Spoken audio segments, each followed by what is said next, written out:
The wind rushed past me, whipping my hair in every direction as I sped down the road. The city was just waking up, but I was already flying through it on my bike, weaving between cars like a shadow. My flip-flops barely clung to my feet, and my half-buttoned shirt flapped wildly, but I didn't care. My backpack was strapped tightly to my back, just the way I liked it. As I increased my speed, the wind made my eyes tear up. Then, feeling a sudden urge, I let go of the handlebars. Stretching my arms wide, I closed my eyes for a brief second, just feeling the wind against my skin. The rush, the freedom, it was perfect. I allowed the bike to cruise and noticed a school bus that I was about to overtake. The kids inside were staring out their windows, poking their friends and pointing at me. I was sure they were amazed at my driving skills. I grabbed the handlebars, looked straight at them, and pulled off a quick wheelie. The bike's front wheel lifted into the air, and I revved the engine for extra effect. I could hear the kids shouting and cheering from inside the bus. A grin spread across my face, and I laughed loudly. Bringing the wheel down, I rode closer to the bus and shouted, "Who doesn't want to go to school?" Immediately, the bus erupted with shouts of, Me, I smirked and retorted. Then why don't you grow up already? School's for kids. I laughed at my own joke and sped past the bus. I really loved days when I could wake up early and ride my bike. There was something about those early morning rides that set my whole body on fire. I increased my speed, rushing toward my destination. Soon I turned off the main road and into a quieter part of the city. The tall buildings disappeared behind me, replaced by small houses and tree-lined streets. The roads there were calmer, no honking, no rush, just the soft hum of my bike. A little further ahead, I finally pulled up outside a house. Letting out a satisfied sigh, I brought the bike to a stop, the engine purring one last time before I shut it off. For a moment, I just sat there, stretching my arms again. I glanced at the bike's side mirror and saw my green eyes staring back at me. My brown hair was a complete mess, tousled and frazzled. I like it, I shrugged, hopping off the bike and letting it lean against the curb. I took a moment to stretch, feeling the cool morning air and letting my eyes wander over the quiet street. I closed my eyes for a brief second, just enjoying the stillness. Then I dropped down into a squat. Squats, I liked them. I have always liked them. Squats were simple but effective. Squats gave you power. Those who did squats were kings and the rest were just peasants. I rotated my neck a couple of times, feeling the stiffness crack away. Took a deep breath, letting the cool air fill my lungs. I blinked rapidly a few times, trying to shake off the last traces of sleep. Slapped my cheek hard enough to wake me up completely. And finally I was wide awake, fully alert and ready to take on the day. Today was finally the day I had been waiting for. In front of me stood a typical house, 2 stories, clean white walls, a small porch with a few chairs lazily placed. The garage sat on the left, the driveway leading up to it, while on the right a neatly trimmed garden stretched out. A stone walkway cut through the grass, leading straight to the front door. I strolled up to the door, whistling as I rang the bell, my mind already jumping ahead to what was going to happen in just a couple of hours. I wish I could just time travel, I murmured to myself. I rang the bell again. Today was awakening day for my batch. Well, actually, it was awakening day for everyone graduating from any academy in the city. My gaze drifted to the grass and an idea popped into my head. What if I did a backflip right now? If I failed, it shouldn't hurt too much, right? And so I did. I walked to the center of the garden, took a deep breath, and I pushed off the ground, flipped backward, and landed perfectly. Grinning, I clapped for myself as I walked back to the door. I rang the bell again, and then I rang it again. Finally, the door swung open, and there he was, exactly who I came for. My best friend, the one I'd known since I first understood what a best friend was. He stood in front of me in his white shorts and undershirt. His hair was a mess, his eyes half open. Come to think of it, I'd never seen him with his eyes fully open, and a half-raised mast was poking out of his shorts. Yo, good morning. I grinned, rang the bell again, and watched as he frowned. He stared at me with what I'd call a 25 frown. I waited for him to say something, but then he sighed and said, "I hate you, man. Why had I even bothered raising my expectations? Oh, come on, today's our graduation, today's awakening day. I hope your half-asleep brain remembers that at least. Show some energy, brother. Come on, let's get ready to roll." I pushed him aside and moved into the house. I threw my bag on his couch, turned around, grabbed him by the shoulders, and looked him dead in the eye, speaking with all the seriousness I could muster. "Steve, I need your help. I need you to calm me down. I can feel my heart about to explode. My blood's running at the speed of light, and soon it'll vanish from my body. As my best friend, it's your duty to save me from exploding." And Steve did what he did best, threaten me. "Billion, if I hear another word out of your mouth or even see you twitch, I swear I'm ending our friendship right here, right now." He stared at me with a look that said he might actually do it if I didn't do as he said. And so I did. That's what best friends do. He slipped out of my grasp, my hand still outstretched. I stood there, frozen like a statue, staring ahead into the abyss of friendship. I heard him head to the first floor. I guessed he was going for a bath. He might not show it, but I knew he was excited for graduation too. I mean, who wouldn't be excited? Today we get the chance to unlock our path to level up and get powers. Powers. Just thinking about it sent a surge of adrenaline through me, making my hands tremble, my heart race, and my blood burned with excitement. I glanced at the stairs from the corner of my eye, making sure Steve was really gone. Once I was certain, I jumped straight into action-me energy bubbling over, pushing me to do something, anything, to burn it off. I dropped into my first squat, trying to burn off some of this restless energy. When I muttered, focusing on the movement, Steve was my polar opposite. At least that's what everyone said. I was too energetic for everyone, and Steve too. What's the word I'm looking for? Energy less. No, that didn't fit. He was just low-key and low energy, I guess. 2. I grunted, pushing deeper. People said if I was a walking dynamite, then Steve was a sleeping mountain. But I knew better. He was as much of a bomb as I was, but just in his head. I was a bomb everywhere, but he was a bomb in his mind. I think that's why his eyes were always half closed, because half the time he was living in his head. I wondered if there was a secret behind his half-opened eyes. 3. What if he gained the power to shoot lasers? 4. What if he opened his eyes fully and a laser shot out? 5. Would his head explode because of his half-open eyes? Would he kill himself with his own laser? My mind wandered to different ways Steve's half-closed eyes would kill him. I could feel my squats getting faster, the energy buzzing through me like it was only building up. I wasn't calming down, not even close. So I did the next best thing to calm myself down. Push-ups. I whipped my shirt off and tossed it aside, then got to work.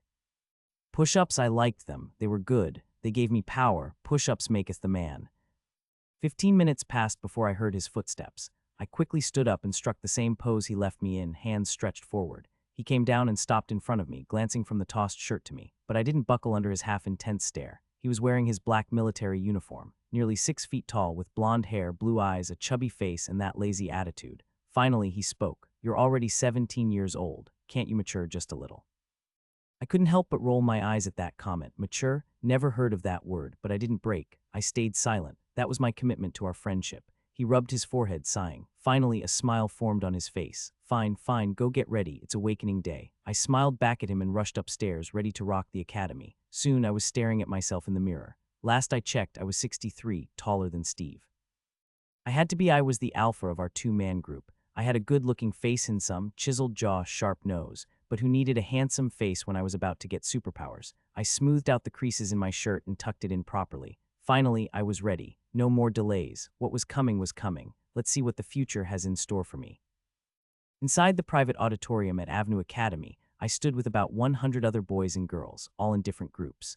The auditorium only had a stage at the front, and the rest of the space was wide open, no seats, just standing room. Our academy had a slogan, man today, soldier tomorrow. So considering that, how could they allow us any comfort, man today? I couldn't help but wonder what all the girls in the room thought. Pretty sure they'd have a different opinion about that slogan. But I never needed comfort. I always needed and wanted action. And so I stood with my friends, shadowboxing in front of Steve's face. The instructor wasn't going to be here for another 15 minutes, but I couldn't wait, so my punches were just inches away from Steve's face instead. Steve stood there as usual, half-closed eyes, hands in his pockets, staring at my punches without so much as a blink. I wish my punch had enough power to at least send his hair flying back. Nick, one of my friends, asked, "Hey Billion, did you even sleep last night?" Before I could even get a word out, Feng, another friend, jumped in. "I don't think so. I'm sure he was going crazy with all that energy. But I did sleep. In fact, I had slept earlier than usual, like a rock. I just needed the night to pass. What better way than to sleep? You close your eyes at night, open them, and bam, it's day." I bent down slightly, my punches aimed on Steve's midsection now. "No, Feng." I slept peacefully, I said between punches, wishing I could actually land one on someone's flesh. I just wanted today to start, as soon as possible. Suddenly, I saw Steve shift his eyes away from my punches, glancing at something else. I followed his gaze. A group of 10 boys was walking toward us. At the front was Sina, the bad boy of our batch. Jerks like him seemed like a given in every group. Right behind him were his minions, trailing along like ants following their queen. I stopped my punches and straightened up, sliding my hands into my pockets. I tilted my neck just a little, pushed out my chest, and walked straight toward the incoming threat. As the alpha of my group, it was my duty to face such threats, and I took that seriously. Very seriously. I felt Steve turn and fall in step beside me, ready to face Sina as well. He leaned in and whispered, "Control yourself. I don't need you starting anything and ruining the rest of my day, unless, of course, he throws the first punch." I simply nodded, keeping my eyes locked on Sina. Steve and I walked toward Sina's group, and they headed straight for us. Step by step, we closed the distance, finally stopping just a few feet away, close enough that a punch could land without taking a step. I did it on purpose. I wanted to punch this idiot, maybe even deform his ugly face. But could I? No. Academy rules. I locked eyes with him, my gaze challenging, waiting for him to speak and pollute the air. And of course he did exactly that. Sina sneered, his words dripping with venom. Billion, how I wish I could rub your face in the dirt and spit on it, but these damn rules are holding me back. Just one more day, and from tomorrow, you better wash your neck and wait for this king to come for you. I couldn't help but wonder what went on inside this guy's head, who talks like that. We were just teenagers caught up in academy rivalries, but he was acting like some sort of villain for no real reason. What had I done to him? Sure, I might have beaten him a couple of times in sparring, but that's what sparring is for, right? Who gets offended over something like that? Okay, maybe I motivated his girlfriend to dump him, but I was just saving her from a guy like him. Any decent person would have done the same.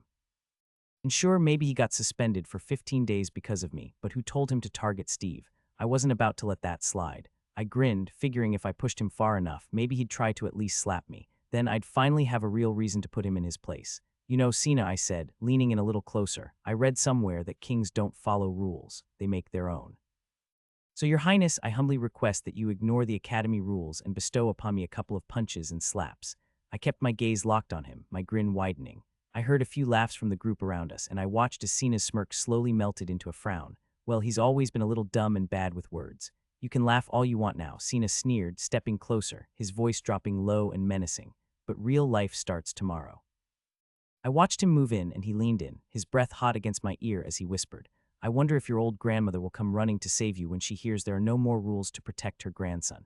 He scoffed, locking eyes with me for a moment, and then turned away, his minions glaring at me one last time before following him. Real life, huh? I muttered under my breath, the words tasting like fire. It would be a lie to say I wasn't pissed off by his comment. Real life, sure. I was more than ready for it to start. Maybe I'll show him how real life works by smashing his head into the floor. Just as I was about to take a step forward, I felt Steve's hand land firmly on my shoulder. Let's go. It's time. I nodded, letting the anger simmer beneath the surface. Whatever Sina thought he could do tomorrow, I was more than ready to take it head on. If there was one thing I was always looking for, it was a way to let off some steam. Squats and push-ups just weren't enough. And then a sharp whistle cut through the auditorium like a blade. I spun around, my legs restless, my thoughts jittery. My heart pounded against my ribs. It was starting. I moved with Steve as my batchmates instinctively stepped aside, making way for us. My blood surged with energy, every step sending a rush of excitement through me. According to the Academy's strict hierarchy, I belonged at the front. Top ranker of the batch, my place was carved in stone. Steve, always steady, took his position. Within moments, we were all in formation, perfect rows, my row leading the charge. On stage, standing at the center, was our instructor, Daniel Strongman. His gaze swept over us like a hawk assessing its prey. Instinct kicked in, and I snapped into a perfect attention stance. He liked to act tough, but I knew better. Beneath that hardened exterior, there was something else. At 40 years old, the man had been through hell and clawed his way back. I'd read his Storish had lost a lot just to gain a little. Lean, sharp, and just as tall as Steve, he carried himself with the discipline of a man who had spent the last 10 years shaping warriors. Respected, feared, a pillar of the Academy. He cleared his throat, and when he spoke, his voice was loud and steady. I'm sure all of you already know why you're here. You know the process. Today is your graduation day and the last day you will ever spend in this academy. I hope all of you are ready. Yes, SIR. The auditorium rang with a single deafening response. Mine. Silence followed. Almost 100 students stood still, but all eyes flicked toward me. Daniel's gaze locked onto me instantly, his eyes narrowing, sharp, and unyielding, as if he wanted to burn me to ash where I stood. I held his stare, my head dipping slightly not in submission, but in challenge. For as long as I'd been in this academy, we had butted heads. Our ideologies clashed too much. He believed in discipline, in moving unnoticed, in striking only when necessary.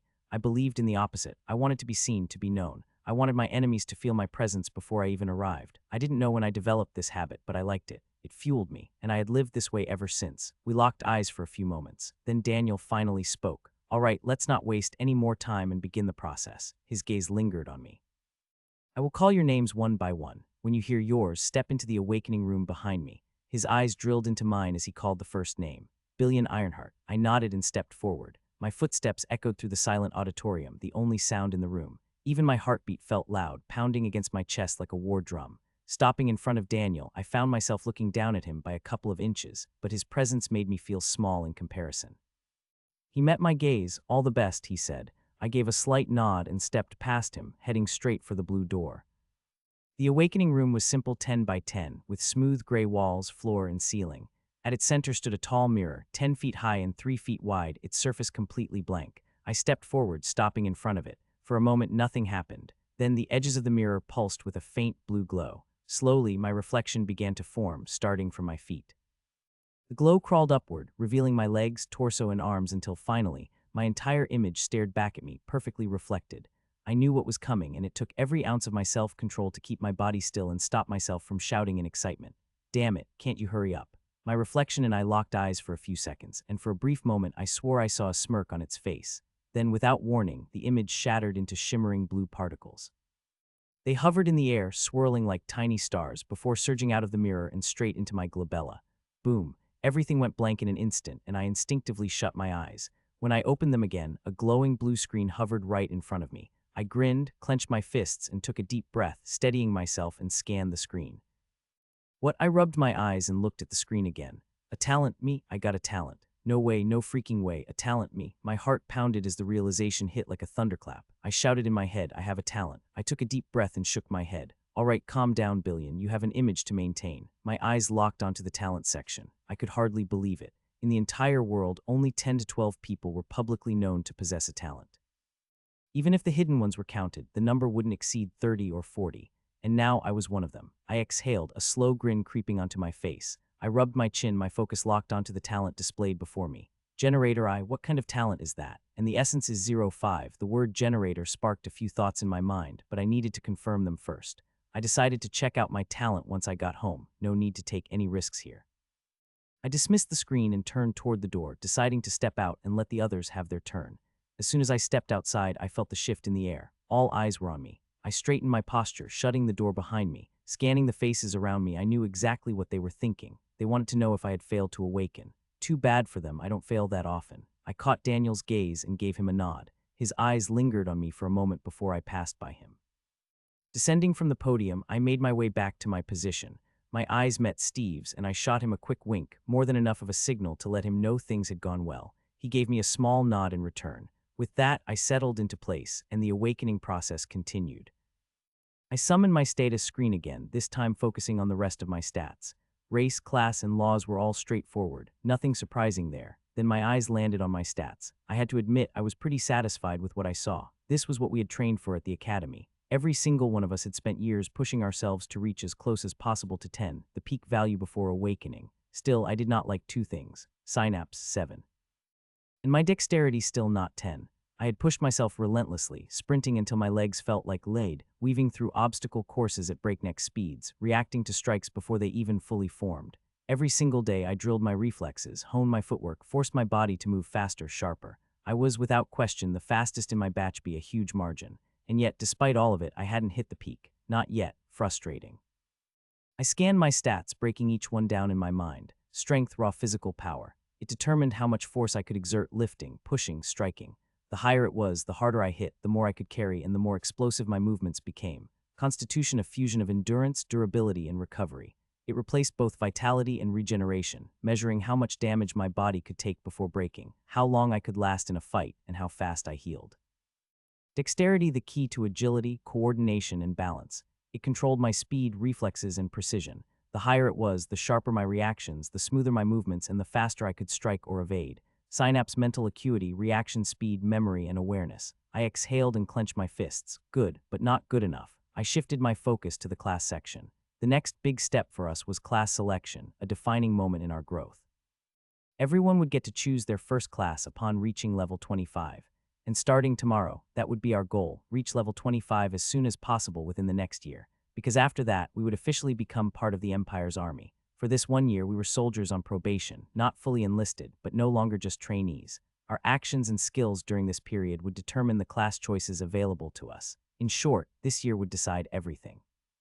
Then there was the laws section. It wouldn't matter for a long time, not until level 150. That's when I'd have to comprehend natural laws and use them to break past that threshold. For now, my focus was elsewhere. Every level up to level 25 would grant me 5 unallocated stat points, which I could distribute however I wanted. The real challenge was deciding where to put them. I heard Daniel call Steve's name, and my ears perked up.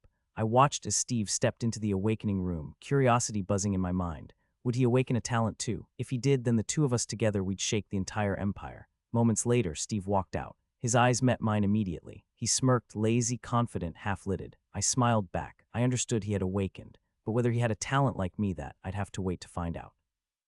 One by one, everyone stepped into the awakening room and completed their awakening. Daniel remained in place, straight-backed, disciplined, a soldier through and through. I watched as my batchmates stepped into the awakening room, one by one. Some emerged with an excited gleam in their eyes, while others walked out with slumped shoulders and misty eyes. In our world, the awakening rate hovered around 70, and every single one of them was destined for the army. Soon, the process was over. Everyone returned to their positions, and faint murmurs spread through the crowd, some filled with joy, others heavy with disappointment. Daniel stepped forward, locking the blue door with a key before turning to face us. To those of you who have successfully awakened, I congratulate you. I wish you all the strength you'll need to grow, to fight, and to protect our world from the threats it faces. And to those who did not awaken, I wish you luck in supporting our world from within, ensuring we live to see another day. His gaze swept across us before continuing. Your probation period starts tomorrow. Today is your last chance to say your goodbyes to your families and to your batchmates. Graduates from across the empire will be mixed into different units and sent to different places around the world for the probation training. Then his gaze shifted, locking onto the first row. Units will be formed based on your graduation rankings. There would be two types of units, the normal ones and the elites. The elite units will undergo most dangerous probation training. Your lives will become hell for the next year because the empire demands strength enough to protect yourselves and those around you. Also, we've recently received reports that the casualty rate among the elite units during probation has risen to 60. The atmosphere turned somber after hearing that. That's all from me, Daniel concluded. Be here in the morning. It's time for you to grow up and face the real world. Steve and I walked along the sidewalk toward his home, my mind consumed with thoughts of the elite units. I wanted in, making it into an elite unit, performing well during probation, and most importantly, staying alive would give me a direct ticket to apply for the Empire's special forces. And I knew I was going to be part of one of the elite units. I had spent the past 4 years giving my all, shattering every academy record in the process.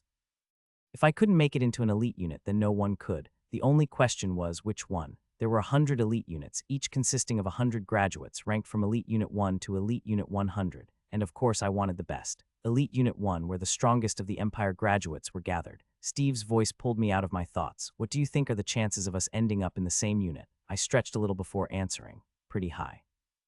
They try to keep people with bonds together, and considering I ranked first and you placed fourth, our chances are solid. Steve nodded. You know, my mom told me that the top 10 graduates from our academy usually have a shot at one of the top 5 elite units. That caught my attention. I turned to him. What about Elite Unit 1? Steve sighed. That's going to be tough. You know how it is, most of the spots go to graduates from the capital. I threw my hands up in exasperation.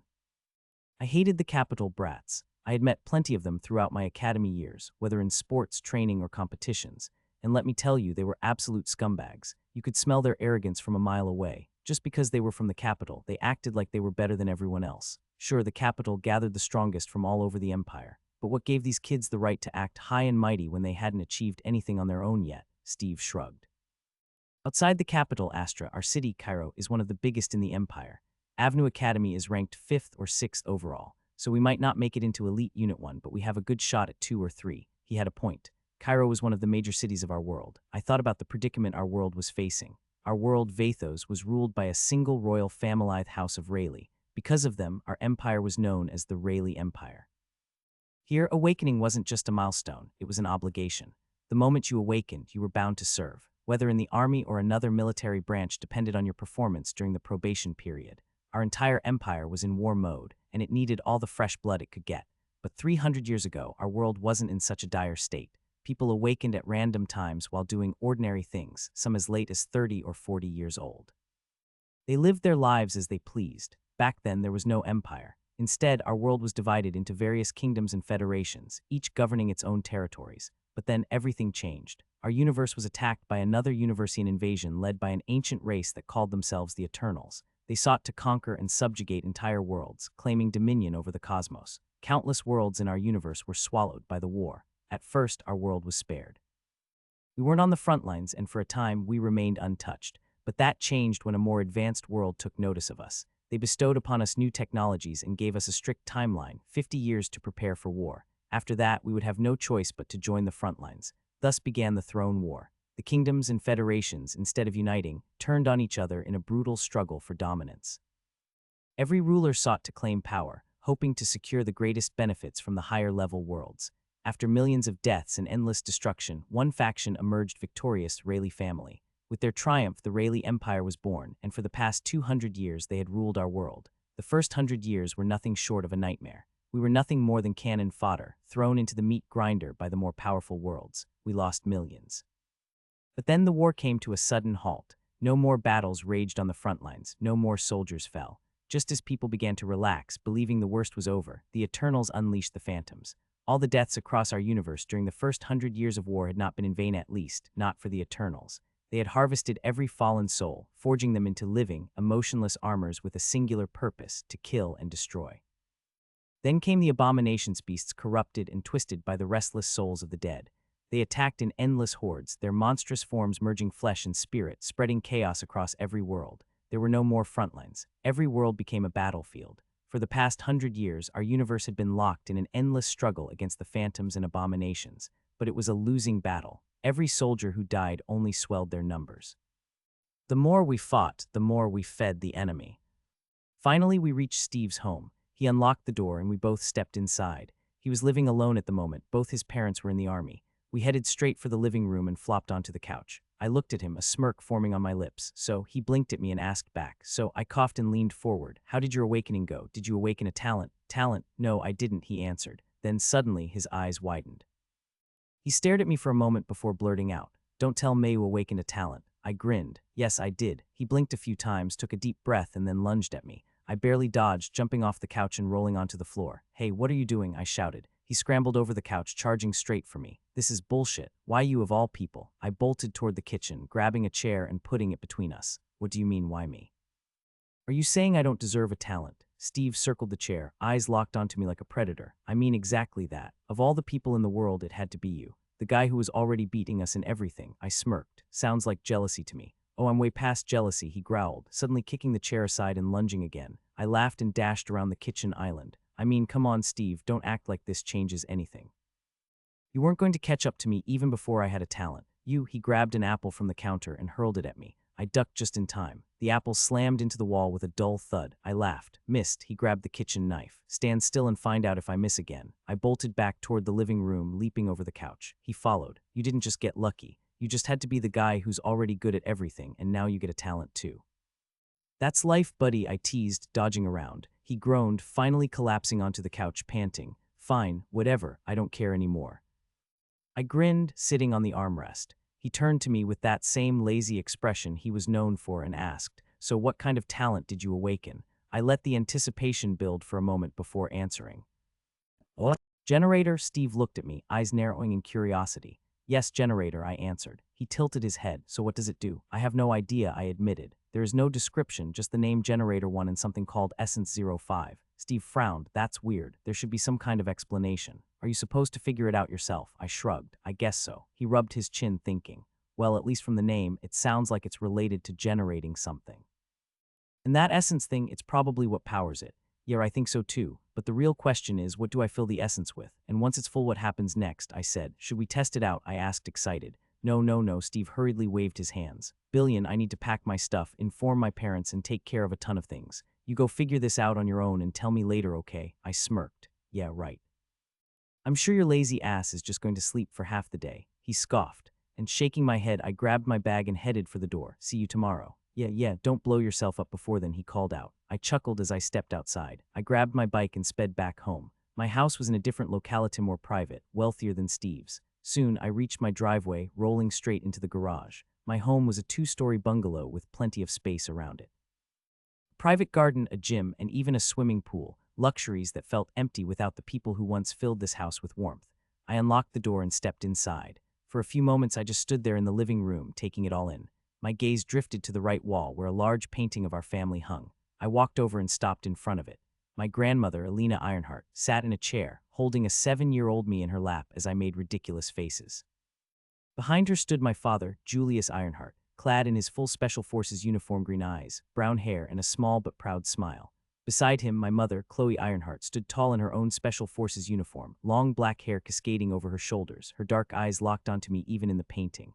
They met during their probation, fell in love, and built a life together. I lost them 10 years ago. Since then, it had just been Grandma and me. I hadn't even realized my eyes had grown misty. I cleared my throat and forced a smile. "Hey, Dad, Mom," my voice was quiet. "Your son finally awakened." I exhaled slowly, my lips twitching into a smirk. "I graduated at the top of my batch, just like you, Mom. I'll make it into the Special Forces, too. Grandma and Steve are always around, so life's been going okay." I took a step closer, my hands curling into fists. "And don't worry. I'll come and free your souls soon from those eternal bastards. I've been training hard, very hard. I awakened a talent too, so just wait for me. I gave a small bow, then turned and headed straight for the gym. My gym was a long, rectangular hall, spacious enough to fit at least 20 people exercising comfortably. I had equipped it with everything I needed to push my stats beyond the normal limit. After changing into my workout clothes, I started stretching. And of course, I did squats. Squats were king. Deciding I had enough, I called up my status screen, scanning it again to make sure I hadn't missed anything that could give me a clue about my talent. All right, let's see what you can do, Mr. Generator the First. I focused on it a little harder, boom. The screen flipped. A new panel floated in front of me, titled Talent. God damn, I muttered, eyes widening in surprise. Talent. Talent name, Generator. Function, generates essence from absorbed energy. Level 1. Essence 0.5 units. Level up requirement, 100 units of essence generated. Progress 0-100. Talent upgrade requirement, talent level 5. Generator activation command, requires voice command. Recharge sources, any form of energy. Abilities, essence transfer can transfer stored essence to an attribute. After use, 10 of the transferred essence unit remains as a permanent boost. Essence infusion can infuse stored essence. I stared at the new panel floating in front of me, my eyes scanning every detail. My heartbeat quickened as I processed the information. My eyes immediately locked onto the function section. My face went through a whirlwind of emotions, surprise, shock, excitement, and pure thrill. Controlling essence usually required higher level and proficiency, but I could generate it myself. That was massive. I immediately moved to the abilities section and read about essence transfer. I reread the line twice, then a third time, my fingers tightening into a fist. This was insane. I could permanently increase my stats just by using my talent. That meant every battle, every strategic use of essence would make me stronger, not just through normal leveling but beyond that. I exhaled, forcing down the grin threatening to spread across my face. Then my eyes landed on the next ability, energy infusion. Store essence, generate essence, and unleash it in an attack. No complicated steps, just raw power at my disposal. Simple, efficient. And on top of all that, I could level up my talent. My gaze flicked to the level up requirement, 100 units absorbed. I quickly ran the numbers in my head. With a max essence of 5 units at a time, I'd need at least 20 full absorption to level up. That wasn't too bad. As long as I kept generating it, I'd get there. But what really caught my attention was the talent upgrade requirement, talent level 5. So once generator hit level 5, I could upgrade it into something even stronger. Damn, that was hot. What would generator even evolve into? My mind raced with countless thoughts, but I shook my head, clearing them away. And I stared at the blinking essence activation command line, rubbing my chin. I needed something simple, something I wouldn't forget. But also something that wouldn't make me sound like a total idiot if I had to say it in the middle of a group of people. I ran through a few options in my head. Go boom. No, that sounded like I was about to explode. Activate, too generic, juice me up. Yeah, no, absolutely not. Then it hit me, power up. It was simple, direct, and best of all, it had the right energy. I grinned and mentally confirmed the selection. The blinking text on my panel shifted. Essence activation command, power up. Nice, with that done, I dismissed the panel. The golden text flickered for a moment before fading away, leaving me alone in the gym once more. Now, all that was left was to put this talent to the test, and I intended to do just that. I decided to test it out with a high-speed sprint. If generator worked the way I imagined, then raw movement should be enough to create some kinetic energy which would in return trigger a essence. Stepping onto the track at the far end of my gym, I took a deep breath, feeling the floor beneath my feet. My muscles tensed, ready to explode into motion. Power up. The moment the words left my lips, something shifted. A sharp pulse throbbed at the center of my forehead, right between my brows. A faint glow, emerald and eerie, flickered to life. Then, before I could react, essence surged toward me from every direction. The air itself seemed to shudder. Invisible streams of essence twisted and coiled, drawn toward me like metal filings to a magnet, all of it rushing, no, slamming into my chest. Then my heart trembled. A deafening thump shook my ribcage, like a war drum struck by a titan. My entire upper body convulsed as a shockwave blasted outward, shredding my workout shirt into strips of fabric. My vision blurred, pain started flaring all over my body, and I began floating. The sheer concentration of essence lifted me off the ground, suspending me midair as raw, unfiltered power swirled around me. My limbs trembled, my veins burned. My body wasn't built for this. A second heartbeat followed too powerful, too wild, then a third, and a fourth. Each pulse sent agony ripping through my chest. Something was wrong. Then my heart ruptured, literally ruptured like an overfilled water balloon bursting all at once. Pain unlike anything I had ever felt ripped through me. My consciousness wavered, and then everything went dark. The wild, chaotic essence that had torn through me now gathered at the empty space where my heart should have been. It swirled, condensed, shaped itself into a new heart. It pulsed once, twice glowing a deep, vibrant green before slowly fading. Warmth returned, my blood flowing again, my body stabilizing like nothing had happened. The essence flow stabilized, and my body gently settled back to the ground. And then, after what felt like forever, my eyes snapped open. I lay on my back, staring at the ceiling, my mind still reeling from the pain I'd felt just before blacking out. For a moment, I swore I had felt my own death. Terrifying.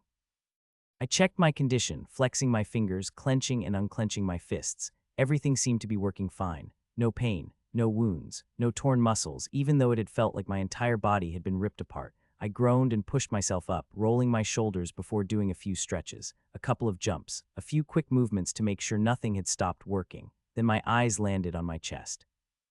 A fist-sized tattoo, shaped like an intricate formation of green gears, interlocking seamlessly into a complex design, the kind used in motors, was stamped right over my heart. Whoa, now this is new. I traced a finger over it, but the mark didn't feel any different from my skin.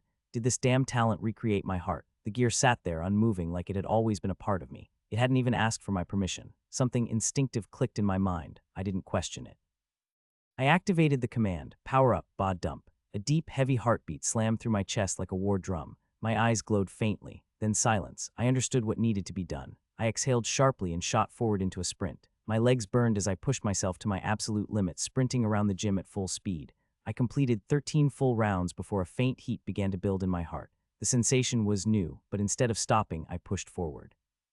Slowing my pace slightly, I moved toward the hanging punching bag. I came to a halt, took a deep breath, and then went at it. My fists slammed into the bag in steady, relentless bursts, each strike landing with a dull thud as I kept hammering away nonstop, feeling the rising heat in my heart. I could feel my heart absorbing the heat and kinetic energy generated from my punches and movements. It was automatic, but I realized I could direct what to absorb, but not when. So I focused on diverting the absorption toward heat rather than kinetic energy, letting me maintain my peak form longer and avoid muscle overheating. But I also noticed something else. The absorption wasn't entirely efficient. Some energy still leaked away, and the process felt rough, unpolished. Still, that didn't matter. Once my talent leveled up, I knew it would refine itself. It was only a matter of time before things started working perfectly. Almost an hour later, I stopped, letting out a deep breath as I shook out my arms. My muscles still felt like they had more to give, but I had gathered enough data for now. Time to check the results. I pulled up my status. My gaze snapped to the essence value. 3.5. Hell yeah, that was way better than I expected. The talent was still just level 1, yet it had managed to absorb a good amount of energy. If I had to guess, maybe only 10 of what I generated actually got stored. I grinned. Someday, when this thing hits its peak. I pictured me floating in the sky and meteor hurtling toward me at insane speed. And instead of dodging, I just absorb all of it like it was nothing. The sheer thought made me chuckle. People would lose their damn minds. A giant space rock about to obliterate everything, then boom, it just stops. Mid-air, floating, like nah, I'll take that. I shook my head, still grinning. That was a long way off. But the fact that it wasn't impossible, that was enough to keep me pushing forward. So maybe another hour of intense workout and I could completely fill the essence. I grabbed a bottle, took a few gulps of water, and wiped the sweat off my forehead. I realized there was no time to waste. If I could fully charge the core now, I'd finally get to test essence transfer and maybe, just maybe, push my dexterity to 10. With that goal locked in, I rolled my shoulders, took a deep breath, and got back to work. After another hour of intense training, I stood there, breathing heavily, sweat dripping down my face. My eyes locked onto my status. Essence 5.5. I knew it was full because of the soothing heat in my heart and the way the glow in my eyes faded, an unmistakable sign that the generator had deactivated. Finally, it was time for essence transfer. I willed it to activate, and all 5 units flowed into dexterity, and I checked my status. Essence 0.5. Dexterity 14. A subtle shift ran through my body, muscles adjusting, nerves sharpening, movements feeling lighter and more responsive. It wasn't dramatic, but I felt the difference. Of course, I knew the boost wouldn't last. Only 10 of the 5-unit transfer would become permanent, just 0.5 points. But if I used the enhanced dexterity to train harder, generate more energy, and refill my essence, I could keep cycling this process a loop that would let me push my stats far beyond normal limits. And so I activated the generator again. Power up. Without wasting a second, I launched into high-speed combat drills, shadowboxing at blistering speeds, rapid sprints across the training area, pushing my reactions and movement to their absolute limits. My strikes became a blur, my steps barely touching the ground before I was already in motion again. And during that time, my dexterity stat kept tickling down. In fact, it was completely spent by the halfway mark. 2 hours flew by.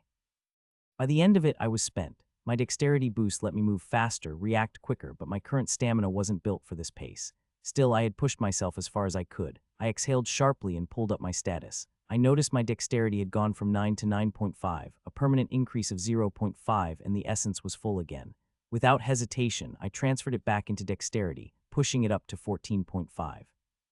A rush of heightened control and fluidity coursed through me, but I knew it was only temporary. Finally, I let out a breath and relaxed. If my calculations were right, in another hour, the temporary increase would trickle down, granting me another permanent 0.5 boost and bringing my dexterity to its peak value of 10. I grinned, almost there. I floated in my swimming pool, staring at my status screen. My dexterity had finally hit 10. I liked this feeling. There was a noticeable change in my body, like I had broken through some invisible barrier, and the path to greatness had officially begun. This talent is too overpowered. 4 hours of training, and I got a whole 1 unit of stat. Excitement buzzed through me. If I used this talent properly and kept upgrading it, I was sure I'd always be ahead of my peers. But there was a catch. I couldn't use it back to back, not because of the energy absorption itself, but because of the sheer strain I had to put my body through to generate that much energy.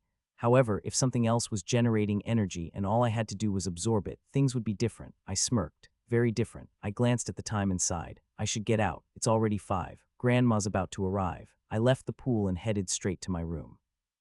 After a proper shower, making sure I was spotless, I got dressed black pants, a light blue formal shirt, and sprayed on some cologne to smell presentable.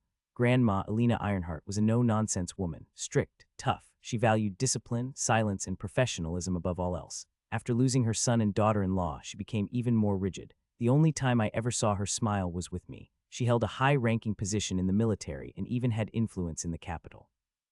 It was her decision to send me to Avenue Academy, my mother's alma mater, to honor her memory. Otherwise, with Grandma's connections, I could have easily joined any academy in the capital. She was a strong, powerful, and influential woman. I stepped outside, the cool evening breeze brushing against my face as I waited at the front entrance. The sky had turned a deep shade of orange, the sun dipping below the horizon. I checked the time, 5:55 p.m., right on schedule. A few minutes later, the distinct hum of an approaching vehicle filled the air.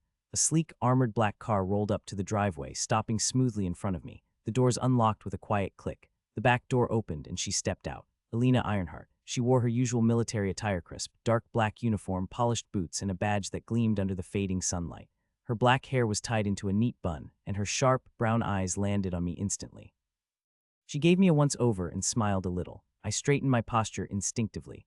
"Welcome home, Grandma," she nodded, stepping forward with the controlled precision of a soldier. As she passed, she spoke again. "Too much cologne." I followed her inside, holding back a laugh. We went inside, and I sat across from her on the living room couch. She stared at me for a few moments before speaking. "So how did your awakening go?" I smiled. "It was successful. I awakened a talent as well." Her faint smile vanished, and her eyes widened slightly. "You got a talent?" "Yes." Her expression returned to its usual stoic calm almost instantly. "What kind of talent?" I gave her a brief explanation, telling her how I managed to increase my dexterity from 9 to 10. She sat there in silence, thinking. I wished I could see what gears were turning in her head. Finally, she stood up. "Come, it's your last day before probation. Let me make dinner for you." I smiled and nodded, following her into the kitchen. She moved swiftly around the kitchen, her sleeves rolled up to her elbows. The sharp scent of sizzling spices filled the air as she flipped something in the pan, her eyes focused on the task at hand. I sat on the kitchen stool, watching her work. She didn't often cook, but when she did, it always felt special. She reached for the knife, expertly dicing vegetables before tossing them into the pan. Without turning to face me, she spoke. "Your talent is definitely an advantageous thing for you, but that does not give you leeway to relax on your training. Am I clear?" "Yes," I answered without hesitation. She gave a small nod before her voice softened slightly. "I have always raised you to be a man of principle and values, just like your father. I have rarely hidden any important information about the situation our world is facing. So I would like it if you worked even harder, using your talent to its full potential to always keep yourself safe." I nodded. I planned to do that. I had a mission to accomplish. Alina stirred the contents of the pan, letting the aroma settle in the air before speaking again. "Now, let me tell you what I think of your talent. I know some details about the talents that other people, and even some of the strongest warriors, have awakened. I have seen talents that level up, but never one that allows upgrades as well." Hearing that, I couldn't help but feel special. She continued, "So your talent has great potential, but you should understand the greatest benefit of your talent is not its ability to provide you with more stats. It is the ability to absorb energy and generate essence from it. The ability to increase your stats should be considered secondary. I leaned forward slightly, listening attentively. Because of your talent, you will be exposed to essence way before anyone else. You should always try to feel it, understand it, follow it. The more you learn about essence, the more powerful you will become. She glanced at me then, her sharp eyes holding my gaze. For example, if you used the stored essence as an attack, how would you use it? Are you simply going to punch and transfer it through your fist, or can you find a unique way to apply it? Oh, and your talent is called generator, not essence generator, which means there's a chance it could evolve to generate something else too. I thought about the implications of her words. She was right. Essence and how I utilized it would be the key to my growth, and the possibility it could generate something else was there as well. So you will have 3 things that will make you powerful your class if you manage to snatch a better one: your talent's ability to give an extra boost to your stats, and most importantly, your ability to control essence. I agreed with her. Everything she said made perfect sense. Then a glint appeared in her eyes, something rare excitement. After hearing about your talent, I just had a wild idea. Would you like to hear it? I sat up straight. Yes, what kind of idea? She crossed her arms, her tone shifting slightly. So you start at level 0 and gain 5 stat points per level to distribute among 4 different stats. In total, you will gain 125 stat points by the time you reach level 25. She let that sink in before continuing. Normally, people don't distribute their points evenly, but even if someone started with balanced stats of 10 at level 0, they still wouldn't reach 50 in all attributes before their class selection. I frowned, trying to follow where she was going with this. So here's my idea: don't you try to surpass 50 stat points in all attributes before hitting level 25. My eyes widened. She smirked. I would even suggest going as high above 50 as possible. I'm sure it would give you access to some incredible class choices. I processed her words. No one in recorded history had ever reached 50 points in all attributes before class selection. If I did this, I'd be in completely uncharted territory. Right there and then I decided I was going to do it. Even if I had to gruel myself day and night, I was going to do it. I stood up from sheer excitement, and just as I was about to squat. Billion, sit. I stopped mid-squat, coughed awkwardly, and sat back down quietly. I waited patiently while Grandma prepared dinner. After she finished cooking, we sat across from each other, the dining table between us. The meal was simple yet hearty, just like every dinner she made. I ate quietly, knowing this was the last meal we'd share before I left. Grandma set down her spoon and looked at me with those sharp, unwavering eyes. Billion, take care of yourself. I nodded, chewing my food. Eat properly, don't skip meals just because you're training. I won't. Train properly, don't get complacent.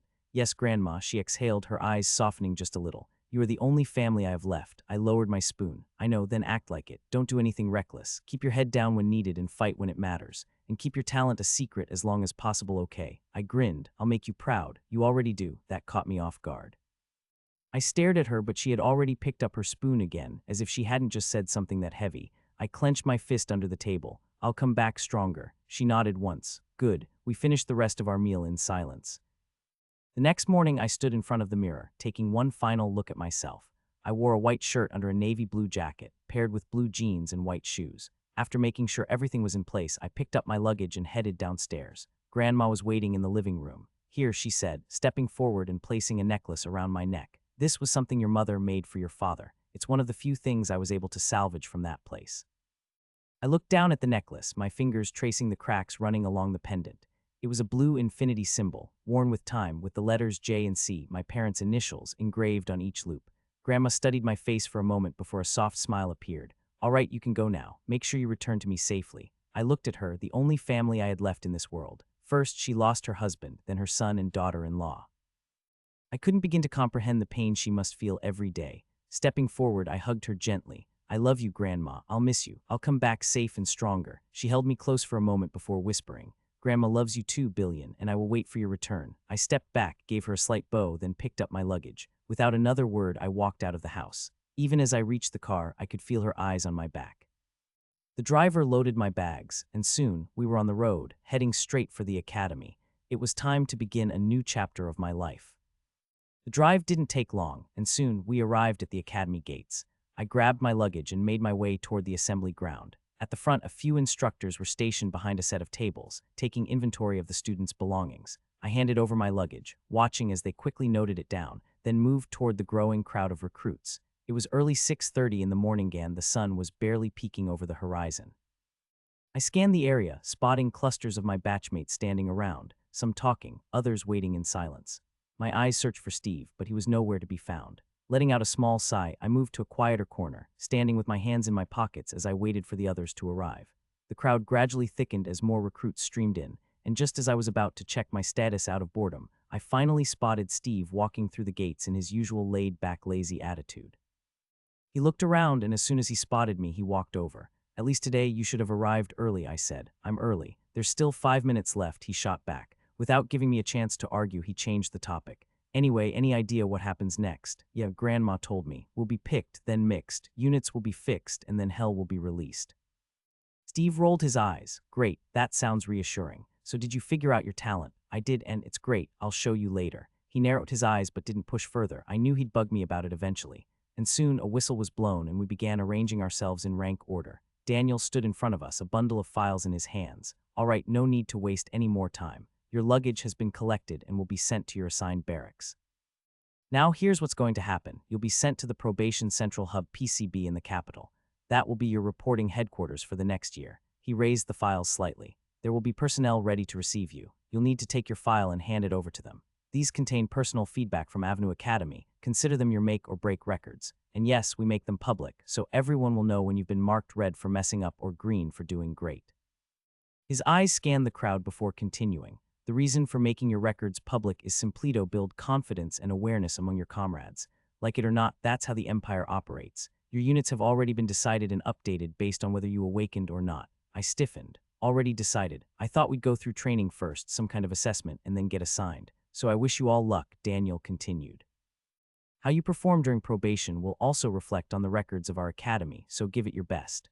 Oh, and I've applied for PCB too, so maybe we'll see each other there." Damn, I'd have to deal with him there too. Not that I had anything personal against the guy, but our ideologies didn't exactly mix well. We were directed into another hall of the academy, where a middle-aged man in sunglasses stood at the front, casually drinking a smoothie. Daniel handed out our files before introducing him. "This here is Mr. Rodriguez. He'll be responsible for transporting you all to PCB. His class is related to teleportation." Rodriguez didn't say a word. He just nodded, slurping his drink. Then, with a wave of his hand, a glowing blue circle surrounded us. And then, nothing. My vision darkened for a second before everything snapped back into place. We were standing in a massive hall, far bigger than anything I had seen before. The walls stretched at least 50 meters high, and the space extended endlessly on either side.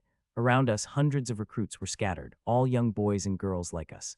We were inside the PCB. Above us, enormous chandeliers hung, casting a soft glow over the hall. I saw all my batchmates with me, but no sign of Rodriguez or Daniel. Then a voice rang out. "Welcome to the PCB, students from Avenue Academy." I turned to see a woman in a blazer and tight pants standing at the front. She smiled as she spoke. "I'd like you all to proceed to the counters behind me and submit your files to the recorders. Now hurry up, other academy students will be arriving soon." Not wasting time, I stepped forward, passing by her and approaching one of the counters. "Hi there, here's my file," I said, handing it over. The woman behind the counter smiled, took the file, and opened the first page. A thin beam of blue light emerged from her eyes, sweeping across the document like a projector scanner. As she flipped through the pages, the light traced each one, glowing briefly before fading. I stared, my jaw hanging open. "Are you kidding me?" I blurted out. She glanced up at me, then chuckled. "Yeah, I get that reaction a lot. I have a class called Recorder. As the name suggests, we keep and update records." "Wow, that's so cool," I said. I rubbed the back of my head. "Yeah, my dad kind of liked big numbers. Thankfully, my mom stopped him at billion. Otherwise, I'd have ended up with something ridiculous like trillion or Google."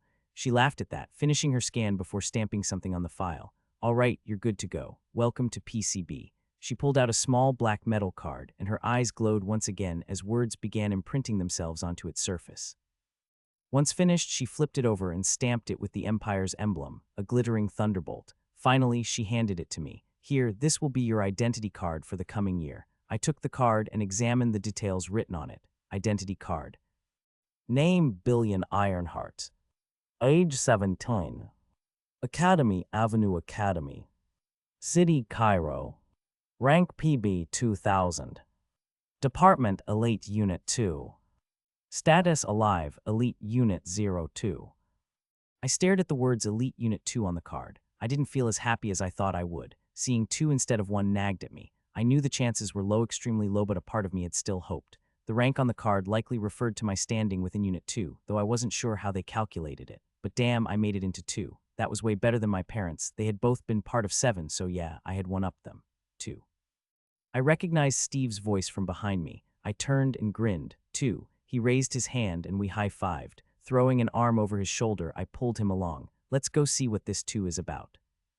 Soon we stood in front of a door with a huge glowing sign above it that read 2. Steve and I exchanged glances. He shrugged, so I clicked the door open and we stepped inside. The room was a large hall with a center stage in one corner and no chairs. Around 30 to 40 people were already inside, all dressed in military uniforms, black pants, black shoes, and tight-fitting black shirts.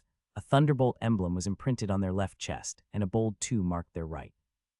The moment we entered, every head turned toward us. I could feel their eyes sizing us up, judging us in one way or another. The tension in the air was almost electric, and why wouldn't it be? When you throw a bunch of top-ranking students into the same room, egos clash and a new competition begins. I forced the sweetest smile I could manage. Steve scoffed beside me. Someone suddenly called out, "To your left." I turned and saw a door labeled "Changing Room." "Let's go," I said to Steve, and we headed inside. The room was stocked with uniforms in various sizes. We picked out what fit us, changed, and returned to the hall. We stood in the corner for a few minutes, and I was already getting bored. Turning to Steve, I said, "Hey, let's go introduce ourselves, see what kind of comrades we're going to have." Steve blinked at me, then shoved his hands into his pockets and stared off into the distance. Not interested. "Come on, it'll be interesting," I urged. "It won't be," he said flatly. "We'll get to know them later anyway." He shrugged, still looking at nothing in particular. "So what am I supposed to do until everyone gathers?" I asked. "Look around, see what others are doing, then follow the same." I sighed and glanced around the room. Most people were just standing in small groups of 1 or 2. Some stood alone, aimlessly looking around. Every time someone new walked in, there was a brief moment of tension, a small buzz, as if everyone had been jolted by a mild shock before they went back to staring into space. "Is that so?" I said, rolling my shoulder and cracking my neck. "You know, Steve, I think you forgot something about me." He finally turned to look at me, brows furrowing. Then, as if something clicked, his eyes widened slightly. "Dude, no, please don't. Just let there be peace for once." I grinned. Without another word, I started walking toward the stage. I could already feel eyes on me, the room stirring as I passed. By the time I stood at the center of the stage, the whole hall was buzzing. I looked down at Steve from the stage and saw him mouthing, "I will kill you." Ignoring him, I scanned the crowd. Most of them were glaring at me, their stares practically burning holes through me. But who cared? I certainly didn't. I smirked, letting the tension in the room settle before I spoke. My voice echoed in the hall. "My name is Billion Ironheart, and since we're all going to be part of this unit together, let me make one thing clear." I raised my hand and pointed at the crowd, slowly sweeping my finger across them. "I don't care which academy you came from, what rank you held, or what fancy class you think you're getting. And I sure as hell don't care how strong you think you are." I let my words hang for a moment, then smirked. "What I do care about is that by the time this probation is over, you all will know one thing for certain. That no one here outworks me, no one here outlasts me, and by the time this is over, whether you like it or not, you will be chasing me." The moment I finished, the room erupted. Some scoffed, others exchanged glances, and a few stepped forward as if they wanted to say something. A low murmur filled the hall. From the corner of my eye, I saw Steve sigh, rubbing his temples. I stood on the stage, arms crossed, my grin unwavering as the crowd murmured in response to my words. The air in the room was tense, but I could feel the spark of excitement, like a storm about to break. Then a voice rang out from the crowd. "Looks like you practiced that speech in the mirror." A few chuckles followed. I didn't miss a beat. "Oh no, dude, I'm just naturally this good. You, on the other hand, should definitely try the mirror. It might help." More laughter rippled through the room. But I knew they won't allow me to take the spotlight, and I was right. Soon another voice spoke up. Big words for someone I've never even heard of. I turned my head slightly, locking eyes with the speaker. "Maybe you were sleeping the entire time or just too slow to keep up. Should I speak slower for you?" A chorus of ooh followed, the kind that usually came before a fight or a challenge. Someone else, feeling bold, took their turn. "You act like you're the leader here. Did they forget to tell you this isn't your academy anymore?" I let out a mock gasp. "Oh damn, really? And here I was thinking they gave me this stage to make sure you all paid attention." That one landed. The laughter grew louder, a mix of genuine amusement and disbelief. Then another voice, louder this time as if to overpower the crowd. "Talk all you want, but we'll see if your fists are as fast as your mouth when the real fight starts." I tilted my head, pretending to consider his words before flashing a smirk. "Oh, don't worry, I'll even give you a head start. You'll still end up on the floor." I noticed the mood had shifted. Some looked amused, others irritated, but one thing was clear: I had their attention. Then, cutting through the back and forth, a calm yet sharp voice spoke up. "Childish." For the first time, I turned my head fully, spotting the girl who had spoken. She stood with her arms folded, eyes unimpressed, as if she had better things to do than waste time on this. I gasped dramatically. "Oh, sorry, Grandma. We kids were just having fun. Didn't mean to disturb your afternoon nap." For a moment, silence. Then the room exploded. Laughter, loud and unrestrained, filled the hall. Even those who had been glaring at me before couldn't help but smirk. A few shook their heads, some whispering among themselves. I winked at the girl with a smirk and she glared at me. I stood there, taking in the reaction, my grin never fading, and I thought, this is going to be fun. Show me what you got too. I jumped down from the stage and walked toward Steve. A few guys stepped forward to introduce themselves, and before long, everyone was moving around, talking and laughing and turning to stare at the door whenever someone entered. I even dragged a couple of them over to meet lazy Steve, couldn't let him rest too much. The door opened once again and everyone turned toward it. Suddenly, the room fell silent, and then I saw the most beautiful girl I had ever seen. My green eyes narrowed instinctively, as if trying to imprint her image in my mind. She stood by the door, scanning the crowd with a sharp gaze, tall almost 6 feet, large expressive brown eyes, a cute oval face, and long black hair tied back in a ponytail. She wore a fitted black blazer over a sleek brown V-neck top, paired with matching black pants that gave her a sharp yet effortless elegance. A delicate necklace rested against her collarbone, catching the light just enough to add to her presence. Few bracelets jingled on her left wrist, and high heels completed the look. For a moment, everything else faded for me, but suddenly thinking something, I leaned toward Steve and whispered mine. He let out a lazy yawn and muttered back, "Sure, man. I'm too lazy for this shit anyway. Just don't start simping too hard." I smiled and answered, "Simping? Nah, man, that is not in my blood." Just as I decided to step forward, someone beat me to it. 2 boys and a girl moved toward her, cutting me off. The girl spoke first. "North, there's the changing room. Go ahead and get into your uniform." North smiled, her voice soft yet warm. With that, she turned and walked toward the changing room, leaving the rest of us watching her go. I slung an arm over Steve's shoulder and grinned. "Guess I'll be sleeping facing the north direction from now on. Gotta keep my priorities straight." "Great. Just make sure you don't blow it up and things don't go south for you," Steve said with a smirk. "But I can already see them heading south," a voice chimed in from behind us. We turned around to see a guy standing there, grinning. He was on the shorter side, maybe around 55, not too short, but enough to notice. He extended a hand for a handshake and introduced himself. "Hi, I'm Phil Dummel, rank 3 from Cairo Academy." I shook his hand and nodded. "Hey, Phil, I'm..."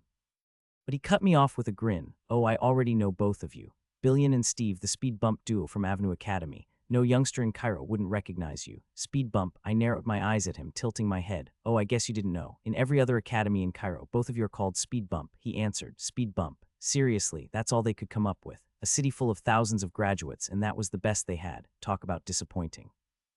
Off the top of my head, I could think of at least a few better ones: Idle Bolt, Chilling Blizzard, Dull Razor. Suddenly Steve spoke up. "So he's Speed and I'm Bump. Are you saying I'm just a bump? What a joke. An entire city couldn't come up with anything better. How about Chilling Blizzard, Dull Razor, Blaze Frost? I mean, he's fire and I'm always cool as ice. Damn, talk about being best friends. And Blaze Frost? Wow," Phil smiled. "Chill, they're just jealous of your achievements, so they're trying to make fun of you behind your back. It's fine," I waved it off. "Leaving that aside, did you say something about things going south?" Phil winked. "Yeah, I know the girl you were staring at," I asked. "Oh, and who is she?" "Her name's North Winter. She's from the capital's Winter family. You know, the ones related to the royal family." I frowned. "That doesn't mean things won't work out between us, right?" "Yeah, that's still manageable."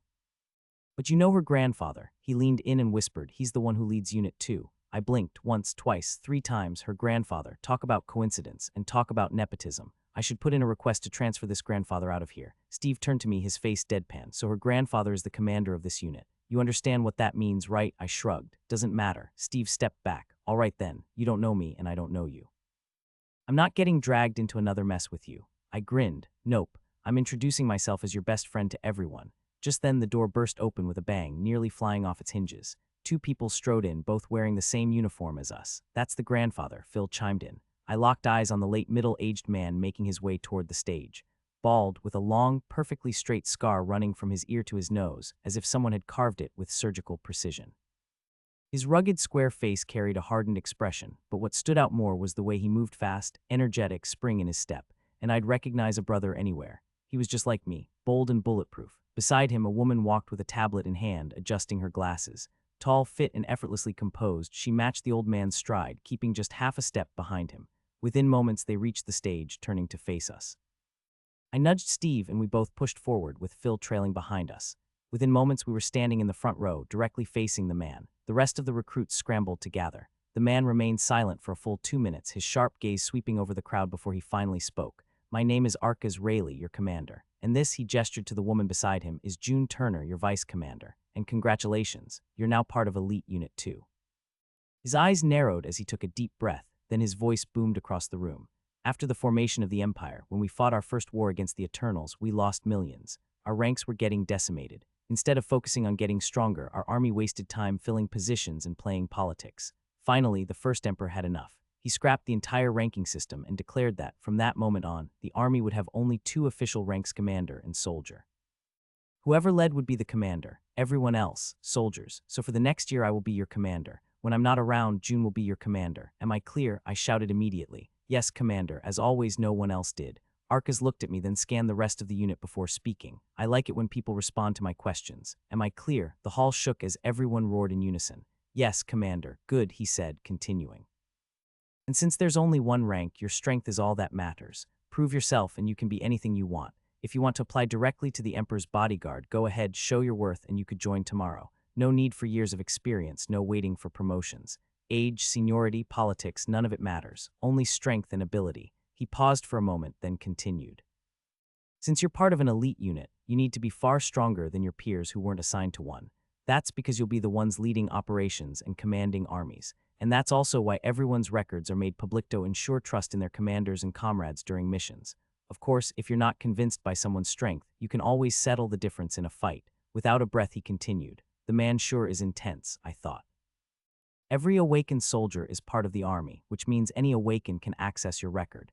As commanders, you can create whatever internal ranks you want for your unit, but they won't hold official weight. For example, June's official rank in Unit 2 is soldier, just like the rest of you, but I assigned her as vice commander in name. He swept his gaze over us. Do you understand? Yes, commander, we shouted in unison. Next, let me tell you about Unit 2. Arca's voice carried across the hall, commanding everyone's attention. I came to PCB 20 years ago as a commander. My first assignment was Elite Unit 32. By the end of that year, I pushed its rank up to 27, and after shedding blood and sweat for PCB, I was finally assigned to lead Unit 2 5 years ago. He let that sink in for a moment before continuing. There are rankings and competitions throughout the year, with one final battle to determine each unit's standing. Right now, you're Unit 2, but by the end of the year, you could be Unit 100. And whatever rank you finish with, that's what goes on your record, not where you started. Suddenly, lightning crackled across his entire body, his eyes glowing an intense yellow. His voice boomed. For 5 years, I've been stuck at Unit 2. It took me 15 years to climb from 32 to 2, but now I've hit a roadblock. And believe me, I don't like that. The air around him hummed with power. I like to be the best, and 2 isn't the best. So I'm going to put all of you through hell. If I find you lacking, I'll beat the shit out of you myself. He scanned the room, his gaze sharp. Your goal, simple. Get me Unit 1. In return, you'll become stronger than anyone outside these walls. He sure is selfish, but I liked his style. Am I clear? Yes, Commander, we roared back. Finally, for the first time since he started his breathless speech, Arcas smiled. Ooh, I like that energy. His eyes gleamed with something close to amusement. Since I clearly haven't been able to produce soldiers strong enough to snatch rank 1, that means my previous methods weren't good enough. So this year, we're shaking things up. His voice turned sharper. I've noticed a pattern. Every year, new recruits waste their first month running around, making friends, chasing girls, and showing off. So I've decided to move the schedule forward. You can still do all of that just while trying to survive. He paused, letting those words settle. I handpicked each and every one of you based on the feedback we received from your academies. But now, all of you are starting from the same line. So I'm throwing you into the jungle. For the next month, you'll fight to survive among the monsters, or should I say, the abominations. If you think you're the best, prove it in the coming month. Show me the result of your 4 years of training in the academy. Your ranks will be decided based on your performance. A few people stiffened. Others swallowed hard. Don't worry, he added. I'll make sure none of you die in the first month. That's all the help you're getting from me. He clasped his hands behind his back and continued. At the end of each month, we'll hold a ranking competition to decide your standing within the unit. Anyone below rank 20 will be punished. A hush fell over the room, and every 3 months there will be a competition between all units. If our unit drops below rank 2, all of you will be punished. Silence. Then his next words hit like a hammer. You leave for the jungle in 1 hour. His gaze swept over us. Am I clear? Yes, Commander, we shouted. What happened next completely convinced me that the grandfather was nuts. I mean, having high energy is great and all, but that doesn't mean you go full-blown crazy. Within an hour of his speech, we were each handed a military bag containing 2 extra uniforms, a basic first aid kit, a weapon that we like to use, so in my case, my hands, a communicator that connected us to June for emergencies and future instructions, and just enough food and water to maybe last a month if we stretched it. Otherwise, we'd have to figure out how to survive on our own in the forest. Then, as if things weren't bad enough, he made us sit through 5 battle recordings between human soldiers and abominations. I mean, we all knew what abominations were, we'd seen their footage before, but those were censored to keep kids from being too traumatized. Our commander, though, he didn't care about that. These videos were nothing but raw, unfiltered brutality. I watched as monsters tore people apart like paper. Human soldiers were butchered, thrown around like rag dolls, and left in mangled heaps. And then came the worst part. We saw their souls leaving their bodies, drifting away toward those damn Eternals. All around me, my unit clenched their fists, some muttering curses under their breath. How could they not? Every single one of us had lost family to battles like these. After that horror show, Arcas gave us yet another lecture, this time about how we had to be on our feet by the end of the month. Then came the carrot and stick approach, punishment and reward. Anyone who failed to reach level 12 by the end of the month left in the jungle for another week. The top 5, on the other hand, got to pick a system skill from his personal repository, better rank, better skill. And just like that, we were loaded onto a military aircraft and sent flying to God knew where. I looked around the aircraft. All of us were strapped in tight, secured to our seats. I couldn't even see Steve. Arcas had told us we'd be separated, and after that, it was up to us, team up or go solo, our choice.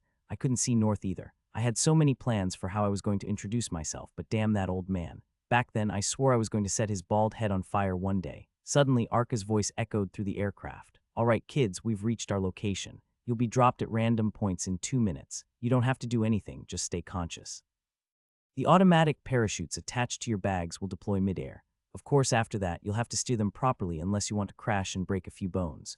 Oh, and I think the monsters might notice you coming down, so be ready for an attack at any moment. All the best and make me proud. Damn, what the fuck? I had no idea how to steer a parachute. Hell, I doubted anyone here did. What kind of sick bastard was this old man? A sudden scream tore through the aircraft. Ah.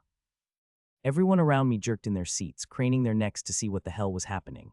Then panic erupted. Fuck, he's actually dropping us from this high. I don't know how to use a parachute. Someone explain fast. How the fuck would we know? Weren't we supposed to get a month of training before getting thrown straight into hell? Somewhere behind me, a voice screeched. If I die, I swear I'm coming back as a phantom just to haunt that bald demon. Right then, Arca's voice crackled through the speakers. You do realize I can hear you, right? Silence. Then. Commander, I'm still a virgin. I can't die a virgin. A snort escaped me. Another scream. Panic spread like wildfire. Suddenly, the hatch beneath the guy next to me snapped open. He barely had time to scream before he was yanked down, disappearing into the clouds. A second ladder boom, the hatch slammed shut. Everyone around me froze, eyes darting to one another, wide with panic. The air inside the aircraft grew thick with fear. I could feel my own body heating up, adrenaline pumping through my veins. I was scared, really scared. Calm down, Billion. I scolded myself, took a deep breath, and shut my eyes. Fuck this bald bastard. I am not going to scream no matter what. Gritting my teeth, I locked my jaw shut and waited, and waited. Screams echoed at regular intervals, each one followed by the deep boom of another hatch opening. Then boom, a rush of wind slammed into me. I snapped my eyes open just in time to see the world flip upside down. I was falling. Tilting my head up, I caught a glimpse of the massive aircraft shrinking into the distance above me. The wind roared in my ears, a deafening rush as I plummeted through the sky.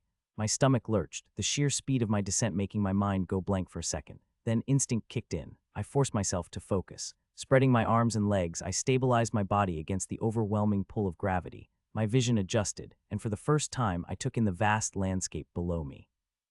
A massive forest stretched endlessly in every direction, an ocean of green broken only by rolling hills and occasional rivers cutting through the terrain. No clearings, no easy landing spots, just trees, a whole lot of fucking trees. Then it hit me, generator. I had been too caught up in the chaos to think about it, but this high up I was surrounded by one thing in abundance, air resistance and kinetic energy. I shouted, power up. I activated my talent. A pulse of warmth spread through my body as I instinctively absorbed the sheer force of my descent, slowing me down slightly, very slightly. The energy flowed into my heart, charging me like a living battery. I couldn't stop the fall completely, but the pressure on my body eased, giving me a little more time to react, and my descent continued towards the endless forest. Thenfwhip, my parachute deployed with a violent jolt, yanking me upwards as it caught the wind. My body lurched from the sudden deceleration, my harness biting into my shoulders.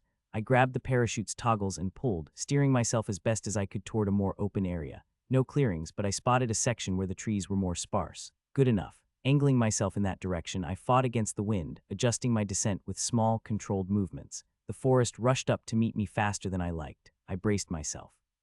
Crack, my boot smashed into a branch, spinning me sideways. Thwack, leaves and twigs whipped against my face as I crashed through the canopy.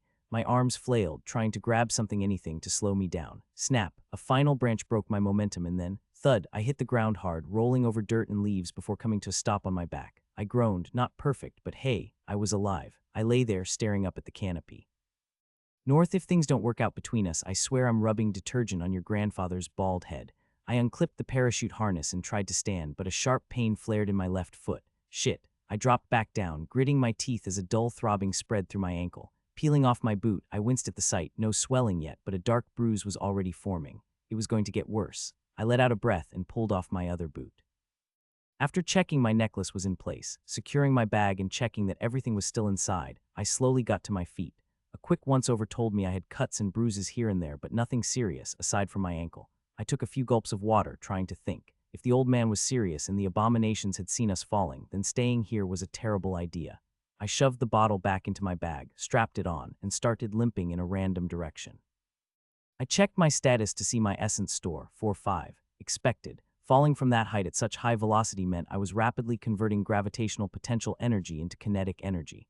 The sheer force of my descent, along with the impact and friction from the air, had generated enough energy to charge my core. I limped forward, forcing myself to focus on moving rather than the pain. The trees stretched endlessly. The air smelled damp, rich with earth and decay. Then I heard it, a whisper. A voice, faint, distant. I froze. The whisper came again. Cold prickles raced down my spine. I turned sharply. Nothing, just trees swaying ever so slightly. Then out of the corner of my eye, a figure, standing still, watching. I blinked and it was gone. Fuck. I blinked multiple times and held my breath. A monster had found me. I knew it. I squinted, scanning the trees, my ears straining for any movement. The whisper came again, threading through the silence, but I still couldn't see the creature. Slowly, I stepped forward, turning as I moved, my entire body tense. My eyes stayed locked on the environment, fully focused, ready for anything. I stayed like that for another 5 minutes, but aside from the whispers, seeming to come from everywhere, I couldn't find anything. Meanwhile, the pain in my ankle kept worsening. I could feel it starting to swell. Not seeing anything around me, I slowly limped forward, keeping my eyes and ears sharp. After 2 minutes, I stopped again. That feeling, that prickling sensation on the back of my neck, I was being watched. I turned, scanning every direction, but the monster remained unseen. I wanted to stop and tend to my ankle, but with something lurking nearby, that would be as good as inviting death. A sudden rush of air. Instinct screamed at me. I twisted too slow. Something sharp raked across my right arm. Pain flared as I stumbled back, biting down a curse. My breath hitched. The attack had been fast, too fast. Blood dripped from 3 deep gashes just below my shoulder. I clenched my jaw, forcing myself to stay steady, to keep my eyes wide. Where did it go? My pulse pounded in my ears as I turned, scanning the trees. The forest stretched endlessly, shadows shifting in the dim light. Nothing moved, no sound, no sign of it, but I knew it was still there, watching. The wound stung, but I ignored it, tightening my grip on my bag strap to make sure my back was secured from the attack. If it attacked again, I needed to react faster. Then another whisper, closer this time. I snapped my head toward the sound just as a dark, lanky shape darted through the trees. Thin, almost skeletal. Its skin was raw, scraped and torn, drool leaking from its open maw. Then it stopped and grinned at me. Brown ape level 0. The system identified my foe. Before I could react, it rushed forward and vanished into the trees again. I clenched my jaw, trying to think of a way to handle the situation, but I barely had time to react before it struck again, this time from the left. A streak of movement, too fast to track, then pain. Its claws raked across my left arm before I could dodge, tearing through my uniform and leaving a burning gash from my shoulder to my elbow. I staggered back, gritting my teeth, but before I could counter, it had already vanished into the trees. I turned frantically, scanning the dense foliage, my breath heavy. The whispers crept closer, slithering through the air. Then another attack, a blur from the right. I twisted my body just in time to avoid a deep wound, but its claws still scraped my right thigh before disappearing again. My arms, then my leg. It was picking me apart, piece by piece. It was toying with me. This time, I was ready. I knew it would go for my left leg next. I pretended to focus on my right, keeping my breathing steady. Then, there it was, the rustle of movement, the rush of air. It came exactly as I expected. Knowing it would vanish into the trees again after striking, I had only one chance. I planted my weight on my right leg, twisted sharply to the left, and launched myself forward, slamming my shoulder into its thin, bony chest. The impact sent a shockwave through my body, but I didn't stop. I drove forward with everything I had, wrapping my arms around its midsection and slamming it straight into the ground. The creature let out a choked snarl as we crashed down, dirt and leaves exploding around us. It thrashed beneath me, its claws slashing wildly, but I didn't relent. Gritting my teeth, I fought to pin its arms down, struggling to gain control before it could slip away again. I drove my knee deeper into its gut, crushing it against the dirt as it twisted and screeched beneath me.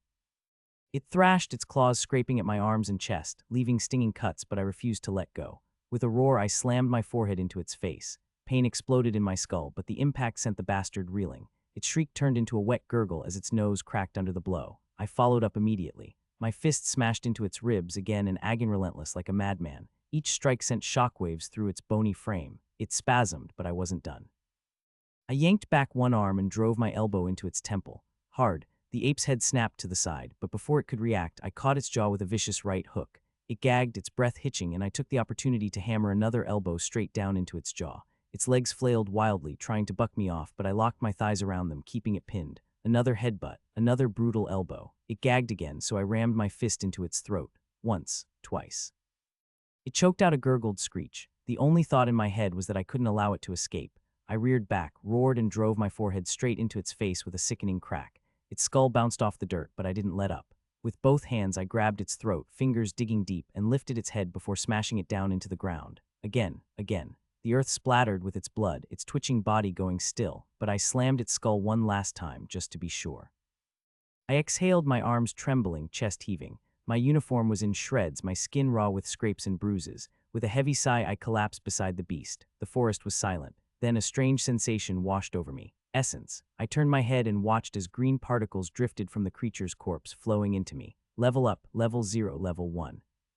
I pulled up my status to check the new updates. Status. Name Billion Ironheart. Race Human. Class NA. Laws NA. Level 1. Talent Generator 1. Essence 5-5. Attributes Strength 8. Constitution 7. Dexterity 10. Synapse 7. Unused stats 5. I noticed I reached level 1. My essence was full again, and I had 5 unused stat points. Taking stock of my injuries and exhaustion, I allocated 3 points to Constitution and 2 to Strength, bringing them both up to 10. Then, without hesitation, I transferred the stored essence into Constitution, temporarily boosting it to 15, just enough to speed up my body's recovery. I felt the new stats taking effect. Felt my body a little bit more tougher and could feel the wounds stinging a little. Pushing myself up, I turned my gaze to the dead abomination, a brown ape. Before corruption, it must have been a strong, muscled beast covered in thick brown fur. But after a corrupted soul took over, it had become this grotesque, skeletal husk, its body reeking of decay. Now, with its death, the corrupted soul was permanently erased. I clenched my fists as my thoughts drifted to my parents. In our universe, when someone died, whether naturally or in war, their soul would drift toward the Eternals, who would attempt to forge them into living armors, the Phantoms. But if the forging failed, the soul would become corrupted, losing all reason. Those corrupted souls were then cast into different worlds, where they would infect and twist beasts into abominations. Every day, I prayed to the gods that my parents hadn't become neither phantom nor abomination. Casting one last glance at the beast, I moved forward barefoot, searching for shelter. The pain in my ankle had dulled significantly expected, considering my constitution had nearly doubled for now. My body was working fast to recover. My uniform was in tatters, especially the upper half, but I ignored it. First aid could wait until my constitution dropped back down. No point wasting resources while my body was already healing at an accelerated rate. I moved carefully, stepping lightly to avoid making noise, my eyes scanning the forest for any signs of movement. As I walked through the forest, I felt a tingling sensation spread through my body, my updated stats at work. The pain had lessened, my muscles felt different, and the bruising on my ankle had already started to fade. I scanned my surroundings, searching for a cave, somewhere to hide for the night, preferably with a rock or something to block the entrance. Once I secured shelter, my next goal was hunting. Arcas wanted us at higher than level 12 within a month. I'd make sure to surpass that expectation. By the end of probation, I'd make good on my promise Ethy would be the ones chasing me. And on one thing, Arcas and I agreed, I didn't like two either. I wanted to be the best, to be in everyone's faces, always ahead. I came across a massive tree towering over the rest of the forest. Tilting my head back, I stared up. It was easily multiple times the height of the others. Deciding to take advantage of my temporarily boosted constitution, I set my bag down and started climbing, careful not to put too much strain on my ankle. My hands gripped the rough bark as I pulled myself up, branch by branch. Halfway up, I was way above the canopy. From here, I could see other trees of the same kind scattered across the forest, standing taller than the rest.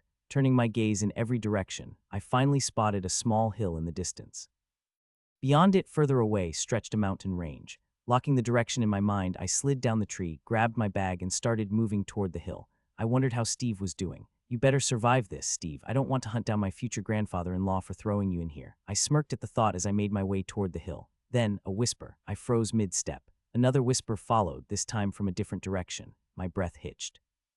My eyes stayed locked ahead, my body rigid, unmoving. I couldn't see anyone, but I understood. There were 2 of them this time. I slipped the bag down and whispered, "Power up." My heart thrummed and I could feel the core stirring up. I stayed still, keeping my breathing slow. My eyes darted from tree to tree, scanning every inch of my surroundings. I knew this game by now. They were testing me, waiting for an opening. But this time, I wasn't the same as before. My body felt lighter, stronger.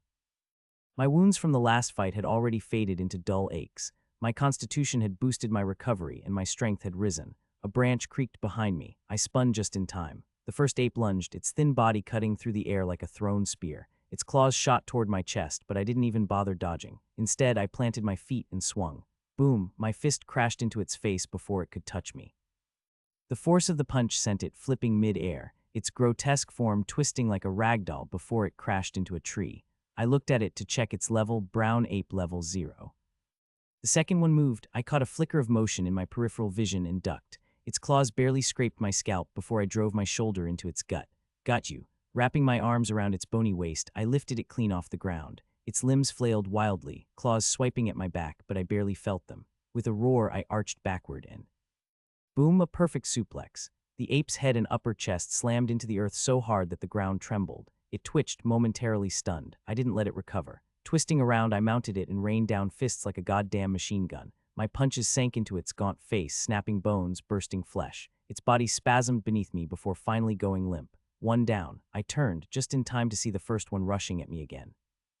It had recovered faster than expected, blood leaking from its mouth, its sunken eyes filled with rage.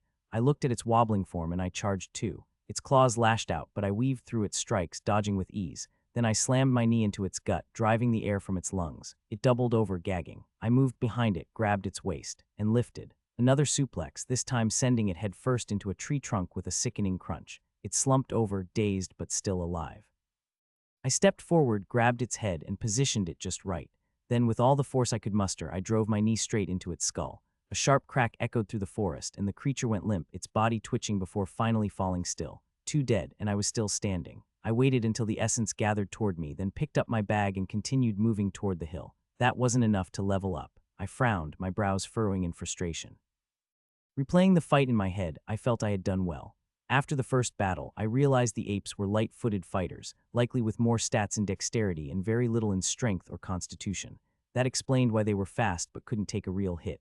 I kept moving cautiously for another 10 to 15 minutes before stopping beside another towering tree. Deciding to calm down my thoughts, I climbed up and settled on a thick branch. Pulling out my water bottle, I took a small sip, my mind drifting back to the sickening cracks I had heard when I drove the apes into the ground. I glanced at my knuckles, perfectly fine, aside from some crushed skin and bits of ichor still clinging to them. I closed my eyes and took a deep breath. It's either them or us, billion.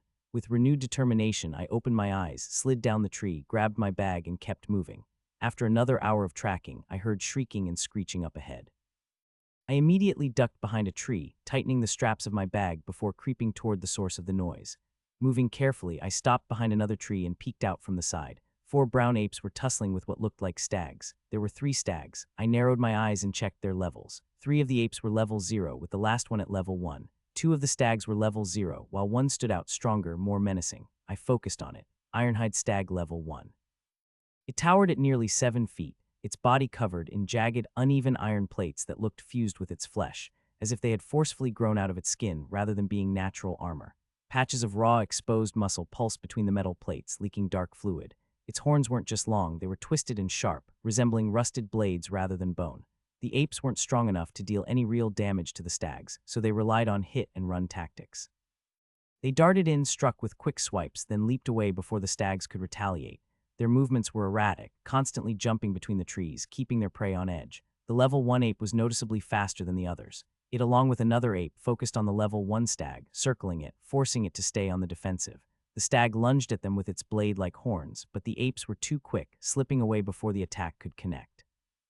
It was a battle of speed versus endurance, but from what I could see, the stags weren't backing down either.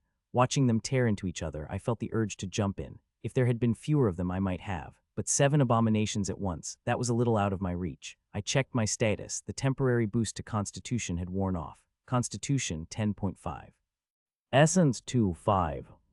Now I had a decision to make. I could ignore their fight and move on, or I could get involved, outlast them, and emerge as the final winner.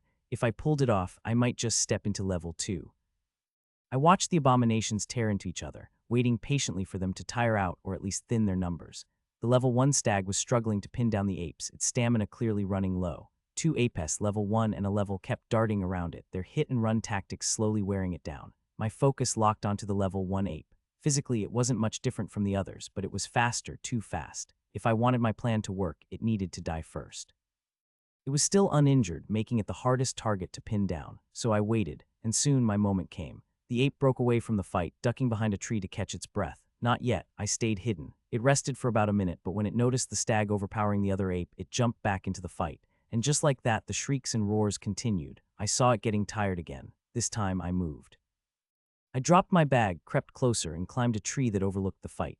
The ape broke away once more, panting heavily. Now, I jumped from branch to branch, moving silently, my bare feet barely making a sound. Then, standing directly above it, I took a deep breath, focused on the ape, and dived. Mid-flight, I yanked my right hand back and forced all my stored essence into it.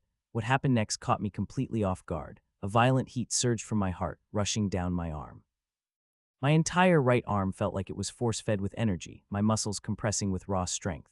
The sheer force of it made my veins burst, pain ripping through my arm, but I gritted my teeth and slammed my fist into the unsuspecting ape's skull. Boom! Its head exploded like a crushed watermelon. I hit the ground, rolling to absorb the impact, and without wasting a second, I bolted. I ducked behind another tree, exhaling sharply, my breath heavy. Pain. My right arm throbbed, blood dripping down its entire length to my fingers. Damn it, what the hell was that? I had never expected essence to be that violent when applied directly. I had expected to knock out the ape and finish it with another 1 or 2 punches, but the effect of directly applying essence was far greater than I anticipated. I stared at my right arm. It was bloody as hell. I had transferred essence to my attributes before, but nothing like this had happened. So why was this different? Level up, level 1, level 2. Seeing the message, I grinned slightly. The pain was worth it. I held my breath and waited, ready to jump into action if any of the apes or stags noticed me. A few moments passed. No reaction. Slowly, I sneaked back to where my bag was. Opening it, I pulled out the first aid kit, grabbed some bandages, and then, gritting my teeth, yanked off my shirt. I wrapped the bandages tightly around the wounds on my right arm. The pain was horrendous. It felt like needles were stabbing me from the inside, trying to break through my skin. I peeked out and saw the level 1 stag overpowering the level 0 ape. The ape shrieked, maybe trying to call for the one I had already killed. It barely dodged the stag's horns, then sprinted away, disappearing behind a tree. The stag lingered for a few moments, waiting, but when the ape didn't return, it turned away and rejoined the other stags in battle. Crouching low, I moved toward the hidden ape, keeping my eyes locked on the ongoing fight. As I got closer, the stench hit me, thick and rancid. Gritting my teeth, I braced myself. This was going to hurt. With a sudden motion, I lunged. My left hand clamped over the ape's mouth, my right arm wrapped around its throat, and my legs locked tightly around its torso. Then, with all my strength, I yanked it backward, taking us both down. The ape thrashed wildly, its claws raking at my arms as I tightened my grip around its throat, squeezing with everything I had. It struggled harder, its body convulsing, but I refused to let go. Then, in a desperate move, its teeth sank deep into my left palm, searing pain exploding up my arm as warm blood gushed out. I gritted my teeth, refusing to scream, but at that moment my right arm flared up in agony, the earlier damage roaring back to life. My grip wavered for a split second, but gritting my teeth, I doubled down on its throat. Finally, its movements grew sluggish, then weak, until finally, with one last twitch, its body went limp in my hold. I exhaled sharply, my whole body trembling, but I didn't loosen my grip until I was sure it was dead. Shoving the ape's lifeless body off me, I pushed myself up with a groan. My arms were covered in fresh scratches, and my right arm was practically useless now, throbbing with every movement. Then I froze. The forest had gone silent. No more shrieks, no more roars. Slowly, I lifted my head. All 3 stags and the remaining 2 apes were staring right at me. Their muscles tensed, their eyes locked onto my bloodied form. I exhaled sharply and whispered, "Power up." My heart lurched. The core roared back to life. And I turned and bolted straight into the forest, my body instantly hitting full acceleration. Fucking hell. The essence transfer had completely screwed up my plan. My right arm flared with unbearable pain as I ran, and behind me I could hear the beasts crashing through the trees in pursuit, suddenly forgetting their own enmity. My thoughts spun as I ran, one question echoing in my mind. Would they catch me first, or would I run straight into another abomination? And in both cases, it would end in my defeat, and I didn't like that at all. There wasn't much to think about then, so I transferred all my unused stats into strength, raising it to 15, and started slowing down slightly. My body heated up from the sudden surge of power. I adjusted my stance, and the moment I heard the ape shriek, I turned and burst toward it, driving my left fist straight into its face. The impact sent it flying backward, slamming into a tree with a sickening crack. My heart burned hotter as it absorbed the energy from the collision. Skidding forward, I pivoted sharply and struck again before the ape could even flop to the ground. My fist crashed into its throat, crushing it instantly. Without wasting a second, I turned, shifted direction, and bolted once more. I could feel the bandages soaking through with blood. My right arm was getting worse with every step. Noticing that the last remaining ape wasn't leading the chase this time, I made a quick decision. I needed to avoid running straight into another abomination. So I curved my path, circling around the same area while weaving between the trees in a tight zigzag, making sure the stags couldn't get a straight run at me. Finally, the ape moved to the front again, struggling to keep up with my pace while the stags lagged behind. That was my moment. I charged straight at it. The ape shrieked and lunged, claws stretched wide. At the last second, I slammed my feet into the ground, skidding to a stop. My bare soles scraped against the dirt as I ducked low, letting the ape sail clean over me. Spinning on my heel, I twisted and launched my leg into its head with all my strength. A sickening crack rang out as its skull caved in, the final level 0 ape dropping lifelessly to the ground. I turned to the roaring stags. They were still crashing through trees, barreling straight for me. The level 0s weren't a problem, but the level 1 was built differently. Its defense had to be somewhere between 12 and 15 points. I clenched my fists. This was going to be tough. The level 1 stag charged straight at me and I met it head-on. It dipped its head, horns aiming for my torso, but I leaned in, slamming my left shoulder into its skull. The impact nearly stopped us both in place, a shockwave rattling through my body. My heart heated up, the core hungrily absorbing the energy. I grinned. Give me more, little dear. Stepping back, I turned and sprinted away. The stag roared and gave chase. Once I gained some distance, I stopped, pivoted, and charged again. My left shoulder met its skull once more, another brutal impact. My entire body trembled, but the heat inside my heart surged. I glanced at my essence store, 3-5. That was enough. Without hesitation, I turned and bolted. But this time, instead of running straight, I kicked off a tree trunk, grabbed onto a branch, and climbed up, leaping between the trees. I stopped and waited, watching the beast charge toward my tree. Just as it was about to reach me, I kicked off a branch from the opposite tree, using it as a pivot to rotate midair. As I spun, I pushed 2 units of essence into my right leg. A surge of energy flooded my muscles, making them denser and more compact, like coiled steel ready to explode with power. The leg felt more powerful, and the pain flared instantly, hot and sharp, but this time I could manage it. With all my momentum, I brought my leg down in a devastating axe kick, slamming it onto the stag's back. Crack! Its spine shattered under the impact. The beast buckled, its body collapsing as the force drove it into the ground. I stood up limping. My leg hurt not as much as the right arm, but still the essence transfer did burst some veins. I took a deep breath and turned around. Only 2 level 0 stags were left. A couple of good punches and a solid tackle later, I lay sprawled on the ground, the 2 dead stags beside me. Level up, level 2, level 3. I guess that went well, I exhaled. I took stock of my injuries. My right arm was completely unusable, and my left leg wasn't much better. My arms and chest were covered in cuts from the apes, and my shoulder throbbed from the repeated stag collisions. Still, I raised my good hand in the air and did a tiny victory celebration. That was one of the most thrilling fights I had ever been in. I had taken down a group of 7 abominations alone. Even I could hardly believe it. Grinning through the pain, I pulled up my status screen. My essence was back at 2-5, and I still had 5 unused stat points, but I wasn't sure how to use them yet. I needed to come up with a strategy. What kind of fighter did I actually want to be? Our stat distribution and the experiences we went through from level 1 to level 25 determined our class options. If I wanted to focus on defense and become a tank, I'd have to invest in constitution. If I aimed to be an assassin-type fighter, I'd need to pump my points into dexterity. And if I wanted a class that let me control elements in battle, I'd have to increase my synapse as much as possible, then select a starting element class. Before my talent awakened, I had planned to be a frontline fighter, always in the thick of battle. I liked getting my hands dirty, so my original plan was to focus on strength and dexterity and aim for a warrior-related class. But now, everything had changed. This talent introduced essence, and on top of that, it gave me extra attributes.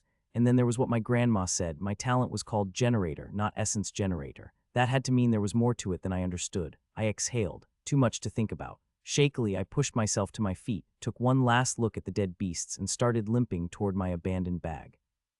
After reaching it, I patched myself up with some temporary first aid, gulped down some water, and forced myself to move.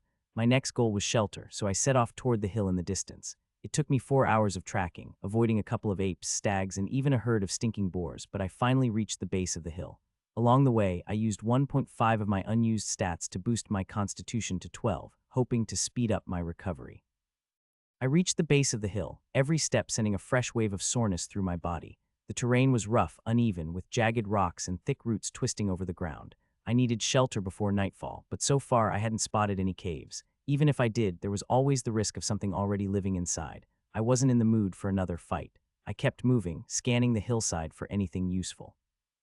After what felt like an hour of searching, I finally found what I was looking for, a cave entrance partially hidden behind a cluster of boulders. It wasn't deep, maybe 10 feet at most, but it was dry and, more importantly, empty. No bones, no foul smells, no signs of anything making this its home. Still, I didn't trust it. I climbed a nearby tree, settling into a thick branch that gave me a clear view of the entrance. If anything lived there, it would come back eventually. I just had to wait. 3 hours passed. The sun dipped lower, the shadows stretched longer, but nothing showed up.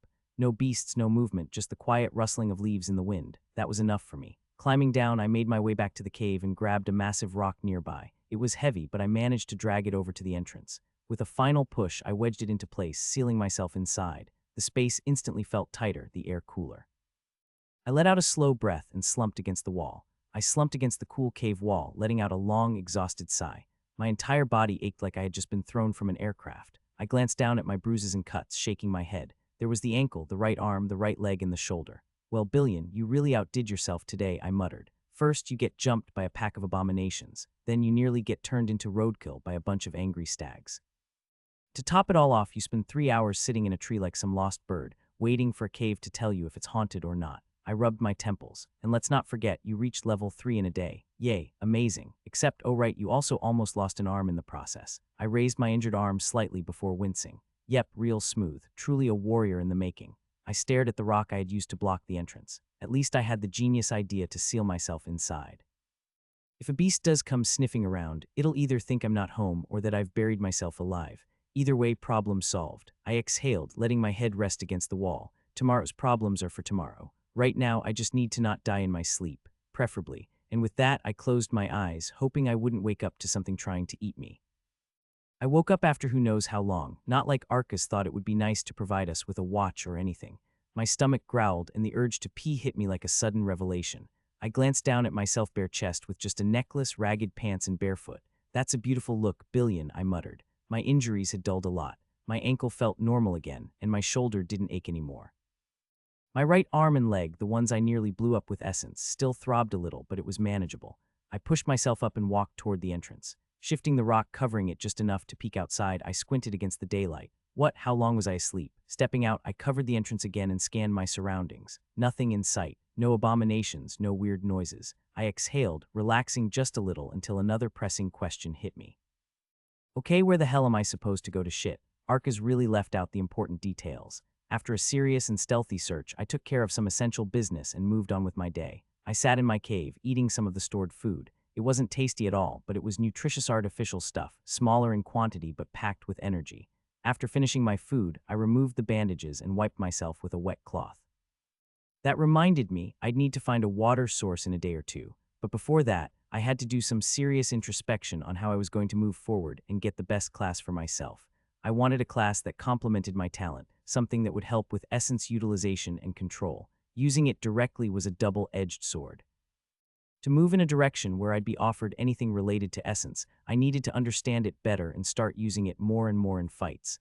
I checked my essence store, 3-5. One more unit had increased by the end of the fight. I sat cross-legged and closed my eyes, trying to calm my thoughts. The thing with me was that it was always difficult to quiet my mind. My brain just couldn't stay still. I let my thoughts drift for a minute or two before focusing on my heart, tuning into its steady rhythm. I was trying to find where the heat I felt was building up. I recalled the sensation of essence traveling from my heart to my arm and leg when I used it. I kept my focus on my heartbeat. Some time passed, and I started to sense something other than the beat, but I couldn't quite place it. I held on, pushing through for another 10, maybe 15 minutes, but it led nowhere. With a heavy exhale, I opened my eyes. This was proving more difficult than I thought, so I did the next best thing. I dumped all my unused stats into Synapse, bringing it up to 10.5.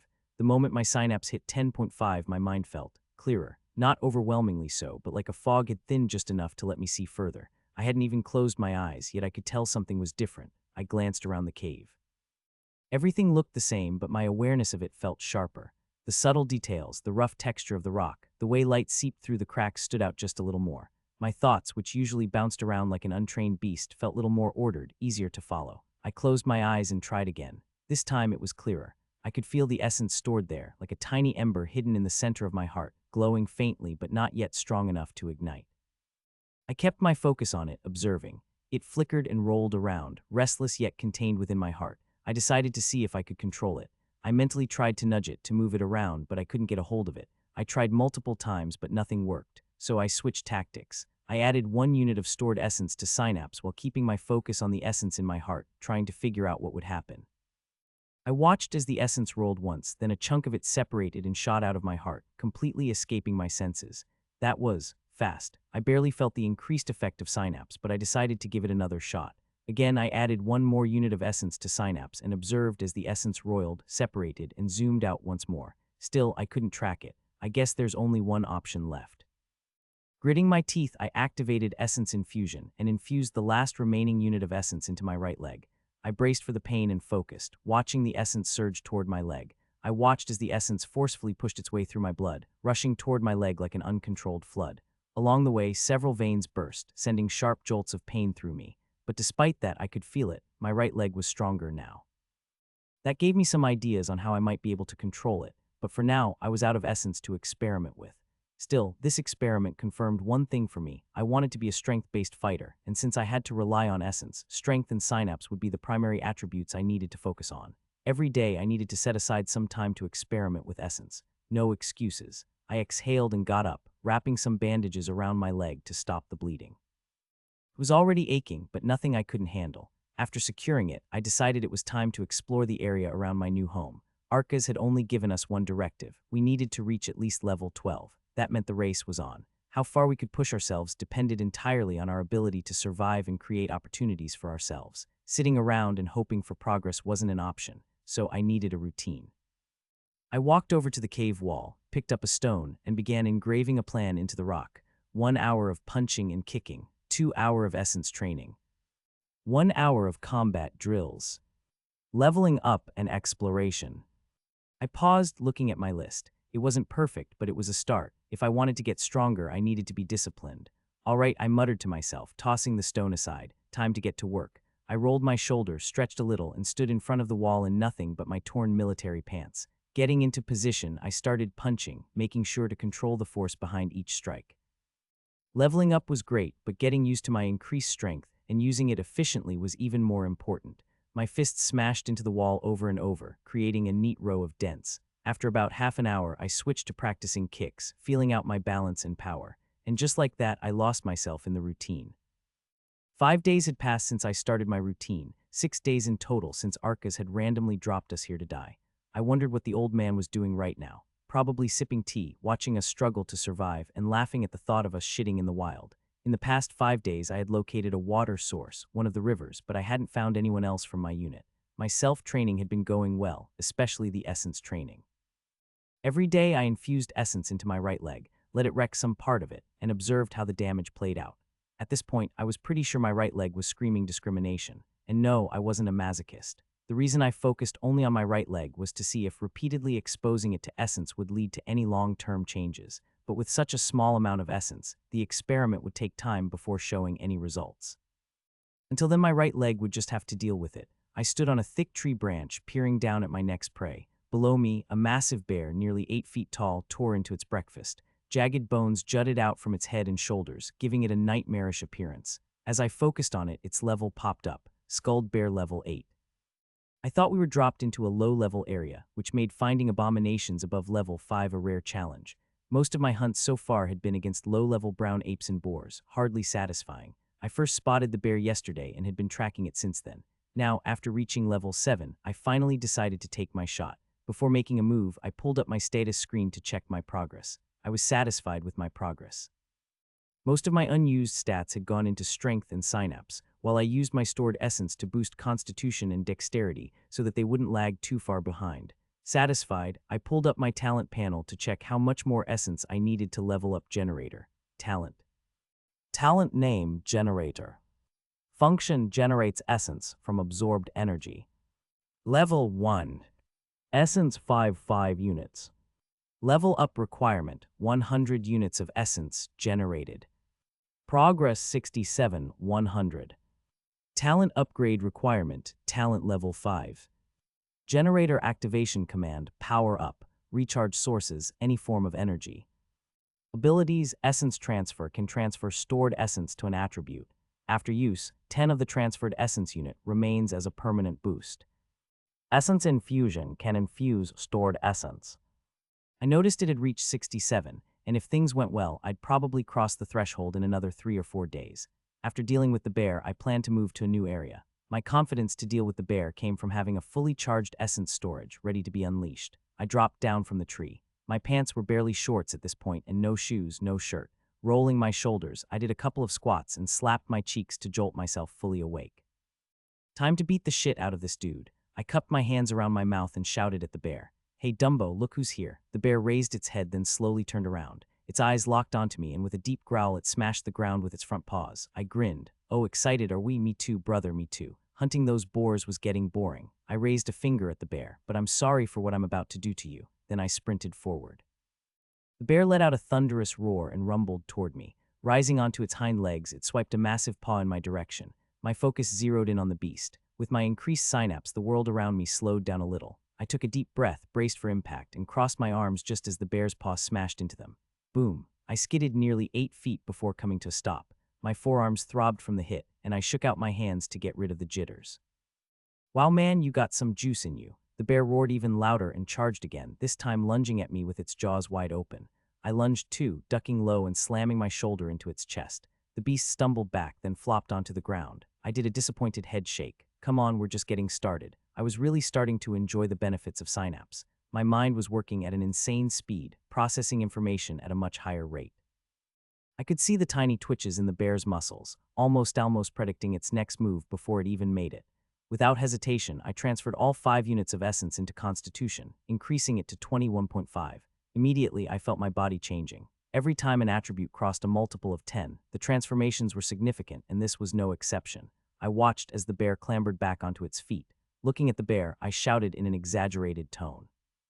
How are you, P? I felt my heart thrum as the generator kicked into action, and I charged first. The bear swiped at me again, but I stood my ground, crossing my arms to take the blow head-on. This time I didn't budge. My feet dug into the dirt, absorbing the force, and I grinned. My heart pounded as I watched the heat build up in the core. I exhaled sharply, planting my feet firmly into the dirt. No more blocking, no more sidestepping. This time I was going to take it all. The bear roared, its breath hot and foul, before lunging again. It swiped with one massive paw, aiming straight for my ribs. I clenched my jaw and braced. Boom! The impact sent a shockwave through my body, but instead of crumpling, I held my ground. My muscles strained, my bones groaned, but I didn't break. The force spread through my body instead of concentrating in one place. My constitution had finally caught up to my strength. The bear wasn't done. It followed up with another swipe, this time smashing into my shoulder. My body twisted from the force, my feet dragging across the ground, but I didn't fall. Pain flared, but it wasn't sharp, it was dull, heavy, manageable. I grinned. That's all you got. The bear growled and reared up on its hind legs before bringing both its paws down in a hammer strike. I crossed my arms over my head and bam. My knees bent slightly, the ground beneath me cracked, but I stayed upright. My heart pounded like a war drum, my generator talent roaring to life. I felt the heat surge in my core. Every hit made my body tougher, stronger. My constitution firing up to recover the damage and provide strength. The bear's strikes still hurt, but they didn't overwhelm me anymore. I could read its movements, anticipate the blows, absorb them. My synapse processed everything in high detail, the twitch of its muscles, the shift of its weight before each attack. I took another swipe to the ribs, another to the thigh. My body bent but didn't break. My breathing was steady, controlled. The bear took a step back, huffing, confused. It expected me to crumble, but I was still standing. I rolled my shoulders, feeling the deep warmth of essence building inside me again. My core had been running at full speed, and now it was nearly fully charged. I exhaled and smirked. My turn. Like a bull, I smashed my foot into the ground and sprinted toward the beast. I leaped, twisted midair, and my leg shot forward, slamming into its shoulder with full force. The impact sent the bear crashing into a tree, the bone plate on its shoulder shattering like brittle stone. I landed smoothly, rolling my ankle a little, then bounced lightly on the balls of my feet, shifting my weight from left to right in a steady rhythm. Yeah, that felt good. Come on, big guy, let's end it in one move. Although I had no system skill at the moment, I still wanted to end this fight with a finisher or a signature move.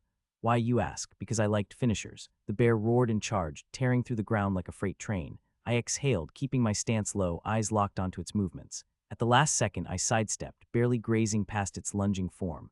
As it barreled past, I planted a foot on its back and launched myself into the air, using its own momentum against it. The world slowed for a moment as I reached the peak of my jump. My leg tensed, muscles coiling like a spring. I swung my leg down, an axe kick aimed right at the center of its skull.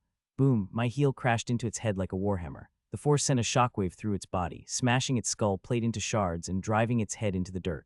The ground beneath us cracked from the impact. The bear twitched once, then fell completely still. I landed smoothly, rolling my shoulders as I took a deep breath. Level up, level 7, level 8. I looked at the bear. With that, I turned and made my way back to my shelter. It was finally time to complete my essence experiment. I had accumulated enough unused stats to push synapse past 20, and I was certain it would help me manipulate essence, even if just a little. Reaching my shelter, I gulped down some water and sat cross-legged on the ground. I distributed all my unused stats, increasing synapse to 21.2 and strength to 23.5. The green flames of essence roiled at the center of my heart. I observed them in silence for a good 10 to 15 minutes, studying every flicker and swirl. Then, bringing my full attention to the flame, I gave it a nudge. It moved. I nudged again, and it responded once more. A slow grin spread across my face as I realized I was finally getting somewhere. I attempted something new, separating a tiny chunk of essence from the main flame. I pulled out a fragment, smaller than even a single unit, and guided it toward my right hand. I could feel it traveling through my arm, strengthening it as it passed forearm, wrist, fingers. It spread like a controlled fire, fueling my muscles instead of overwhelming them. Opening my eyes, I clenched my fist, feeling the raw power surging through it. No pain, no damage, just strength. By taking only a minuscule portion of essence, I had finally found a way to control it without tearing myself apart. On top of that, my increased constitution helped mitigate the damage. Suddenly, a system message flashed before my eyes. Innate skill acquired. Essence manipulation level 1. I focused on the message to read the details. Innate skill, a skill awakened through a person's unique talent, directly tied to their talent's abilities. These skills cannot be learned or taught, only unlocked through talent progression and mastery. Essence manipulation innate skill, the ability to control, shape, and channel essence. I smiled. Now that's more like it. I hadn't even known there was something like innate skills in the system. Nothing in our education had ever mentioned them. So is this a secret only for those with talents? The chances of that seemed high. Since only a few people awakened talents and most of them kept their abilities under wraps, this kind of information probably wasn't public knowledge. I pulled up my status. I noticed that my essence store now showed 4.5, meaning I had successfully separated 0.5 from the total. Wanting to test the effect of my new skill, I closed my eyes and manipulated the essence again. This time it moved even more smoothly, flowing into my other hand in a single, effortless motion. A satisfied grin spread across my face. It felt good to see my efforts pay off. After spending a few more minutes playing with the skill and testing its effects, I stood up, stretched, and made my decision I was done here. It was time to move on. I picked up my bag and stepped out of the cave. Based on my exploration so far, I had two possible directions to go. One led to a vast mountain range, while the other stretched into a flat forest.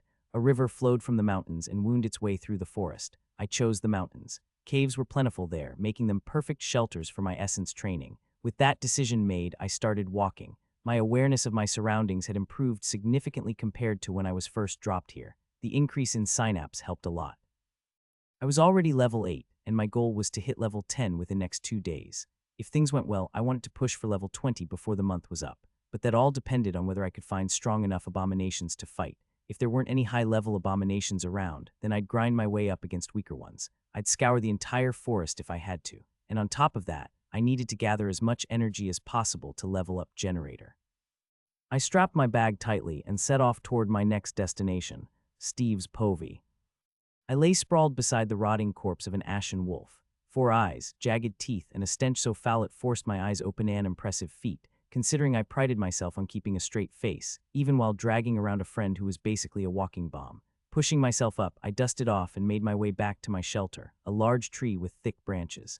I had hoped this fight would push me to the next level, but it seemed I needed one more. I was already level 6, even though I had a bad start. Normally, I'd take a break after reaching the threshold, but that green-eyed menace just had to awaken a talent. I exhaled, my shoulders slumping. I still remembered the day I met that human disaster.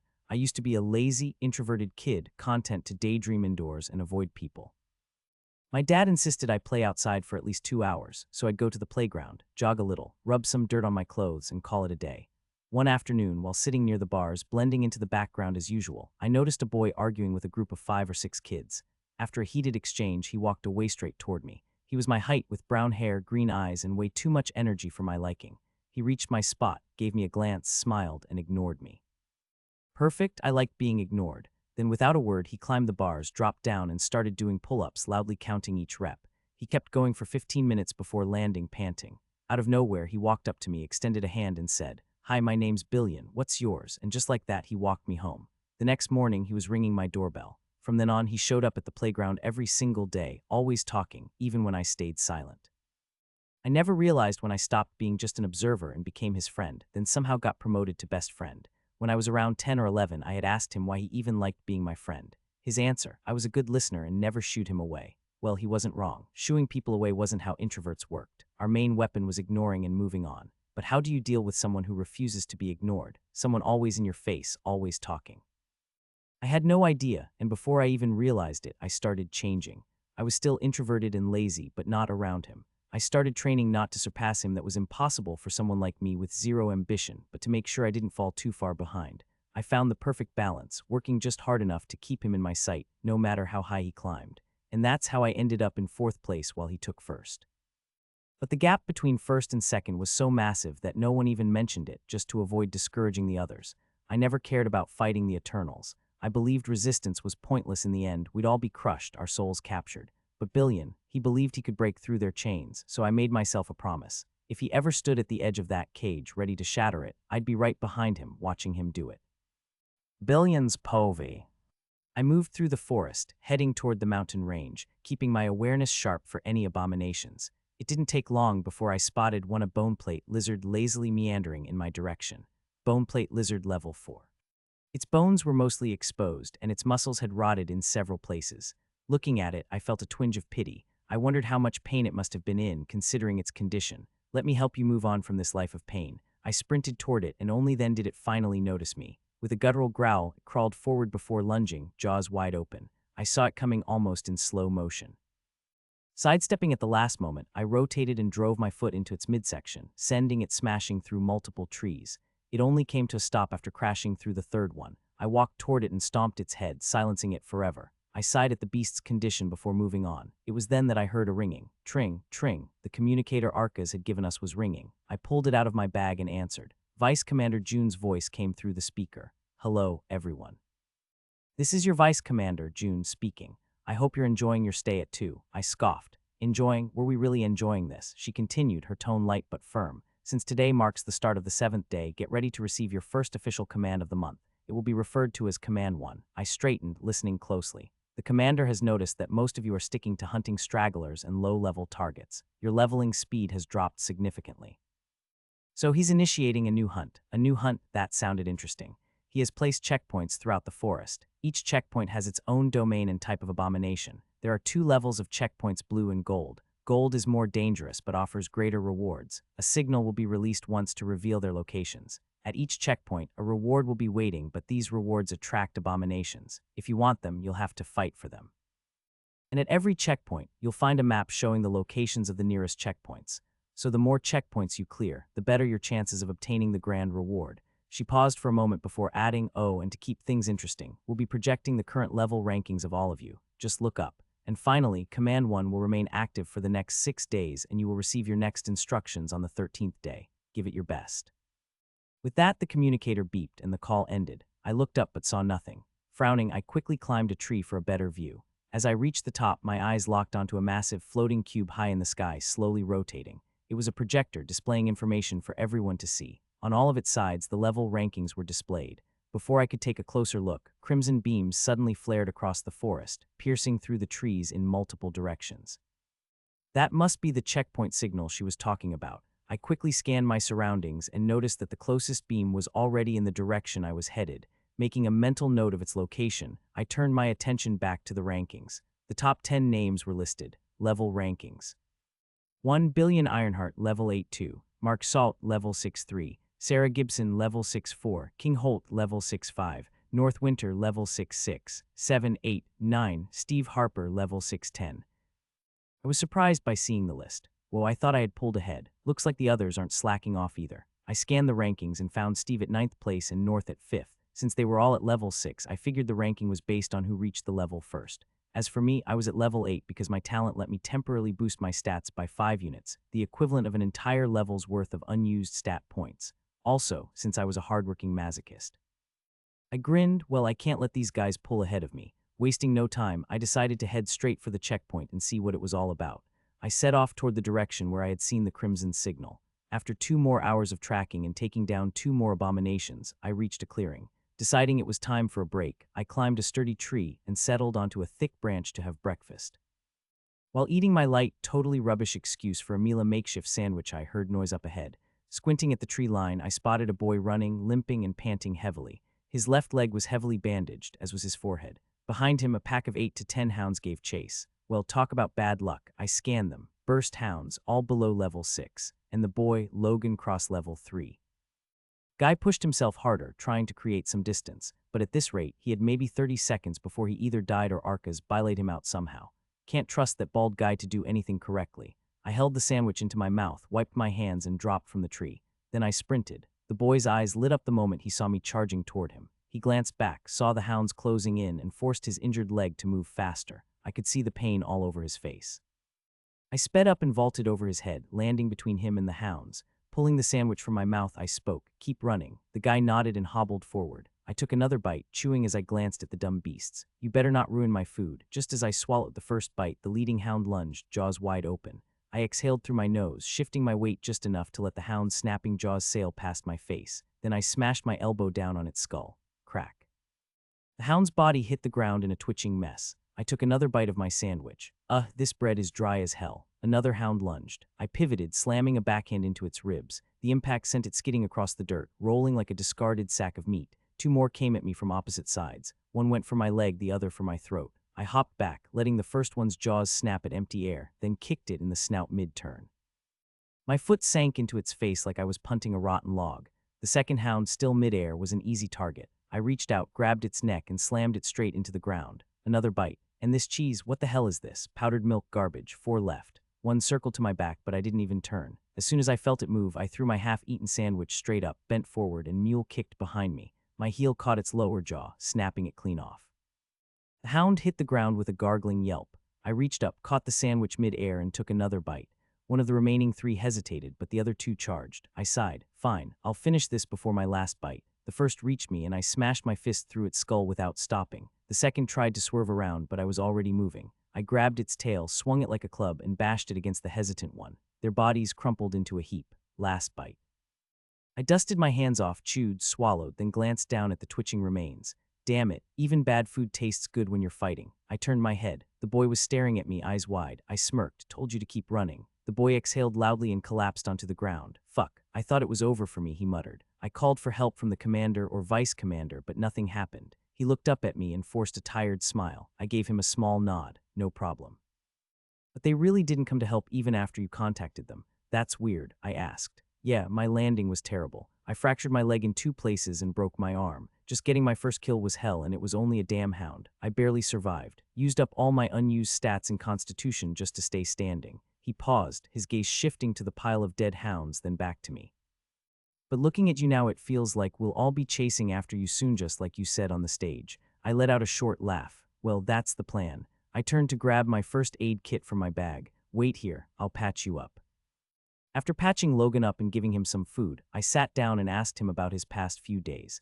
He was level 3, and his entire area was infested with hounds. They were relentless trackers, too good at sniffing him out, and always moved in packs. Most of his time had been spent recovering, hiding, and picking off lone stragglers whenever he could. But he had one interesting piece of information. "You're sure you saw a level 10 hound?" I asked. "Yeah, no doubt about it." "There's no way I'd mistake its level," he said firmly. It was massive, almost 5 feet tall, built like a tank, probably a strength-focused abomination. And it wasn't alone, had at least 5, maybe 10 other hounds around it when I saw it. I leaned forward slightly. "Where did you see it?" He hesitated. Well, I had been hiding in my spot when the communicator suddenly rang loudly. The sharp sound immediately drew the attention of the hounds. Cursing under my breath, I took off running. As I sprinted through the trees, I spotted a giant hound joining the pack, locking onto me as its next target. But just before it could close the distance, the crimson signals flared across the forest. In an instant, the giant hound and most of the others abandoned the chase, drawn toward the new disturbance. "I remember the spot, but I'm telling you, it's dangerous. You really think you can take it on?" I winked at him. "Not sure, but I'll figure something out." Logan stayed silent for a few moments before speaking up. Can I come with you? I'll handle the stragglers level 3 or 4 and guide you properly to the spot. I shrugged. Fine by me. It'll help you recover faster if you level up and put some stats into Constitution. Logan nodded in agreement. We rested for half an hour before I picked up my bag and we set off toward the level 10 hound. Did you come across anyone else from our unit? I asked as we walked. No, I haven't.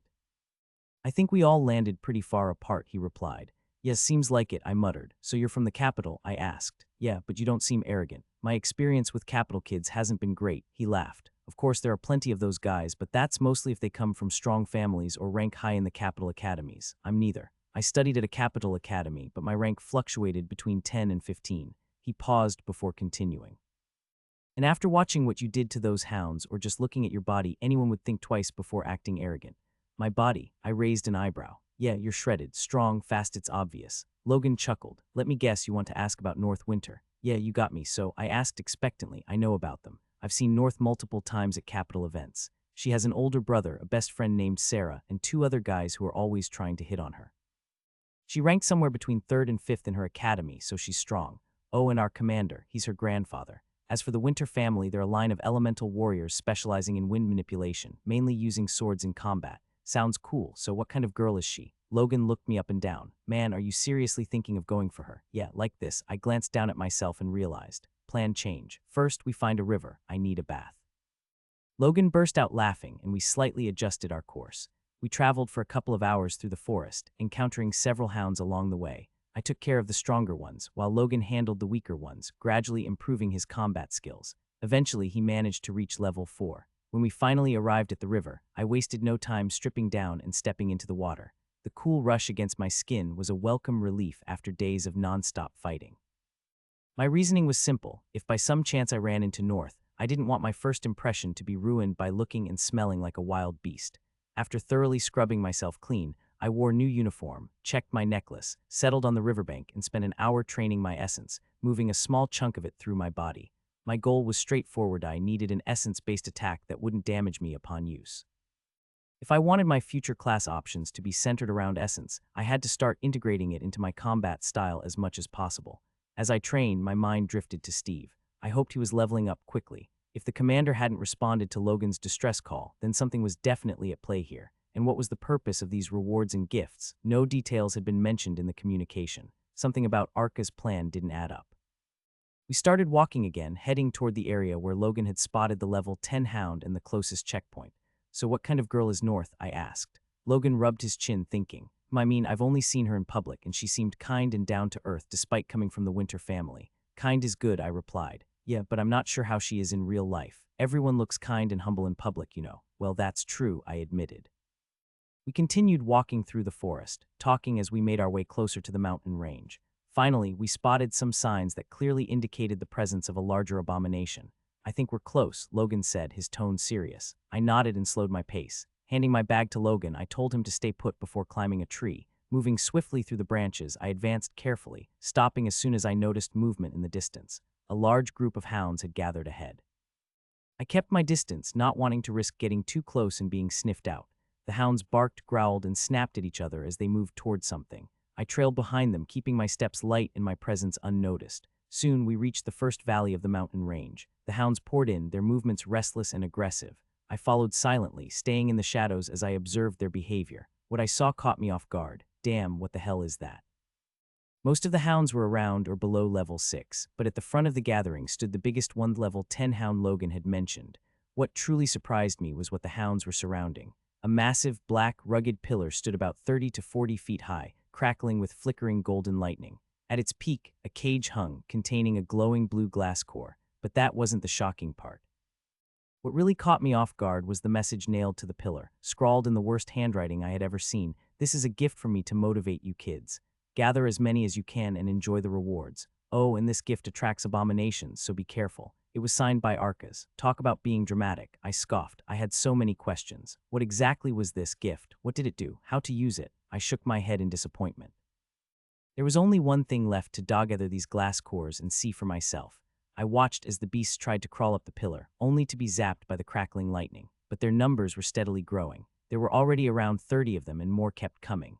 What was Arcus thinking? Retrieving the glass core alone seemed almost impossible without help from other unit members. Did he want us to group up, attack together, and then retrieve the core, or was there something else to it? Did he want us to go solo and push ourselves to the limit? Well, I honestly didn't care what the guy was thinking. If there was something to gain and it would make me stronger, then I was going for it. After giving the checkpoint one last look, I turned and ran back to Logan. My mind kept circling around the sheer number of hounds gathered there. I could have taken on the level 10 hound in a one-on-one fight, but the lower level ones were too many. They wouldn't let that happen. That left me with only one real choice: find a way to either thin out the lower level hounds or take them all on at once. I reached Logan soon enough and quickly explained what I had seen at the checkpoint. After asking him to keep watch, I climbed a tree, settling onto a thick branch before closing my eyes in meditation. I needed to explore my options. The first was the most straightforward: hunt the stragglers, level up to 10, and then take my shot at the checkpoint. The second was riskier but could be worthwhile: try increasing my talent to level 2 and hope it unlocks something useful. And finally, the last option: use essence in a way I hadn't tried before. After considering all my options, I decided the best approach would be to level up to 9, raise my talent to level 2, and experiment with essence to see if I could do something useful. I was on a tight timeline. I had no idea how long the pillar and its lightning defenses would hold against the hounds. If they managed to snatch whatever Arcus had left on it, that would be a serious problem. Keeping my eyes closed, I focused on the essence swirling in my heart. Then I activated essence manipulation, separated a chunk of essence, equivalent to 1 unit, and guided it through my body, starting from my left side and moving to my right. I continued circulating the essence throughout my body for another hour, letting it seep into every muscle and fiber. Once I was done, I stood up and climbed down to Logan. The sun was still bright past noon. I wanted to hit level 9 before nightfall. After explaining my plan to him, I took him along. I'd need as much help as possible when it was time to target the checkpoint. Our goal was simple: hunt whatever we could find. I knew finding high-level prey wouldn't be easy, but with the hounds moving toward the valley checkpoint, we could intercept them along the way and maybe squeeze out a level from the hunt. Soon, we were moving through the forest, careful not to attract too much attention. A pack of 5 hounds came into view, heading toward the checkpoint. I gave Logan a nod and gestured for him to take on the 2 level 3s while I handled the other 3 level 5s. Normally, a single punch would be enough to burst their heads, but I wanted to experiment. I whispered, "Power up." The generator roared to life. I activated essence manipulation, channeling chunks of essence into my legs. The moment I did, I felt them ignite with power muscles contracting, compressing, hardening. My constitution could handle this much essence with ease. I dug my bare feet into the soil and launched forward, faster than my normal burst speed. The first level 5 hound was within range. Shifting the essence from my legs to my fist, I backhanded the beast across the jaw. I felt the bone crack and dislocate as the hound was sent flying into a tree, smashing against it with a dull thud. The other 2 lunged at me. I redirected the essence back to my legs and focused entirely on evasion. My perception sharpened, and I weaved between their attacks with precise, fluid movements. They weren't fast enough to keep up, but something felt off. They were too weak. A sigh of disappointment left me as I ended the fight, crushing their heads with ease. After checking my reserves, I still had 3-5 essence left. I glanced at Logan. He had already finished dealing with his hounds. I stared at the ground, deep in thought. If I wanted more energy, I needed a tougher fight. If I wanted to refine my skills, I needed a tougher fight. If I wanted to level up, I needed stronger enemies or a lot more weak ones. Either way, I needed a challenge to progress from here. Logan approached me, excitement written all over his face as he grinned. "Let's keep going. I feel like just a couple more kills and I'll level up." I stared at him, lost in thought. "Billion." He waved a hand in front of my face. "Huh, oh yeah." I snapped out of it and took a deep breath. "Actually, Logan, there's a change of plans. You want to level up. I'll help you with that, but first, I need your help with something." I sat cross-legged on a branch, watching the hounds snarl and crash into each other. Their numbers had grown to around 50 or 60, and I spotted a few at level 8 and level 9 among them. I had returned to the checkpoint for one reason. I needed a real challenge to level up and push my use of essence in a brutal fight. I exhaled slowly. Now, it all came down to courage. Arcus had assured us that he wouldn't let anyone die in the first month. To me, that felt like an open invitation to charge headfirst into danger without fear of death. I grinned, and if my theory was wrong, well, that would be a lesson learned the hard way. I stood up and took a deep breath. Jumping down from the tree, I started walking toward the cluster of hounds surrounding the lightning-coated pillar, each step measured and steady. A few of them caught my scent, their heads snapping in my direction as they snarled. I checked my essence reserves, 5-5, back to full. I had spent the last hour recharging before coming here. "Power up," I muttered. My heart thrummed as the generator roared to life. I activated my skill, essence manipulation, and channeled a surge of essence into my legs. I exhaled, steadying my breath as I rushed forward. My heart pounded in my chest, my talent converting every ounce of motion, every impact into raw energy. Essence swirled inside me, building, waiting to be unleashed. The first hound, a level 7, lunged from my left, its jaws snapping toward my ribs. I pushed essence into my legs, my muscles compressing, tightening like coiled springs. I shot to the side, barely dodging its fangs. Before it could recover, I shifted the gathered essence into my arm and twisted my hips, throwing a sharp punch right into its skull. Crack, the beast crumpled before its body even hit the ground. Another level 7 closed in, claws swiping for my throat. I bent backward, feeling the sharp wind of its attack graze past my face. My perception stretched, every movement of the hounds sharpening in my mind. The second my feet touched the ground, I channeled essence into my right leg and kicked upward. My knee met the underside of the hound's jaw with a sickening crunch, sending it flying. No time to stop. A level 8 darted in next, faster, more aggressive. It lunged for my thigh, claws extended. I twisted my body, skimming just past its attack, but another level 8 was already leaping from behind. I had no room to fully dodge, absorb. The moment its claws raked across my shoulder, I let the kinetic force surge into my core, converting it into more essence. My wound stung, but the pain barely registered. Instead, I redirected that newly generated essence straight into my arms. I grabbed the level 8 by the tail before it could land and slammed it into the dirt. The horde was growing restless. More hounds were closing in level 6s, level 7s, some level 8s weaving through the chaos. The smarter ones circled me, waiting for an opening. I inhaled sharply. I had no choice but to move faster. Essence surged into my legs, the raw power making my muscles feel explosive. My feet barely touched the ground as I weaved through lunges, jaws snapping shut just inches behind me. A level 6 blocked my path. I crushed its skull in one strike.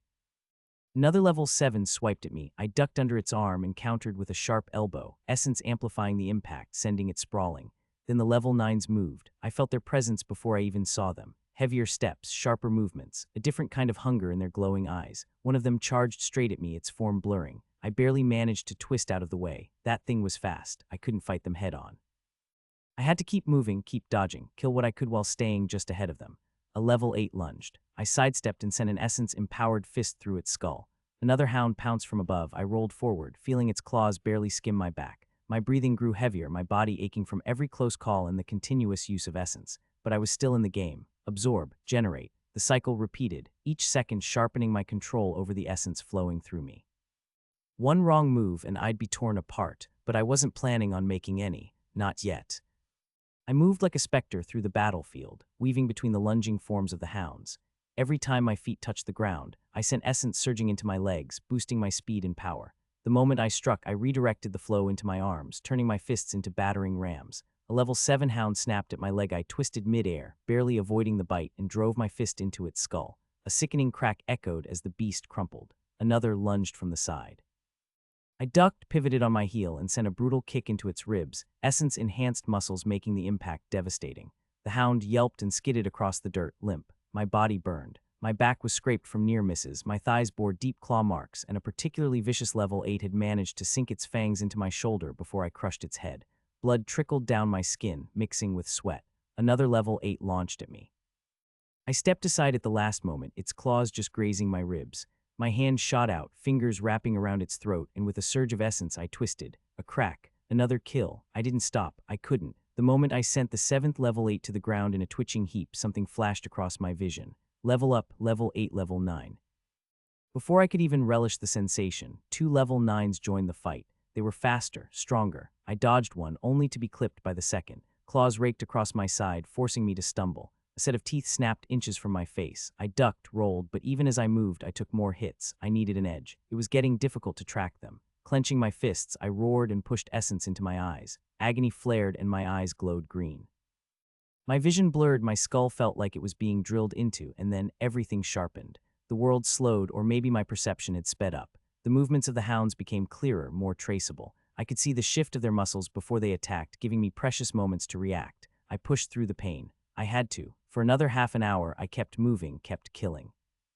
The damage piled up, my muscles burned from the relentless use of essence, my breath came in ragged bursts, and my eyes were starting to fail me.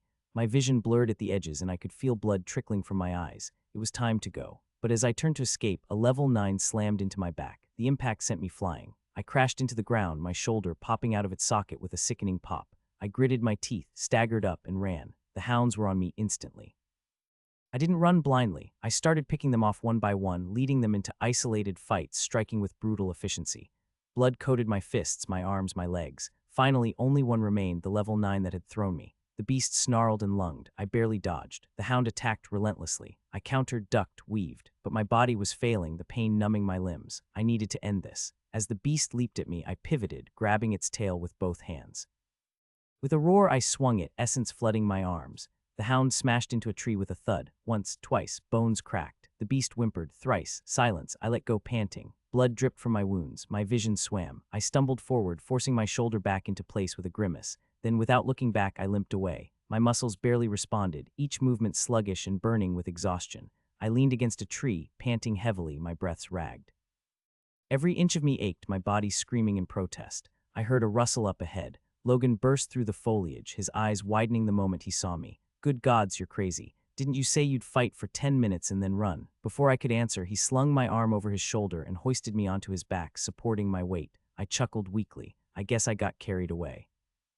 He scoffed, shaking his head, and sprinted forward, weaving through the trees, his footsteps light, avoiding unnecessary noise. I forced my mind to focus for a moment and checked my essence store. 5-5. Relief washed over me. I redirected all of it to Constitution, then allocated my unused stat points 3 to Synapse, 2 to Strength. And then I let the exhaustion take over, slipping into unconsciousness. I stirred, my eyelids heavy with pain. A dull ache pulsed through my body as I slowly took in my surroundings. I was lying on the ground, completely covered by a bush. I slept for a long time. I let out a quiet chuckle. Logan must have done this. Lifting a hand, I checked my neck. My necklace was still in place. I exhaled in relief. Fatigue still clung to me, my muscles aching from the fight, but I had gotten what I wanted. I had leveled up. My control over essence had improved significantly. I could fight continuously with its help, absorb and generate more of it, and I was on the verge of leveling up my talent. And then there was the biggest surprise, infusing my eyes with essence. My perception had nearly doubled. I frowned, thinking it over. Feels like I should have gotten a skill for that. Maybe I just needed to experiment more. I looked around. It was already nighttime. The world was cloaked in near total darkness, the moon hidden behind thick clouds. Only the faintest slivers of light filtered through, just enough to make out the shapes around me. The forest was eerily silent, save for the occasional rustle of leaves and the distant shrieks and howls of abominations echoing through the night. I moved around a little, checking a couple of trees, but I couldn't find Logan. And where did he go? I spotted my bag lying nearby. Opening it, I took a long sip of water before digging into some food. I was starving, really starving. The food tasted awful, but beggars couldn't be choosers. As I ate, I heard rustling up ahead. Narrowing my eyes, I tried to make out the shape in the darkness. A moment later, Logan stepped into view. "Hey, where did you go?" I asked, speaking around a mouthful of food. "Oh, you're awake. I just went to take care of some business," he said casually. "Business?" I raised a brow. He rubbed his stomach in response. I chuckled. "Got it." Logan sat down beside me. "So how are you feeling?" "I'm good, turd, but good." "That was a hell of a fight." I grinned. "Good fight. That was a suicide move, brother," he said, shaking his head. "I couldn't watch till the end, but I saw how you fought. One wrong step and you'd be dead." I winked. "But here I am." Logan let out a sigh, clearly unimpressed. "Anyway, the rankings updated." "Well, I mean, your level on the board did. You're showing as level 9 now." Oh, I perked up. "What about the others?" "No change. Everyone's still stuck at level 6. I nodded, a small sense of pride swelling in my chest. We sat and talked for a while before deciding to rest for the night. I climbed a nearby tree and settled on a sturdy branch, my thoughts drifting back to the fight. I felt like I had done well, but there were plenty of areas where I could have performed better. I realized I hadn't utilized essence as efficiently as I could have. The muscle strain and pain I was feeling now were the result of channeling essence in a haphazard manner toward the end, causing my muscles to tear and break under the pressure. I felt restless, my mind drifting back to the fight again and again. I had left things unfinished, and I didn't like that. I also wanted to know what was in that Kageth reward or gift Arcas had mentioned. I hope I don't regret this, I thought as I jumped down from the tree. I moved away from our hiding spot, heading straight for the checkpoint.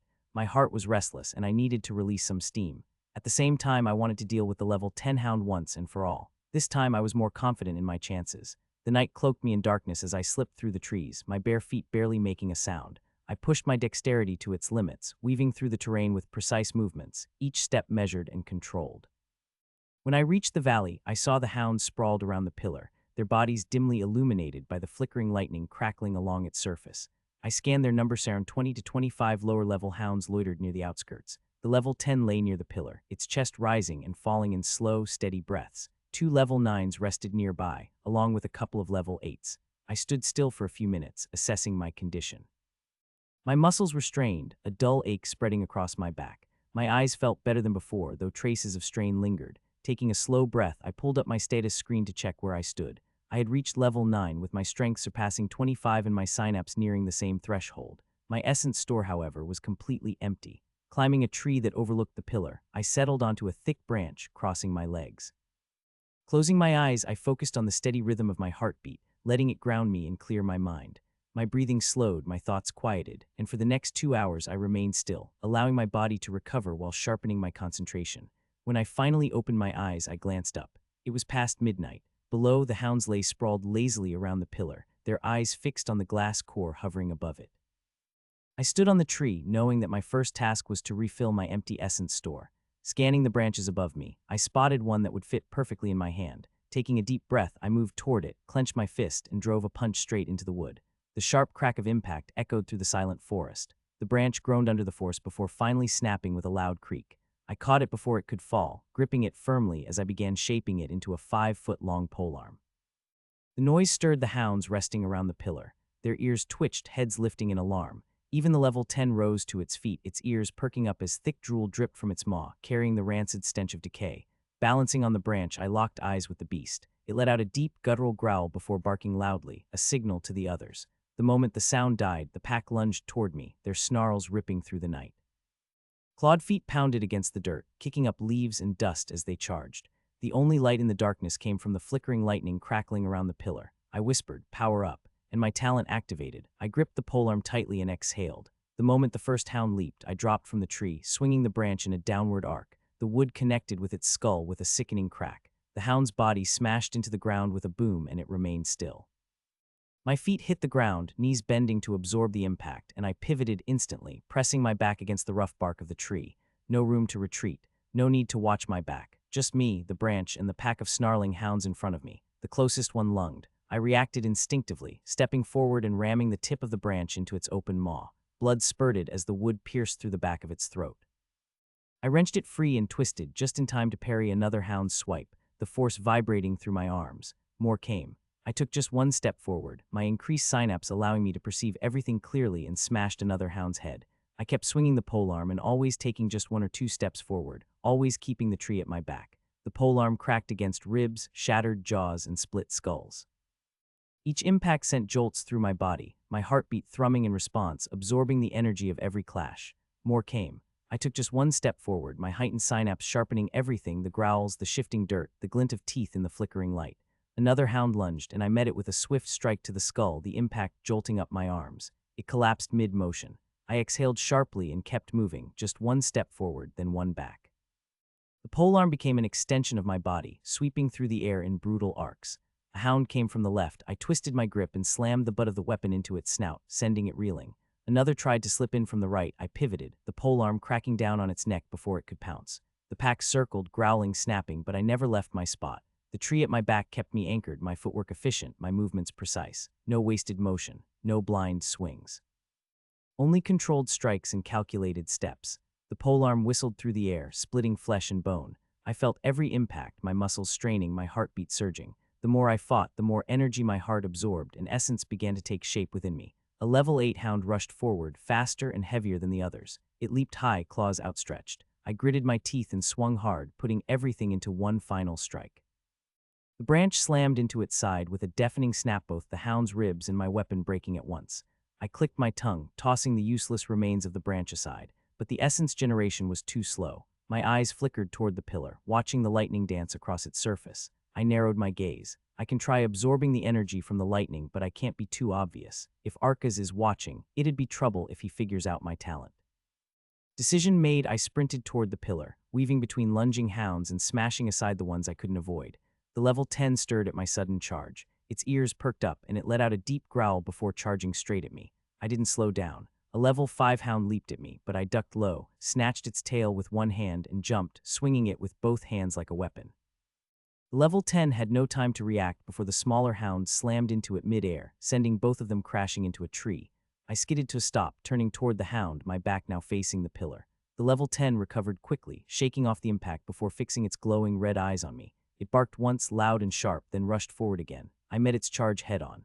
As it lunged, jaws wide open, I caught them in my hands, muscles straining as it pushed me back. I let it drive me toward the pillar, bracing myself. And then we both smashed into the crackling stone. A jolt of lightning ripped through my body, forcing me to jump away and roll across the ground. Damn, that hurts. It didn't leave any visible injuries, but my muscles went numb, like thousands of pins were pricking my skin. For a moment, I couldn't move properly, but then my heart roared to life. Heat exploded from my chest, surging through my veins. My entire essence store filled in an instant, and I had the distinct feeling that if I had more storage, it would have overflowed. I pushed myself to my feet, eyes locking onto the hounds rushing toward me from all sides. I activated my skill essence manipulation and channeled essence straight into my eyes. The world dulled, my perception sharpened, my thoughts accelerated. I felt the air vibrate, the soil tremble beneath my feet. Everything slowed, crawling forward in my vision. Then, a system ding echoed in my mind. A message flashed before my eyes. Innate skill acquired. Synapse boost level 1. I focused on the message, reading the details. Synapse boost innate skill, enhances perception and cognitive processing. Oh, now that's more like it. I had been wondering why I hadn't received a skill for infusing essence into my eyes. It clearly worked like an ability, boosting my brain's processing power. Now I had confirmation. A grin spread across my face as I took a step forward and swung my fist at a hound leaping toward me. My essence-infused punch connected with its jaw and boom. Its head exploded, blood and brain matter spraying in every direction. I pushed essence into my legs and lunged at the level 10. My body slammed into it midair, and together we crashed through a cluster of hounds before slamming into a tree.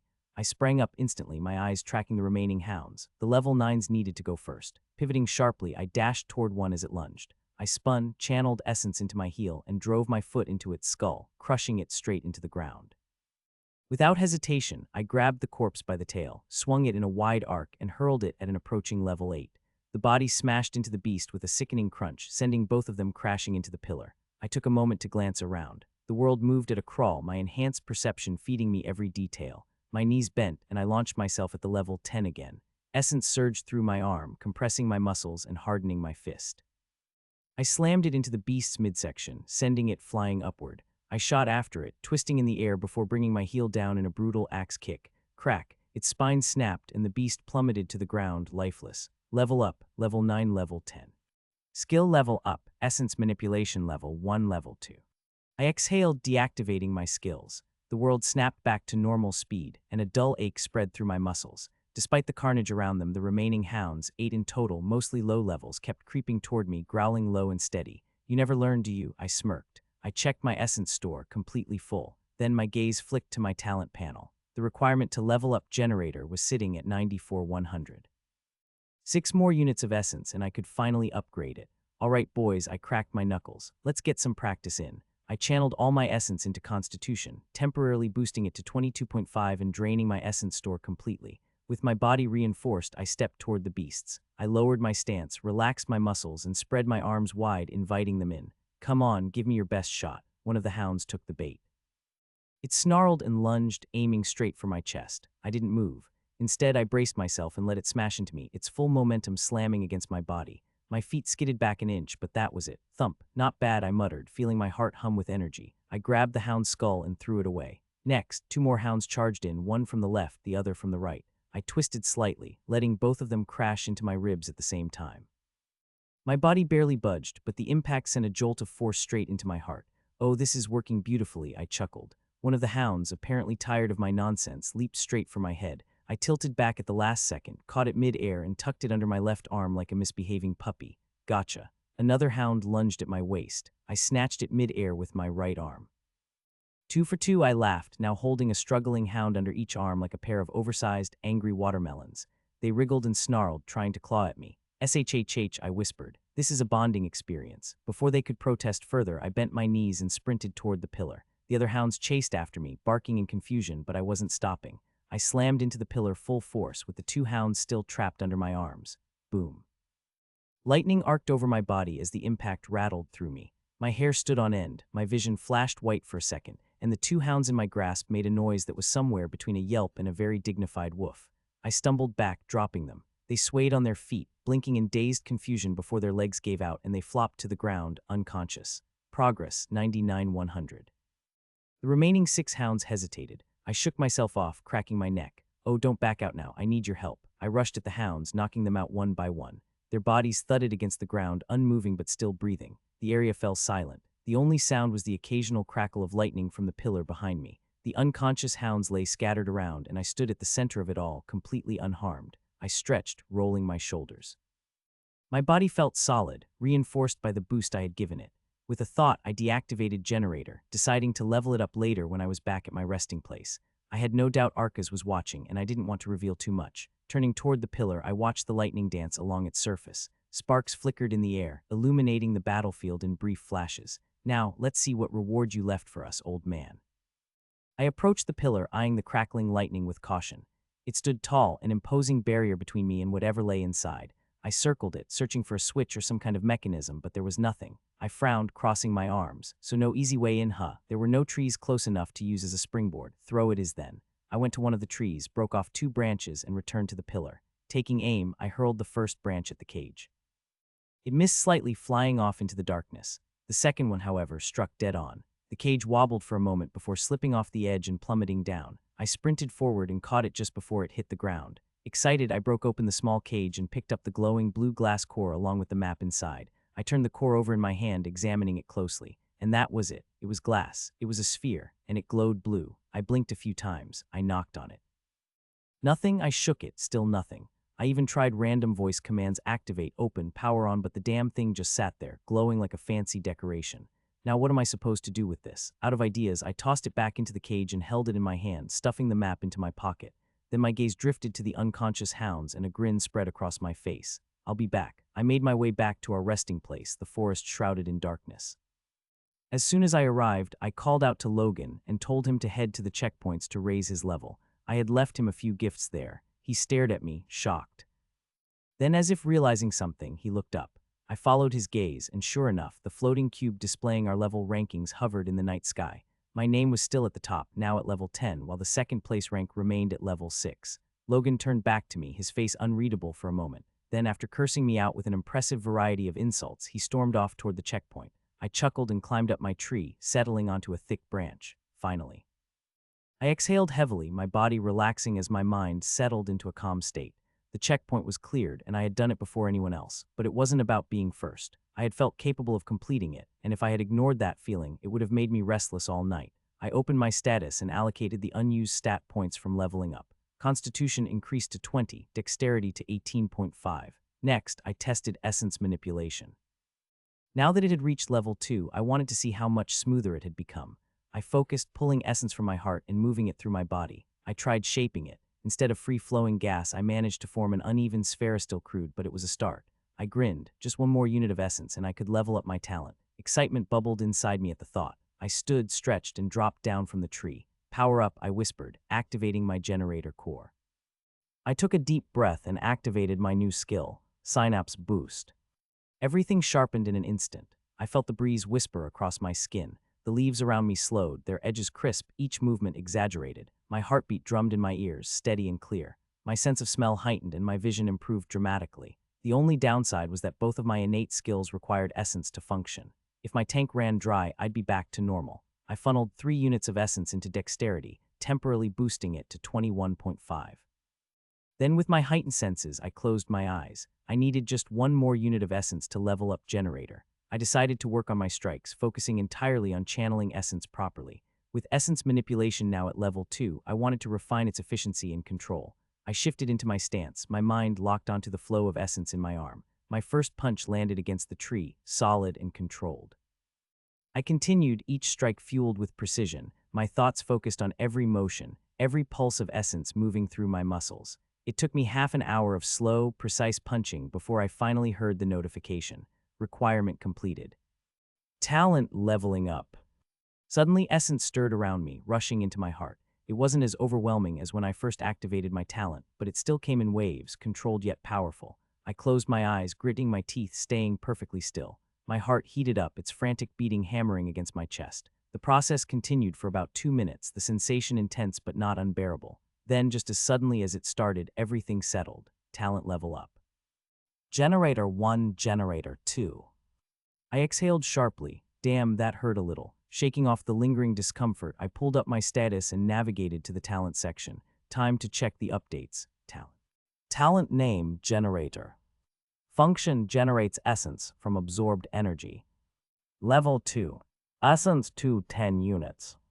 Level up requirement 200 units of essence generated. Progress to 200.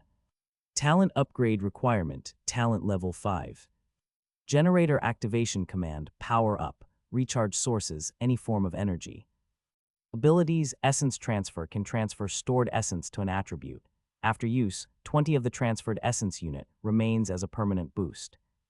Essence infusion can infuse stored essence. Wow, there were a lot of updates to the panel. First, my talent had increased to level 2. Second, my total essence storage had doubled from 5 to 10. Third, the requirement for the next level up was still 20 times the total storage, meaning I now needed to generate 200 units of essence to reach level 3. Fourth, my essence transferability had received an upgrade. Now, 20% of the transferred essence would remain as a permanent boost. That meant if I transferred all 10 units, 2 units would stay as a permanent increase to my attributes.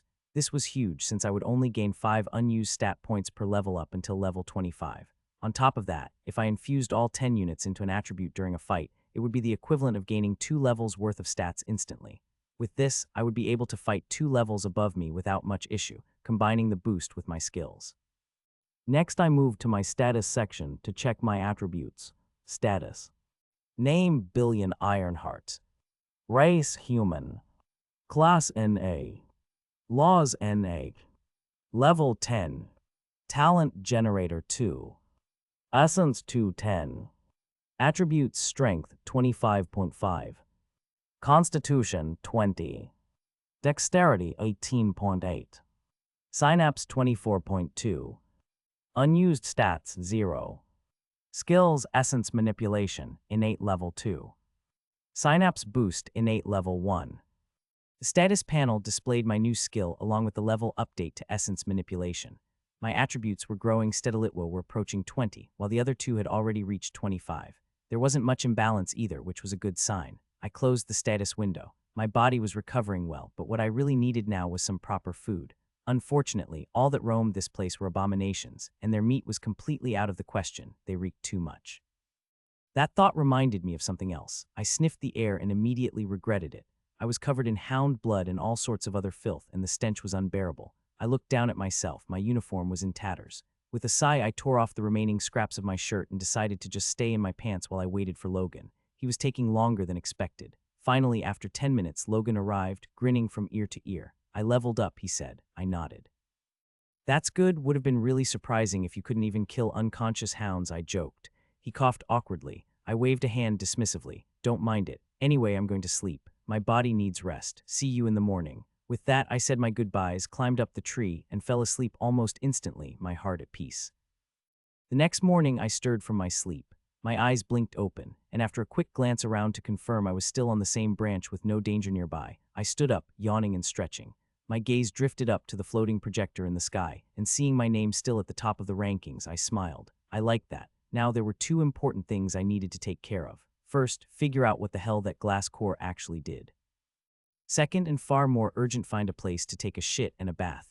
Hey Logan, wake up, it's morning already, I called out. From the nearby tree, I heard a groggy mumble. Yeah, just 2 more minutes. I chuckled. Oh, is that so? Without hesitation, I moved between the branches and jumped onto his tree. I landed lightly on Logan's branch, crouching to keep my balance. He was sprawled out against the trunk, snoring softly, his arms crossed like he was hugging himself for warmth. His mouth hung open slightly, and a faint line of drool trailed down his cheek. An idea popped into my head. Rise and shine, buddy. Logan jolted awake with a strangled yelp as he lost his balance. He flailed, grabbed at nothing, and in a glorious display of morning confusion, tumbled right off the branch.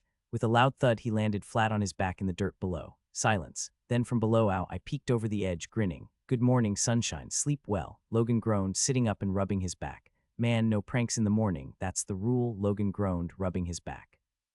That's fair, I said, hopping down beside him. But rules are meant to be broken, and we've got more important things to do. Like what? He asked, still glaring. I patted my stomach. Logan gagged. Dude, what the hell? Too much information. I shrugged, grabbed the glass core cage, and started walking. Better get used to it. We're stuck in this place for a while. Behind me, I heard him mutter some gibberish which I obviously ignored. By the time we reached the river, the sun was higher, casting its light over the flowing water. I dropped my bag near the shore, cracked my neck, and waded in without hesitation. The river was cold, but after everything I had been through, it felt refreshing. I ran my fingers through my hair, scrubbing off the dried blood and grime. Logan sat on the bank, fiddling with the glass core, turning it over in his hands. So Logan said, tossing the core up and catching it, "Any idea what this thing actually does?" I shook my head, dunking myself underwater for a moment before resurfacing. Nope. I tried knocking on it, shaking it, even shouting random activation words. Nothing. Logan snorted. I swam to the shore and rested my arms on a rock. Maybe it needs a password or some special trigger. Could be linked to some ability or item we don't have yet. Or, Logan said, dramatically holding it up, it's just a glowing paperweight, and old man Arcas put it there to mess with us. I sighed. Wouldn't put it past him. I pulled myself out of the river, water dripping down my body. As I moved, I felt the difference. My body had changed. The increased stats were subtle but noticeable. My muscles felt more defined, my movements more fluid. I clenched my fists, feeling the enhanced strength in my grip. Even my skin seemed tougher, like my body was adapting to the sheer punishment I had put it through. Rolling my shoulders, I grabbed my tattered pants and rinsed them in the river, wrung them out, and slipped them back on. They were still tattered, but at least they were clean. Logan eyed me as I sat beside him, drying my hair with my hands. "No shirt," I shrugged, torn to shreds. "Unless you want to lend me yours," he scoffed. "Yeah, no, I don't feel like getting out-muscled in my own clothes." I smirked, grabbing some rations from my bag. We sat down, munching on whatever we had left.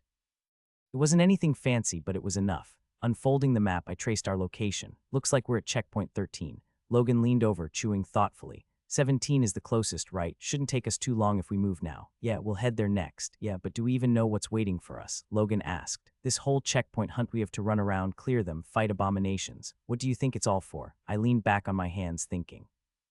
"The way I see it, the hunt is a filter.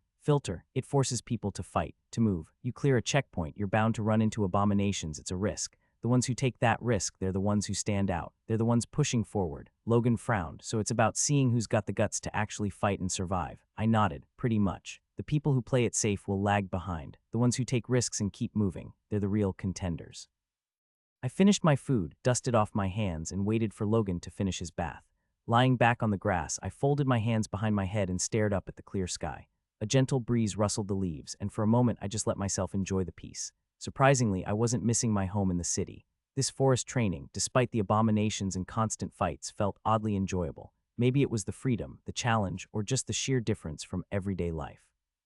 But I did miss my grandma. I was sure she was busy, doing whatever it was she did. It wasn't my first time being away from her for months. Her work often took her to different worlds, and I had long gotten used to her absences.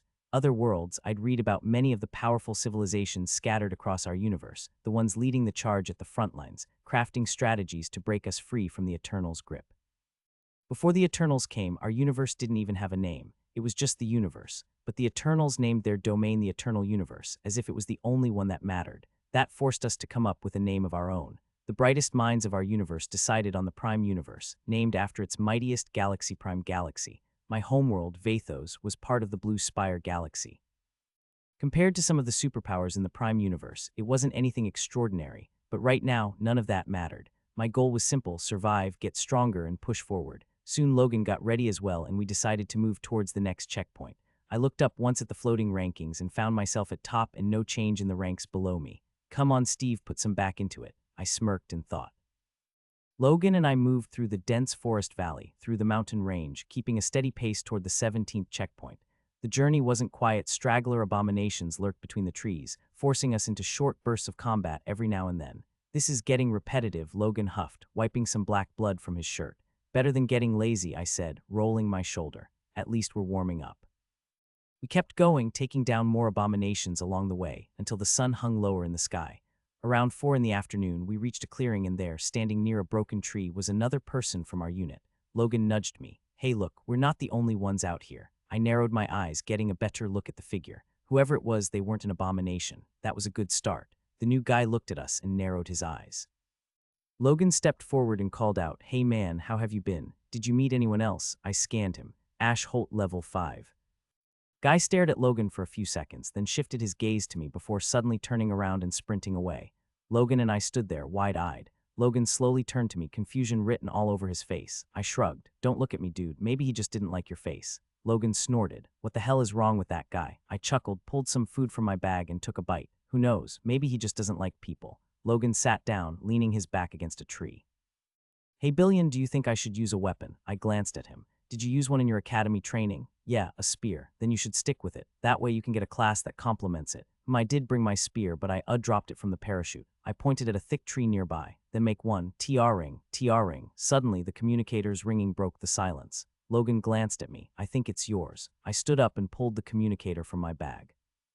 Weird, why would they only call me? I muttered, answering the call. Hello, Billion, this is your Vice Commander June speaking. I straightened instinctively. Hello, Vice Commander. Billion Ironheart reporting. A soft chuckle echoed through the communicator. Oh, so disciplined. I heard Logan snort from behind, trying to hold back his laughter. Anyway, congratulations on your current ranking. You're doing better than expected. I smirked at that.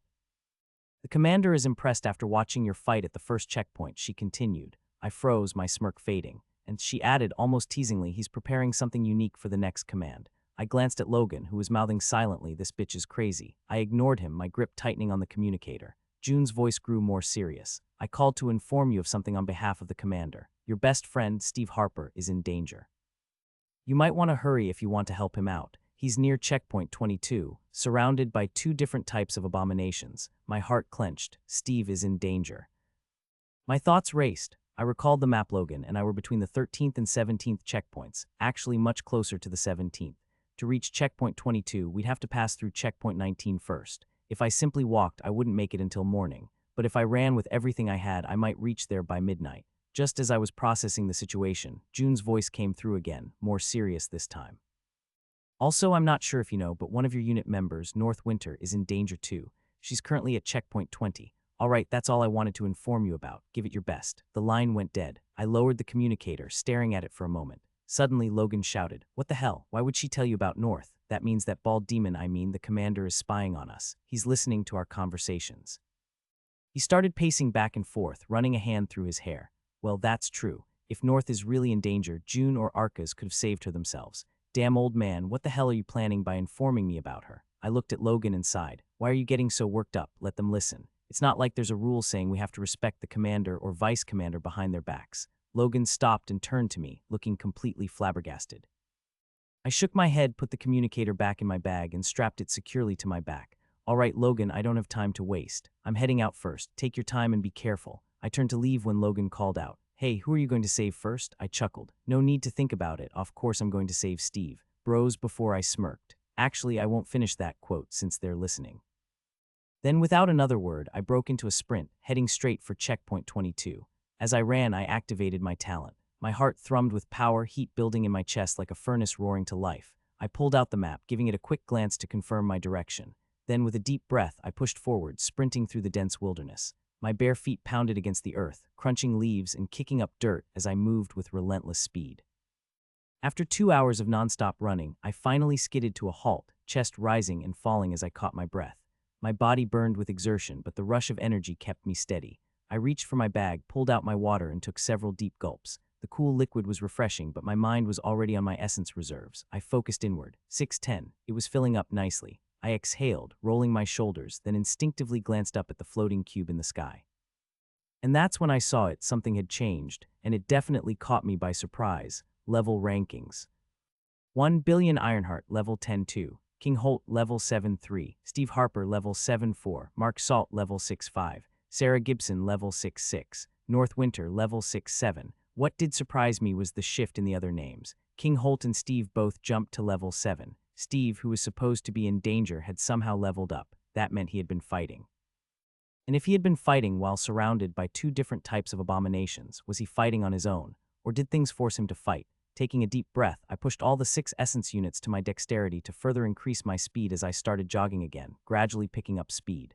My mind raced with worst-case scenarios, Steve injured, outnumbered, or worse, but I forced myself to stay calm. Panicking wouldn't help him. He's strong. He wouldn't go down easily. I remembered the day I saw him, lounging in his usual lazy, don't-care attitude, sprawled out on the academy bench like he had all the time in the world. But I wasn't fooled. The bruises on his hands and face told a different story. His knuckles were scraped raw and a faint swelling darkened the edge of his jaw. He had pushed himself too far during training. This wasn't like him. I frowned and sat beside him. Hey, what happened to you? Steve barely glanced at me before stretching his arms over his head, a casual smirk playing on his lips. Nothing. Let's go get some food. I wasn't buying it. The guy never pushed himself like this, not unless something was seriously bothering him. He wasn't the type to complain, and I knew he'd rather act like nothing was wrong than admit he was struggling. But I could see through it. I knew him. He was trying to keep up with me, and he was too damn proud to say it out loud. He hid his drive beneath that introverted, nonchalant shell like it wasn't a big deal. But it was, and I respected that. My thoughts came back to present. I focused on my breathing, the rhythm of my footsteps, and the energy coursing through my body, pushing myself faster through the forest.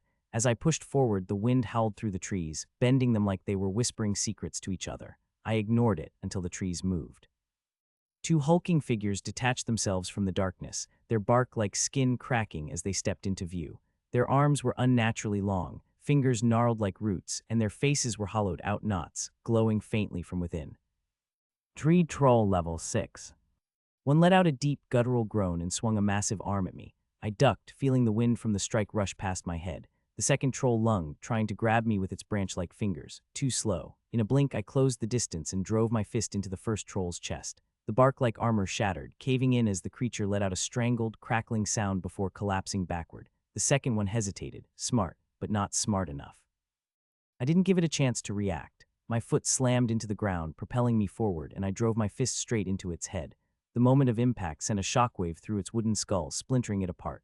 The glow in its hollow face flickered once before vanishing. Both bodies hit the ground motionless. I exhaled, shaking out my hands, weak, no time to waste. I stepped over the remains and kept running. Another 4 hours passed, and I finally came to a stop, gasping for breath.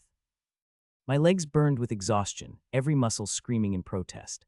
My bare feet throbbed from pounding against the rough forest floor, and sweat drenched my body, dripping down my back and chest. My lungs felt like they were on fire, each breath coming in sharp and ragged. I bent over, resting my hands on my knees as I tried to steady myself. My heart pounded like a drum in my ears, the heat in my core still pulsing from my talent's activation. Even with my enhanced stats, running for this long at full speed had taken a toll. I pulled out my water pouch and took a deep gulp, letting the cool liquid soothe my dry throat. My hands were slightly shaky as I wiped my face. I checked my essence store. 510. Looking up at the sky, I noticed the moon was completely hidden behind thick clouds. The air felt heavier, charged with an ominous energy. A distant rumble of thunder echoed through the forest, rolling across the treetops like a warning. I pulled out the map to check my location. Checkpoint 22 was close, maybe another hour. I took a deep breath and pushed forward, ignoring the burning in my legs. They screamed at me to stop, but I didn't have the luxury. The night grew even darker. Thunder rumbled in the sky, a deep growl that echoed through the forest. Then the first raindrop hit my skin. Within moments, the sky opened up, and heavy rain poured down, drenching me instantly. The cold water pattered against my face, running down my bare skin as I sprinted through the undergrowth. Each step sent splashes of mud flying, my feet sinking slightly into the softened earth. The storm was here. And so was I. The storm raged on as I ran, my feet sinking into the muddy ground with every step. Rain poured down in thick sheets, drenching me completely, but I barely felt the cold. I was close. I pushed forward, ignoring the ache in my legs. The wind howled through the trees and thunder boomed overhead. Lightning flashed across the sky, lighting up the world for a brief moment. That's when I saw it. Checkpoint 22. I slowed down, coming to a stop near the edge of a steep drop. Below me was a massive crater, a huge hole in the ground that stretched far and wide. The land inside was dead, no trees, no grass, just blackened rocks and jagged mounts sticking out from the ground. The rain hit the surface and turned into thin streams, washing over the cracks and crevices.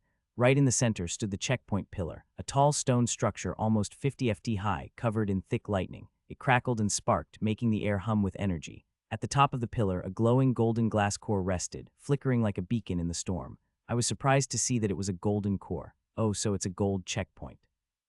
Ignoring the checkpoint, I scanned the crater, which was a massive battlefield now. The crater wasn't empty. It was filled with abominations. The first kind were tree trollshuge, hulking figures between 9 to 12 ft with rough bark-like skin that cracked as they moved. Their long, gnarled arms swung heavily, and their hollow faces pulsed with an eerie glow. The second kind were golems, blackened rock abominations, their bodies covered in deep cracks that glowed faintly red. They were smaller than the tree trolls, but still massive, ranging between 6 and 9 feet tall. They moved stiffly, every step making the ground shake slightly. Both types of abominations were surrounding the pillar, some fighting each other, others wandering aimlessly. But that wasn't all. On a rocky mount near the checkpoint pillar, two figures stood, weapons drawn. I squinted through the rain, but they were too far for me to recognize. But they weren't Steve. I gritted my teeth and kept scanning the area. My heart pounded, and then I found him on another rocky mount. Further away, a lone figure stood, surrounded by abominations. Steve. I could make out that his clothes were tattered. His left arm hung limply at his side, broken. He was using his sword, swinging and slashing, knocking abominations back as they tried to climb up to him. He was outnumbered. He was injured. He was alone. I clenched my fists, my breath coming out in sharp bursts. The rain poured harder, lightning flashing across the sky. I could hear the growls and screeches of the abominations, the crackling of lightning, the pounding of my own heartbeat. I had to get to him, but between us stood a sea of monsters. I took a deep breath. I pulled up my status, my eyes scanning the familiar text glowing in front of me. I exhaled through my nose, feeling the tension coil in my muscles. 7 out of 10 essence. Not bad, I had generated some during my sprint here. If I burned through it too fast in battle, I'd be left with nothing, so I will have to use and generate essence in the thick of the battle. Strength, constitution, dexterity all solid. I wasn't at my peak, but I could fight.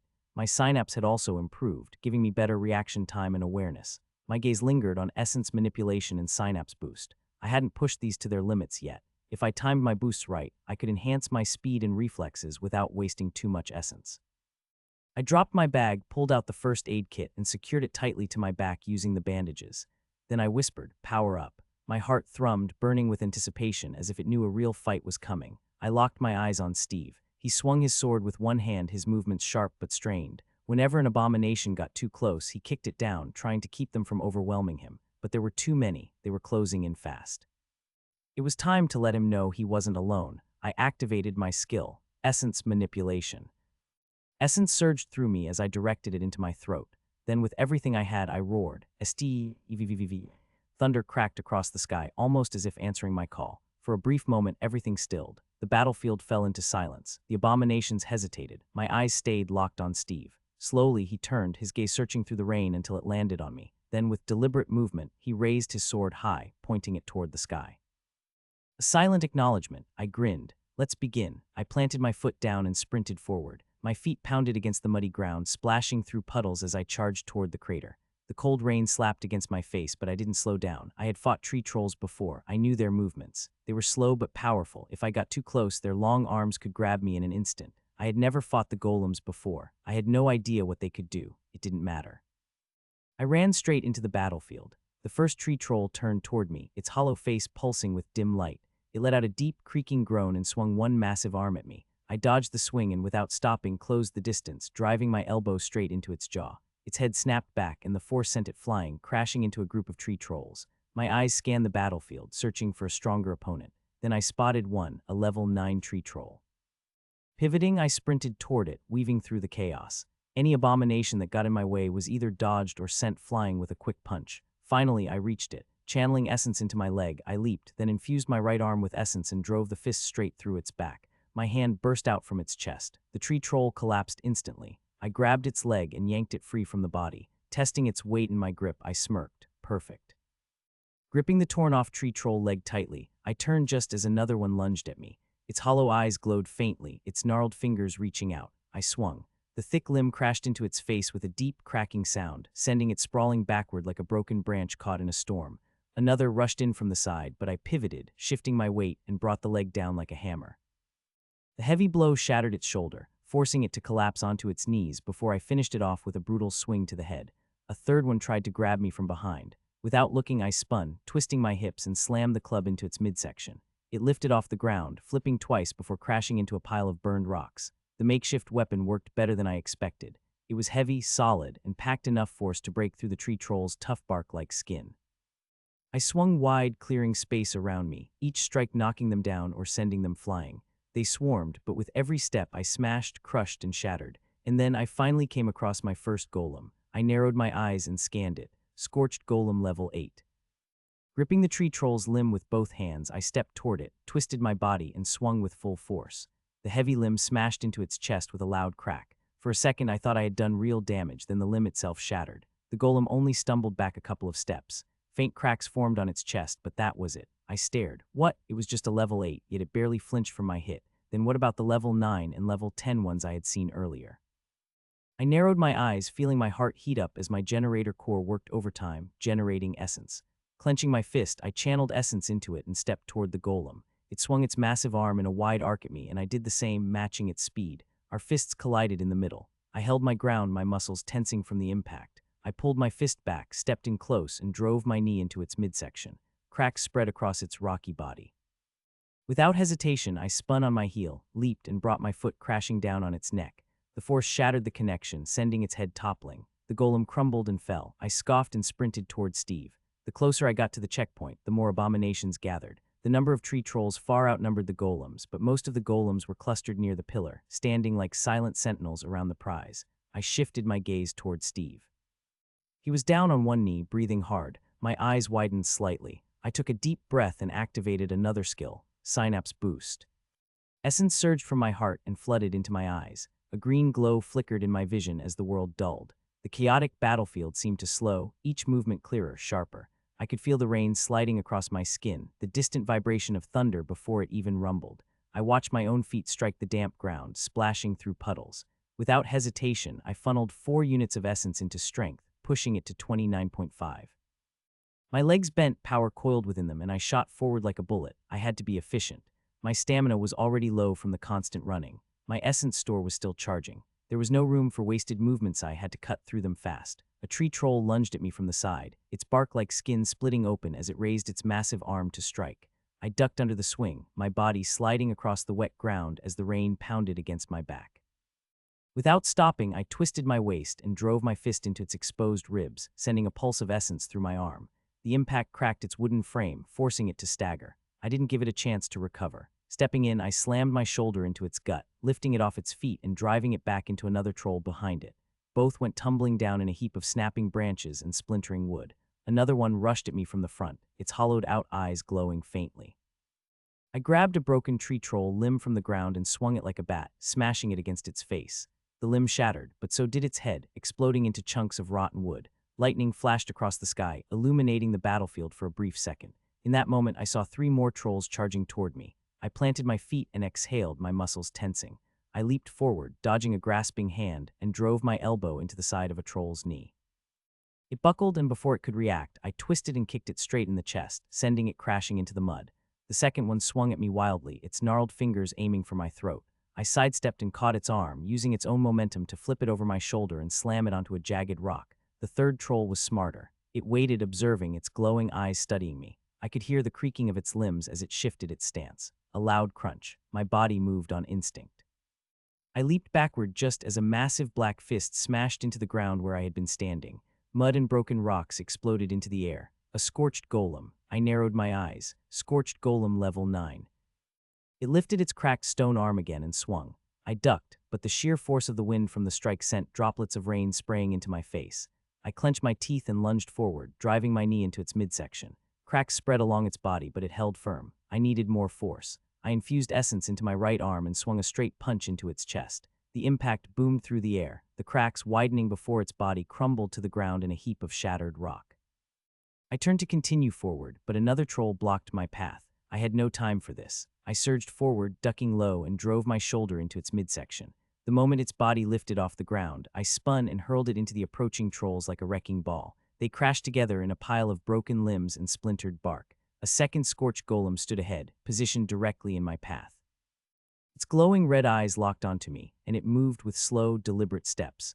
This one was bigger, at least 9 feet tall, with deeper cracks along its body. I needed to take it down fast. I channeled the final bit of essence to my legs and shot forward. The golem swung down, a hammer-like strike aiming for my head. I pivoted, dodging to the side, and leaped onto its arm. My feet found grip on the cracks in its rocky frame as I climbed up in an instant.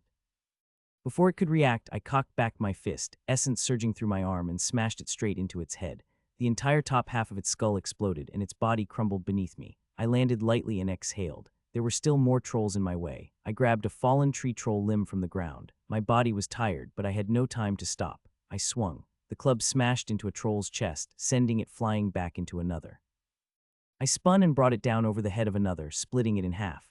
I twisted, dodged, and swung again, clearing a path with pure, ruthless efficiency. The checkpoint was getting closer. Steve was getting closer. I pushed forward. Suddenly, the world rushed back to normal, and I felt Synapse Boost deactivate. I checked my essence. 0-10. I clicked my tongue in frustration. My body felt heavier without the boost, but I didn't stop. My eyes locked onto Steve, and for the first time I could see him clearly. His condition was bad. Bruises covered his body, even his face. Blood dripped from a cut on his forehead, mixing with the rain and trailing down his cheek. His breathing was ragged, his movements slower than before. My blood boiled. Anger coursed through me. I clenched my fists and surged forward, dodging past the trolls instead of engaging. My priority was reaching Steve as fast as possible. The more I moved, the more my generator absorbed the energy around me, slowly refueling my essence. I needed to build it back up, but it wasn't that simple. There were too many trolls. Even as I weaved through them, a few still blocked my way. Some swung at me, forcing me to react. A troll dropped down in front of me, blocking my path entirely. I had no choice but to engage. I let my momentum carry me forward, stepped in close, and leaped, smashing my knee into its face. The impact cracked its bark like skin, making it stagger. I grabbed its face with both hands and smashed it down onto the ground, splintering its head into pieces. I exhaled sharply and sprinted forward again. I barreled through the trolls, smashing and shoving them aside as I reached the base of the rocky mount. Without slowing down, I grabbed onto the uneven surface and began climbing, my fingers digging into the wet stone. A troll lunged at me mid-climb. I grabbed its arm, yanked it down, and sent it tumbling into the horde below. Another tried to reach up from the side. I kicked it square in the face and kept moving. Finally, I pulled myself over the edge and kneeled face to face with Steve. He was still on one knee, breathing hard, his sword hanging limply in his grip. His eyes flickered up to meet mine, dazed but sharp enough to recognize me. I grinned, shaking the rain out of my hair. "You look like crap." Steve huffed, barely managing a chuckle. "Yeah, well, you smell like it." I smirked, pulling the first aid kit from my back and tossing it to him. "I'm glad you're doing so good here. Use whatever you can and make it fast. I'll handle these bastards." He took the kit and started patching himself up. I stood up, my back to him, and kicked away the climbing trolls. My foot connected with one's face, sending it tumbling down the mount. I asked, "So how the hell did you get stuck in this mess?" "It's not like you to throw yourself into dumb situations. Even I wouldn't go this far. Don't insult my intelligence by comparing me to yourself," he shot back. "Anyway, first, tell me how you even found me. Doesn't seem like a coincidence." "Nope. The vice commander told me about your situation." Steve's eyes widened. "What the hell?" I contacted her for help, but she didn't respond. "Don't ask me, man. I have no idea what's going on in that bald demon's head," I answered. "Well, something is definitely up." He spoke. He fell silent for a few seconds. I turned my head slightly to check on him and found him struggling to wrap a bandage around his arm with just one hand. "Come on, dude, I'm literally right here," I said. He scoffed but didn't argue. I checked my surroundings, making sure no trolls were too close, then crouched beside him and bandaged his arm properly. The rain wasn't helping, soaking through everything, making the bandages slippery. The storm didn't seem like it would let up anytime soon, thunder rumbling and flashing light across the battlefield. "How did you break your arm?" I asked. Steve exhaled heavily, sitting cross-legged. "Those guys." He raised his hand, pointing toward the other two figures on the rocky mount, much closer to the checkpoint pillar. "What, you mean they attacked you on purpose?" Steve stared at me, his expression dark. "How would they unintentionally break my arm, Billion?" Steve muttered. "Yes, we were fighting the golems together. Then the trolls joined in, and since those two are from the capital, they teamed up and kicked me out, forced me to fight the trolls alone. That's why they're closer to the reward. I was the damn sacrifice." I blinked a few times. "Are we even allowed to do that? Sabotage our own?" Steve scoffed. "Well, I don't remember Arcus saying not to. I thought it over." "Yeah, he didn't say anything about that." I stood up and walked back to the edge of the mount, kicking away the trolls that kept trying to climb up. "Well, that makes things easier for me. Let them grab the reward, I'll just beat it out of them." I grinned. "Yeah, whatever, I don't care anymore," Steve mumbled. "I've been fighting nonstop. I'm taking a nap." He lay down in the weirdest position, trying to fit his massive frame on the uneven surface. "Dude, it's raining. How the hell are you gonna sleep?" "Don't care." "Fine." I rolled my eyes and turned my attention to the two guys on the other mount. Up until now, I had ignored them, my focus entirely on Steve. But now that I knew they were the reason he was in this mess, things were different. I activated my scan. The system gave me their details. King Holt level 7. Michael Heitor level 6. "Oh, so you're King Holt," I muttered. He was ranked second in the level rankings. I narrowed my eyes at him, my jaw tightening. "Just wait for me." I watched the duo fight. King wielded a spear with precision, his movements sharp and controlled. Michael, on the other hand, swung his swords wildly effective, but nowhere near as refined. They were clearly exhausted. Sure, they were closer to the checkpoint, but getting the golden glass core wouldn't be that easy. A level 10 golem and a level 10 troll stood guard near the pillar, along with several other lower-level golems and trolls. There was no way those two could just waltz in and claim the prize. If anything, the abominations had a better chance. A cluster of them was already pounding away at the pillar, their relentless attacks shaking the ground around it. I turned my thoughts inward. In my current condition, there was no way I could clear the checkpoint. I was completely out of essence and exhausted beyond belief. Even though I was stronger than anyone else here individually, the sheer number of abominations made it impossible to push through. The only way forward was to get stronger, and the fastest way to do that, level up. I had already killed a lot of abominations and gathered essence. If I took down a few level 9s, I should be able to push myself up another level. I could generate essence while fighting, but the real issue was fatigue. That wouldn't just disappear by leveling up. I exhaled and kicked, sending another tree troll tumbling down the mount. I wish I had a big area of attack, I muttered. Something to wipe these idiots out in one go so I could actually get some damn rest. Looking back at Steve, still napping peacefully despite the rain, I shook my head. Unbelievable. He really could sleep through anything. I exhaled and slid down the mount. Cracking my knuckles, I got to work. The tree trolls around the base were mostly low levels, level 6 and 7, nothing I couldn't handle. I moved like a sentinel, circling the mount and smashing down anything that got too close. Most of them crumbled after a single punch or kick if I aimed right. I made sure every move counted, no wasted energy, no unnecessary swings, just clean, efficient strikes. I got into the zone. Fatigue and aching muscles faded into the background as I focused entirely on my movements. My combat skills were sharpening in real time. Each kill felt smoother, faster, more precise. I wasn't just throwing power around anymore, I was refining my technique. And then, level up, level 10, level 11. I let out a breath, my shoulders relaxing. The tension that had built up from exhaustion settled just a little. I climbed back up the mount and sat down next to Steve, letting my body rest for a moment. Looking up at the rotating projector, I noticed two changes, my level up and something else. North leveled up too. She was now level 7, ranked 4th on the list, just below Steve. Is she in a situation like Steve? The thought lingered for a moment.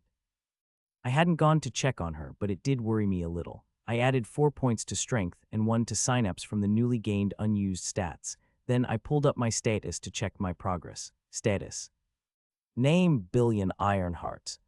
Race human. Class NA. Laws NA. Level 11. Talent generator 2. Essence 610. Attributes strength 30.3. Constitution 20. Dexterity 20. Synapse 25.2. Unused stats 0. Skills essence manipulation innate level 2. Synapse boost innate level 1.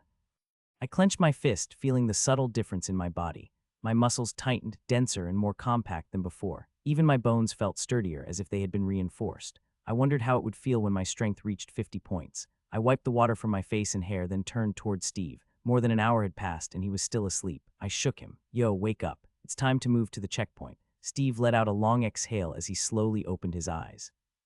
He sat up, rubbing his face. He stretched his arms and rolled his shoulders. I knew there wouldn't be any peace with you around, so what's the plan? I crossed my arms. The plan is to get you to level 8 first, then we'll target the checkpoint. He gave me a side glance. Why don't you level up first? I smirked. I just did. His eyes widened. He scanned me, then let out a groan. Fucking hell. I stood up and scanned our surroundings. Steve was still level 7, and to level up, he'd need to take down a good number of level 7s and a few level 8s. The area around the mount was already thinned out from my earlier rampage. If we wanted stronger targets, we'd have to move closer to the checkpoint. I turned to Steve. You ready? He rolled his shoulders and cracked his neck. Yeah. I glanced up at the sky. The dark clouds rumbled, and the rain remained relentless, drumming against my skin. Without another word, we dropped down from the mount and started making our way toward the checkpoint. As we moved, I activated my talent, letting my heart absorb energy and generate essence. I scanned the battlefield, locking onto a level 8 tree troll. I took off toward it, Steve close behind me. I sprinted toward the level 8 tree troll, my footsteps splashing against the soaked ground. Steve kept pace beside me, his sword gripped tightly in his right hand. His left arm hung limp, wrapped in bandages, a reminder that he couldn't afford to take a direct hit. We'll do this quick, I said. No complaints here, he replied, his eyes locked on the troll. The creature noticed us and let out a guttural roar, its bark like skin glistening with rain. It raised its wooden arms and swung at me in a wide arc. I surged forward, ducking under the first swing, and slammed my fist into its side. A deep crack spread across its torso as the impact made it stagger. Go, I shouted. Steve dashed past me, blade flashing. He slashed at the troll's leg, slicing into the rough exterior but not cutting all the way through. It bellowed in rage and twisted toward him. I grabbed its outstretched arm and yanked, throwing it off balance. Steve, high or low? Low, he called out. I nodded and hooked my foot behind its knee, then drove my fist into its chest, forcing it to stumble backward. As soon as it fell to one knee, Steve darted in and slashed at its exposed neck. The troll snarled, trying to swat him away, but I stepped in and caught its other arm mid-swing, gripping it tight. Finish it. Steve didn't hesitate. He adjusted his grip and plunged his sword deep into the troll's throat. A wet, splintering sound filled the air as the creature gurgled, its movements slowing. I twisted its arm and slammed it down into the mud. Steve yanked his sword free and with one final thrust drove it through the troll's skull. The creature let out a final groan before collapsing. Steve exhaled heavily and wiped the rain from his face. Well, that was fun. I cracked my knuckles. We'll get plenty more practice. He huffed a laugh. Yeah, and next time maybe I'll have 2 working arms. I smirked. Don't get too greedy. The rain kept falling, but the fight had warmed me up. I looked toward the checkpoint. 1 down. Let's keep going. I pushed forward toward a group of level 7s nearby. The first one barely had time to react before I crashed into it, hoisting it up and slamming it into another. Both crumpled from the impact. Steve followed up immediately, his sword flashing as he slashed their throats in one clean motion before falling back in step with me. And just like that, we tore through every level 7 and 8 in our path. I kept the pace relentless, crushing, tossing, and breaking anything that got in the way, while Steve moved like a shadow beside me, delivering precise finishing strikes. Then I heard him call out from behind. I leveled up. I stopped, my fingers still wrapped around the throat of a struggling level 8. Without hesitation, I crushed its left arm and flung it toward Steve. Finish it off. Steve caught his breath, nodded, and ended it with a swift slash to the neck. Watching him fight reminded me why he had chosen a thin, sharp longsword during training. It wasn't because of any deep philosophical reason, it was because he was lazy. He wanted to end fights with as little effort as possible. That meant learning how to efficiently target the throat and joints, making every slash count. He was a dexterity plus strength fighter, move fast, strike with precision, and finish the fight before it could drag on. In stark contrast, I just wanted to smash things until they stopped moving. How do you feel? I asked, wiping the rain from my hair. Steve rolled his shoulder. Okay, I put 3 points into Constitution, the effect should kick in soon. He exhaled and glanced at me. What's next? Do we go for the checkpoint or deal with those 2 first? I turned my gaze toward the checkpoint. 3 level 9 golems, 3 level 9 trolls, and 1 level 10 from both sides. The strongest force of the abominations stood between us and the reward. Compared to the abominations, those 2 were weak. We're going for the checkpoint, I said, rolling my shoulders. Let's see if they have the guts to come after us then. Steve exhaled and nodded. Fair enough. How do you want to do this? Steve asked. I'll leave the trolls below level 9 to you. Everything above level 8, including all the golems, is mine. Steve nodded without hesitation. I checked my essence. 10-10, finally. I allocated 8 points to strength, temporarily raising it to 38, then activated Synapse Boost. The world sharpened in an instant, but more than that, I felt the surge within me. The raw power from the added strength coursed through my body, making my muscles coil like compressed springs. My grip tightened, my stance solidified, and my entire being thrummed with energy. I grinned. My legs bent, and I shot forward, plowing through the trolls in my path. Limbs cracked, chests caved in, each strike clearing the way for Steve, who followed behind, swiftly finishing off anything I left standing. Then I reached my first real opponent, a level 9 golem. Rain pounded against my skin, streaming down my face as I locked eyes with the level 9 golem before me. My fists clenched, the power coursing through me, making my muscles feel dense and controlled. This was my first time adding such a high amount of strength at once, and the difference was staggering. The golem moved first, swinging its massive stone arm down at me. Too slow. I stepped forward instead of dodging, meeting its attack head-on. My fist shot up, colliding with its descending arm. Crack, a deep fracture split through its limb on impact, stone crumbling like brittle clay. The force from my punch traveled through its body, making it stumble backward. I didn't stop. I pushed forward and delivered an uppercut straight into its chest. My knuckles sank deep into the stone. Boom. The golem exploded into rubble. 1 down. I rushed toward the second level 9 golem. It swung at me, but everything felt slow, especially the golems. I sidestepped its blow at the last second, letting the massive arm crash into the ground, sending mud and debris flying. Before it could recover, I drove my heel into its knee, shattering its leg at the joint. It collapsed, and I immediately followed up by slamming my fist into its head with every ounce of force my body could muster. The golem's head exploded, and its body crumbled at my feet. 2 down. Lightning flashed across the dark sky, illuminating the battlefield in a brief, eerie glow. Rainwater dripped from my face as I turned to face my last opponent. The third level 9 golem was already charging, using the momentum of its massive body to try and ram into me. I braced myself, then met it head-on. At the last moment, I ducked low, grabbing its leg, and with a single heave, I lifted the entire thing off the ground. The sudden shift in weight broke its charge completely, and before it could react, I roared, spun, and hurled it through the air. The golem crashed hard into the tree trolls surrounding Steve. I didn't give it time to recover. I sprinted toward it and jumped high into the air. Essence surged into my leg as I twisted midair, and then I dropped like a meteor, my heel slamming straight into its chest. Boom, the impact cratered the ground beneath it, and its torso exploded. 3 down, I winked at Steve. Yeah, you're welcome, he shot back, show-off, before rushing toward the damaged trolls, slashing their throats with precision. So the level 9 golems are gone. That leaves the trolls. I grinned and shouted, see ya, before dashing toward the remaining trolls. My skill was still active, and I wanted to take down as many trolls and golems as possible before engaging the level snot that I feared them. My essence was generating rapidly with every movement, every kill, and I could feel that I was on the verge of leveling up. I barreled into the trolls, fists smashing left and right. When my fists weren't enough, my legs did the work. Their defenses weren't as tough as the golems, so I tore through them with brutal efficiency, rain and gore mixing around me. My bare feet pounded against the soaked earth in rhythm with the thunder flashing above.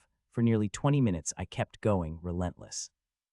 Then I stopped, my chest heaved as I sucked in lungful of damp air, muscles aching from exhaustion and overuse. The temporary strength boost had ended, and even my skill had deactivated. A deep, continuous throbbing pulsed in my chest maybe. The constant strain of generator was taking its toll. A message flashed before me. Level up, level 11, level 12.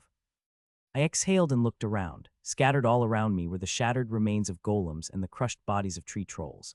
The battlefield was a graveyard. Then my eyes met the other duo. King was staring at me, fire in his gaze, his grip tightening around his spear. I could already tell what was going through his head, so I smiled at him bright and wide, as much as I could under the rain and darkness. Then I turned my attention to the only true threats left standing, the level 10 golem. The level 10 troll, the final challenge before the checkpoint. Around us, the remaining stragglers were still being cut down, some by Steve, others now closing in on King and Michael, but my focus was set. I rolled my shoulders, feeling the fatigue settling in. Time to end this. I was already level 12, and this wasn't even a challenge anymore. I checked my essence. 710, I ignored it. No point in using it for something this easy. Instead, I dumped all my unused stat points into synapse. A subtle shift ran through my mind. The dull ache behind my eyes, probably from overusing synapse boost earlier, eased slightly, and my thoughts felt sharper. Step by step, I moved toward the golem first. It was still busy smashing its massive fist against the checkpoint pillar. Cracks spread across the stone where it had been hitting, but it would take much longer for any real damage. I came to a stop right behind it, and it didn't even notice me. Sure as dumb. I raised a hand and tapped its back. Knock knock, the golem froze mid-strike, then slowly turned. We locked eyes. I gave it a crisp military salute. Let's begin. Nothing. It just stood there. I frowned. Hey, are you damaged or something? That did the trick. It roared and swung its arm at me. Predictable. The movement was slow, at least to me. My boosted synapse made it clear as day. I crossed my arms in front of me and took the hit head on. The impact sent me skidding back across the rain-slicked ground. Ouch. I shook out my hands. The power gap between us wasn't huge, but my constitution still wasn't high enough to fully tank its blows. I clicked my tongue. Looks like I need to boost my constitution. If I funnel 50 points of essence into it, I should gain 10 permanent stat points. That should be enough to keep up. I grinned at the golem and stretched out my arms. All right, Rockhead, hit me with everything you've got. I stood my ground, letting it attack. Each punch slammed into me with bone-rattling force, and my generator talent roared to life, converting the energy and pushing my essence generation into overdrive. Not so great for my body, though. I gritted my teeth, ignoring the deep burn in my muscles. No pain, no gain, billion.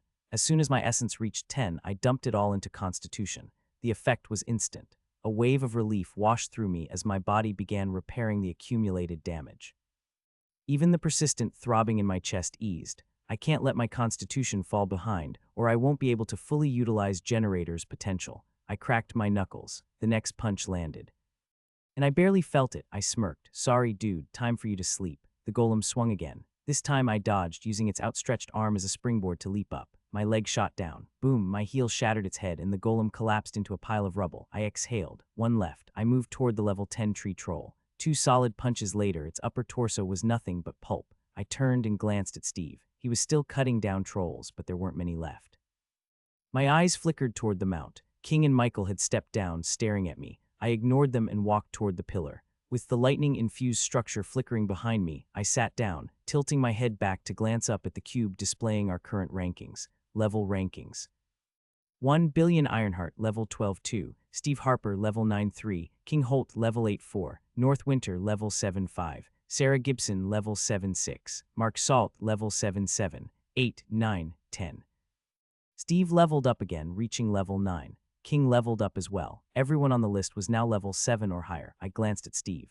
He was still fighting with only one hand. Evade, strike. That was all he was doing. Looks like he didn't put any points into Constitution. King and Michael had also joined in, going after the remaining tree trolls. I sat in silence, focusing on recovering while watching Steve fight.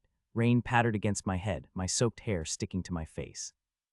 15 more minutes passed before Steve finally finished. He walked straight toward me and flopped down beside me, his chest rising and falling in heavy, uneven breaths. Neither of us spoke. We just sat there, letting the rain wash over us, the distant rumble of thunder filling the silence. Then I saw King and Michael moving toward us. I lifted my head, already knowing why King was here. I didn't need to be a genius to recognize his type. I could spot people like him from miles away. Finally, he reached us and spoke. "Hello, Billion. My name is King Holt." I stared at the boy. He was taller than me, with black hair, black eyes, and a long face. His build was top-heavy, broad shoulders, thick arms, but noticeably thin legs. The kind of guy who would never skip an upper body workout but conveniently forget leg day. I ran a hand through my rain-soaked hair, slicking it back as I rose to my feet. My gaze stayed on him as I spoke. "Yeah, and this is my best friend, Steve." King's eyes narrowed at that. He glanced at Steve, then back at me. He took a moment before speaking again. "I'm here to make a deal with you." "Oh, so you're just going to ignore it? What kind of deal?" I asked. "I want the reward from this checkpoint. In return, I'll owe you a favor." I tilted my head at that. What the hell is this guy talking about? Is he the emperor or something that his favor is so special? I turned to Steve. "I don't know," he answered. I looked back at King. "Sorry, I don't understand." King blinked a few times as if surprised. "What I mean is, I have my own ways to help you in the future, special ways that you won't get anywhere else. Maybe only from the royal family." I held my chin and closed my eyes, pretending to think really hard, but my mind drifted elsewhere. North, could I still make it in time to help her out? Should I ask the vice commander? I dismissed that idea immediately. That wouldn't look good. It was past midnight. North was at checkpoint 20. At normal pace, it would take 3 hours to get there. If I pushed myself, I could make it.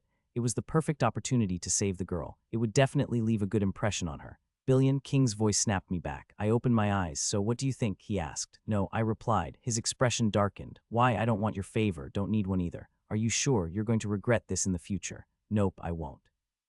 There's nothing you can offer that I won't be able to get myself." He stayed quiet for a few moments, then scoffed. "You sure are arrogant. I hope you can keep this attitude after this 1-month training is over." I smirked. "I will." King turned and started walking away. "Hey, where are you going?" I called out. He stopped, glanced over his shoulder. "What do you want?" I pointed at his hand. "Your hand." He turned around, his brows furrowing. "What do you mean?" I smiled. "I mean a hand for a hand."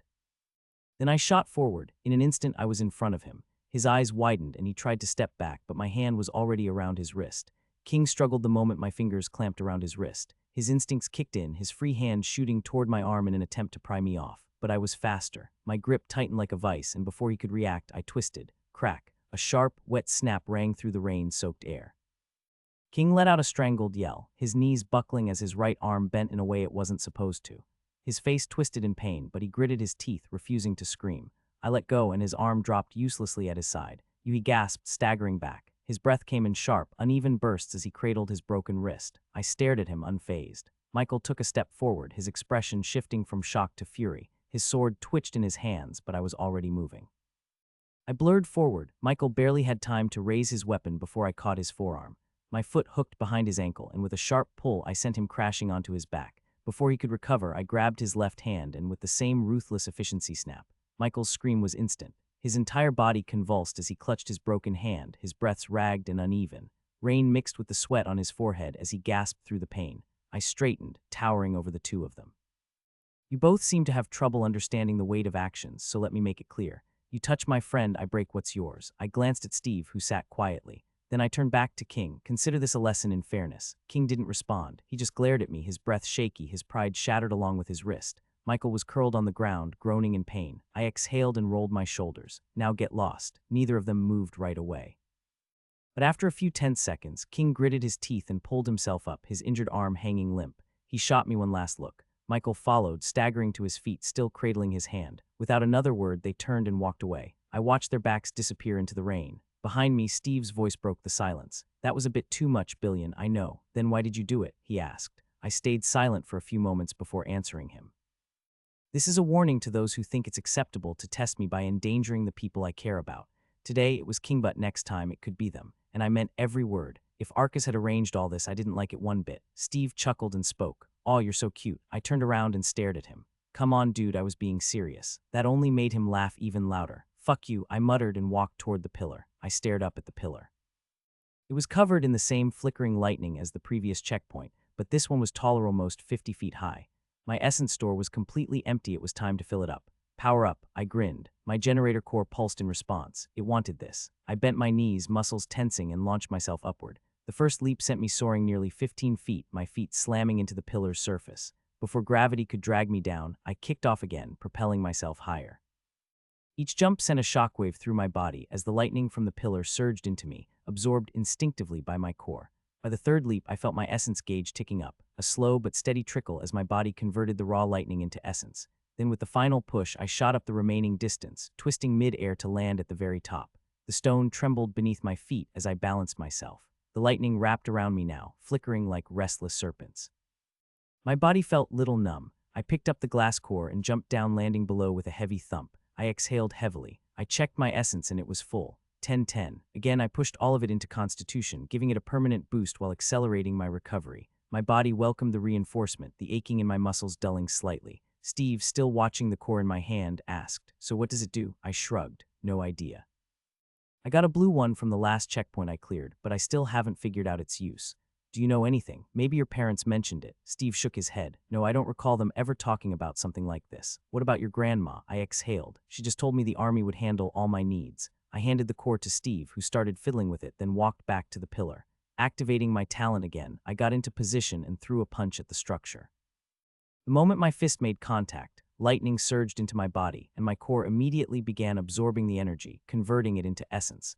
A couple of minutes passed, and my core was full again. I funneled all the newly gained essence into Constitution, temporarily pushing it past 40. Heat spread through my body as my bruises healed, my muscles compacted, and my tissues rearranged themselves. I felt incredible. Let's do this again. I turned back to the pillar and went at it again. Another round of punches later, my essence filled up once more, but this time, something was different. A sharp pain pulsed through my heart. My body temperature kept rising, and even with the rain pouring down on me, steam began to rise from my skin. The water already clinging to my body evaporated in wisps. I pushed the new essence into Constitution again, hoping it would stabilize the changes, but the discomfort barely faded. My heart continued to burn. Maybe the constant use of my talent was taking a toll. Exhaling sharply, I deactivated it and walked back to Steve. Steve finally stood up, stretching. I spoke. "Let's go, I need food in my stomach." We walked back to the edge of the crater where I had left my bag. I opened it, pulled out some food, passed some to Steve, and started eating. We sat beneath a tree, trying to avoid as much of the rain as possible. Steve glanced at me mid-bite and muttered, "Bro, you're eating too much." "We still have over 20 days left." I nodded, chewing. "I know, but my body needs fuel right now. I'll figure something out later." Some minutes passed in silence. Steve looked up at the level rankings and spoke again. "You're so far ahead of everyone right now. I have to get ahead in the early stages since I'll need to stop leveling before I reach 25, I replied. He frowned. "Why?" I shrugged. "Grandma gave me a suggestion, and I want to try it before I hit level 25. "What suggestion?" I held up a finger to my lips. "I'll tell you later." Steve stared at me for a few moments, then nodded. He took another bite of his food and added, "By the way, North is pretty strong too. She's level 7 now." I raised my head to look at him. "That reminds me, you and the vice commander called to inform me about you. She also mentioned that North is in danger." Steve froze mid-bite, his hand hovering in the air. "Why would they tell you about North?" I coughed awkwardly. "Well, I met this one guy, Logan, from the capital. I asked him about North, and we think the commander might have been listening in on our conversation." Steve put his food down and stared at me. Then in a slow, deliberate voice, he asked, "So you're telling me that you openly asked some random guy about North, knowing full well that her grandfather might be watching you?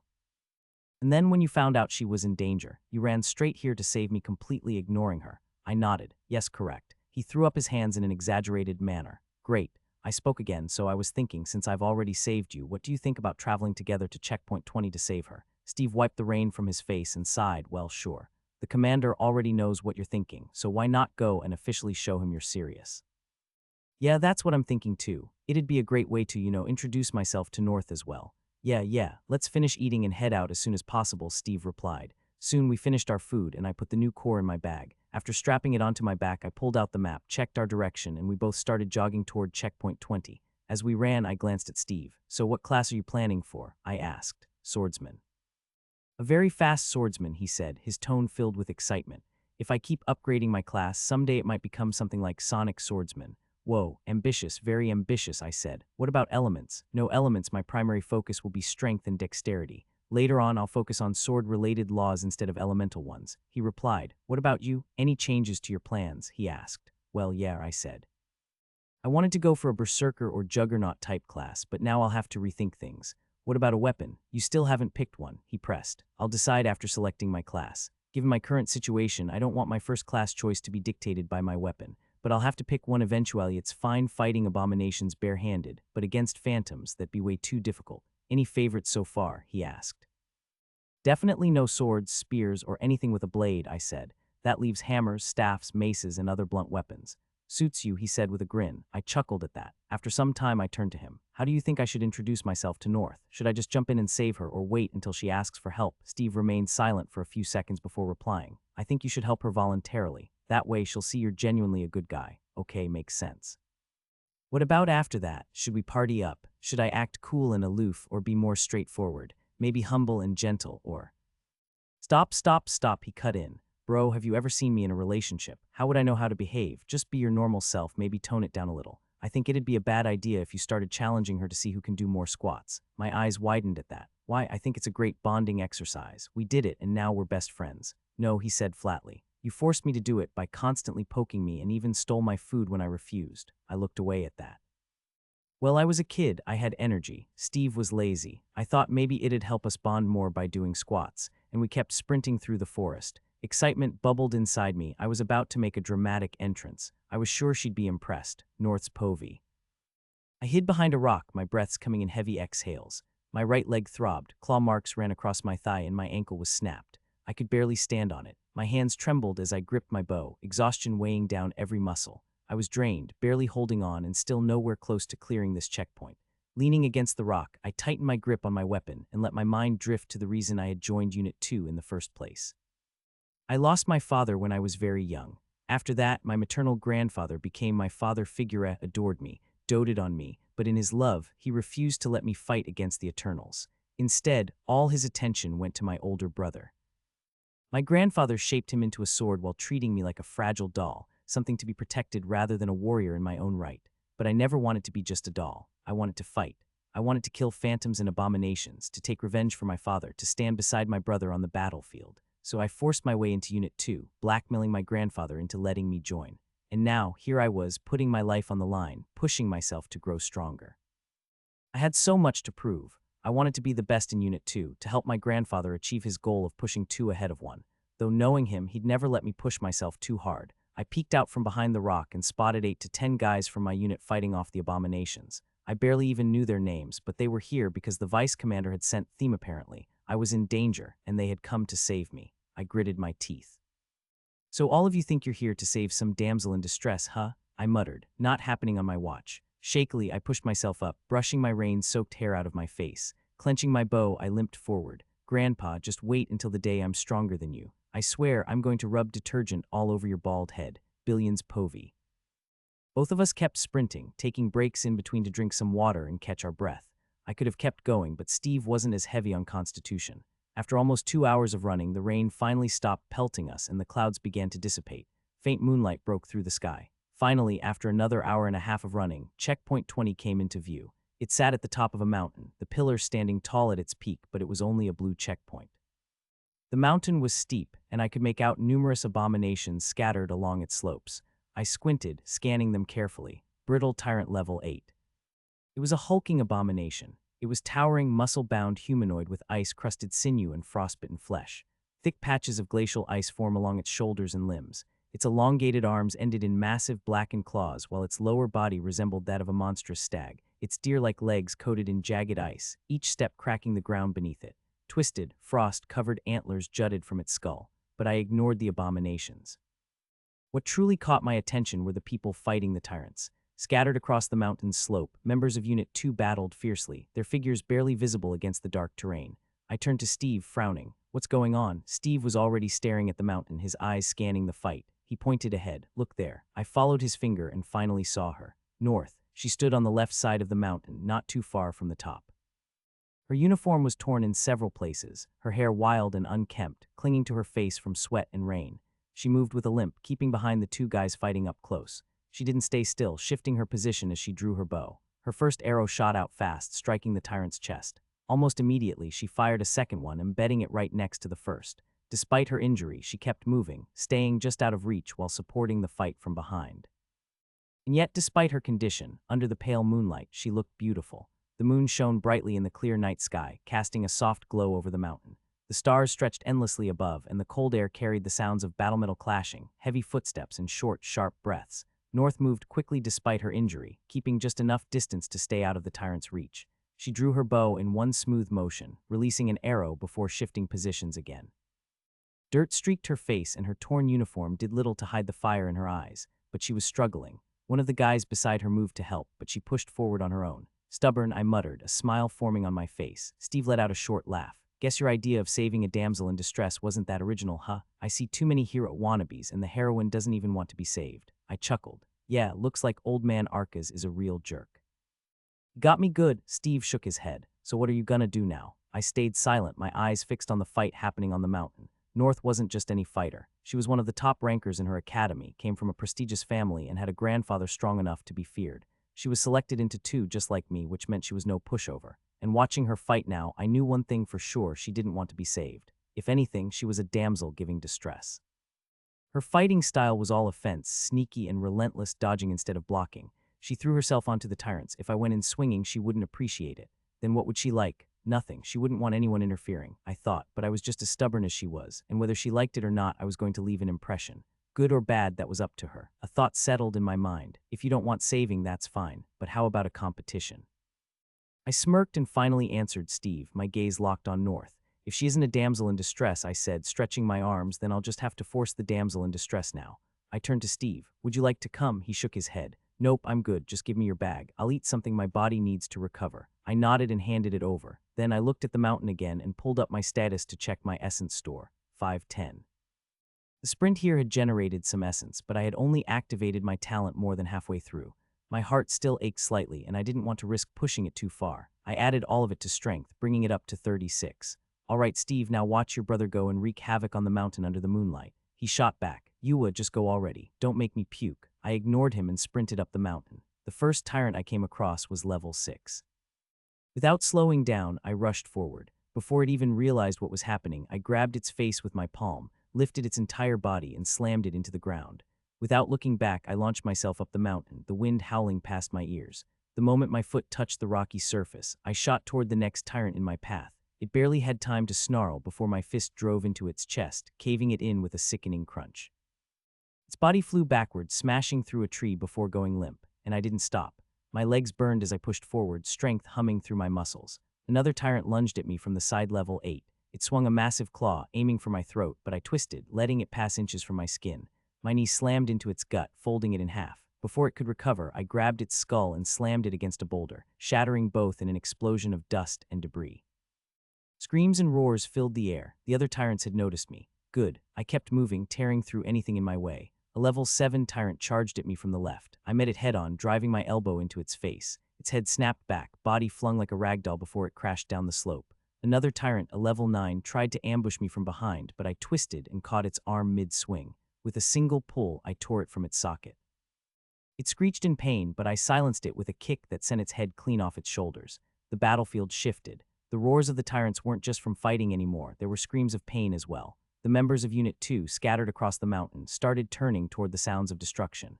They watched as I barreled through the monsters like they were nothing, cutting through their numbers in a straight path. Some of them stood frozen, weapons slack in their grip.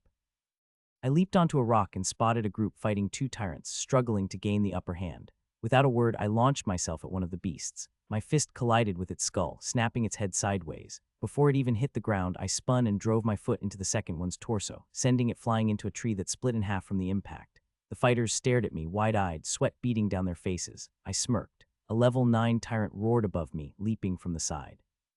I caught it midair, gripping its throat and slamming it onto a rock. The stone cracked under the force and the creature went limp. Dust and debris rained down, covering the battlefield. Finally, I stood before North. She turned at the sound, her breath heavy, her bow gripped tight in one hand and 2 arrows in another. The tyrant she had been fighting roared and charged at me instead. I caught its wrist mid-swing, yanked it off its feet, and swung it like a weapon, slamming it into the ground. Once, twice, thrice. Then the tyrant was no more. I straightened, rolling my shoulders, and met her gaze. Green met brown. I stared at her face, large, expressive brown eyes, a cute oval shape, and her small nose, flaring slightly as she caught her breath from the battle. I stopped myself from flirting with her right then and there. It was hard, very hard. I wanted to make some remark, anything, but I took a deep breath and ignored her. Forcing myself to look away, I turned my gaze toward the top of the mountain. Tyrants were gathered there, slamming their fists against the pillar. I had no doubt the level 10 was among them. I didn't have much time before my temporary boost to strength wore off. I needed to finish this. Bending my legs, I pushed as much power into them as possible and rushed past her. I shot up the mountain like a cannonball, the ground beneath me cracking with each step. The tyrants turned at the sound, their growls filling the air, but before they could react, I was already among them. The first one, a level 8, barely had time to raise its arms before my fist crushed its skull like a melon.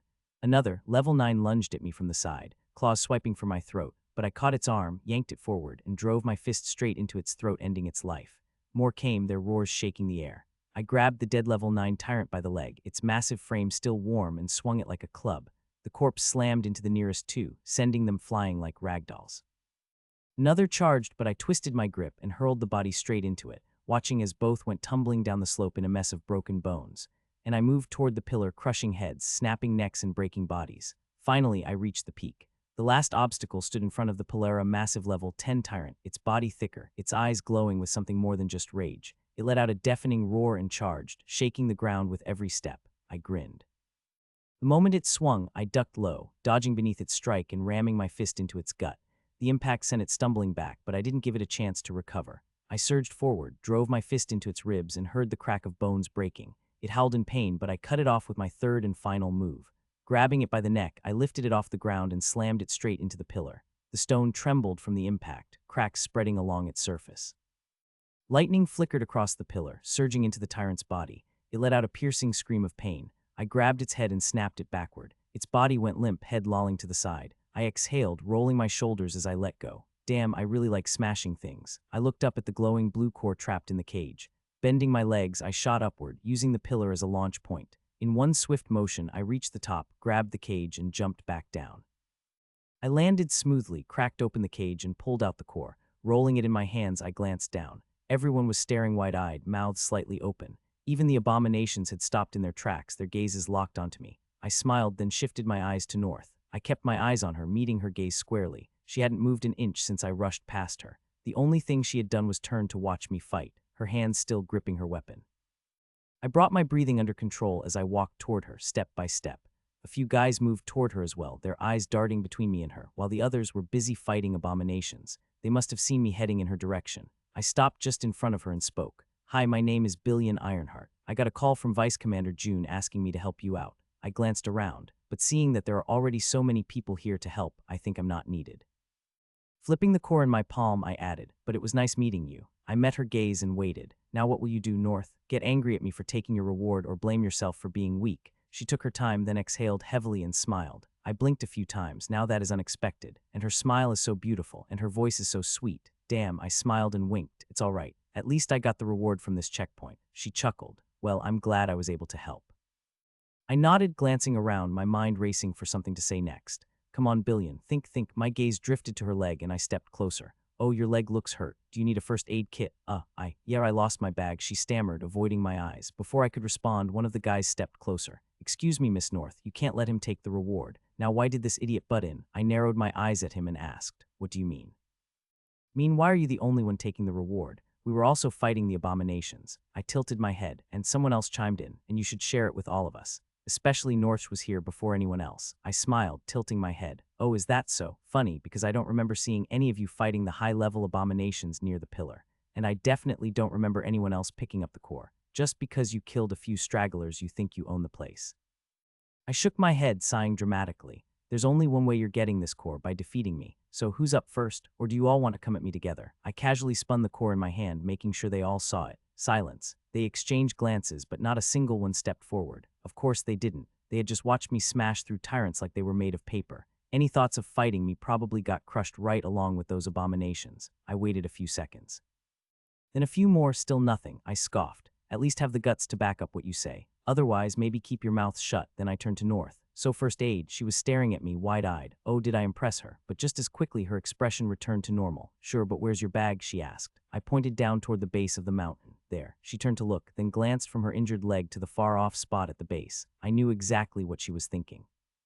She turned to the others, her expression serious. With that, she turned to me. "All right, let's go down." She took a step forward, trying to walk on her own. I stayed beside her, matching her pace. She moved around, limping as she gathered arrows from the dead and the ones scattered on the ground. It was a slow process, but I stayed with her, watching as she picked them up one by one. I didn't offer to help, and she didn't ask, but whenever an abomination got too close, I took care of it.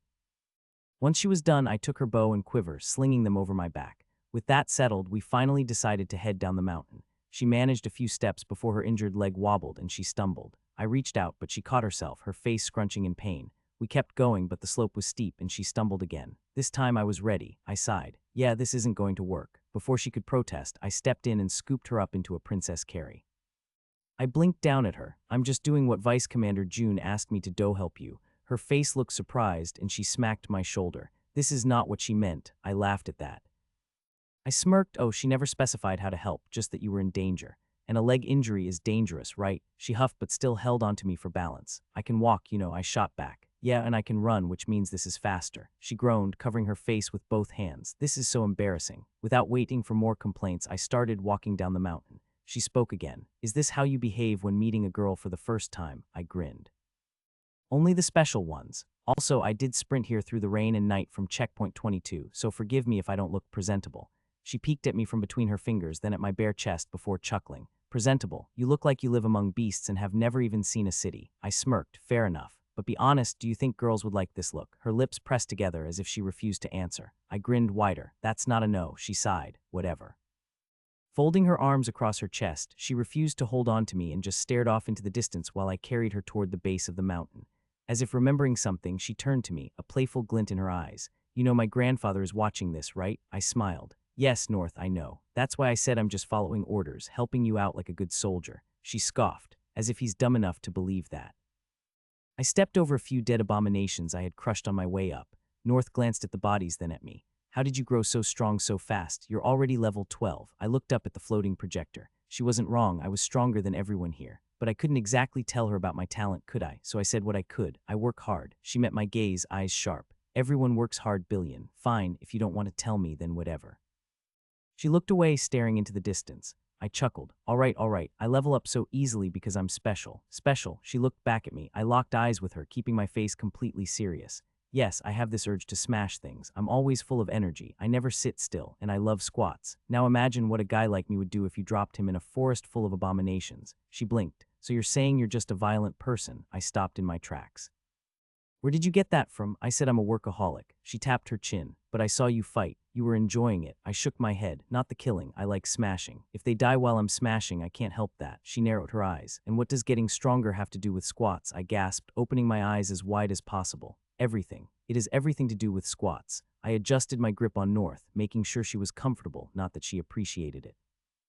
She was still folding her arms and pretending to be completely unbothered, but I caught the way her eyes flicked toward me every now and then. So she said, raising an eyebrow, explain to me how squats help with leveling up. I smirked. You see, squats are the foundation of all strength, the secret to true power. She scoffed. That makes zero sense. I ignored her doubt and continued. Think about it. Squats build leg strength. Leg strength means better movement means better dodging, and better dodging means fewer injuries. Fewer injuries mean more fights mean more levels. Therefore, I paused for dramatic effect. Squats equal fast leveling. She stared at me. That's the dumbest thing I've ever heard. Is it? I wiggled my eyebrows. Who's level 12 here? She opened her mouth, then closed it. That's just a coincidence. I shook my head. No, it's science. Squats also improve posture, and a good posture means you carry your confidence better. Confidence makes enemies hesitate. Hesitation gives me an opening. Openings lead to victory. Agon squats equal power. She groaned. Stop talking. I grinned. But I'm not done. There's also the mental training. Every squat tests your willpower. You go down and for a moment the world is against you. Your legs shake, your muscles scream, but you rise back up. That struggle. That's the same struggle you feel when you fight. If you give up on squats, you give up in battle. And that is why I will always be stronger than my enemies. She closed her eyes as if in defeat. I can't believe I'm being carried by an idiot. I grinned. An idiot who does squats. She chuckled. This is the dumbest conversation I've ever had. I nodded. And yet you'll remember it forever. That's the power of squats. I kept moving down the slope, my bare feet crunching against the stones and debris. Every now and then I glanced at her face, but she kept looking away, stubbornly facing the other direction. I smiled. She's cute. So you're from the capital? I asked, keeping the conversation going. Yes, she replied simply. I nodded, then decided to ask something that had been on my mind. So what do you think our chances are of upgrading Unit 2's rank to 1, since your grandfather clearly wants that to happen? She stayed silent for a few seconds before speaking, her tone turning serious. It's difficult to say right now. Things will change once everyone gets their classes. Some people will get a massive power boost from that. A few have families who have mapped out their classes and future evolutions, so they'll grow stronger as well. But ranking up isn't as simple as dropping into a forest and fighting however we want. Official missions will determine the rankings. We'll have to clear hordes and wipe out abomination nests. No one will be there to save us. People will die for real. Then there will be direct competitions between units. If we want to surpass Unit 1, we'll need at least 10 people strong enough to go head-to-head with their top 10. I took in her words, thinking about what she said. Then I asked, how much can a single person affect the rankings? She turned her head to look at me. If that person is really, really strong, then yes, the rankings can be impacted a lot. I smiled. That's good, really good. She turned away again, her expression thoughtful. Something was on her mind. A few more minutes passed before I finally reached the base of the mountain, still carrying North in a princess carry. Pushing through the trees, I finally arrived at the spot where I had left my bag and Steve. He was sitting with his back against a tree, eyes closed, his sword resting across his lap. At the sound of my footsteps, he cracked his eyes open. Then seeing me, his eyes widened, far from his usual half-lidded, bored look. I smirked and winked at him. Finally, I stopped. Here we are. I carefully helped North to her feet, making sure she was steady, then guided her toward a nearby tree and helped her sit down. I turned to her and said, let me introduce you. This is my best friend, Steve. We both come from the same Avenue Academy in Cairo. Then I looked at Steve. Steve, this is North Winter. Steve glanced at her and nodded. Hi, North. Nice to meet you. North gave a polite smile. Hi, Steve, and then silence. I glanced between them and sighed. All right, let me get the kit. Moving to my bag, I stashed the new core safely inside before pulling out the first aid kit. Then I walked back to North and sat beside her. She immediately tensed. What are you doing? I didn't even look up as I opened the kit. Treating your injuries. Her eyes flickered toward Steve, then back at me. No, I can do it myself. I raised a brow. No, I'm still on my mission. So sit still and let me help you. Also, you're not a kid. Why are you getting embarrassed? She smacked my shoulder. You're the one who's embarrassed, not me. I chuckled, then gently lifted her injured leg onto my thigh and started treating it properly. After finishing up with her injuries, I leaned back and pushed myself up, stretching my arms. You should sleep for a while and let your body recover. She nodded, and without another word, I walked over to another tree and dropped down beside it, letting out a slow breath. I nodded at Steve, a silent signal that I was done for the night. Then, without another thought, I let my body relax and my eyes close. My muscles ached, my mind felt heavy. Sleep was the only thing I needed now. I woke up to the sound of rustling leaves. My body felt lighter, the exhaustion from before reduced but not entirely gone. The scent of damp earth and blood lingered in the air, a reminder that I needed a bath. Blinking, I sat up, my back pressing against the rough bark of the tree. The sky above was bright, maybe around 11 in the morning. I glanced to the side. Steve was sharpening his sword, his usual lazy expression back in place.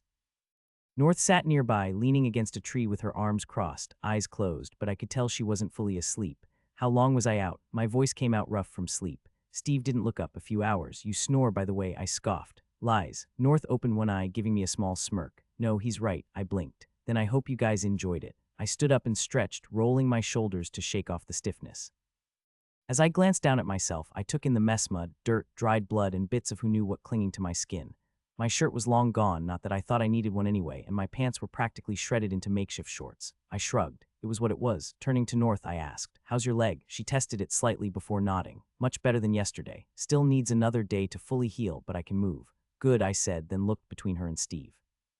How about we find some water, clean up, and then eat? After that, we can start hunting for more checkpoints to clear. I frowned. Why? She held my gaze steadily. Because I don't want to hold you two back. You're both stronger than me and I need to pull my own weight. If I stick around, I won't grow the way I need to. I tilted my head, letting her words settle before stepping closer. I think you're getting something wrong here, North. Just because I carried you in a princess carry once doesn't mean that's the kind of treatment you're going to get every day. Her lips pressed into a thin line, but she didn't respond. I continued, my tone more serious now. Yesterday when you were fighting, I saw it, the hunger to grow stronger. And I can tell you right now, there's no one in Unit 2 hungrier or more hardworking than me. I extended my hand toward her. You wanted to know how I'm leveling up so fast, right? Then stay with us and find out for yourself. See firsthand what it means to play with fire and come out the winner. She stared at my hand, considering. I pressed forward. Didn't you say yesterday that we need at least 10 people who can go head-to-head with Unit 1's top 10? If we join forces, the three of us can work toward that goal. And who better to team up than the top 2 guys of our batch? I let that sink in before adding, don't you want your grandfather's wish to come true? My green eyes locked onto her brown ones as I waited patiently. If she agreed, great, I'd get more chances to know her, maybe even impress her. If she refused, that was fine too. She wasn't going anywhere. She'd be in Unit 2 for the entire year, whether she liked it or not.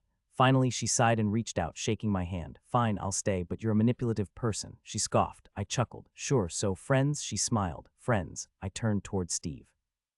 He glanced between North and me before muttering. Yeah, whatever. I grinned and clapped my hands together. Great. Let's move. I walked over, grabbed my bag, and strapped it onto my back. North put her bow and quiver on her back. She pointed at Steve. Why doesn't he look happy? I burst out laughing. Hey Steve, she's asking something. Steve stood up, gave his sword a few lazy swings, then sheathed it with a sigh. I am happy. I just don't want to waste my energy on smiling. North blinked at him. Multiple times, seeing her expression, I smirked. Ignore him. He's always low on battery, but trust me, he's happy. North sighed and muttered, weirdos. And with that, the three of us headed toward the river. North moved slowly, careful not to put too much pressure on her ankle. Steve walked beside us, casually slashing his sword through the air like he was slicing invisible throats. And me, I was lost in thought. I needed to figure out my next steps regarding Essence. There were 3 things I wanted to accomplish this week before the next command came. June had said Arcas was preparing something, and I was looking forward to that. First, I had to level up my skill synapse boost. It was one of my most crucial abilities, and I had only scratched the surface of its potential. The way I saw it, this skill worked like a supercharger for my nervous system. Right now, it gave me bursts of enhanced reaction speed, sharper perception, and faster cognitive processing, but I knew there was more to unlock. If I could push it further, I might be able to increase the duration or even enhance my ability to multitask in battle. Activating it made me feel like time slowed down, a few seconds of hyper-awareness where I could read my opponent's moves like an open book. But what if I could maintain that state longer? Or better yet, what if I could push my body beyond just reflexes and into something even more extreme, like accelerating thought processing to predict an enemy's next move before they even made it? Second, while I was already using essence manipulation for essence infusion, channeling essence into different body parts to strengthen them, I still had no direct essence-based attack. So far, my ability had only played a supportive role. That needed to change. I had to figure out a way to attack directly with essence or create a new attack using it. Third, I needed to push my attributes up without leveling. My goal was to hit 50 in each attribute before reaching level 25, which meant I had to rely on generating essence and refining my body instead of rushing levels. I had a lot to do. Finally, I decided to rush till level 20 and later slow down from 21 to 25 to meet the attribute quota. Let's see how things go for the rest of the month. As we walked through the forest, we came across a couple of abominations. Steve handled them without much effort, cutting them down before they could even get close. North, meanwhile, kept glancing at the floating projector every few minutes. I tolerated it for a while, but curiosity got the better of me. Why do you keep checking the rankings? I asked. Are you looking for someone special? Your boyfriend, maybe? She shot me a sharp look.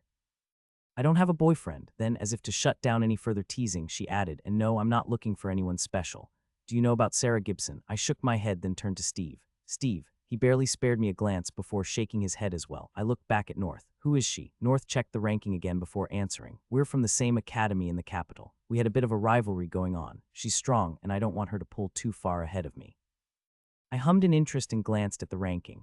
Sarah Gibson was doing well. She was level 7 as well. Oh, interesting. What kind of fighter is she? She uses a heavy greatsword, focuses on overwhelming strength, endurance, and sheer force in battle. She doesn't dodge much, takes hits, and keeps going. I raised an eyebrow. Sounds like me. I can see why there's a rivalry. I smirked. But you know what? I like your style more. North chuckled. The sound of rushing water reached my ears before we saw it.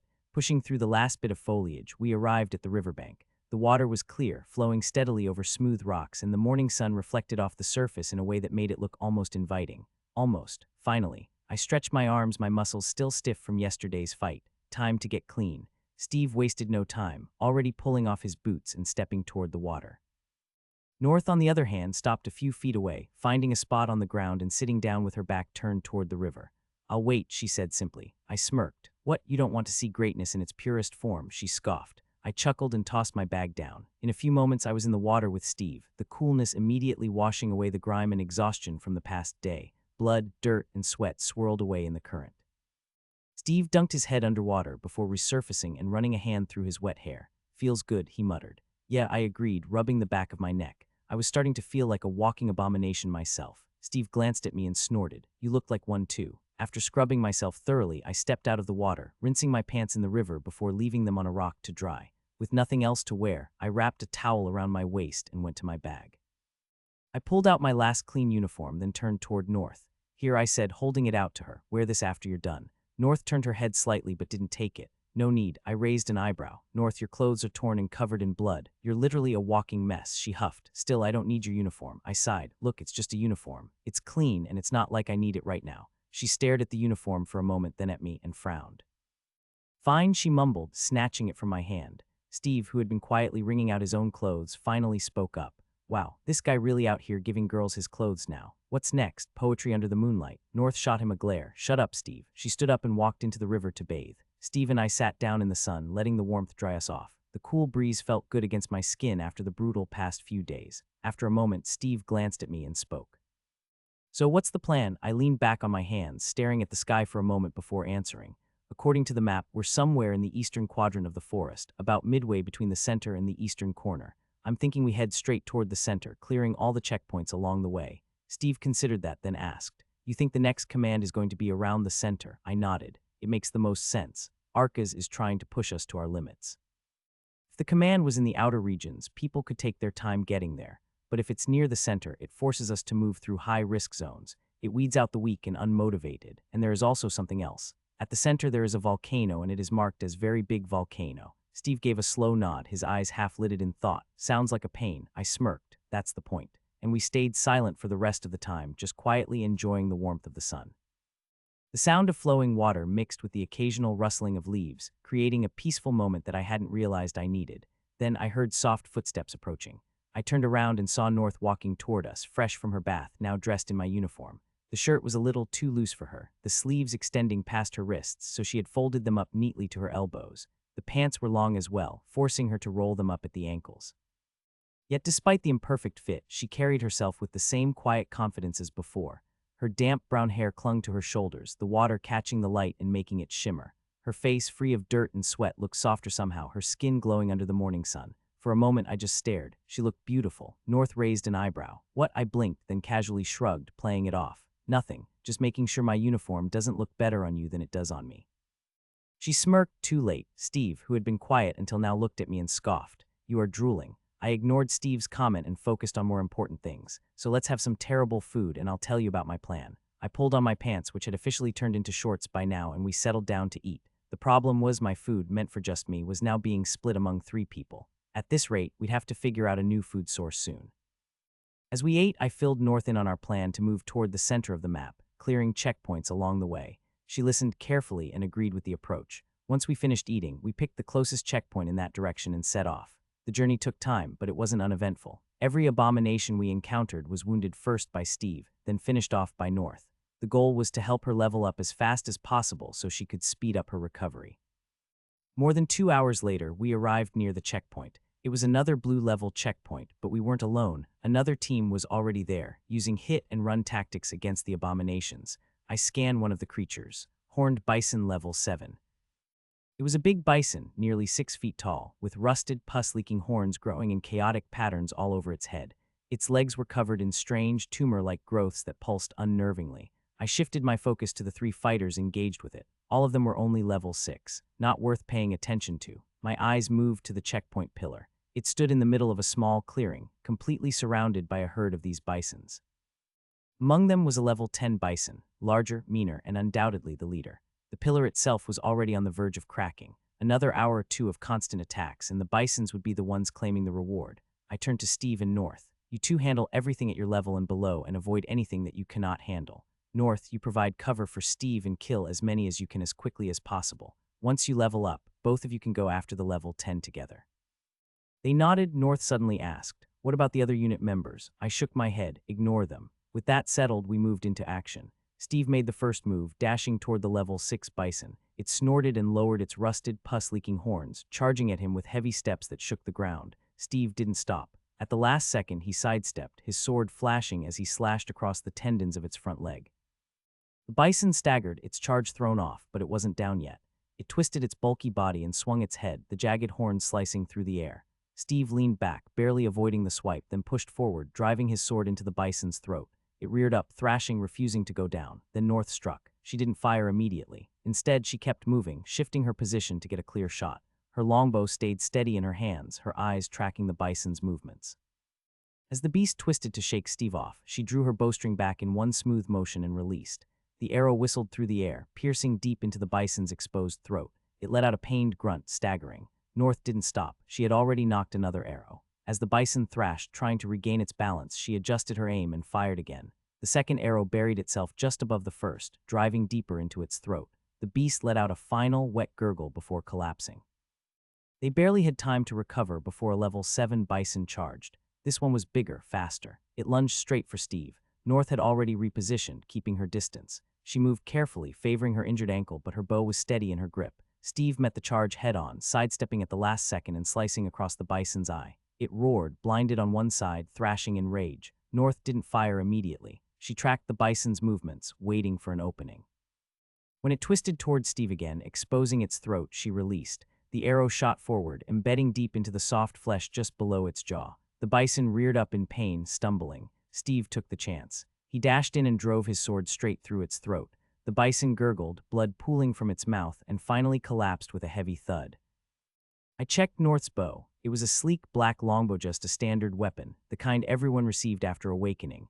It was nothing special, just enough to fight with until she advanced further. Weapons were divided into 3 tiers: standard weapons, basic weapons with no essence connection, good enough for combat before reaching level 25 and selecting a class, augmented weapons used from level 25 to level 50.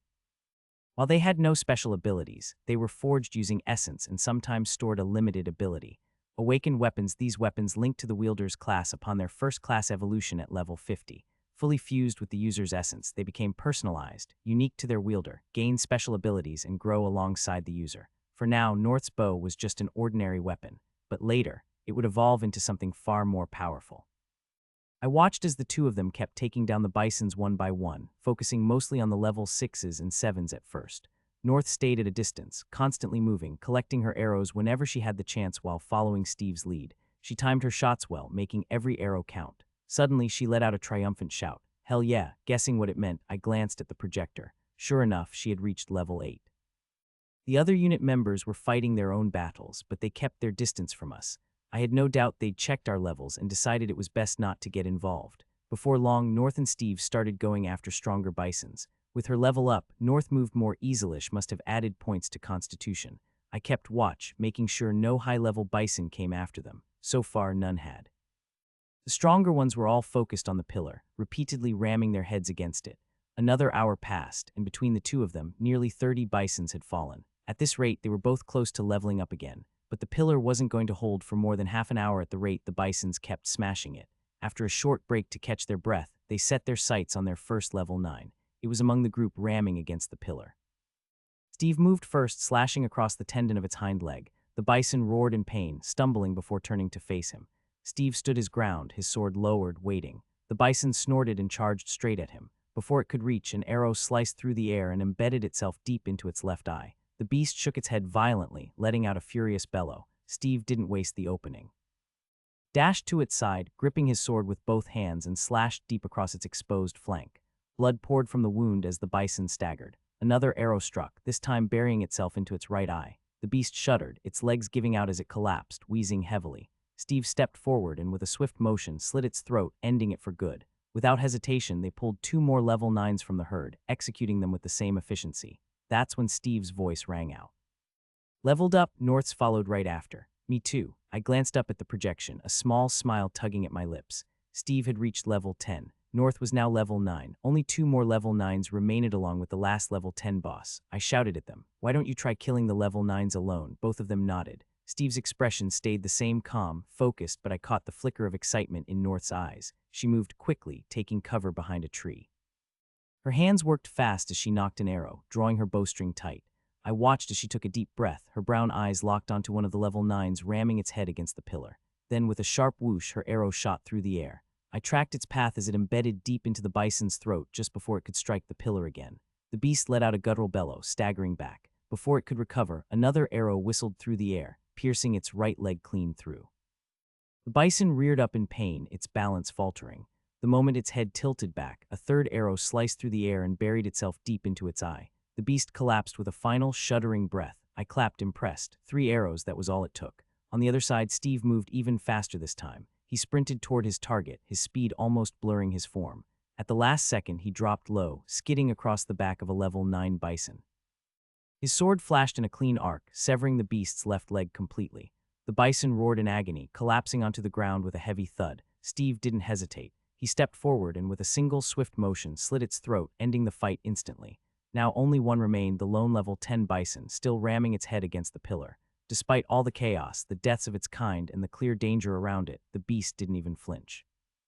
It just kept smashing its head against the cracked structure over and over. We gathered together, watching in silence for a moment. Steve was the first to break it. Doesn't it remind you of someone, Billion? I let out a short laugh. Yeah, it's acting just like Sina. Steve chuckled. North frowned. Who's Sina? I shook my head and answered. A classmate from the academy. He was always butting heads with Menace like this bison. North hummed thoughtfully. So if Sina is the bison, doesn't that make you the pillar? I turned to stare at her. Yes, ma'am, sure. I'm the stone-cold pillar. All right, go ahead and take care of it. You shouldn't have too much trouble. I stepped back, giving them space, and the duo quickly went to work on the level 10. Steve exhaled. All right, let's drop this idiot. He darted forward, but this time, instead of going for its legs, he went straight for the head. As the bison reared back for another slam, Steve leaped onto its massive skull, balancing for half a second before driving his sword straight into the thick hide between its eyes. The bison jerked violently, throwing Steve off. He flipped midair, landing in a crouch as the beast turned, finally acknowledging them with a guttural snort. Blood trickled down its face, but it was still standing strong. North had already repositioned. Her bowstring was drawn tight, her stance steady. The moment the bison moved toward Steve, she loosed her arrow. It zipped through the air and buried deep into the joint of its front leg. The bison staggered, its charge thrown off. Steve saw the opening. He dashed under its body, slicing deep along its belly before skidding out on the other side. The bison howled, thrashing in pain, but it still refused to go down. North knocked another arrow. You're tough, huh? She aimed higher this time. The second the bison lifted its head, she fired an arrow straight into its exposed throat. It gasped, blood spilling down its front. Steve moved in, gripping his sword with both hands and drove it into the bison's skull with a final, powerful thrust. The beast shuddered, then collapsed with a heavy thud. North let out a breath. That one was persistent. Steve wiped his blade. Yeah, just like Sina, I smirked. And the pillar still stands. I turned to North and pointed at the top of the pillar. Can you knock that cage down? North nodded, knocking an arrow and aiming straight for the cage. She let it loose and the arrow struck true, sending the cage tumbling down. I leaped forward, catching it before it hit the ground. Without hesitation, I broke it open and pulled out the glowing blue core inside. I glanced at North. Do you know what this does? She nodded. Yeah, you don't. Steve and I exchanged a look before shaking our heads. North frowned. Did neither of you have any family in the elite unit before? I nodded. My parents were both part of Elite Unit 7, but they passed away before I was old enough to discuss such things with them. North's expression softened. Oh, I'm sorry to hear that. I nodded. It's okay, but how do you know? My brother told me, she said. These are owned by the army and the royal family. They're only given to elite unit members on probation, based on merit. Believe me when I say these things are rare. If my grandfather put them here, it means he's investing a good amount of his personal wealth this time. I raised an eyebrow. Oh, so what is it? North answered without hesitation. These are skill cores. The blue ones can level up a skill, while the gold ones evolve an existing skill. I blinked in surprise. Seriously, so with this one I have 3 blue skill cores and 1 gold skill core. Does that mean I can level up a skill 3 times and then evolve it? She shook her head. No, a skill can only be leveled up once using these cores, and it can only be evolved once. That's why these are given to elite unit members on probation because they only work below level 25.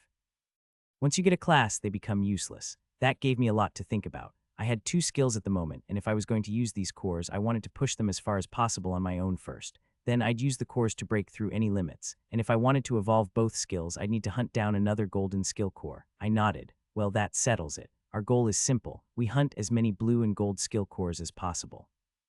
Since I didn't do anything for this one, you guys can have it. Then I turned to North. By the way, do you have any skills? She shook her head. No, we were supposed to receive skills from our commander after the welcome ceremony and pick ones that fit the class we wanted, but as you know, we got thrown straight into this. She crossed her arms. The army has a lot of good skills, and for elite units they offer even better ones. I shrugged. I'm sure the commander has something planned. Maybe once our little 1-month forest vacation is over, we'll finally get to choose. I looked around at the massacre we had caused and the other unit members still engaged with a few lower-level bisons. Turning to the duo, I said, all right, let's move. We need to pick up the pace. I am sure other people will start clearing the checkpoints soon, and if they can't, then the abominations will have the cores. Also, I want to be as close to the center as possible before the next command. The duo agreed with me. Once North finished collecting her arrows, we sprinted toward the next checkpoint. It was the 13th day, and we were set to receive our second command. We sat in a small clearing, waiting. North was fiddling with her bow, absent-mindedly running her fingers along the string. Steve was flipping an empty water bottle between his hands, his expression blank. As for me, I was staring at the massive volcano dominating the horizon. The thing was hugino, bigger than huge. It was enormous, towering over everything, a reminder of how small we were in comparison. The area around it was barren, stripped of life. No trees, no grass, just cracked, blackened earth stretching toward its base. The ground looked unstable, uneven, like the volcano had erupted recently. Even from this distance, waves of heat shimmered in the air, making it clear that this thing wasn't dormant. Our journey here had been slow. Along the way, we targeted various checkpoints, but most had already been cleared, either by other unit members or by abominations drawn to the essence cores. According to North, abominations were naturally attracted to the cores because of the concentrated essence inside them. That explained why we kept arriving at checkpoints only to find them looted or swarmed by lower-level monsters. After multiple detours and delays, we finally made it here. Personally, the journey had been dull. There hadn't been a single abomination above level 10, and at this point, I could take them out with a single punch. At first, North and Steve had been entertained, but after a couple of days, even they got bored. We had managed to find 4 more blue skill cores, bringing our total to 7 blue and 1 gold. But that was it. No more golden cores. We had hoped for more, and though we weren't exactly disappointed, the lack of progress made it hard to stay excited. Right now, we were sprawled out lazily for a different reason our food was gone.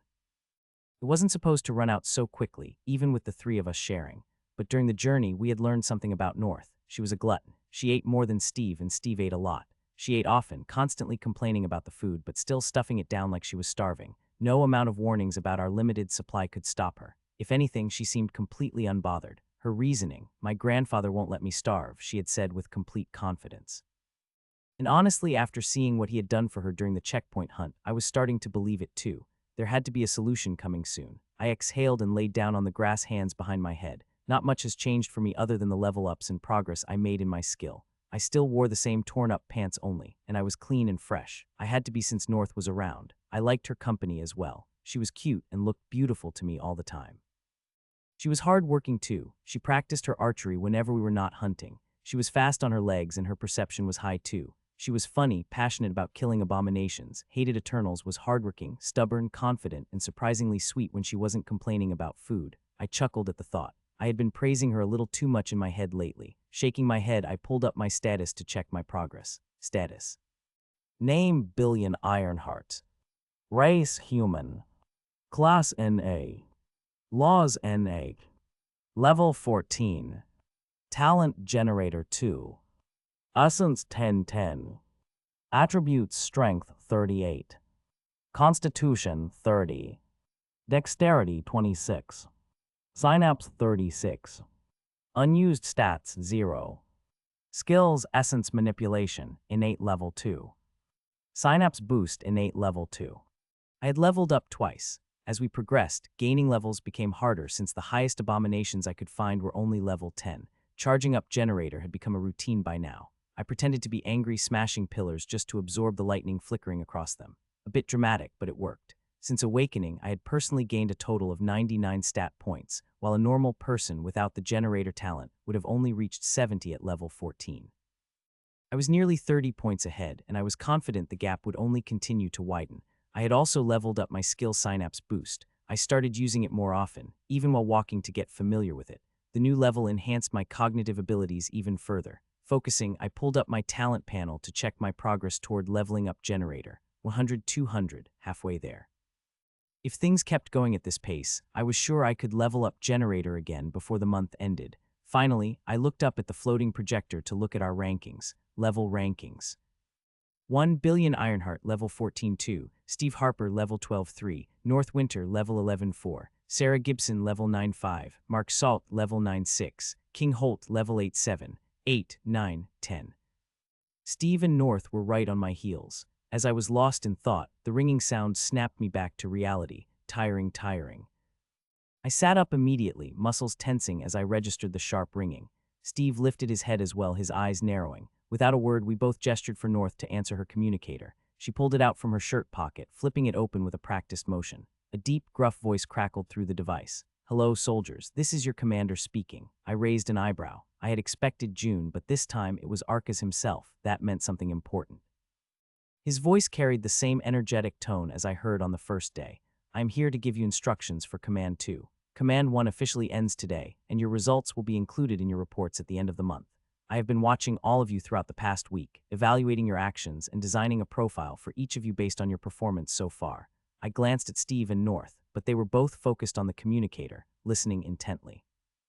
Arcus sighed, his tone dropping into something almost disappointed, and I must say I expected better. Most of you are fighting abominations at or below your own level, which is unacceptable for elite unit members. That is not how soldiers of your caliber should behave. Once probation ends, you will either be leading a unit or standing alone as a one-man army defending our world.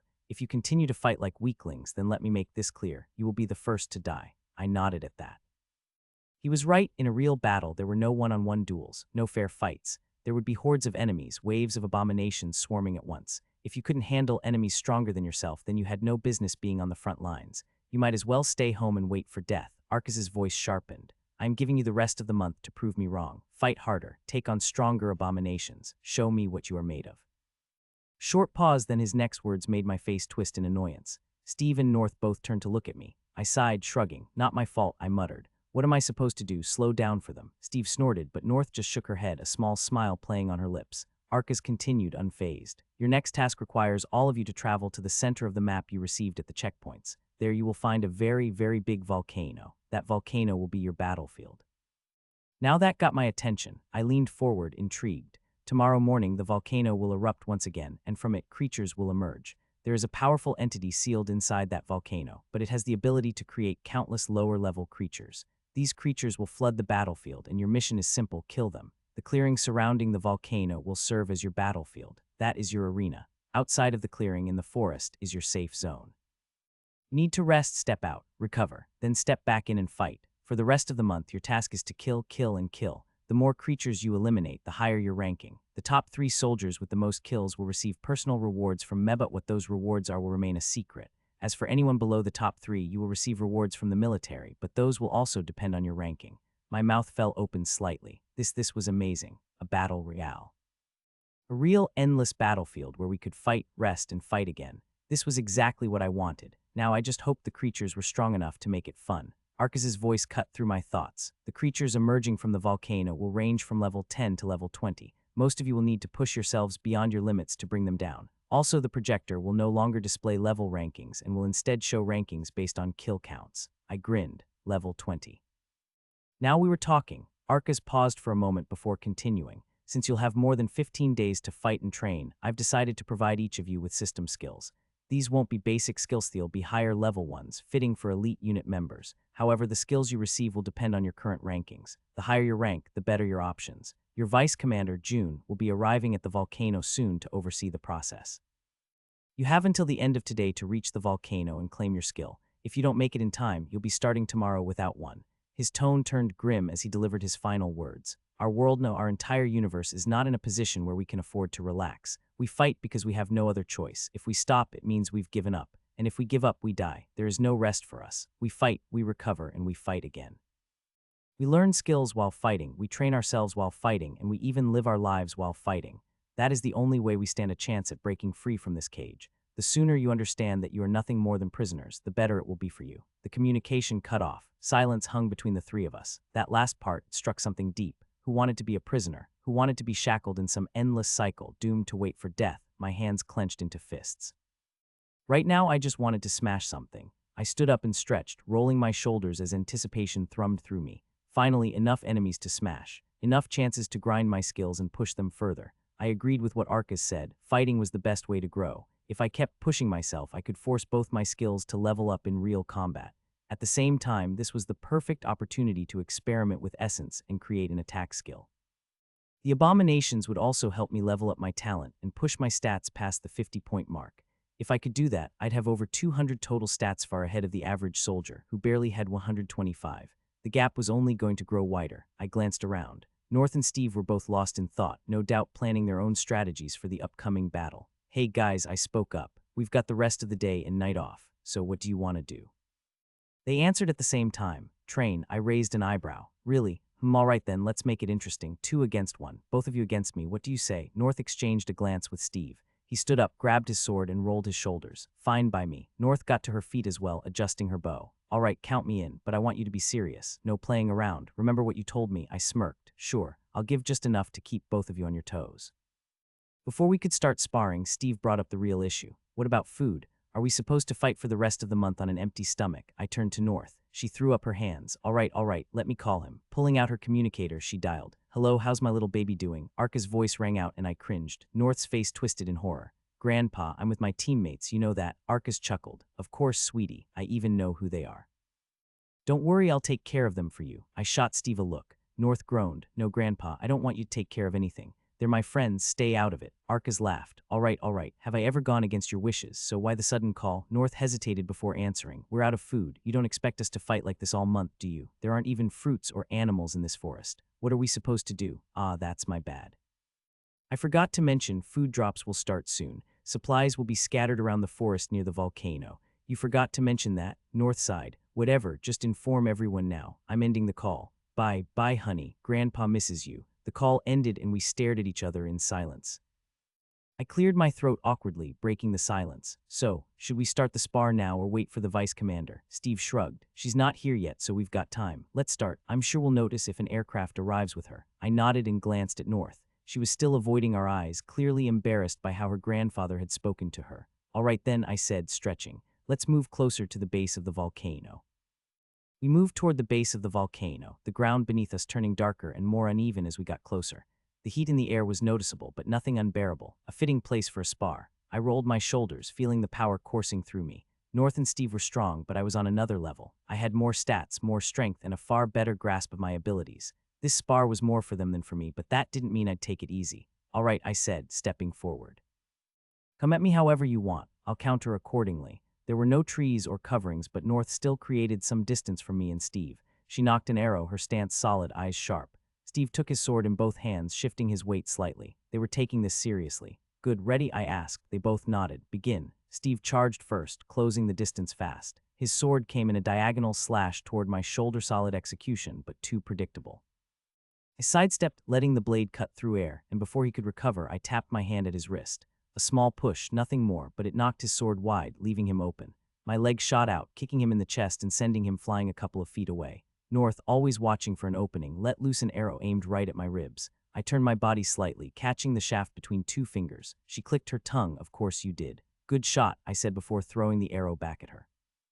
Steve was back on his feet, bringing his sword up in a quick thrust. I leaned just enough to let it miss before slamming my palm into his chest. Not hard enough to hurt, but enough force to knock him off his feet again. North didn't hesitate. Another arrow whistled through the air, this time aiming for my legs. A smart move. If I couldn't move as freely, she and Steve would have a better chance. I let the arrow graze my thigh, more out of curiosity than necessity. It stung, but that was it. That's all you got. I taunted. Steve pushed himself up again. We just started. I grinned. Good. He rushed forward once more, swinging his sword in a quick flurry of strikes. His form was better than the Steve I remembered from the Academyless wasted movement, more control, but it still wasn't enough. I dodged his attacks effortlessly, letting the blade slide past just inches from my skin. North circled around, trying to flank me, but I was already aware of her positioning. When she loosed another arrow, I tilted my body slightly, letting it soar past me. Then I moved. One step, and I was inside Steve's guard. I grabbed his sword-wielding wrist, bent down slightly, placed my other hand beneath his shoulder, and with a roar hurled him straight toward North. North dodged flying Steve and adjusted herself again for a shot, but I was already in front of her before she could release it. With a flick of my hand, I tapped the end of her bow, making her shot go wide. She clicked her tongue. I smirked, weak. She tried to swing the bow at me, but I caught it mid-air and yanked it out of her grip. With a quick spin, I tossed it a few feet away. She cursed under her breath. All right, I said, stepping back. That was round one. You two get 3 minutes to recover. Steve groaned as he sat up, rubbing his back. That was good. I pointed out. You landed some attacks, he replied. Yeah, and you let them land. I shrugged. That's not my fault. North stretched her arms, rolling her shoulders. He's toying with us. I'm helping you improve, I corrected. She huffed but didn't argue. 3 minutes passed and they both stood again, looking more determined than before. Round 2, I announced. Let's see if you learned anything. Steve didn't charge him blindly this time. Instead, he and North moved in sync, keeping distance while trying to box me in. North stayed at range, her bow ready, while Steve positioned himself at an angle that would make dodging difficult. Better, Steve lunged, but this time, when I knocked his sword away, he used the momentum to pivot and slash from another angle. I raised an eyebrowness adjustment. I caught Steve's sword between my palms, absorbing the impact. It had a little more force than before. A split second later, North's arrow streaked toward my chest. I couldn't dodge completely, so I bent my knees just enough to let it graze my shoulder. Not bad, I admitted. Steve pushed forward again, mixing in feints to keep me guessing. North's arrows forced me to stay mobile. They were improving, but I still had the advantage. With a quick burst of speed, I sidestepped Steve's next strike, grabbed his wrist, and twisted, making him drop his sword. I picked up the sword and hurled it straight at North. This time she didn't take her eyes off me. She simply shifted slightly, letting the blade pass by. I sprinted toward her. An arrow whistled through the air. I sidestepped it. Another followed, and I caught it mid-flight. She was already knocking the next one, her movements swift and steady. But before North could react, I closed the distance and placed a hand on her shoulder. Done, I said. She sighed. Damn it. Steve exhaled sharply. I really thought we had you that time. You're getting closer, I admitted. Keep this up and maybe in a few months you'll land a real hit on me. North gave me a deadpan stare. That's not encouraging. I chuckled. All right, another short break, then we go again. We went through 3 more short spars, each time switching up my strategies, forcing the duo to adapt on the fly. In the first round, I focused on relentless pressure. I never gave them a moment to breathe, staying in their space, forcing them to react rather than act. Steve barely had time to swing his sword before I was already past his guard, redirecting his attacks or outright slamming through them. North tried to keep her distance, but I closed in too fast, cutting off her angles and forcing her into a defensive scramble. For the second round, I flipped the approach entirely. I let them come to me. I stayed on defense, dodging, blocking, parrying. Every time Steve swung, I redirected his sword with the bare minimum effort, making him waste energy. Every time North loosed an arrow, I sidestepped at the last second, making her hesitate more before each shot. I wanted them to feel what it was like to fight someone who wasn't just stronger, but also more efficient.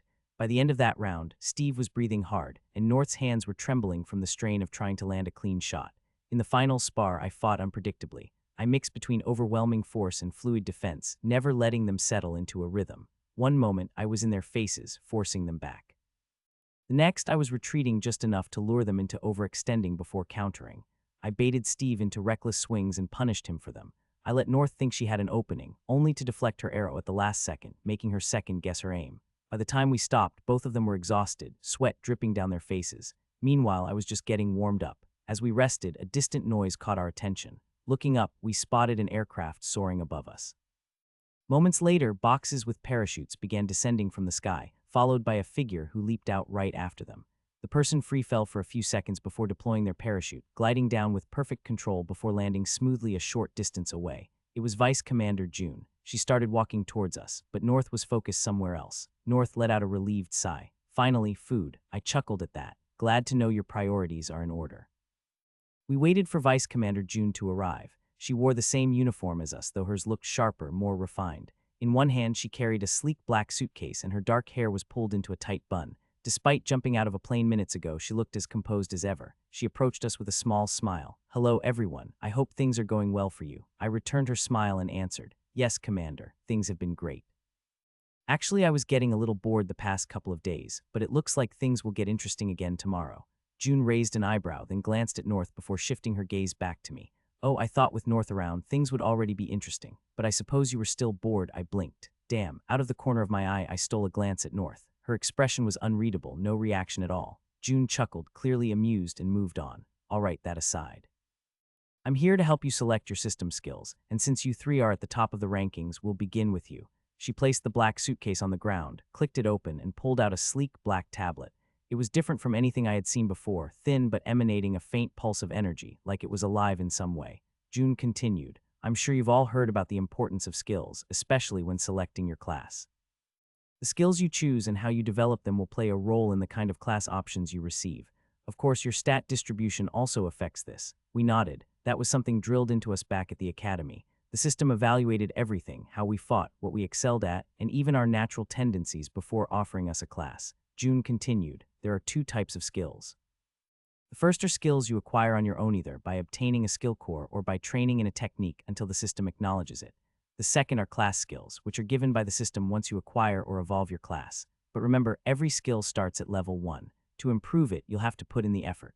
You can evolve your skills in 2 ways, either by using a gold skill core or by developing a unique variation of the skill yourself. If the system recognizes your innovation, it will evolve the skill naturally. Additionally, you can fuse skills. If you combine 2 or more compatible skills and use them together consistently, the system may register them as a new ability. Alternatively, you can fuse skills when evolving your class. She paused for a moment before adding, your first class evolution happens at level 50. Your second evolution both for class and race happens at level 100. Any questions? I wasted no time voicing the question that had been nagging at the back of my mind. How long does it usually take for the system to acknowledge a skill we develop on our own? June nodded, already expecting that kind of question. It depends. The simpler the skill, the longer it takes for the system to recognize it. For example, you can't just keep swinging your sword and expect the system to register it as a skill. But if you integrate those slashes with proper footwork, leverage your stats, or apply some unique technique, the system is more likely to acknowledge it sooner. That made sense, though it also meant I couldn't just brute force my way into getting recognized skills. I followed up with another question. Do skill levels have a cap before they require evolution? June chuckled lightly. Already thinking of evolving skills, huh? Well, different skills have different level caps. But once you hit the limit, the skill will display max in your profile, meaning it won't grow further unless evolved. I nodded. That meant I couldn't just keep grinding a skill forever. At some point, I'd have to push it to the next stage. How different does a skill need to be for the system to recognize an evolution? June tilted her head slightly as if considering how to phrase her response. A skill needs to advance to the next tier of complexity. Let's take an archery skill as an example.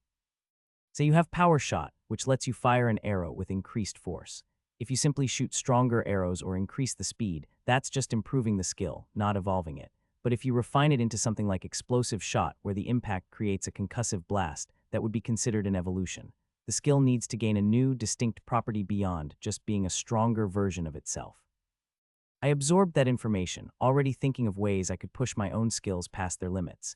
Steve leaned forward slightly, his curiosity clear. You mentioned race evolution. Do we get multiple options, or is there only one choice? June nodded. You'll have multiple options. Your base race will remain human, but depending on your achievements, stats, and combat style, you'll get different evolution paths.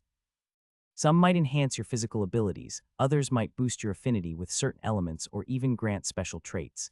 It all depends on how you've developed by the time you hit level 100. That was interesting. I made a mental note to ask more about race evolutions later, but for now, no one else seemed to have questions. June clapped her hands. All right, since we're done with questions, let's get started. Billion, you're up first. Place your hand on the tablet.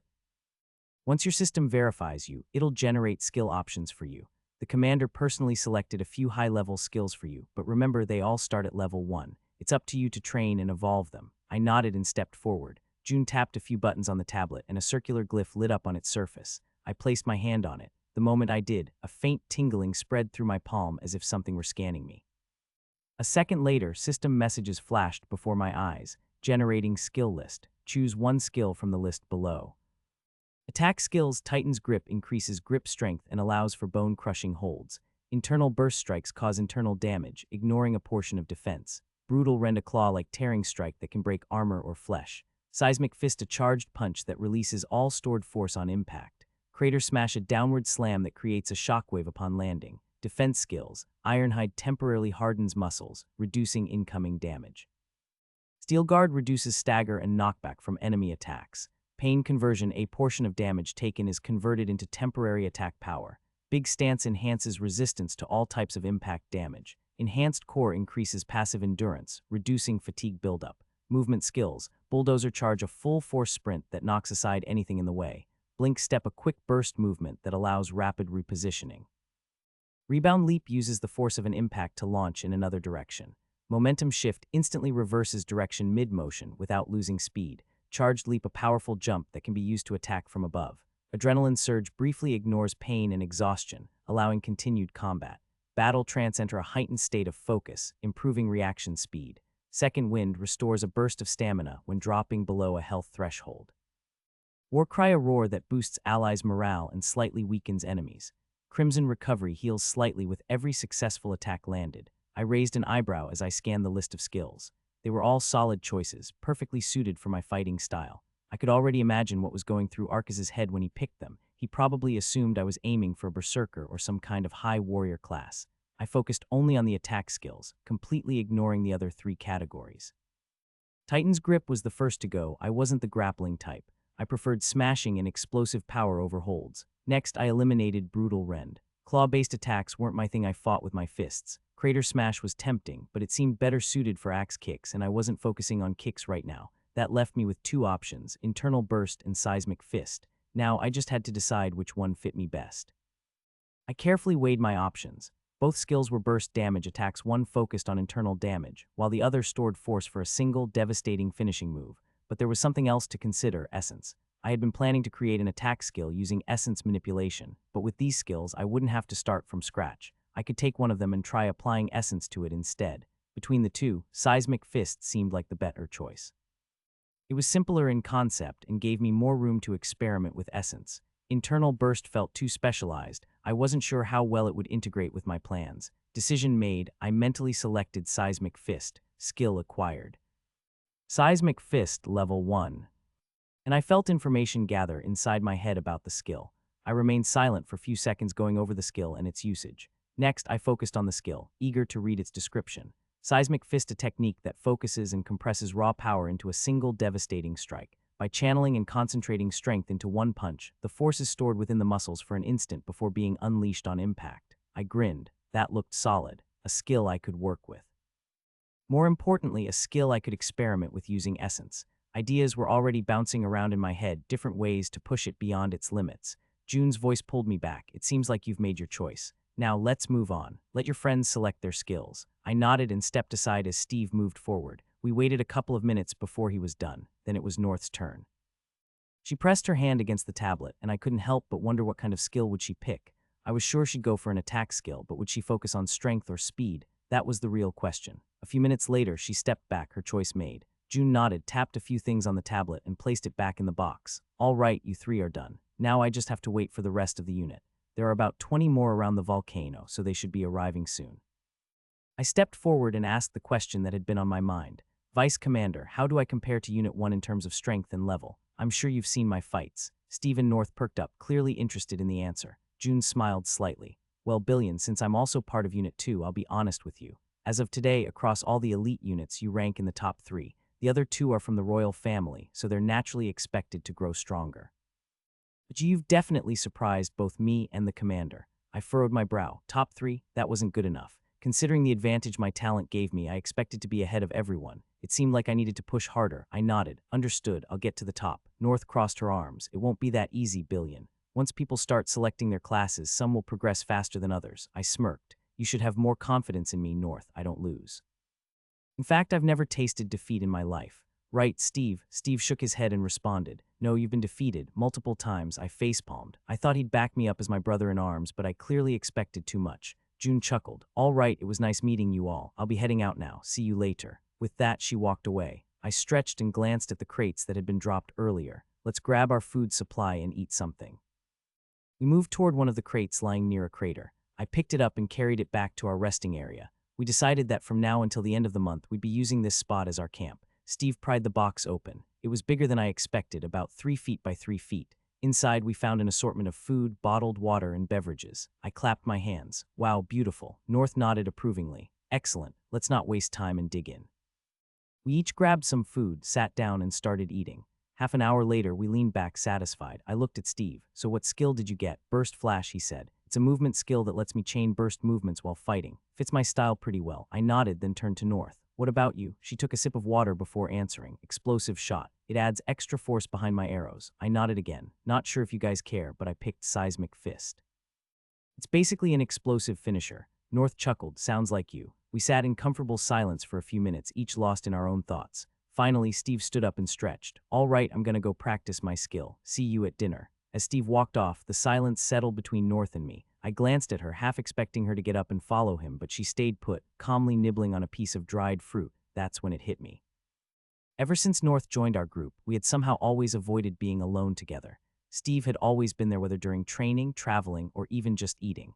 But now it was just the two of us, and for some reason that fact made me more aware of everything. The quiet stretched, and I started overthinking. How did I come across to her? What kind of impression did I leave? I had never really considered it before, but now that I did, I realized something. I was always walking around barefoot. No shirt, just a pair of torn, dirt-stained pants. My body was constantly on display, muscular and rough from training and battle. Did she think I was some kind of wild animal, some brute who barely remembered how to act civilized? I resisted the urge to glance at myself and see if I looked worse than usual. North suddenly shifted, tucking her legs under her as she leaned back on the tree. Her gaze flickered toward me for a brief second before she looked away, staring at the sky. I caught something in her expression. Was that hesitation? I cleared my throat, trying to break the tension. So you think the food supply will last? She blinked, clearly surprised by the question. If we ration properly, yeah. I chuckled. Good point. Another pause, more silence. I wasn't used to this. Fighting, training, strategizing, I could handle all of that.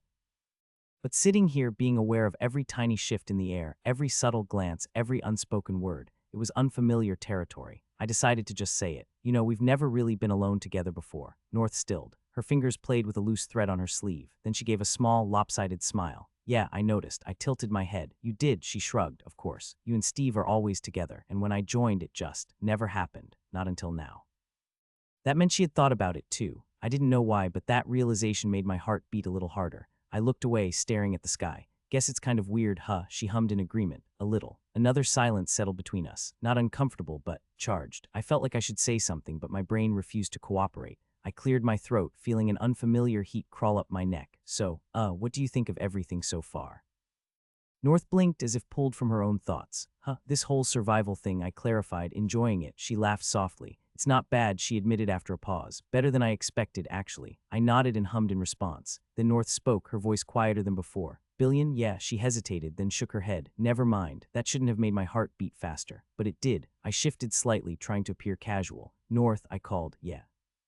She replied, but she didn't look up. She was still playing with the loose thread on her sleeve, twisting it between her fingers. I hesitated, then called her name again. North. This time she looked up. I stared into her eyes, and for some reason I couldn't look away. Her brown eyes met mine, curiosity flickering in them. I opened my mouth, but nothing came out. North tilted her head. What? Nothing. I rubbed the back of my neck. She smiled. You're acting weird. Yeah, I can see that, I muttered. I stood alone, away from our campsite, lightly bumping my head against a tree trunk. Stupid, stupid, stupid. I had acted like an idiot. North probably thought I was the dumbest guy alive for not even being able to hold a proper conversation. I could feel it, there was something between us, and I was sure even North felt it. The tension, the shift. But instead of pushing forward, I panicked, made some lame excuse about practicing my skill, and ran off. Real smart, I muttered, sighing. I took a deep breath and decided to test my new skill first, then go practice. How to have a conversation with a girl, with Steve. That was the plan anyway. I pulled up my status to have a look. Status. Name Billion Ironheart. Race human. Class NA. Laws NA. Level 14. Talent generator 2. Essence 1010. Attributes strength 38. Constitution 30. Dexterity 26. Synapse 36. Unused stats 0. Skills essence manipulation innate level 2. Synapse boost innate level 2. Seismic fist level 1. My new skill sat there at the bottom of my status screen, waiting to be tested. Rolling my shoulders, I stretched a little, did a couple of squats, and loosened up. Once I felt ready, I stepped up to a tree and started throwing punches. I didn't go all out, just a warm-up. My fists pounded against the bark, steady and controlled. 15 minutes later, the tree was covered in deep dents, its surface rough and battered. Taking a deep breath, I adjusted my stance and threw a full-powered punch. Boom. My fist tore straight through, splitting the trunk in half. The upper section creaked before crashing down. I exhaled, watching the dust settle. I moved to another tree and squared my stance. Now let's see how the skill compares to my full-powered punch. Planting my feet, I dug in deep, took a steady breath, and drew my right fist back. Then I activated the skill. Seismic fist. A strange sensation ran up my arm, like a coil winding tighter and tighter, storing force within my muscles. It was different from a normal punch. This wasn't just strength. It was concentrated power, gathered in a single point, waiting to be unleashed. Then I punched. The moment my fist connected with the tree, the stored force detonated outward. A deep, resonating impact rippled through the trunk, not just breaking it, but shattering it. The tree didn't just crack and fall, it burst apart, splinters flying in all directions as if something had exploded inside it. I took a step back, shaking out my hand. My knuckles stung, but I grinned. That was awesome. I glanced at my hand, flexing my fingers. The power behind that punch was at more than a quarter stronger than my full-strength hit, and that was just at level 1. But more importantly, I could already think of ways to improve it. What if I could control where that force spread? What if, instead of just releasing it all at once, I could direct it? Maybe even send shockwaves into my target instead of just outward. The possibilities excited me. I glanced around at the countless trees surrounding me. I felt a little sorry for them, but only a little. That didn't stop me from going on a rampage, punching every tree in sight with seismic fist, watching them split and shatter one after another. I spent about 3 hours experimenting with seismic fist, figuring out its ins and outs. The skill relied heavily on my strength attribute, but I noticed constitution played a role as well. I could fire off 6 seismic fists back to back, but after that, exhaustion hit me, not the kind that came from running or physical strain, but a deeper fatigue, like I had drained my inner reserves. I needed time to recover before I could use the skill again. It wasn't just about swinging my arm and punching hard, it required proper build-up. If I rushed it, the impact wasn't as strong. But if I took a moment to plant my feet, breathe, and channel everything into that one strike, the difference was massive. The force behind it didn't just explode outward, it rippled through whatever I hit, sending deep cracks into the trees even if I didn't break them entirely. I experimented with different stances. A straight punch had power, but if I twisted my waist at the last moment, the force seemed to travel deeper. There was also the matter of control. If I focused, I could adjust how much force I released. My first attempts had been all or nothing, either I went full power, or I didn't use the skill at all. But now I managed to release a half-powered seismic fist, still stronger than a normal punch but not enough to completely wreck my target. That was good. If I wanted to use this in real combat, I couldn't afford to waste all my energy in a single blow. I exhaled and stretched my arms, shaking off the fatigue. All right, I muttered to myself. That's enough destruction for today. Now I just had one more thing to do, figure out how to talk to North without embarrassing myself. I sighed. Maybe Seismic Fist was the easier challenge. I took a deep breath and rolled my shoulders before breaking into a sprint. Weaving between the trees, I pushed my speed, feeling the wind rush past me. My body was still a little drained from testing Seismic Fist, but running like this helped shake off the stiffness.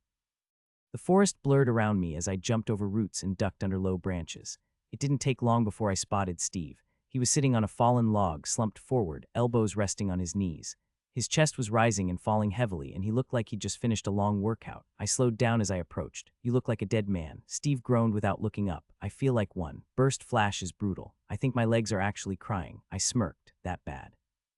He finally lifted his head, glaring at me. "I've been launching myself around non-stop. My legs feel like jelly. You try flashing forward 10 times in a row and tell me how your knees feel afterward." "Pass, I like my knees." I sat down across from him, resting my arms on my thighs. I hesitated for a second before exhaling and saying, "I need your help with something." Steve narrowed his eyes. "If it involves punching me, I refuse." I rolled my eyes. "It's not that. Then what is it?" I looked away for a moment, scratching my head. This was already starting to feel stupid, but I had to do it. "I need you to pretend you're North." Steve blinked. He wiped a hand down his face and blinked again. "Sorry, I think the exhaustion made me hear something insane." "Did you just say?" "I need to practice talking to her," I interrupted quickly. I totally froze earlier when it was just the two of us. It was awkward as hell. Steve just stared at me for a second, then burst out laughing. "Oh, this is great. Billion Ironheart, completely wrecked by a conversation with a girl." I scowled. "Do you want to help or not?" He wiped at his eyes, still grinning, then spoke in a weird girly voice. "Oh, I'm helping. This is too good to pass up. All right, let's do this. I'm North now."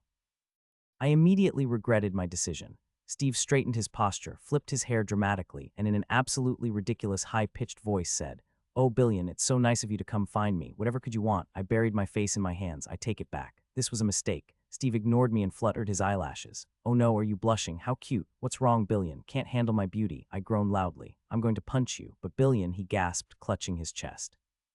"Violence isn't the answer. Whatever happened to your undying love for me? That was it." I lunged at him, and Steve yelped, rolling off the log to escape.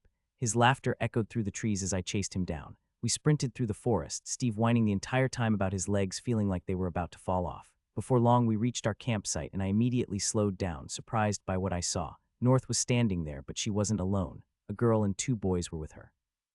One of the boys was standing way too close to her for my liking. I did not like that at all. I blinked, my jaw tightening slightly, then started walking toward them. North noticed us approaching and turned with a small smile. "You're back." She gestured to the 3 people standing with her. "Come here, I'll introduce you." I slowed my steps, glancing at the guy standing too close to her, Mark Salt. He was still lingering by her side, his body slightly angled toward her like he was trying to claim space that wasn't his. I already didn't like him. North pointed at the girl first. "This is Sarah Winter, my cousin." I looked at her. Sarah had soft brown eyes and black hair that reached just past her shoulders.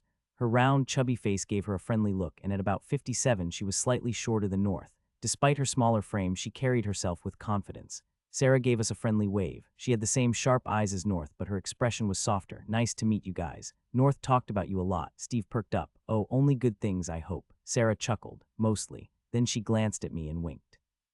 "And you've got quite the look going on." After hearing about the top ranker, I was curious to see who it was. I must say, this wasn't what I expected. I glanced around, and sure enough, everyone else was in uniform. Even North was wearing hers, which was mine actually. I was the only one standing there, almost 80 naked. I smiled at Sarah and replied, "Well, good things are meant to be exposed." "Ah crap, that didn't sound as good as I thought it would." North ignored us and motioned to the guy next to her. "This is Mark Salt." Mark stood at the same height as North, his short black hair neatly styled and his black eyes sharp and observant. His square-shaped face added to his structured, disciplined appearance. He was fit, the tightness of his uniform making sure everyone noticed. Mark gave a confident smirk and crossed his arms. "Hi, Billion. It's nice to finally meet you. I've been wanting to ever since the commander mentioned he increased the difficulty because of you." "Sure you did," I nodded stiffly. "Right." North then pointed at the last guy, who looked the most neutral of the 3. "And this is Brad Park." Brad, on the other hand, was taller than all of us. Big and broad, he looked like he could crush someone with a single hand. His brown hair was slightly messy, giving him a more laid-back look compared to the other two. His posture was relaxed, but there was no mistaking the strength beneath it.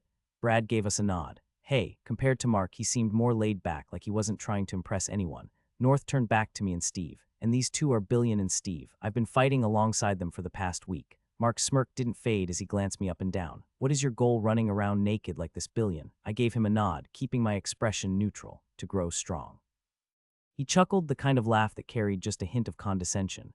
Well, you're certainly strong, but strength isn't everything, you know. Back in the capital, we're taught that power without refinement is just wasted potential. He dusted off an imaginary speck from his sleeve. That's why noble families like mine invest in proper training, strategy, and connections. It's what separates warriors from brutes. Steve tensed beside me, but I didn't react. I just shrugged. Sounds nice. Mark's smile twitched slightly at my lack of response, but he recovered quickly. He turned to North. You know, North and I go way back, since the start of our academy days. We've trained together, studied together. Our families have been close for years. He glanced at me, his eyes gauging my reaction. It's funny, I never imagined she'd end up in Unit 2. I always thought she would be fighting alongside members of Unit 1. North just crossed her arms. Well, things don't always go as planned.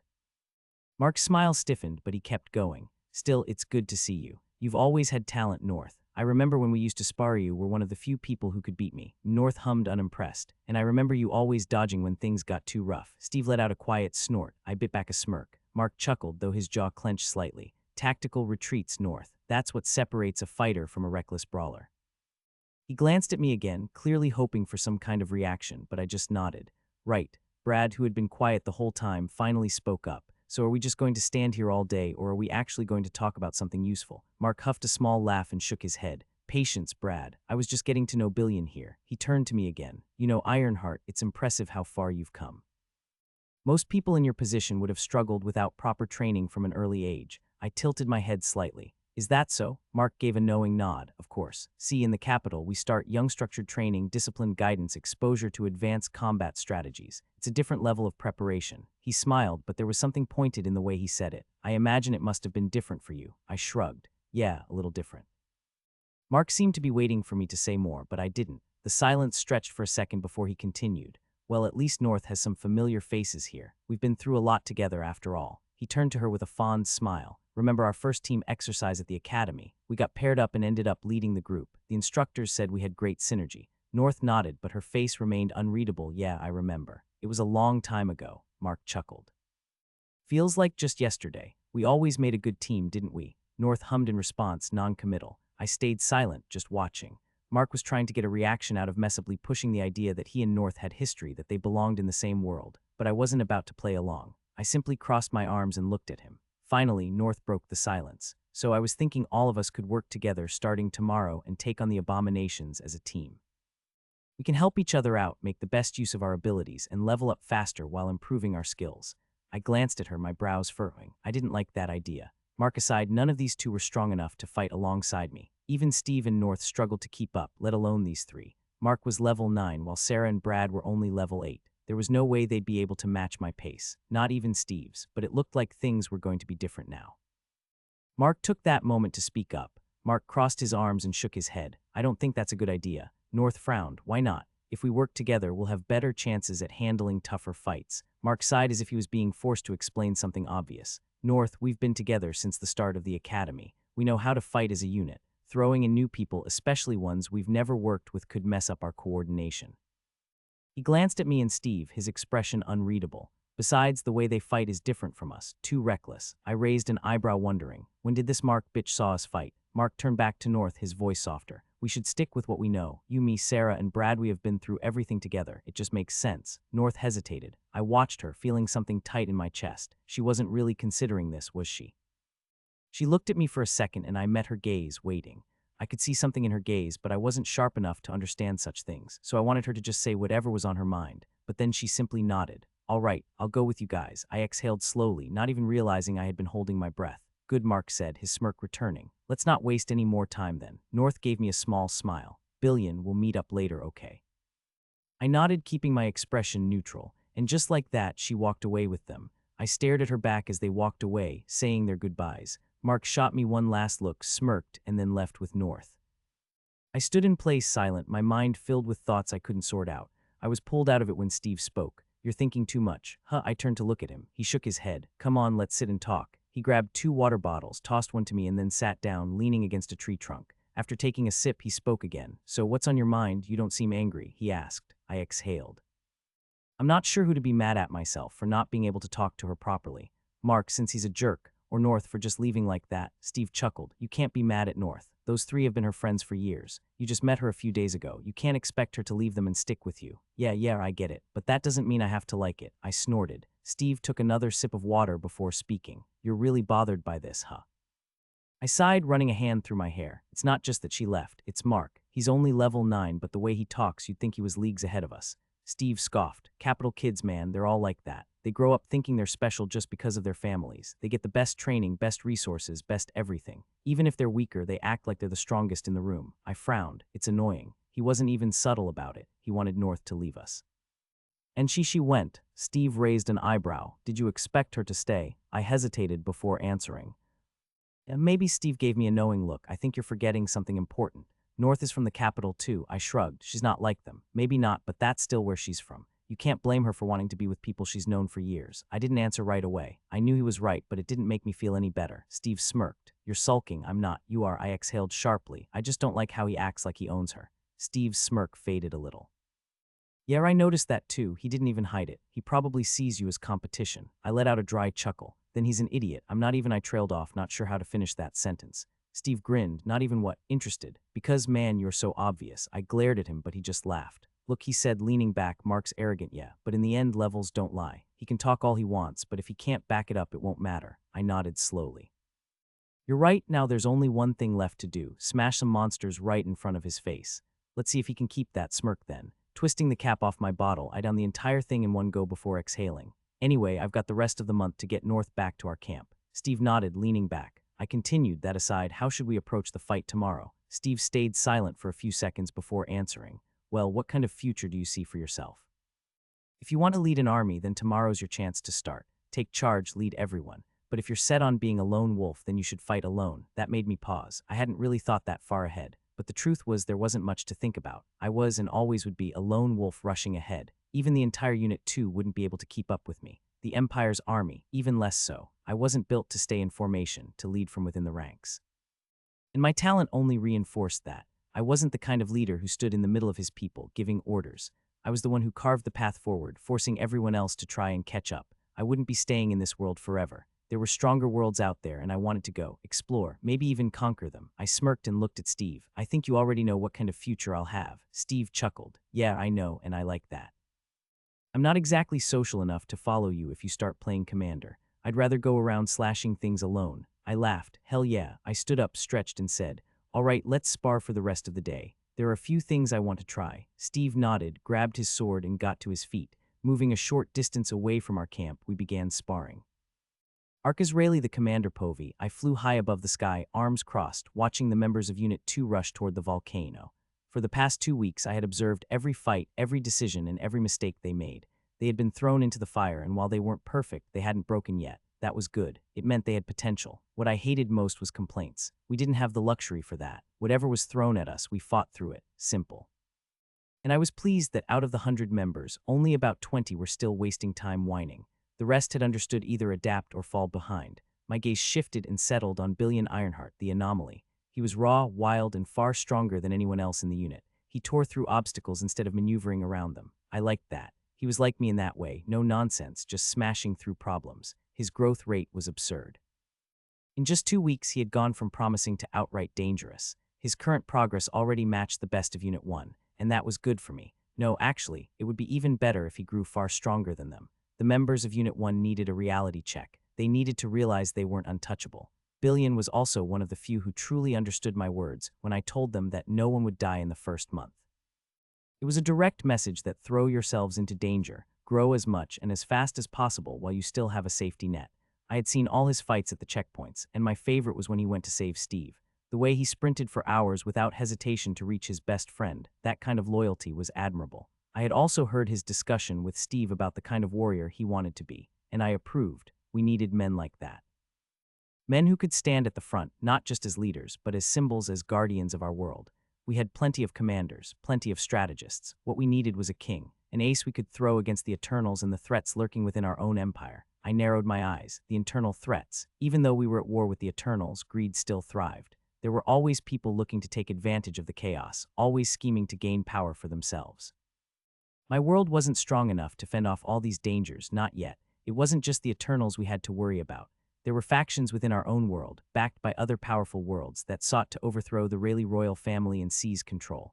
They hid behind diplomacy and trade agreements, but we all knew the truth. They weren't allies, they were waiting, circling like vultures, ready to strike the moment we showed weakness. I clenched my fists. We weren't strong enough to cast them out, not yet, so we had to play their game, act courteous, and fight on their terms. It was frustrating, but until we had the power to push them out completely, we had no choice. And because of them, the elite units suffered. The casualty rate of our best warriors was no coincidence. We knew what was happening. These factions were pulling strings, manipulating events, making sure our strongest soldiers were sent to die in battles they had no business fighting.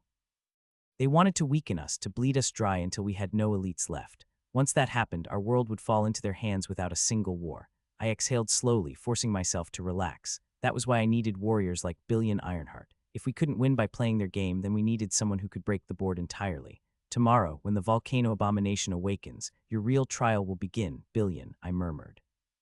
Prove to me that you're different, and I'll have your back.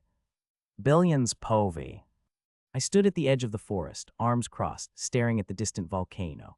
The air was heavy with the scent of ash and earth, even though the eruption hadn't started yet. The sky was clear, a bright morning sun casting long shadows across the land. It was too calm, too quiet. Steve stood beside me, his sword resting against his shoulder, shifting his weight from one foot to the other. He had been silent for the past few minutes, only occasionally glancing at the volcano before looking back at me. This feels weird, he finally muttered. I nodded. Yeah, like the calm before a storm. The volcano hadn't erupted yet, but we knew it was coming. The whole unit did. Today would be the start of something different, something harder. For the past 2 weeks, we had fought abominations, but this one was supposed to be on a whole different level. A test, a challenge, or maybe just a slaughter. I rolled my shoulders, feeling the slight ache from yesterday's training session. My knuckles were still sore from all the seismic fist practice. My uniform, well, what little of it I actually wore was already covered in faint burn marks from previous fights. I had a feeling it wouldn't survive today. Steve sighed. How long do you think we have? I glanced at the volcano. Not long. Maybe an hour, maybe a few minutes. Steve groaned. Great. Love the unpredictability. I smirked. Keeps things interesting. He gave me a look. Yeah, well, you can find it interesting. I'd rather not be burned alive. I chuckled but didn't say anything. My focus was on the mountain. I wasn't scared, but there was something about facing an enemy like this that made me eager. I took a deep breath, letting my gaze drift from the volcano to my own hands. Strength, skill, talent, I had them all, but was it enough? In the past 2 weeks, I had grown stronger at an insane rate. My stats had shot up, my body had adapted, and my skill set had expanded. Seismic Fist was now one of my strongest attacks, but I was still figuring out how to use it efficiently. It was powerful, but it drained me fast. My generator talent was my biggest advantage. Energy absorption and essence generation, I had barely scratched the surface of what I could do with it.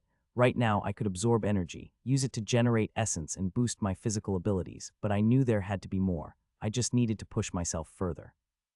The problem was that no one could guide me. Most warriors had skills passed down from generations, teachers to refine their techniques, and a clear path to follow. I had none of that. My talent was unique. I had to figure it all out on my own. That didn't bother me. If anything, it excited me. I didn't want to follow someone else's path. I wanted to carve my own. But to do that, I needed to keep growing, keep pushing, keep winning. And today, the volcano would be my next step. A low rumble shook the ground beneath my feet. Steve stiffened beside me. That's. Before he could finish, the sky darkened. A deep, guttural roar echoed from the mountain, a sound so loud and raw that I felt it in my bones. Then, with a deafening explosion, the volcano erupted. Flames shot into the sky, a massive pillar of fire and smoke twisting upward like a living thing. Ash and molten rock spewed from the crater, tumbling down the mountainside in a blazing cascade. The ground trembled violently, and I had to brace myself to keep from stumbling. Steve swore under his breath.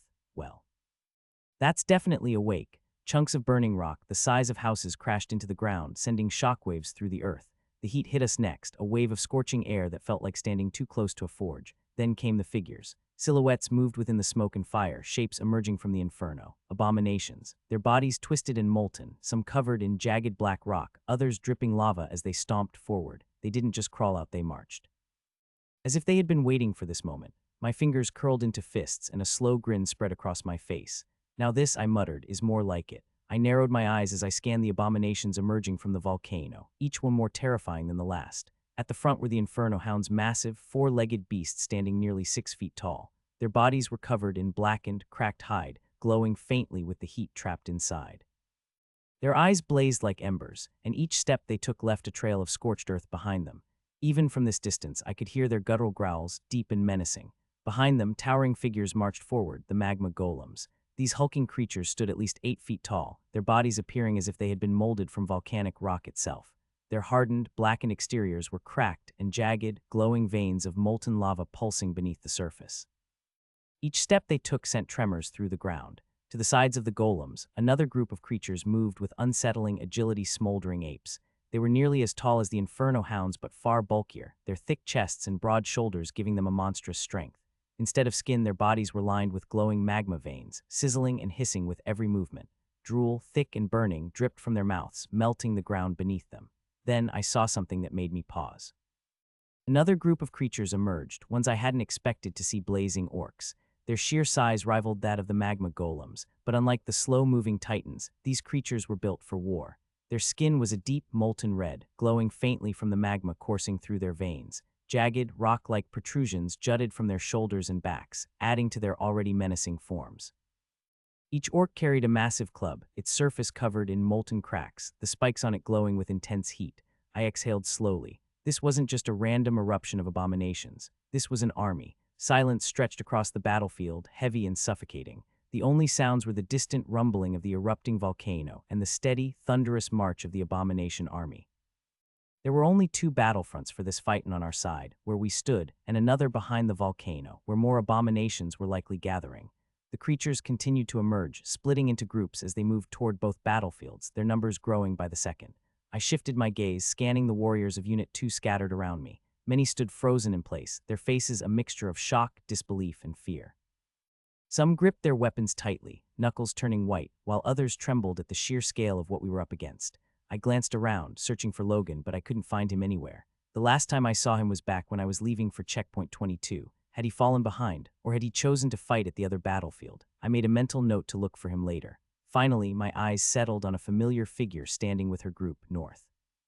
And as if she could sense my gaze, she turned and met my eyes. She was still wearing my uniform, the sleeves rolled up, the pants adjusted to fit her better. Her fingers curled tightly around her longbow, her stance steady despite the tension in the air. Her expression was unreadable, brows slightly furrowed, lips pressed together as if lost in thought. I held her gaze for a moment, unsure of what was going through her mind. Then, unable to stop myself, I smiled. For a second, she didn't react.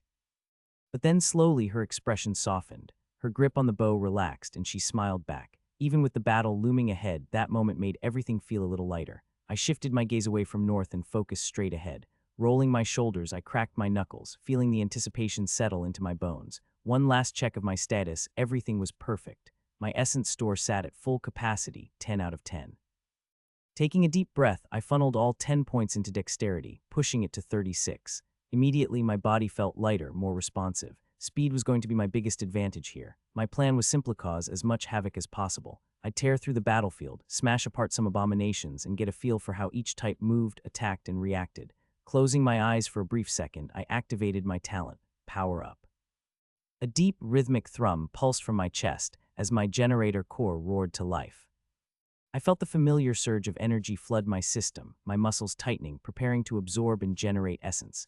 I was ready. I turned to Steve. "Let's go." He nodded without hesitation. Bending my legs, I launched forward. The ground cracked beneath my feet as I shot across the battlefield like a bullet. I scanned the front row of abominations, quickly checking their levels. Most of them were around level 10 or 11. Good, that was exactly what I wanted. With a burst of speed, I shot straight into the pack of Inferno Hounds leading the charge. My first target, a level 10 beast, barely had time to react before my knee slammed into its skull. With my strength sitting at 38, the impact was overkill. Its head exploded, shards of rock and molten lava scattering through the air. I landed smoothly in the middle of the pack, heat radiating from their burning bodies. Spinning on my heel, I lashed out with a brutal kick, my leg smashing into the stomach of another hound. Its body split clean in half, molten insides spilling onto the ground.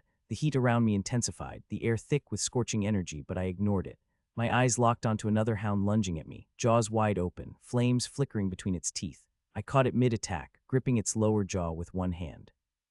With a grunt, I lifted the beast and slammed it down onto another hound, their bodies crunching against the rocky ground. A deep roar tore from my throat as I charged forward, fists flying. My knuckles cracked against the skull of one hound, shattering it instantly. Another lunged at me from the side, and I pivoted, driving my fist into its throat. It collapsed with a single fist. From the corner of my eye, I spotted Steve moving through the pack, his sword flashing as he slit their throats with precise, controlled strikes. The sweat on my body was thick now, my bare chest drenched from the sheer heat surrounding me. My core absorbed that energy, heat pooling inside my chest, and I felt the familiar pulse as essence began generating. I grinned. Pushing forward, I seized two hounds by their throats, my enhanced dexterity making my movements near invisible to them. With a powerful leap, I shot high into the air, carrying both beasts with me. Mid-spin, I twisted my body, and with a roar I hurled them downward, smashing them into the rest of the pack below. Lava splattered, bodies broke, and I landed in the chaos, ready for more. I glanced over my shoulder. The members of Unit 2 who were still standing at the sidelines were staring at me and Steve, their faces filled with shock and disbelief. I ignored them. Their reactions didn't matter. Instead, my eyes searched the battlefield until they landed on North. She was sprinting across the ground, her longbow in hand, moving toward the magma golems. Her group followed closely behind her, their formation tight, their movements coordinated. I watched her for a second longer, then turned back. There was no point in hesitating. I had my own targets to deal with. My gaze locked onto the next group. Smoldering apes. Time to see what you are capable of. I dashed toward the smoldering apes, my body still thrumming with power. The temporary boost to my dexterity was ticking down, but I was still good to go. The heat around them was even worse than the inferno hounds. Streams of molten saliva dripped from their mouths, sizzling against the ground. Their bright red eyes locked onto me, their massive, muscular bodies tensing as they prepared to attack. One of them, a level 11, let out a guttural roar and swung its massive fist down at me. I dodged to the side, feeling the rush of hot air as its punch slammed into the earth, sending chunks of molten rock flying. Without wasting a second, I shot forward, my fist smashing into its thick ribs. Crack, and with a boom, its upper body exploded. I turned to another ape. Snarling, it swiped at me, faster this time. I ducked, then exploded upward with a vicious uppercut. My knuckles crashed against its chin, bursting its head. I spun on my heel and kicked another ape right into its chest.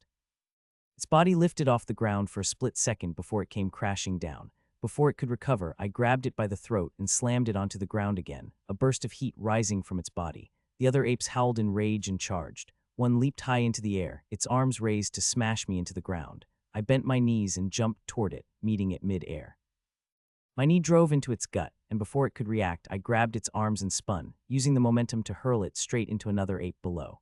The two collided, a burst of steam rising as their burning bodies crashed together. I landed smoothly, rolling my shoulders. 3 left. One of them, a level 10, charged at me with surprising speed, its thick arms swinging wildly. I weaved through its attacks, my enhanced dexterity making it feel slow. I ducked under a wide hook and countered with a brutal punch to its ribs. A crack split the air, but I didn't stop. I grabbed its head and yanked it downward, my knee shooting up to meet its face. A loud crunch, then silence. It collapsed. I exhaled and dashed forward, closing the distance before the remaining apes could react. My foot slammed into one's knee, shattering it instantly. As it howled in pain, I grabbed its arm and wrenched it clean off, lava spraying from the wound.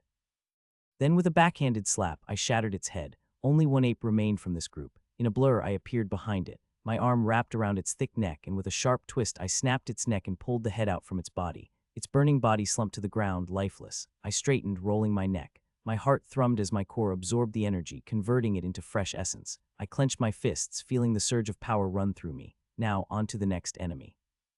I set my sights on the group of 6 magma golems marching forward, their molten veins pulsing beneath thick black stone. They moved slow, their heavy steps shaking the ground, but that didn't matter to me. I pushed off the ground, dirt and rock exploding beneath my feet.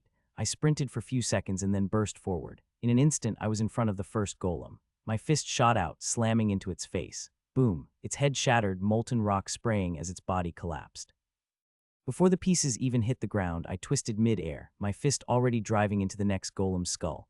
Crack! Its head exploded, chunks of burning rock flying in all directions. I didn't stop. I shifted my weight, launching toward the third. My knuckles buried into its cheek with a sickening crunch, its entire upper body caving in before bursting into rocks.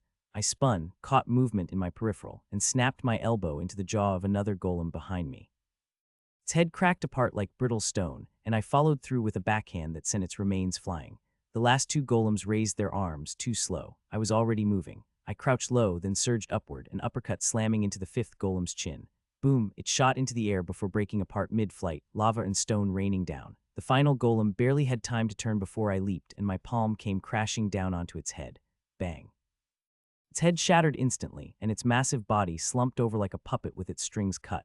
I exhaled, shaking dust off my hand. So far, the magma golems were the easiest to deal with. Too slow, too predictable. My increased dexterity made them nothing more than stationary targets. I barely had to think, just move, strike, and shatter them one after another. I checked my essence store. In such a short time, I had already generated 4 points of essence. The sheer amount of kinetic and heat energy around me was fueling my core at an insane rate. Every punch, every movement, every impact, it was all being converted into more power. I rolled my shoulders, feeling the raw energy coursing through me. I glanced around, taking in the battlefield. Steve was carving through the inferno hounds, his sword flashing as he sliced through their throats and backs with brutal efficiency. North had reached the magma golems on the other side, her bowstring snapping as she loosed arrow after arrow.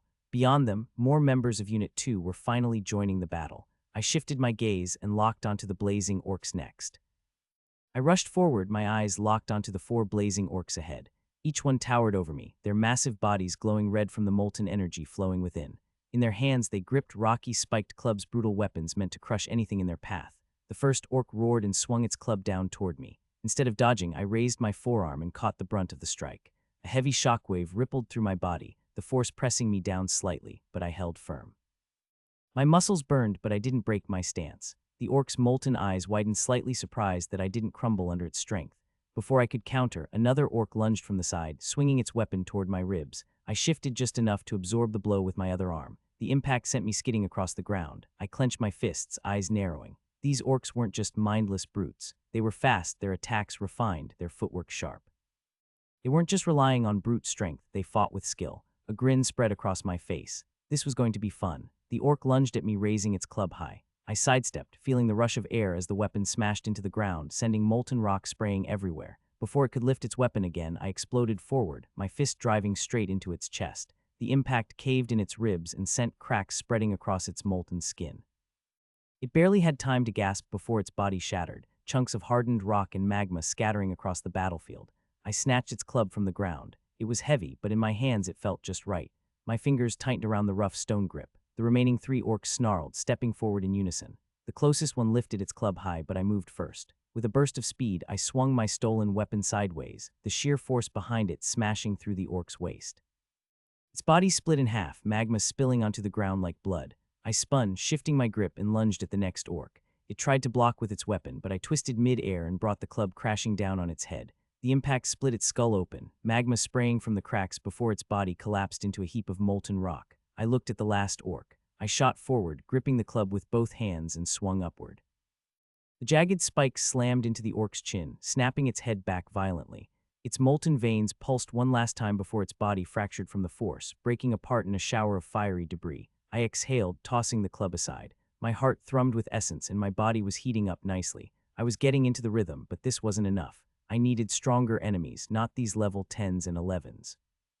I wanted the real threats, kind that would push me to my limits, force me to dig deeper. I scanned the battlefield, searching for something more, but the strongest abomination I could find was only level 12. Disappointing. Around me, Unit 2 was locked in combat, fighting in groups, slowly chipping away at the monsters. I turned my gaze toward the volcano. That was where I needed to go. If there were stronger abominations, they'd be near the source. Without hesitation, I sprinted forward, cutting through the battlefield like a bullet. Any abomination that got in my way fell instantly, shattered by a single punch, crumpled under a devastating kick.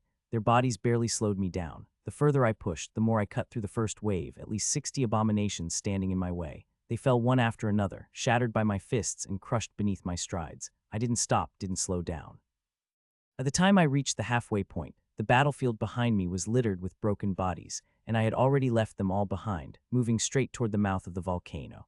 The heat around me grew more intense, waves of scalding air rolling over my skin. My bare feet smacked against the lava-covered ground, cracking the scorched earth beneath me with every powerful stride. I locked my gaze on the peak of the volcano. I slowed my pace as I neared the summit of the volcano. There was no sign of any more abominations. I stepped forward, standing at the very edge of the volcano's mouth.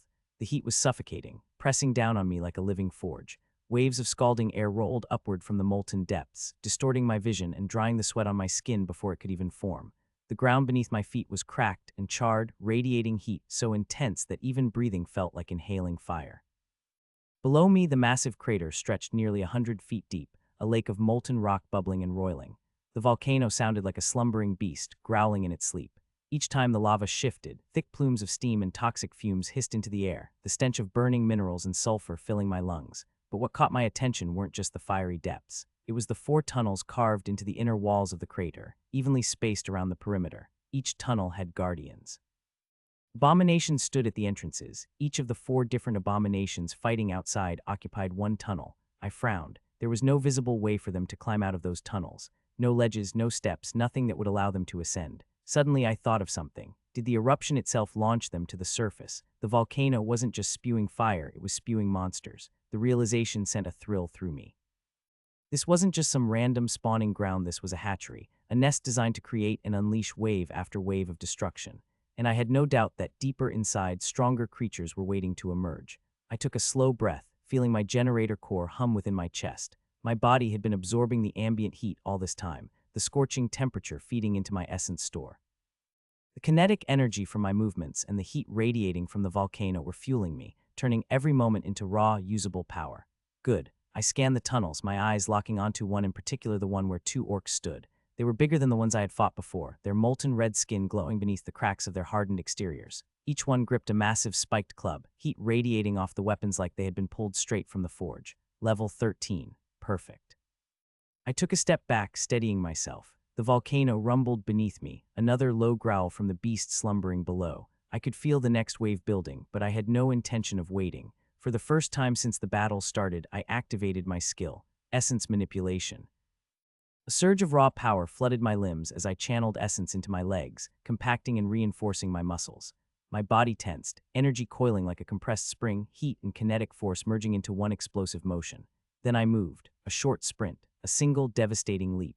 I soared through the scorching air, clearing the lava pit in one bound. The orcs barely had time to react before I slammed into them like a living projectile, sending all 3 of us crashing into the tunnel. The moment we hit the ground, the real fight began. In an instant, I rolled to my feet and let out a roar. Grabbing the nearest orc by its legs, I channeled essence into my back and hands, strengthening my grip. With a sharp jerk, I swung the orc like a club, smashing it into the others. Roars and growls echoed through the tunnel. The space was tight, barely 6 FT wide and 12 FT tall, but that was more than enough for me to rampage. Essence surged into my fists, and I attacked. One punch crushed a chest, another shattered a skull. I grabbed an orc by the throat, lifted it, and slammed it into the tunnel wall. Its body cracked like brittle stone. The narrow space worked in my favor. They had no room to escape. I ducked under a wild swing and countered with an uppercut, sending the orc crashing into the wall. Another lunged at me, its spiked club swinging fast. I caught it mid-air. Heat burned against my palm, but I ignored it. With a sharp yank, I tore the weapon from its grip and brought it down, crushing its head into the ground. And then, silence. I exhaled, my gaze sweeping over the broken remains of the orcs. The heat in the tunnel was even more intense than outside, the air thick and heavy. It was time to see what lay deeper inside. I moved deeper into the tunnel, feeling the ground sloping downward. The walls glowed with cracks of molten rock, casting an eerie red light. The heat pressed against my skin, heavier than before. Sweat dripped down my body, but I barely noticed. My generator core hummed, absorbing the heat and converting it into essence. The deeper I went, the louder the air rumbled, like a beast breathing beneath the surface. The tunnel twisted, and then I saw another group of orcs, 4 of them, all level 13. They stood at the center of the tunnel, their glowing red eyes locking onto me. Their rocky, magma-filled bodies radiated heat, and their spiked clubs dripped with molten rock. One of them roared and charged first, swinging its weapon down. I burst forward, my knee collided with its head, shattering its head. The others came next, attacking in unison. I weaved between their swings, my fists smashing through ribs and skulls. The fight was over in seconds. The tunnel fell silent again. I stepped over the broken remains and kept moving forward. The slope grew steeper, the heat even more intense. The heat grew worse with every step, and my feet burned against the scorching ground. I pushed forward, realizing I had descended almost 70 to 80 feet below the volcano's mouth. The air felt thick, heavy with heat and the scent of molten rock. Then I entered a vast hall. I slowed, surprised. A space like this shouldn't exist inside a volcano.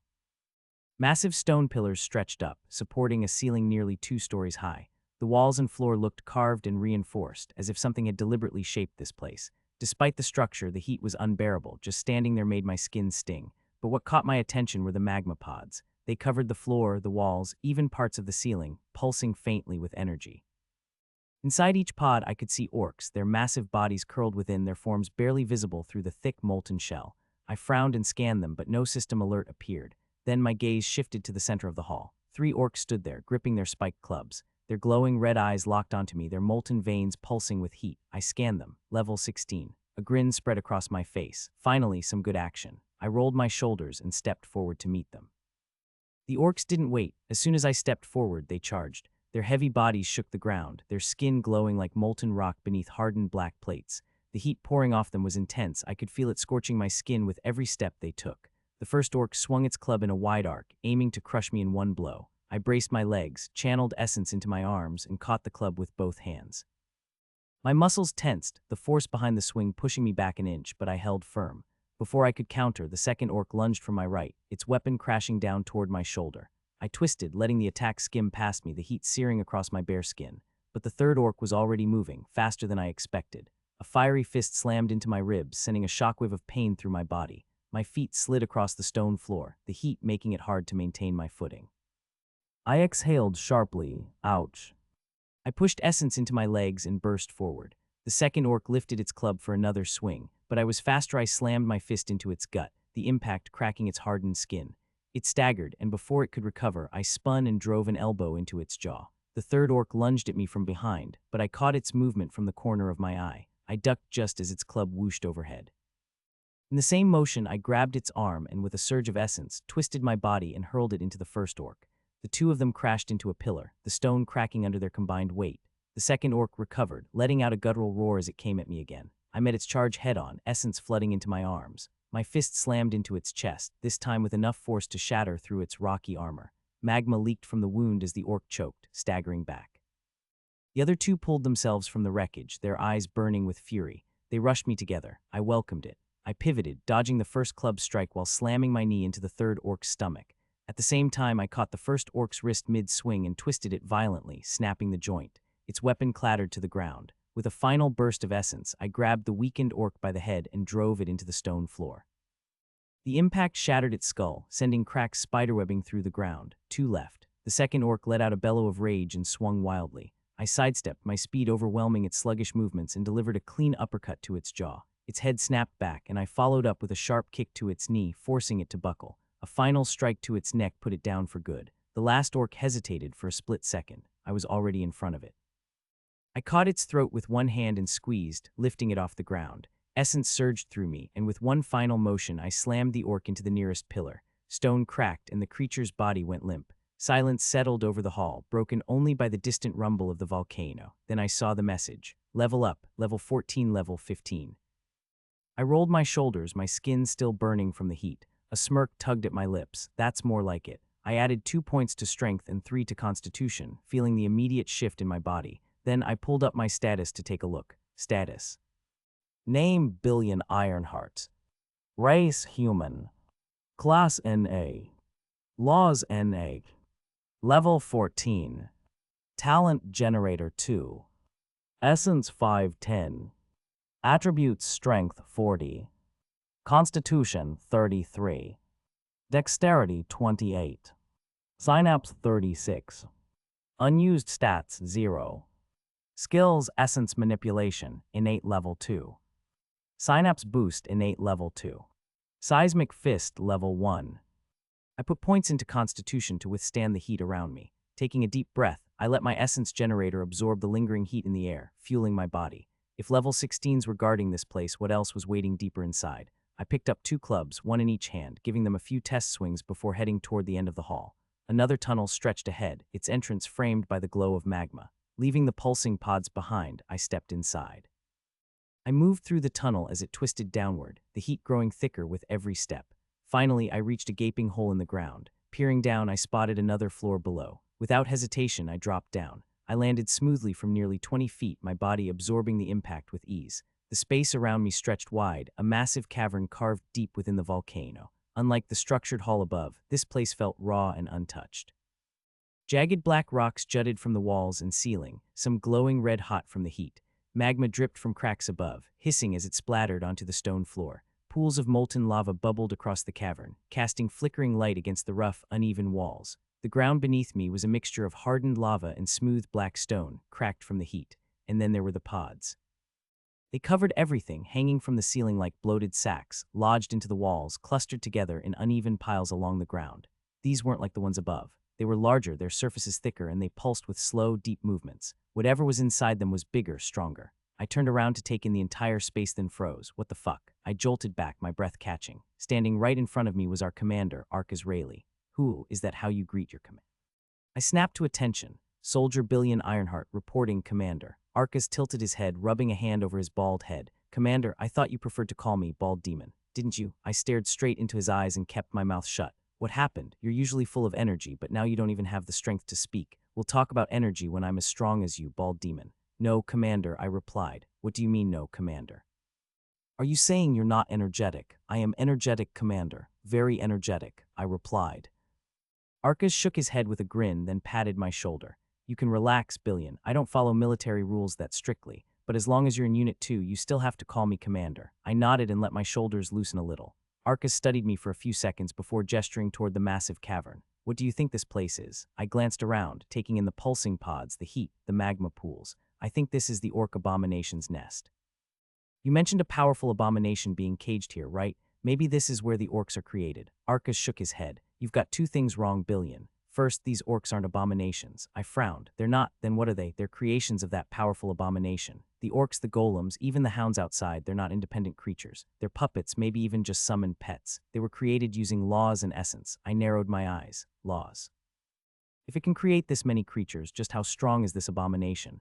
And if it's that dangerous, why is it caged? Why aren't we killing it? Arcus cracked his knuckles. You're not strong enough to know those secrets yet. But yes, it's powerful. The way it uses essence and laws, it's ingenious. Then he turned to me, his expression shifting.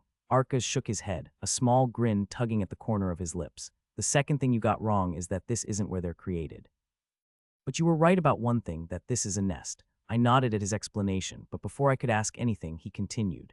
Anyway, I've been watching you since day one, and you've really surprised me. Your growth rate is phenomenal. I've never seen anyone advance this fast in my entire life, and I didn't expect you to make it this far. I thought you'd stay outside, waiting for more waves, but instead you jumped straight in without hesitation. I'm not sure whether to call you brave or just an idiot, I replied. Commander, I was confident in my strength, so I suggest you stick with bravery. Arcus flicked me on the forehead. Cheeky brat, but I like how you fight and how fast you're improving. Of course, there's still a lot of work to do. You need to learn proper unarmed combat techniques, how to use a weapon, and then there's your class, laws, and 100 other things. He paused before adding. I even tried to contact your grandmother to get her opinion, but she rejected my meeting. My eyes widened. She rejected you. Why? Arcus shrugged. We don't exactly get along. She's the type who believes in strict military discipline. Me, I prefer freedom. So she basically told me that you can handle yourself and that's that. I chuckled. Yeah, that sounds like her. Arcus placed a firm hand on my shoulder. His expression turned serious. Billion, you're already level 15. At this pace, you'll reach level 25 soon and gain your class. But here's the thing, I don't think this speed is enough. Every day we spend in the Eternals' captivity is a day they grow stronger. Every day our world remains weak is a day we risk being devoured by stronger worlds. We need people who can push past their limits, people who can reach their full potential as fast as possible. I nodded. I believed that too. I had no interest in taking things slow. I wanted to grow strong and grow strong fast. Arcus continued, his tone lowering. And so I have a proposal for you. A path that, if you're not careful, could get you killed. But as long as you survive, you'll burn like a meteor, blazing, powerful, envied by all. And if you make it through, you won't just be the strongest in our world, you'll have a chance to grow beyond it. I blinked, my mind racing. I wondered what the hell was the bald demon planning, a plan that could either kill me or make me the strongest.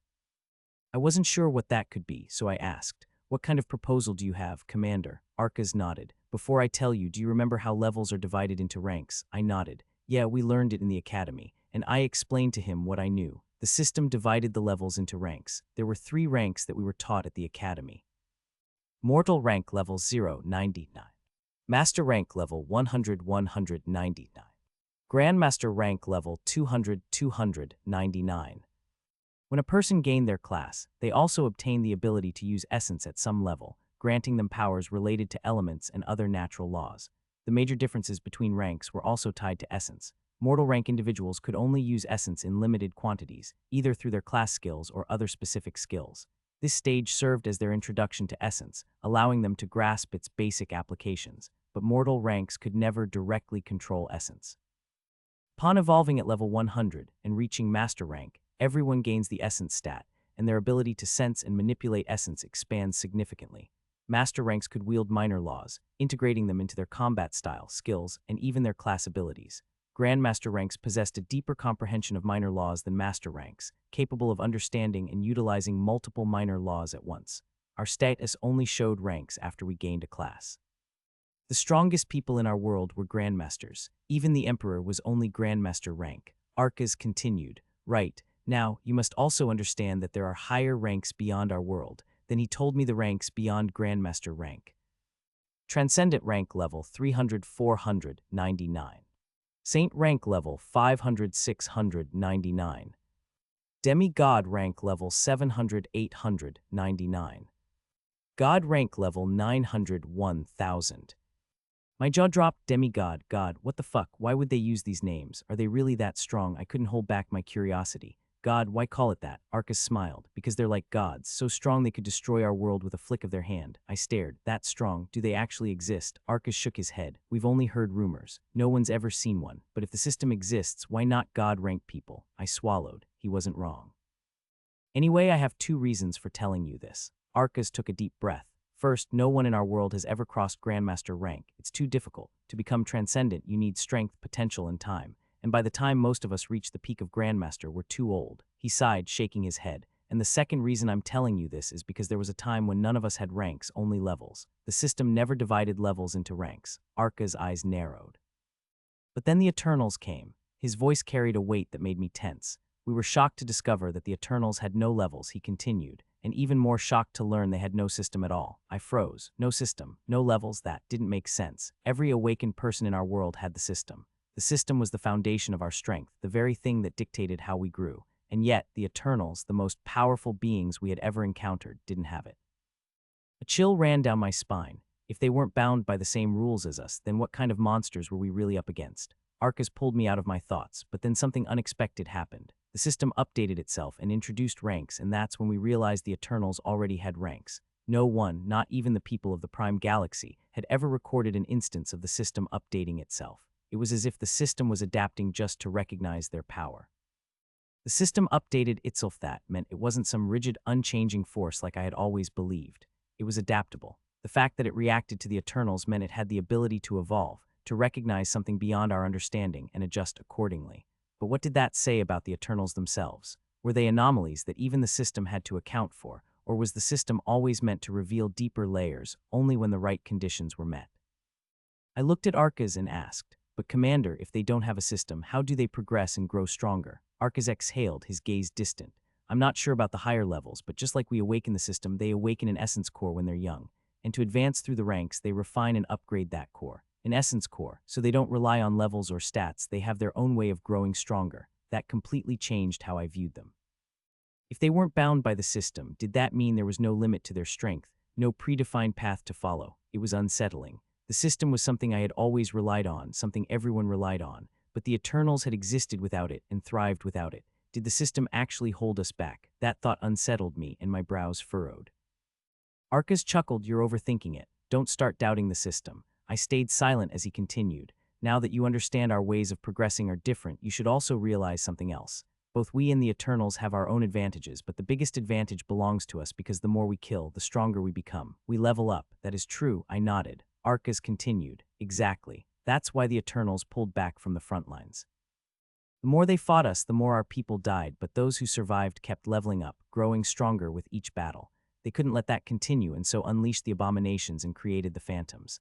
I wondered, so that's why they pulled back. We actually forced them to retreat, and here I thought we were too weak to stop them. But then a thought struck me. "Commander, if they know we level up by killing, why release the abominations and phantoms? We gain levels from killing them too, right?" Arcas nodded. "You're right, but what you don't know, since you've never fought an Eternal yourself, is that every Eternal has an essence core. Because of this, one Eternal is equal to 4 or 5 abominations. Killing an Eternal could give you the essence equivalent of killing 4 or 5 abominations or phantoms. So instead of facing us directly and allowing us to grow stronger, they created abominations and phantoms to slow our progress." Arcas rubbed the scar on his face and spoke in a deep voice. "But this is also the truth. One-on-one, an Eternal is stronger than us because of that essence core. They have body refinement techniques and other methods that make their bodies far superior. If there was an Eternal standing here right now at the same level as you, you'd be facing a tough challenge in a head-on fight." My eyes narrowed at that, but I was thinking of something else entirely. Wasn't I already like that? The The system gave me 5 stat points per level, but my talent generator gave me even more. My stats were already higher than others at my level, and this gap would only grow wider as my talent evolved. Damn, I can't wait to smash some Eternals now. My generator against their essence core. Arcas continued. Because they are stronger individually, we always fought them in numbers, and that's why we suffered countless casualties. Other than the Prime Galaxy, the rest of our universe is nothing but cannon fodder for the Eternals. If not for the Prime Galaxy and the powerful worlds within it, our universe would have been conquered long ago. He clenched his fist, gritting his teeth. Even though people in our world see me as strong, a Grandmaster-ranked individual in the grand scheme of things, I'm not even fit to be a pawn. I have no strength to change anything, no strength to fight back against the Eternals. And if you don't want to end up like me, like your grandmother, or even like our emperor, you will need to push further than anyone, face dangers that no one dares to face, and set your eyes on the Prime Galaxy, reaching that place and carving a spot for yourself. That should be your true goal, not winning some pathetic competition. I stood there, silent, as Arcas's words sank deep into me, the sheer difference in strength between us and the Eternals. The reality that even a Grandmaster like Arcas was nothing more than a pawn in this war. It made me realize how small I actually was, but strangely I didn't feel fear. If anything, something inside me burned even brighter. The Prime Galaxy, the Essence Core, the path beyond Grandmaster rank. It was exactly what I was born for, to be above everyone else. That's the only way I can take revenge for my parents, and end this farce once and for all.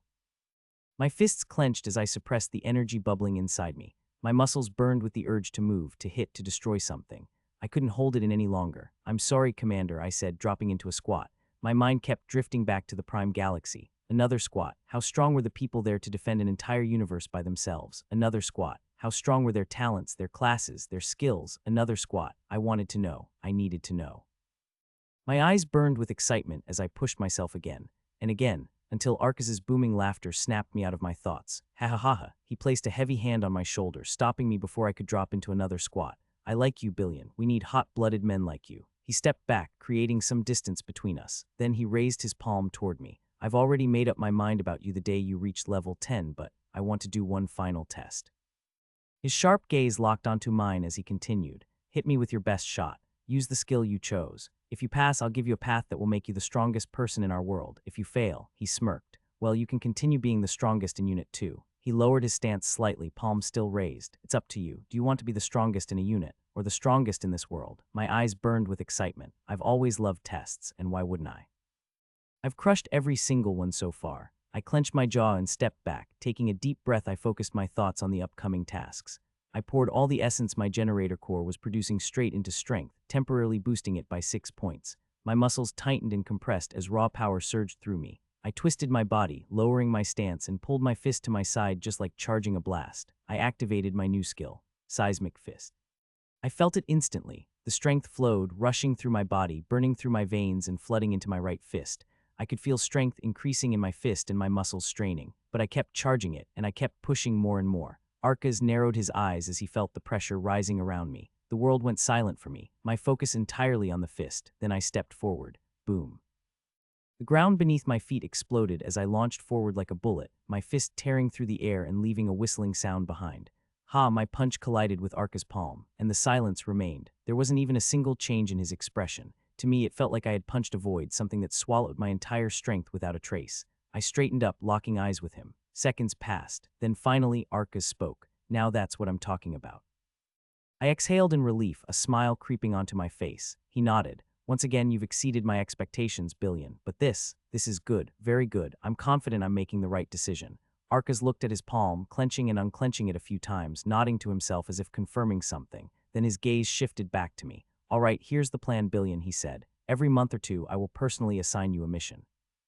Over the 12 months of probation training, you must complete a minimum of 3 missions and a maximum of 6, all given directly by me. These missions will help you level up, grow stronger, and at the same time expose you to the true nature of our world and universe. For the rest of the time, you will follow Unit 2's regular missions and schedule." I thought over his words and found no reason to refuse. If anything, this was exactly what I wanted. Arcas continued. "The higher your level gets, the slower your growth will become. At higher levels, you'll need to understand laws to advance. The faster you reach that point, the better. It'll give you more time to experiment with those laws before you hit the bottleneck. We'll talk more about them when you reach level 100. I nodded. "The fastest way to level up is always by fighting enemies stronger than you," Arcas said. "For now, I've decided your ideal level gap will be 5 levels."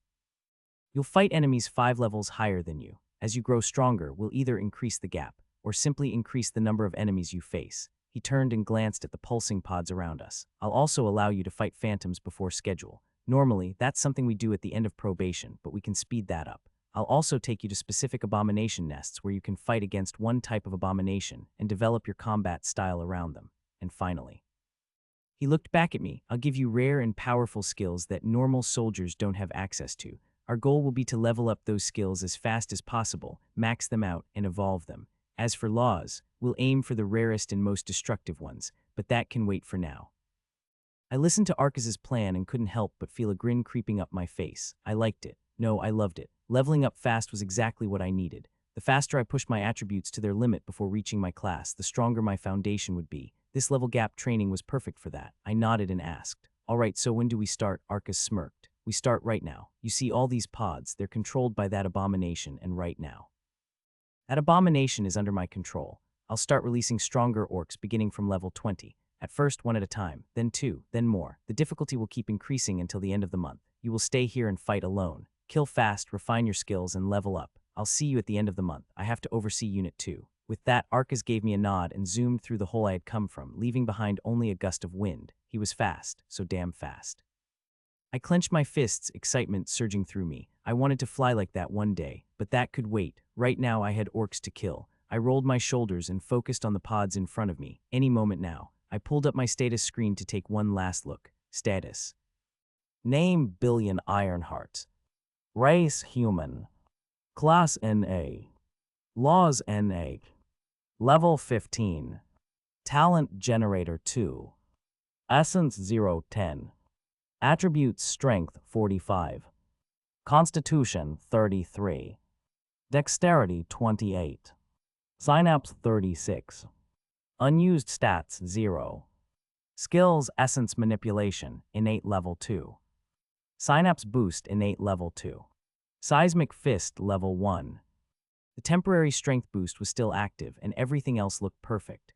My next goal was to experiment with Seismic Fist, this time trying to infuse essence into it. I also needed to level up my other 2 skills. And finally, I had to push my talent to the next level. I clenched my fists, feeling the energy surging through my body. It was time to begin. Stepping forward, I moved between the pods, but there was no movement, no orcs. I kept walking, crossing several lava pools as waves of heat pressed against my body. The air was thick with smoke and ash. Then I saw it, a half-burnt wooden board stuck in a lava pool with a single word carved on its start. Did Arcus leave this here? I glanced back at the sea of pods I had passed and then turned my gaze forward. Cracked ground, lava flowing, smoke rising, heat burning the air, but no pods ahead, not on the ground or roof or the walls. Narrowing my eyes, I stepped past the board. I barely took a few steps when the lava pool in front of me began to bubble violently. A massive orc slowly emerged from the molten depths, steam rising off its charred skin. It wielded a giant club and glared at me with bloodthirsty eyes. I scanned it. Blazing orc level 20.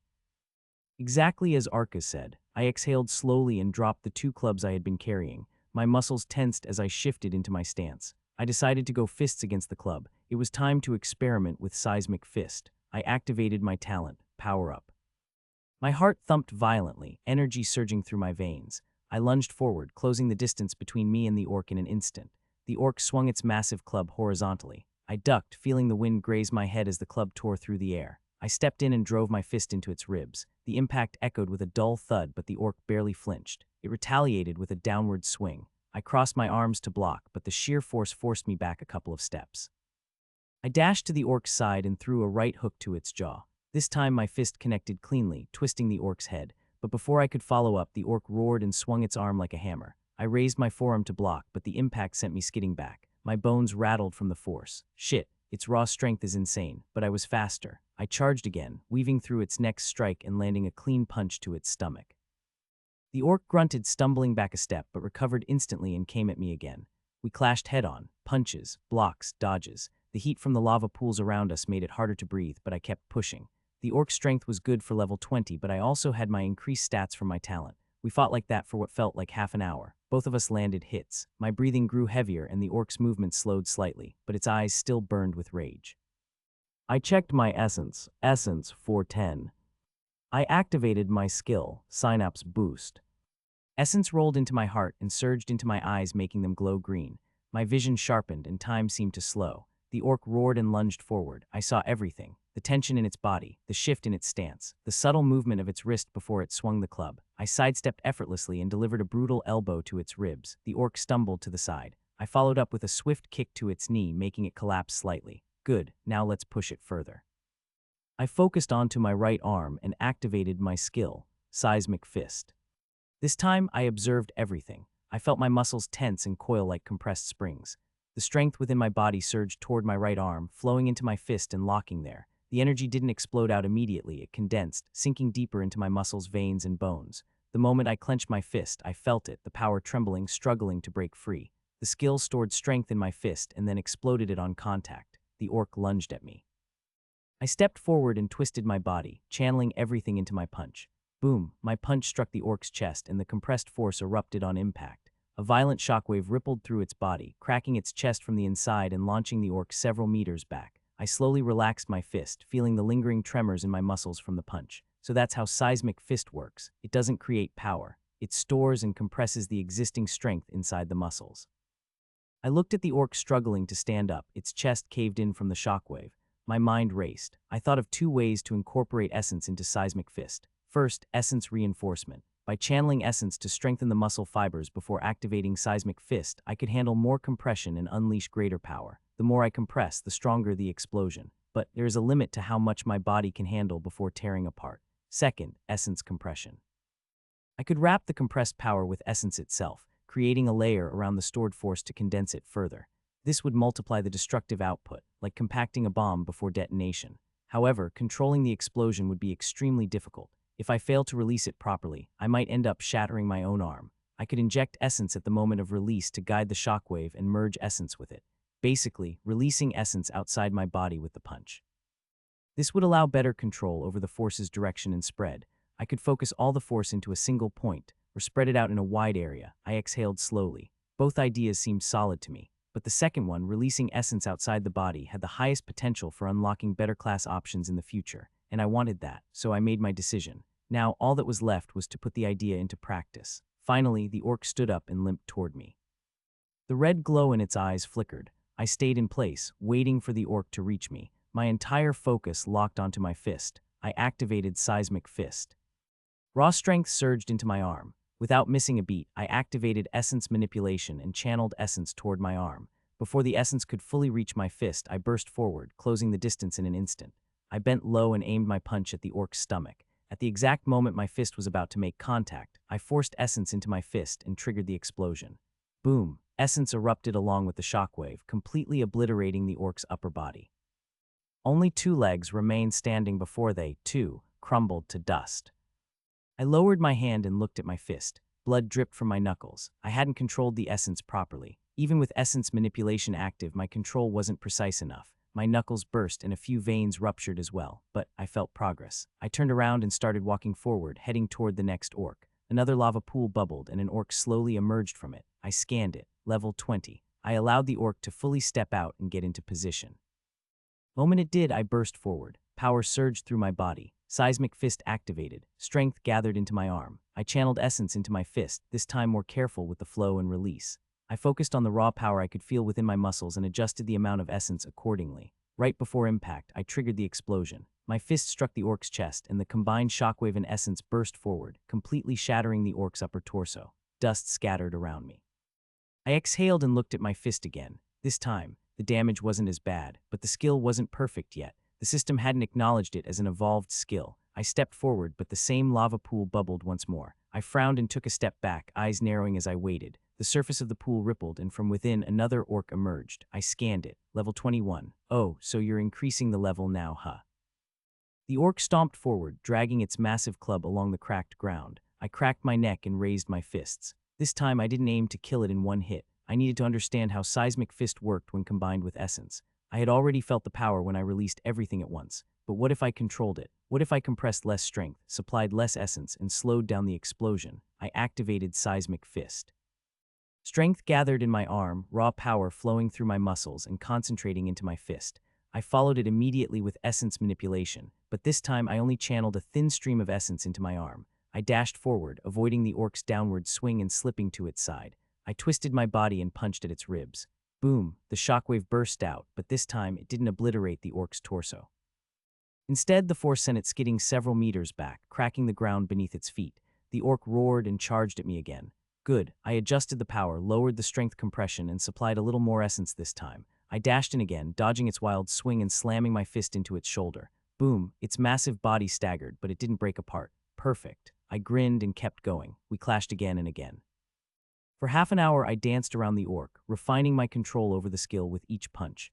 I activated seismic fist 8 times during the fight. That was my limit. I experimented with different variations, compressing less strength but supplying more essence, compressing more strength and adding just a thin layer of essence to control the shockwave, injecting as much essence as I could to burst outside. With each hit, I adjusted the balance between raw power and essence infusion, slowly shaping the skill in real time. The orc's body cracked as I continued the relentless cycle of attacks.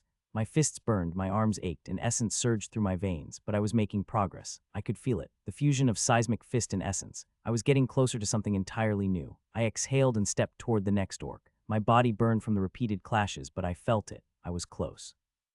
The orc roared and stomped forward, lifting its club high. I activated seismic fist. Raw strength flooded my arm, surging toward my fist. I followed it with essence manipulation, carefully channeling just the right amount of essence to wrap around the compressed power. Not too much. Not too little. This time, I focused on controlling the essence and guiding the shockwave instead of letting it burst out wildly. The orc swung its club down. I burst forward. Essence crackled inside my fist as I slipped past the club and closed the distance. My eyes locked onto its stomach. My body twisted, muscles coiling like a spring, and then I punched. At the moment of impact, I triggered the explosion. Boom, the shockwave erupted from my fist, but this time it didn't scatter in all directions. The essence controlled the explosion, focusing all that destructive force into a single point. My fist pierced through the orc's stomach like a bullet. The shockwave and essence blasted out from the back of its body, leaving a clean hole the size of my fist. The orc's eyes dimmed as its body crumbled into dust. I lowered my fist and stared at the spot where the orc once stood. My knuckles bleed slightly, but the damage was far less than before. I did it. Seismic fist, perfectly merged with essence. I clenched my hand and felt the lingering power. This wasn't the same skill anymore, and I heard the notification. Skill evolved. Seismic fist, seismic burst level 1. I grinned and checked the skill's description. Seismic burst, an advanced technique born from the evolution of seismic fist. By merging compressed raw strength with essence, the user creates a controlled explosion that directs both shockwave and essence into a single point. The force is condensed within the muscles and guided by essence, allowing for devastating, pinpoint destruction. Doesn't this mean I don't need to rely only on my fists? Maybe I should try using my legs as well. And then another notification popped up. Level up, level 15, level 16. I immediately allocated all 5 stat points to Synapse. I needed more control to push my skills further, especially Synapse Boost. I stopped and sat down on a rock. It burned against my skin, but I had no other option. The ground was scorching, and with my pants already torn, they wouldn't survive the heat. Maybe I should ask Arcas for some new pants, and now that I think about it, what about food? I shook my head, pushing the distracting thoughts away, and leaned back on the rock in silence. My body ached from the continuous use of seismic fist, and even my eyes throbbed slightly from activating Synapse Boost. My thoughts drifted to Unit 2. I couldn't check the rankings from here, so I had no idea how Steve or even North were doing. I smiled to myself, thinking about telling Steve about Arcas's plan. I knew I would grow stronger than the rest, but I didn't want Steve to fall too far behind. We'd have to come up with something for that. And then, there was North. I had to make a plan for us too. I closed my eyes and let out a slow breath.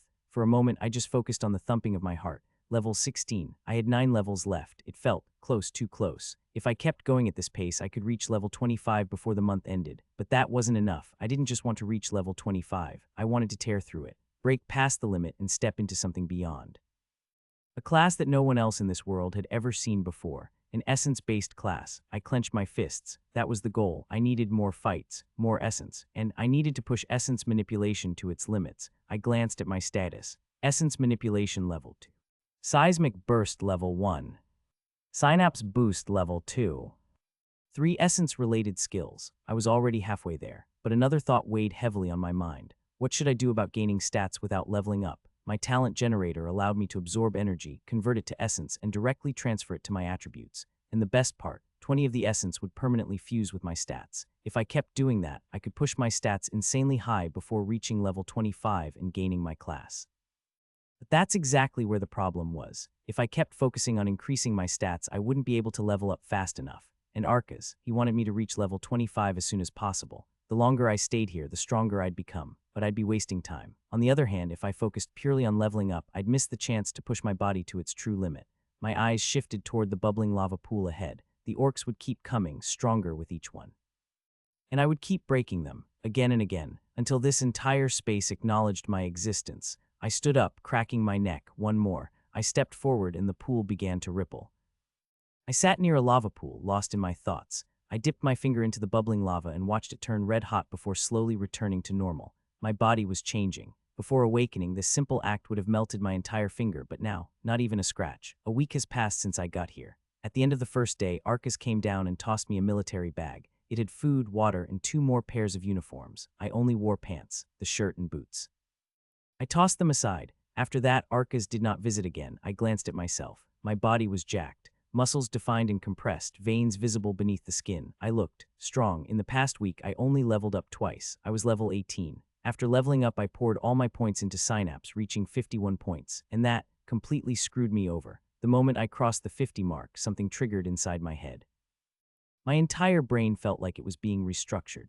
I was about to go and find another orc when it happened, but the force of that change slammed me to the ground, forcing me to sit still for an hour. I've never heard of this happening to anyone else. My guess, it was because I crossed 50 points before acquiring my class. When the process finally ended, I realized I was utterly screwed. Everything around me rushed at me like a high-speed train, the smell of sulfur and burning lava. The sound of the volcano rumbling and the distant growls of orcs, even the faint pulsing of the pods I left behind. I could hear it all. My eyes burned from the intensity of light and heat. I wasted 6 hours just sitting there, adjusting to my senses. It felt like I'd unlocked a cheat code, but my body wasn't ready for it. Even my thoughts ran at insane speeds now, and when I activated Synapse Boost, despite it being only level 2, it felt way stronger than before. Synapse Boost leveled up to level 3 right after that. I had to spend 2 entire days retraining my body, my fighting style, and even my skills to adapt. But I wasn't complaining. If Synapse had such an effect at 50 points, I wondered what would happen when I pushed my other attributes across the threshold. I yawned and stretched, the heat from the lava pool warming my bare back. 7 days in this burning pit. 7. I dipped my finger into the lava again, watching it sizzle and turn red hot before cooling down. My body was adapting. No burns, no pain, just raw heat flowing through my veins.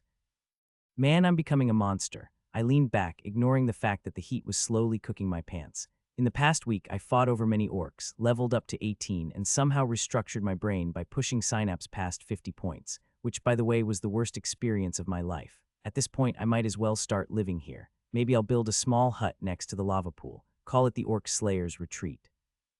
Now I was just sitting here letting my body recover from my previous fights. Next, I planned to work on the essence manipulation skill with the help of my increased synapse. I dipped my finger in the pool again. This is exactly what I needed, I muttered to myself, wiggling my fingers in the molten lava. A little me time by a nice, relaxing pool of volcanic sludge. What could go wrong? I let out a satisfied sigh. Now that I think about it, this is my first personal vacation. Who needs a fancy vacation when you've got a magma pool in your backyard? It's all about the simple pleasures in life. I looked down at the pool, imagining it could hear me. Hey there, must be the magma pool, I said with a grin. How's it bubbling? No response. Silent type, huh? I chuckled. That's cool, I can do all the talking. You listen, Mosby. They say it's therapeutic to talk to yourself, good for the mind. I stretched out, the heat soothing my aching muscles. I must be the luckiest guy alive, I continued. Some folks pay good money for hot stone massages, but I've got the real deal right here. All natural, eco-friendly, and conveniently located. Suddenly a few bubbles popped in the lava. I pulled my finger back, chuckling to myself. All right, I'll keep my fingers to myself. You're a tough crowd, Mosby, but I like you. Strong and silent, just the way I like my molten rock pools. I closed my eyes, letting my body relax against the heat. But the warmth, it reminded me of something. A memory, one buried deep within me. My 5th birthday. I remember sitting on my mom's lap in front of the fireplace in our small house. The flames crackled softly as my dad stood in the kitchen trying to light the candles on my cake. Damn, the candles are so weak, he muttered. Language my mom warned him with a serious face. Right, sorry. Damn, the candles are so weak. Ma'am, I giggled as my mom ruffled my hair. My dad finally managed to light the candles, placing the cake in front of me. A simple chocolate cake, small but perfect. All right, champ, Dad said, grinning, make a wish. I stared at the flickering flames on the candles. I remember feeling warm, safe, loved. I closed my eyes and made a wish. I wished to be strong, strong enough to make them proud, to be the strongest. I blew out the candles. And in that moment, the fireplace in front of us flickered, flames shooting higher. My mom and dad simply laughed, but I felt something, like the fire had responded to my wish. That was the last birthday I spent with them. 2 years later they died, killed in action, and I was left with that wish to be strong. I opened my eyes, staring at the bubbling lava pool in front of me. "I'm getting there," I whispered. Finally, I stood up. I checked my essence store. 1010, full. I stepped back and found a relatively safe spot where my pants wouldn't turn to ash and sat down, crossing my legs. Taking a deep breath, I closed my eyes and focused inward. I directed my attention toward my heart where the essence flowed. Last time when I tried shaping the essence, I barely managed to form an uneven circle. But this time, I was sure I could do much better. I activated essence manipulation and slowly guided the essence through my body. Immediately, I felt the difference. My enhanced synapse allowed me to perceive the flow of essence with much greater clarity. It was like moving from blurry vision to crystal clear sight. Every thread of essence, every pulse, every ripple, I could feel it all. I nudged the flow, guiding it with ease. The resistance I felt before was almost non-existent now. The essence responded to my will, flowing smoothly through my veins. It felt natural. This was what I needed: control, precision. But this wasn't enough anymore. I wanted more. I drew all the essence back toward my heart, my true generator core. I could feel the dense flow of essence pooling there, spinning and rotating like a small storm trapped within my chest. My breathing slowed as I focused. Move it, shape it. I nudged the essence, slowly pushing the chaotic flow into a single point. The gaseous essence resisted, slipping and dispersing the moment I applied pressure. It was like trying to catch smoke with bare hands. I gritted my teeth again. I pulled the essence back and pushed it into the same point. This time I applied more force, compressing it tighter. The essence trembled, vibrating violently as if refusing to be contained. I kept going, forcing it into a smaller and smaller space until something clicked. The essence shifted. It condensed slightly, becoming heavier, denser. I felt it slowly taking shape. A small, unstable orb formed at the very core of my heart. It was faint and trembling like a newborn flame. I held my breath and pressed further, squeezing the essence tighter, compacting it from all sides. The gaseous energy around it swirled violently, pushing back against my control. But I didn't stop. I dragged more essence from my limbs and veins, feeding it into the core. The unstable orb grew denser, becoming more solid. It began to float. The raw, violent essence slowly turned smoother, more stable. I could feel it now, a small, semi-solid sphere of essence floating inside my heart. It wasn't perfect yet, but it was there. The remaining gaseous essence surrounded the semi-solid sphere. I opened my eyes, sweat dripping down my face. My heart was beating stronger than ever, but now, there was something else inside. Suddenly, the system went ding and I saw the notification. Skill level up. Essence manipulation level 2, level 3. I ignored the message and checked my essence store. 710. I narrowed my eyes. I hadn't used any essence, so where did the extra space come from? Focusing on the semi-solid sphere, I willed it to dissolve back into its gaseous form. The essence dispersed and I checked the store again. 1010. A grin spread across my face. A hack. I called that a hack, a cheat in my talent. My mind raced with the thoughts of this new discovery. By compressing the gaseous essence into a denser, semi-solid form, I freed up space in the store. The actual amount of essence remained the same, but by condensing a portion of it, the system registered the extra space. So if I kept compressing more essence, I could keep freeing space and storing far beyond the limit. My heart pounded with excitement. I closed my eyes and activated essence manipulation again. Slowly, I gathered the essence flowing inside my heart core. The familiar hum of energy filled me as I focused on compressing the essence once more. It resisted at first, slipping through my mental grip like smoke, but I kept pushing, applying pressure from all sides. The gaseous essence began to swirl, tightening, twisting into itself. My heart thumped in sync with the essence's movement, and finally it compressed into a smooth, semi-solid sphere. I checked the store. 710. It worked. I grinned wider. This wasn't just a hack. This was my path forward. If I could keep compressing and stacking essence like this, I wouldn't need to worry about running out of space. I could absorb way more energy, increase my stats without leveling up, and push my talent to evolve faster. I had another thought. I focused on the semi-solid sphere of essence and tried to channel it out of the heart to circulate it through my body. But the moment it was about to leave, it dispersed back into its gaseous form. All right, not an issue. I just need to compress it better. I understood then. I was close, but not quite there yet. If I could level up essence manipulation one more time, I'd be able to compress the essence further and maintain its solid state while moving it through my body. I stretched and stood up. It was time to get back to work, fight, kill, and level up. I moved forward and soon came across another lava pool. It bubbled for a moment before two orcs emerged from it. I scanned them, both level 24. I cracked my neck and stepped forward. I whispered, "Power up." My generator core activated and it started absorbing energy. I welcomed it. The two orcs, both towering over me at level 24, grinned viciously as they stepped out of the bubbling lava pool. Their muscles bulged and their molten weapons dripped with heat. I was only level 18, but that didn't matter. I charged forward. The first orc swung its massive club horizontally. I ducked under it and closed the distance, driving a punch into its ribs. My fist connected with a dull thud, barely making the orc flinch. The second orc roared and brought down its club from above. I rolled to the side, narrowly avoiding having my skull crushed. Before I could recover, the first orc's foot crashed into my side, sending me flying across the rocky ground. My body skidded against the burning stone, but I clenched my teeth and stood up. I felt the energy from their attacks being absorbed into my body, generating essence inside my core. I moved in again, dodging and weaving between their strikes, but their coordination was brutal. One attacked high while the other aimed low. A fist slammed into my stomach, followed by a club strike to my back that sent me face first into the ground. Blood dripped from my mouth as I pushed myself up. All right, enough warm up. I activated Synapse Boost. In an instant, the world sharpened. The fast, heavy movements of the orcs became clearer, almost sluggish. The first orc lunged at me, swinging its heavy club. This time, I stepped to the side with ease, letting the weapon pass harmlessly. I countered with a sharp elbow to its jaw and followed up with a knee to the gut, making the orc stumble back. The second orc rushed in with its club, aiming for my head again. I sidestepped and slammed a punch into its ribs, making it buckle. My movements flowed, precise and efficient, but I needed more. I activated essence manipulation. Essence within me stirred and flowed through my muscles, enhancing my strength and speed. I felt the energy surging through my veins. I waited for the right moment. The first orc roared and charged at me, raising its weapon high. I dashed forward, closing the distance faster than the orc expected. My hand clenched into a fist as I activated the skill. Seismic burst. I slammed my fist directly into the orc's abdomen. The compressed strength, combined with the essence-infused shockwave, exploded on it. A concentrated burst of energy shot out from my fist, punching a hole through the orc's stomach. The creature staggered back, but I didn't give it time. My legs bent as I jumped upward, my body rotating, and my leg shot forward, severing the orc's neck from its head. The second orc roared in fury and swung its club with full force. I twisted my body to avoid the strike and launched a kick to its ribs, sending it stumbling to the side. I surged forward, pouring more essence into my arm. Seismic burst, my fist crashed into the second orc's chest, sending a shockwave that cracked its ribs and sent it flying backward. The orc collapsed with a heavy thud. I dashed forward, closing the distance before it could react. With one final seismic burst, I drove my fist into its skull. The shockwave shattered its head from the inside. The orc's massive body crumbled to the ground. I exhaled slowly. Level difference, didn't matter. I turned around and walked forward. The semi-solid sphere I created earlier was giving me new ideas. Would it be possible for me to push essence out of my body and use it to fight?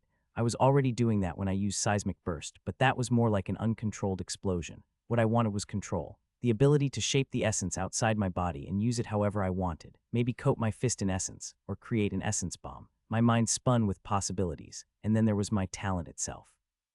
I needed to speed up the leveling process of generator. That required absorbing as much energy as possible and generating more essence. Suddenly my feet stopped. This thought had been lingering in my head for days, but now it was time to act. Leveling up could wait. I scanned the area and found the largest lava pool I could. Without hesitation, I started walking toward it. The moment I reached the edge, 2 orcs, both level 24, crawled out of the molten surface. Unlucky for them. I activated both essence manipulation and synapse boost, and within a minute their bodies hit the ground, lifeless. I heard the notification this time. Level up, level 18, level 19. I ignored the newly gained stats for now and stepped closer to the pool. The heat distorted the air around me, waves of pure energy radiating from the molten rock. My plan was simple: absorb the energy directly from the lava and generate essence. I'd been passively absorbing heat energy this whole time. This entire volcano was a generator, a heat generator. And instead of relying on passive absorption, I was going to forcefully draw in the energy and level up generator before hitting level 25. I closed my eyes and pushed almost all my stored essence into Constitution to handle the temperature. My muscles tensed as my body adapted. My skin flushed red, veins pulsing as my cells absorbed the raw heat from the environment. I stepped closer and knelt down near the pool. The heat was unbearable. Even with my Constitution boosted, the sheer pressure of the temperature made my skin tingle and my muscles tighten. I took a deep breath and closed my eyes before slowly dipping my entire arm into the molten lava. Pain exploded through my nerves. It wasn't the kind of pain that would burn my flesh off. My body was far beyond that now, but it was raw. The sensation of my skin being cooked alive still reached my brain, like thousands of tiny needles piercing my arm at once. The lava wasn't just liquid fire. It was dense, filled with violent energy particles, constantly colliding and releasing heat. I clenched my jaw and focused. My mind zoomed in on my core. I activated Synapse Boost and my will stretched out, connecting with the energy around me. I could feel it now. The heat wasn't in the molten rock itself. It was in the vibrating particles of the lava, tiny, microscopic movements that released energy every time they collided. I locked onto those particles, guiding them with my will. Slowly, I pulled them inside my body. The particles resisted at first, wild and chaotic, but my increased synapse helped a lot. As soon as the particles entered my body, I activated essence manipulation and wrapped my essence around them, forcing them into submission, and dragged them through my body toward my heart. The moment the energy entered my core, I felt it. The generator core worked to turn the energy into essence. Pure, unfiltered energy flooding into my core, converting into essence. 1 unit. But I felt the pain from the heat too. My arm burned, the skin turning red as the lava tried to eat away at it. My core worked to absorb the energy, and I could feel the heat around my hand gradually decreasing, but it was still unbearable. I gritted my teeth and endured it. 2 units. My essence store began filling up. 3 units. 4 units. I pulled my arm out. I gasped for air, my breath shaky as I looked at my arm. It was completely red, and blisters had already formed in some areas. The pain was horrendous, crawling up my nerves and drilling into my bones, but I forced myself to focus. I transferred almost all of the newly gained essence into the constitution. The burning sensation dulled slightly, and the redness began to heal at a visible speed. My muscles relaxed, but I didn't allow myself to rest. Gritting my teeth, I stepped forward and dipped my other hand into the lava. The pain struck again, burning through my nerves. A little less than before, but still unbearable. I activated Synapse Boost, pushing my senses to the limit and focusing on the particles within the lava. In my vision, they swirled crimson in color, radiating intense light and heat. Forcing my will onto them, I dragged them toward me. The particles entered my body, and I immediately channeled essence to guide them straight into the generator core inside my heart. Again and again, I repeated the process, absorbing as much as I could while my body screamed in agony. When my essence store hit 5 units, I yanked my hand out and collapsed onto the ground, breathing heavily. I blew on my hand instinctively to cool it down, knowing full well it wouldn't help. The skin was bright red, almost charred. Damn it, that hurts. It did. But I grinned. In such a short time, I had generated so much essence. My theory worked. It was time to go all out. First, I needed to push my constitution to a point where the heat wouldn't hurt me as much, allowing me to absorb energy continuously. I also knew that my core couldn't handle non-stop absorption. The longer I used it, the more it felt like my heart would explode. To prepare for the absorption marathon I was about to begin, I dumped all 5 of my unused stat points into constitution. Then I channeled the newly generated essence into constitution as well. I clenched my fists as the familiar sensation of my body strengthening flooded through me. My skin tightened, my muscles compacted, my bones felt denser, and the burning pain, it dulled, not gone, but manageable, all right. I whispered to myself, cracking my neck as I stood up and faced the pool once more. Let's break this damn volcano. I pulled my talent panel to check the progress. Talent. Talent name, generator. Function generates essence from absorbed energy. Level 2. Essence 110 units. Level up requirement 200 units of essence generated. Progress 145 200. Talent upgrade requirement talent level 5. Generator activation command power up, recharge sources, any form of energy. Abilities essence transfer can transfer stored essence to an attribute. After use, 20 of the transferred essence unit remains as a permanent boost. Essence infusion can infuse stored essence. 145 200. That's where my progress sat. I nodded to myself. If I kept absorbing energy and took breaks in between to let the core rest, I should be able to push it to 200 in a day or two. I stepped back from the lava pool and sat down on the rocky ground, letting my body recover. The heat from the volcano pressed against my skin, but my boosted constitution was already working to heal the burns and fatigue. I stayed in that position for an hour, allowing my muscles to relax and my core to stabilize. Once I felt ready, I stood up and walked toward the pool again. This time I didn't use my hands. Instead, I sat down at the edge and dipped both my legs into the bubbling lava. The molten sludge swallowed my legs up to the knees, and instantly the burning pain flared up again. My skin felt like it was melting off my bones, but I gritted my teeth and focused. I closed my eyes and activated my talent. Focus, feel the energy in the lava, pull the particles, guide them to the core using essence, and let the generator do its work. I repeated the process over and over, absorbing the heat energy and converting it into pure essence. My core worked tirelessly, generating unit after unit of essence while I endured the scorching agony. 3 hours passed like this, but this time I didn't pull out my legs after every few units. I waited until my essence store hit full capacity, then I would move out and channel all the units into constitution.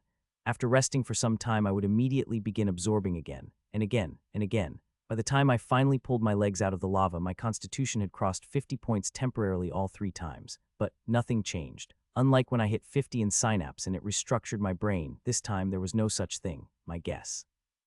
It only worked when I permanently crossed the threshold, not when I temporarily pushed my stats with essence infusion. I checked my status. Constitution 49. One more point, just one more. Deactivating my talent, I stepped away from the pool and opened my bag. I pulled out some dried meat and bread, sat down on a rock and quietly ate. My legs were still burning, the skin scalded and red, but I ignored the pain. This was nothing. I drank some water, finished my food, and closed my eyes. I needed my body to recover before the next round, so I meditated. For 2 full hours, I focused on calming my mind and focused on the jumping crimson particles around me. After checking the condition of my body and confirming it was in good enough shape, I stood up and whispered, "Power up." My talent activated. I felt the generator core inside my heart begin to heat up as it focused on absorbing energy once again. But this time I didn't step into the lava pool. I closed my eyes and extended my senses outward, activating synapse boost to heighten my perception. The world around me slowed, and in my perception I could see them. Tiny crimson particles, heat energy. They floated in the air, drifting lazily around me, radiating intense light that only I could perceive through my senses. I reached out with my will and guided them toward my body, slowly, carefully. The particles resisted at first, but I kept pulling, using my essence to direct them toward my heart. The moment they touched the generator core, they were sucked in and the core worked on converting the energy into essence. 1 unit. It took me around 3 to 4 minutes to generate the first one. I kept at it, focusing, absorbing, converting, unit after unit. By the time half an hour passed, I had filled my essence store with 5 units. Without hesitation, I pushed all 5 units into the constitution. I felt my body harden from the inside, my muscles tightening, my skin becoming more resistant, and my cells adapting to the intense heat around me. My constitution temporarily surged to 54, and finally, my constitution increased permanently by 1. A grin spread across my face as I checked my status. Constitution 50. The moment I crossed the threshold, a strange sensation spread through my body. My core pulsed once, then twice, and before I could even react, an uncontrollable heat surged through my veins. I staggered, barely managing to sit down on the rocky ground before my body completely locked up. The pain came next. It wasn't the burning pain from the lava. No, this was something far deeper. It felt like every cell in my body was being torn apart and reforged from the inside out. I gritted my teeth, refusing to scream as my muscles tensed and veins bulged out under the pressure. My skin heated up, turning slightly red as steam began rising off my body. I could feel the heat energy I had absorbed from the lava spreading through my flesh, melting away the imperfections and rebuilding me from the ground up. I clenched my fists as my veins glowed faintly with a crimson hue. The generator core in my heart spun wildly, absorbing essence directly from the atmosphere and distributing it through every inch of my body. My muscles grew denser, my bones hardened, my skin thickened, becoming more resistant to extreme temperatures. But that wasn't all. My internal organs began adapting as well. My lungs adjusted to filter out the scorching air around me, allowing me to breathe in high-temperature environments without burning my throat. My blood flow slowed slightly, becoming more efficient in carrying energy throughout my body. Even my nerves dulled the sensation of heat, allowing me to function under intense pressure without breaking focus. I could feel my body adapting to the situation around me, something built to survive in fire, to thrive in it. The lava pool beside me bubbled and churned, radiating intense heat, but for the first time I didn't feel overwhelmed by it. I felt comfortable. The heat wrapped around me like a warm blanket, no longer burning, no longer unbearable. As the process slowly came to an end, I exhaled heavily, steam escaping from my mouth. I stood up and did a couple of squats, stretching my body a little to get a feel for the change. Closing my eyes, I focused inward and observed my body. It was an upgrade for sure. My stats hadn't increased, but my base body had been reforged, which in return gave more value to my existing stats. I had expected to gain a boost in stats, but maybe there was something else at play. I could feel it in the way my muscles moved, the way my breath flowed more naturally, and how the heat around me didn't feel as unbearable anymore. I focused on the crimson particles in the air. When they drifted near me, they felt gentler, less violent, and if I didn't want to absorb their heat, I could simply let them pass by. I opened my eyes and looked at the lava pool again. 2 of my stats had crossed the 50-point threshold: constitution and synapse. The next closest was strength, sitting at 43, just 7 more points to hit the threshold. But before that, my talent was only 20 units of essence away from leveling up. That was my next goal. Without hesitation, I moved toward the lava and stepped directly into the pool. The heat immediately wrapped around me.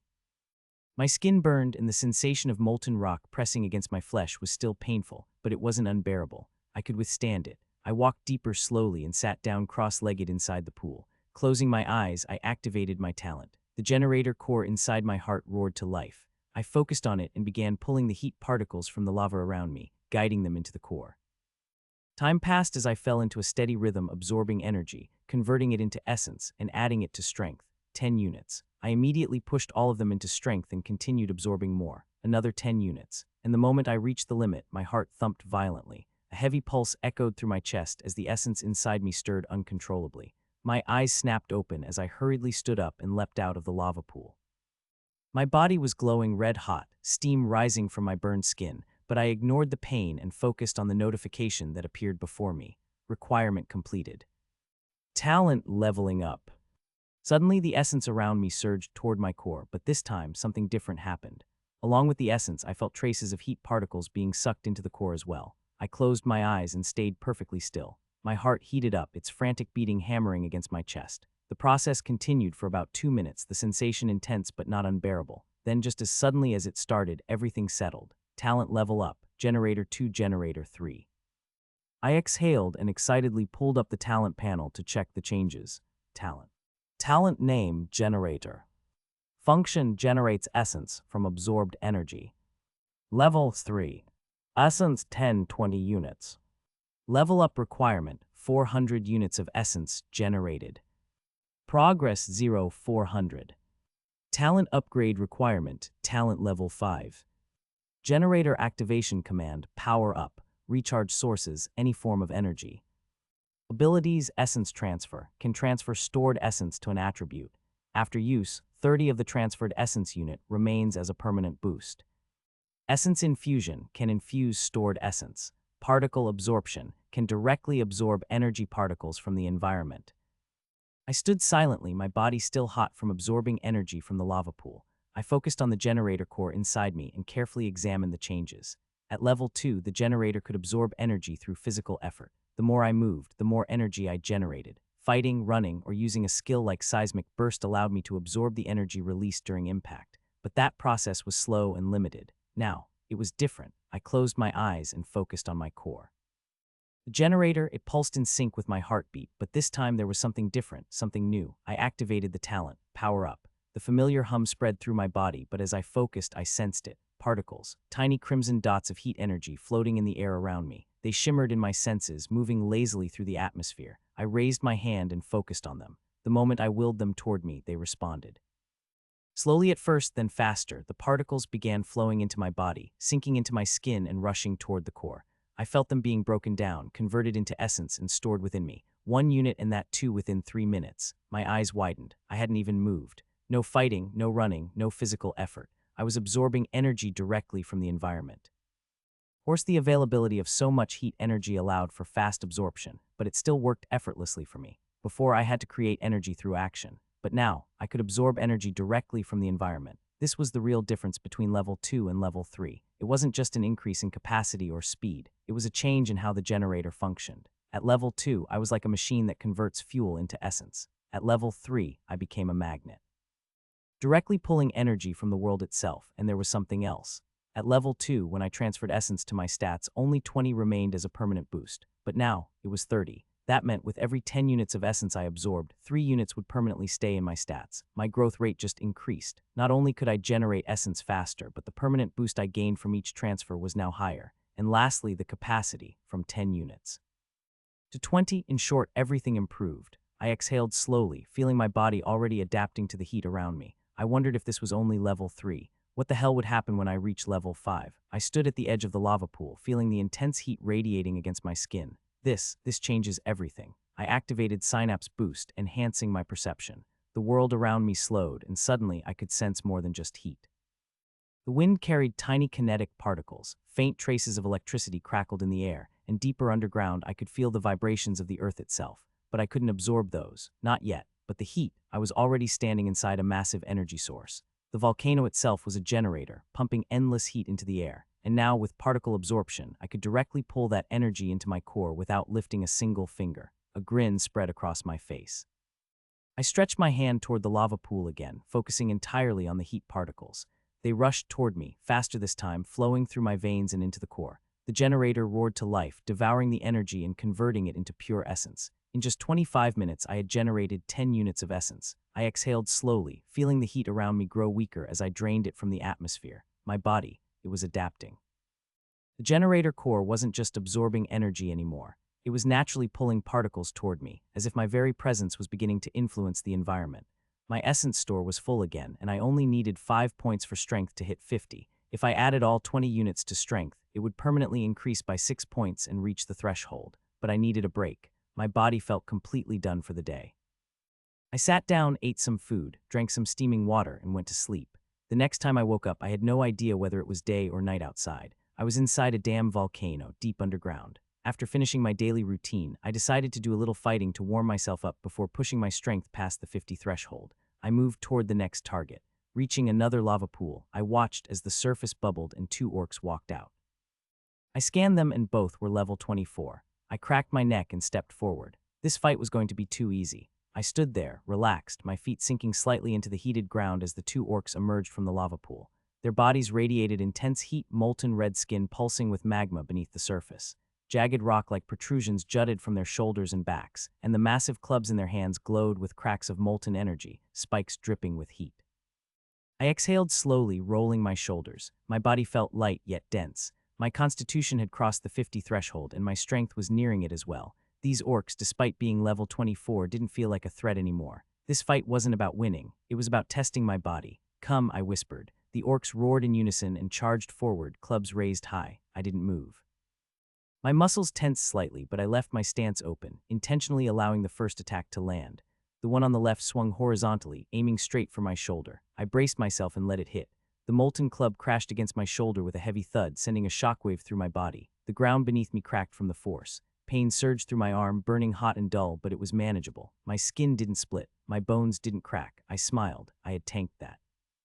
The orc looked surprised for a moment, but I stepped forward before it could react. My left hand shot out and grabbed the handle of the club, stopping it mid-swing. The heat from the molten cracks burned into my palm, but I ignored it. "Not bad," I muttered. The second orc swung from above, aiming for my head this time. I let go of the first orc's club and raised my forearm above my head. The club descended and smashed directly onto my hand. A loud, echoing crack filled the air. The ground beneath me cratered slightly, but I remained standing. My hand throbbed for a moment, but that was it. My body absorbed the impact, the enhanced constitution handling the force with ease. I tilted my head side to side and grinned. "Solid," I murmured. The orcs roared in frustration and swung again, one aiming for my ribs, the other for my legs. I let them. The first club slammed into my side, and I felt my ribs bend slightly but not break. The other struck my quads, and the force spread through my muscles, but I remained rooted. My body was adapting to the heat and impact. My muscles tightened. My skin thickened. Even the magma-infused clubs couldn't pierce me. I stepped forward and drove my elbow into the first orc's face. Its molten skin cracked slightly as its head snapped back. The second orc tried to swing again, but I caught the club with one hand. My grip tightened and the molten spikes dug into my palm, but I ignored the pain. I yanked the orc forward and headbutted it directly in the face. My skull met its molten forehead with a sickening crack. The orc's face caved in slightly as magma leaked from its mouth and nose. I released the club and stepped back. The orcs staggered but didn't fall. They were tough and I needed that. I raised my arms slightly, inviting them to attack again. "Come on, I'm not done testing yet." They roared and charged again. This time I let them strike my back. One club slammed into my spine while the other smashed into my side. I only skidded back and that was it. My muscles flexed, absorbing the force. My internal organs didn't rupture. My bones didn't crack. I grinned wider. I shifted my weight, burst forward, and kicked the first orc in the gut. My foot sank into its molten flesh, sending it flying backward. The second orc swung again, but I caught the club mid-air and yanked it out of its grip. "Let me try something." I flipped the club in my hand and swung it with all my strength, smashing it directly into the orc's face. The molten spikes dug into its skull, cracking it open as magma leaked out. The orc stumbled but didn't fall. "Damn, tough bastard." The first orc charged back toward me. I tossed the club aside and met it head-on. This time I didn't hold back. I stepped forward and slammed my fist into its chest. My essence-infused strength sent shockwaves through its molten body, shattering the rock like protrusions on its back. The orc coughed out magma and collapsed to its knees. The second orc swung its claws at me in desperation, but I ducked and drove my knee into its chin. Its head snapped back violently, and I followed up with a heavy punch to its throat. It staggered. I activated essence manipulation and channeled essence into my arms. I grabbed the orc's arm and let out a low roar as I lifted its massive body off the ground. With a swift spin on my heels, I swung the orc and slammed it down onto the other one that was kneeling. Their bodies collided with a heavy bang, and the arm I was holding twisted unnaturally before completely snapping from the shoulder. I stepped forward without hesitation and brought my foot down, crushing their skulls and ending them both in an instant. Silence filled the air.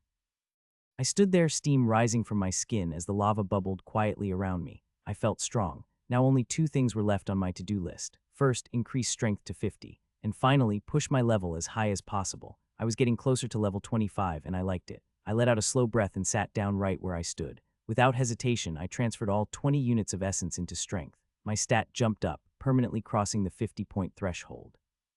And then I waited and waited. Then it happened. A strange tremor ran through my muscles. My arms twitched, my legs tightened. My chest felt like it was caving in for a moment before something inside me snapped and released. Suddenly, an intense surge of heat spread through my body, but unlike before, this wasn't from the environment. It came from within. My muscles began to swell and pulse as if each fiber was breaking down and rebuilding itself. I felt the tendons in my arms stretch and harden, becoming denser, tougher. The bones beneath cracked softly, not from breaking, but from compacting, reinforcing themselves to handle the new strength coursing through them. I clenched my fists, and I could feel the raw power humming beneath my skin. My veins bulged slightly, filled with energy that felt almost electric. My back stretched as if new layers of muscle were forming along my spine, wrapping around my core and strengthening my balance. Even my legs, which had already adapted to the heat of the lava, felt sturdier, as if they could crush the ground beneath them with a single stomp. I raised my arm and flexed my fingers. My grip felt unnatural, tighter, stronger, as if I could crush stone with ease. I stood up and took a step forward. The ground felt soft beneath my foot. I grinned. Unlike Constitution, which rebuilt my body from the inside out to handle more damage, strength was different. It felt violent. It felt raw. It was built to deal more damage. This wasn't an upgrade to survive. This was an upgrade to destroy. But again, there was no change in the stats itself, despite me feeling much stronger than I should be at 50 points. I stretched my neck, feeling the new power flowing through every inch of me. My body had evolved to handle the sheer force my muscles could now produce. My bones, joints, and tendons had reinforced themselves, preventing my body from tearing itself apart under my own strength. I clenched my fist again and punched the ground lightly. The solid black rock shattered like fragile glass. A chuckle escaped me. I felt unstoppable, but I knew this was only the beginning. I turned toward the next lava pool, my body practically begging for another fight, and I moved forward. This time, 3 orcs emerged from the magma pool, all level 24. I cracked my neck and smiled. This time, I wasn't here to test my body. I wanted to check my damage.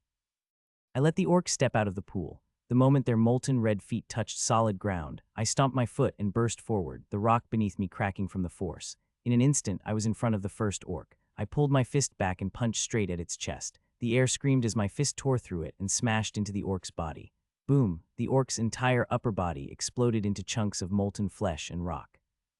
Its lower half stood for a moment before collapsing into the ground with a dull thud. I blinked, staring at the result. Well, that was easy. I wasn't expecting that. My strength had increased too fast. I couldn't control it properly. I slowly turned toward the other 2 orcs. All right, kids, let's try that again. The orc on the left roared and swung its massive club at me. I tilted my head slightly, letting the molten weapon pass over me. Don't you guys have any other moves?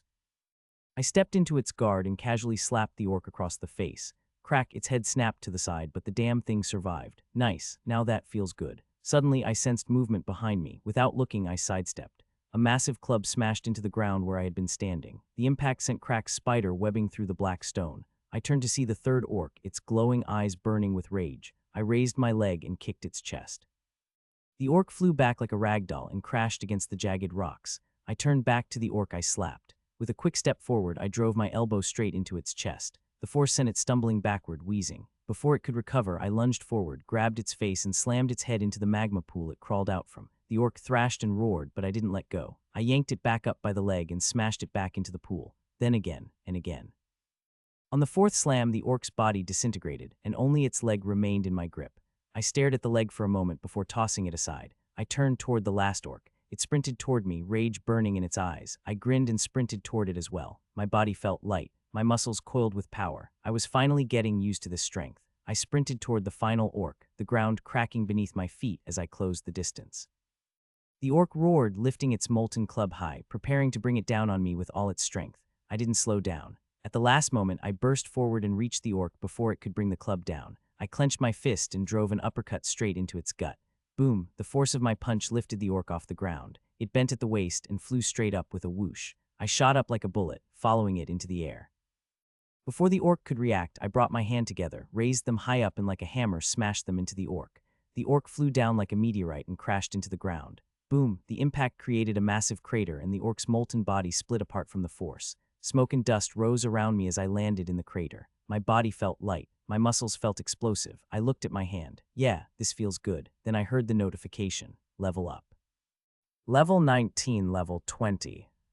I smiled and opened up my status panel. Status. Name Billion Ironheart. Race Human. Class NA. Laws NA. Level 20. Talent Generator 3. Essence 020. Attributes Strength 51. Constitution 50. Dexterity 32. Synapse 51. Unused stats 5. Skills Essence Manipulation Innate Level 3. Synapse Boost Innate Level 3. Seismic Burst Level 1. I added all the unused stats to Dexterity, raising it to 37. I decided not to waste any more time. My body felt stronger than ever, and my strength was overflowing. I could feel the changes after crossing the 50-point threshold in strength. My muscles felt dense, heavy, yet explosive. Every movement felt sharper, faster, more precise. I stepped forward and kept moving deeper into the volcano, eager to push myself further and level up as much as possible. At the next lava pool, 3 more orcs emerged, all level 24. I didn't even hesitate this time. I stepped forward, dodged the first swing, shattered the first orc's head with a single punch, then grabbed the second orc and slammed it into the third, breaking both their bodies in one go. I moved forward again, reaching the next pool. This time, 4 orcs climbed out. Level 24, same as before. The fight was a little trickier since they surrounded me, but with my new strength, they couldn't keep up. I let them attack first, tanked their hits to test my defense, then broke through their formation with raw force. My fists crushed bones, my kicks shattered limbs, and in less than 2 minutes, all 4 were dead. I sat down near the pool and activated my talent. The generator core inside my heart roared to life, pulling in the heat particles around me and converting them into essence. I focused, guiding the flow of energy into the core, filling up my essence store in an hour. My essence bar was full again. 2020. I stood up, stretched my body, and kept moving forward. The next pool was larger, and this time 6 orcs emerged, all level 24. I knew brute force wouldn't be enough to end this quickly, so I activated essence manipulation and channeled essence into my muscles. My body responded instantly, becoming faster and heavier. The first orc swung its molten club at me, but I sidestepped and smashed my fist into its chest, sending it flying into the others. I dashed forward, grabbed the second orc's head, and crushed it between my palms. The others roared and attacked together, but I jumped into the air and above their heads to get behind them. Then I didn't give them a chance to recover. I blurred through them, smashing heads and breaking bodies one by one. After a few minutes, the fight was over. I stood in the middle of the broken bodies, breathing heavily. My muscles felt warm, my body pulsing with energy. Level up, level 20, level 21. I grinned, not bad, and pushed all the gained stats into dexterity. I kept moving forward. After walking for a while, I reached an even larger pool. 10 orcs this time, all level 24. I let out a breath and activated Synapse Boost. The world slowed down as my perception expanded. Every movement, every particle in the air, I could feel them. My brain processed everything with amazing speed. I channeled essence into my legs and burst forward. Before the orcs could even react, I had already arrived in front of the first one. I punched straight through its chest, grabbed its corpse, and swung it like a weapon, smashing 2 more orcs into the lava pool. The others roared and charged at me from all directions. I activated Seismic Burst. I channeled essence into my fists and dashed through the dust cloud, breaking necks, shattering skulls, ripping apart limbs. Even when they tried to surround me, I outpaced them, moving faster and hitting harder than they could react to. In just a few minutes, all 10 orcs were dead. I stood there, surrounded by the remains of molten bodies and flowing lava, feeling the heat and energy lingering in the air. I exhaled and rolled my shoulders. My body felt light, my muscles relaxed after the intense battle. That felt good. Now what? I stood there for a few minutes, thinking about my next target. My strength had already crossed 50 and my constitution was solid. The next logical step was dexterity. I needed 8 more points to reach the 50 mark. There were 2 ways to do that. Either level up once and then add 10 units of essence to bridge the gap, or absorb energy to generate essence and increase dexterity.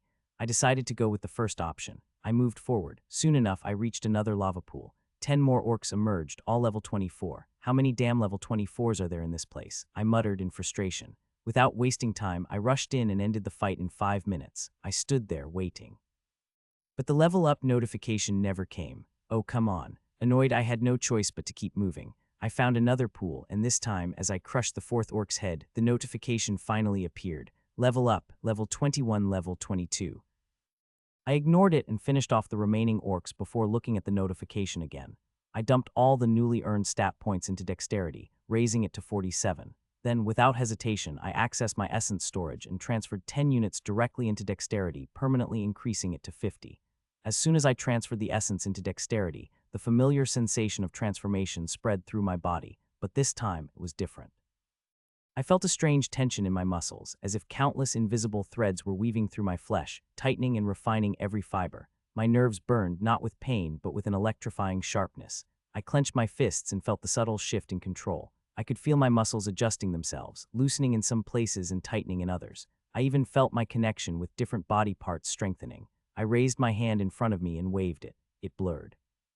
I narrowed my eyes and tried again. My hand sliced through the air, but this time I could see it perfectly. Every minute detail, every muscle contraction, every micro movement. My eyes were able to keep up with the insane speed. I took a step forward and my foot landed exactly where I intended. Another step, then a sprint. The ground beneath me cracked as I exploded forward. My body felt light, almost weightless, and yet every step carried terrifying force.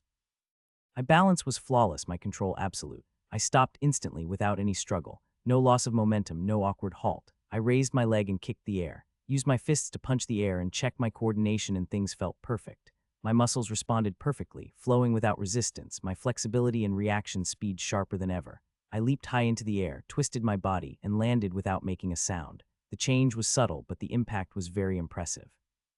I stopped and took a deep breath. Next, only the skill was left to focus on, but before I could move forward, suddenly, a tremor ran through my body. My heart thumped violently, essence stirring inside my generator core. A sudden crack resounded from within my chest. My breath hitched, my entire skeleton shifted. My legs buckled, and I dropped to one knee. Pain shot through my bones, sharp, burning, like molten steel being poured into my veins. I clenched my fists as my fingers bent in strange angles, the bones snapping and reforming in real time.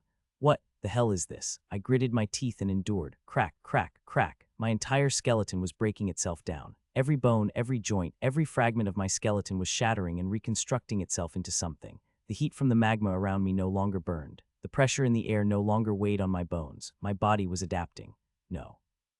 I felt the weight of the earth, the pressure of the atmosphere, and even the tremors from the volcano beneath me, and my body adjusted. My bones shifted and reinforced themselves, becoming heavier yet more flexible, stronger yet lighter. The moment the transformation completed, I felt unshakable. I breathed heavily from the pain as I shakily stood up.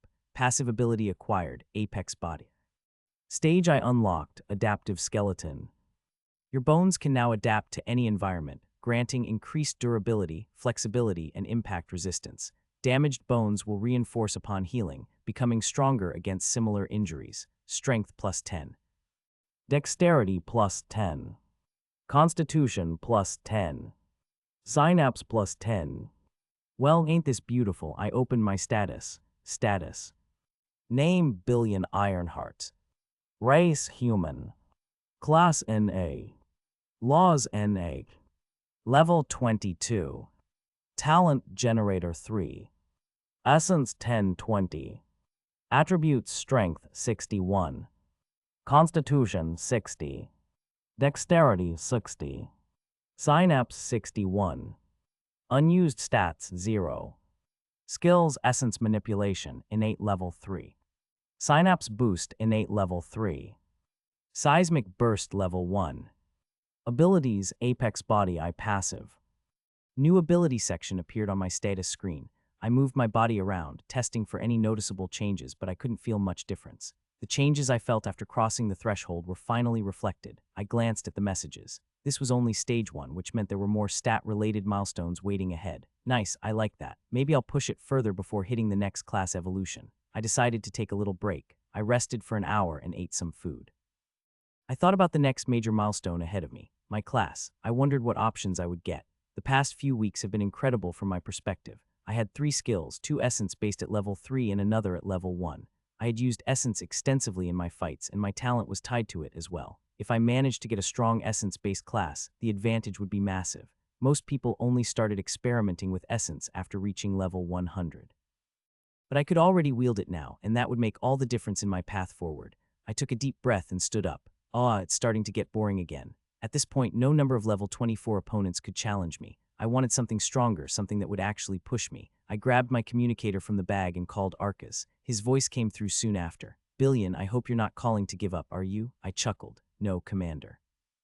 I wanted to request something from you." Arcas didn't hesitate. "What do you want?" I paused for a moment before answering. "I'm level 22 now, and the level 24s I've been fighting aren't enough anymore. They're too easy to deal with.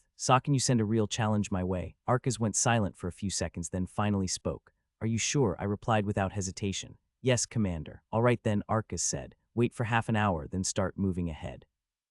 You'll find your challenge on the way." With that, he ended the call. I kept the communicator back in the bag. Half hour. I decided to do some light exercise to pass the half hour. I started with squats, then moved on to push-ups, followed by some running and light shadowboxing. As soon as I felt enough time had passed, I grabbed my bag and moved ahead. I was curious to see what kind of challenge Arcas had planned for me. I had been walking for about 10 minutes when it happened. A lava pool in the distance began bubbling furiously. I felt the ground tremble beneath my feet. Focusing my senses, I could see the heat particles in the air agitated, swirling and rushing in chaotic patterns. The temperature around me spiked.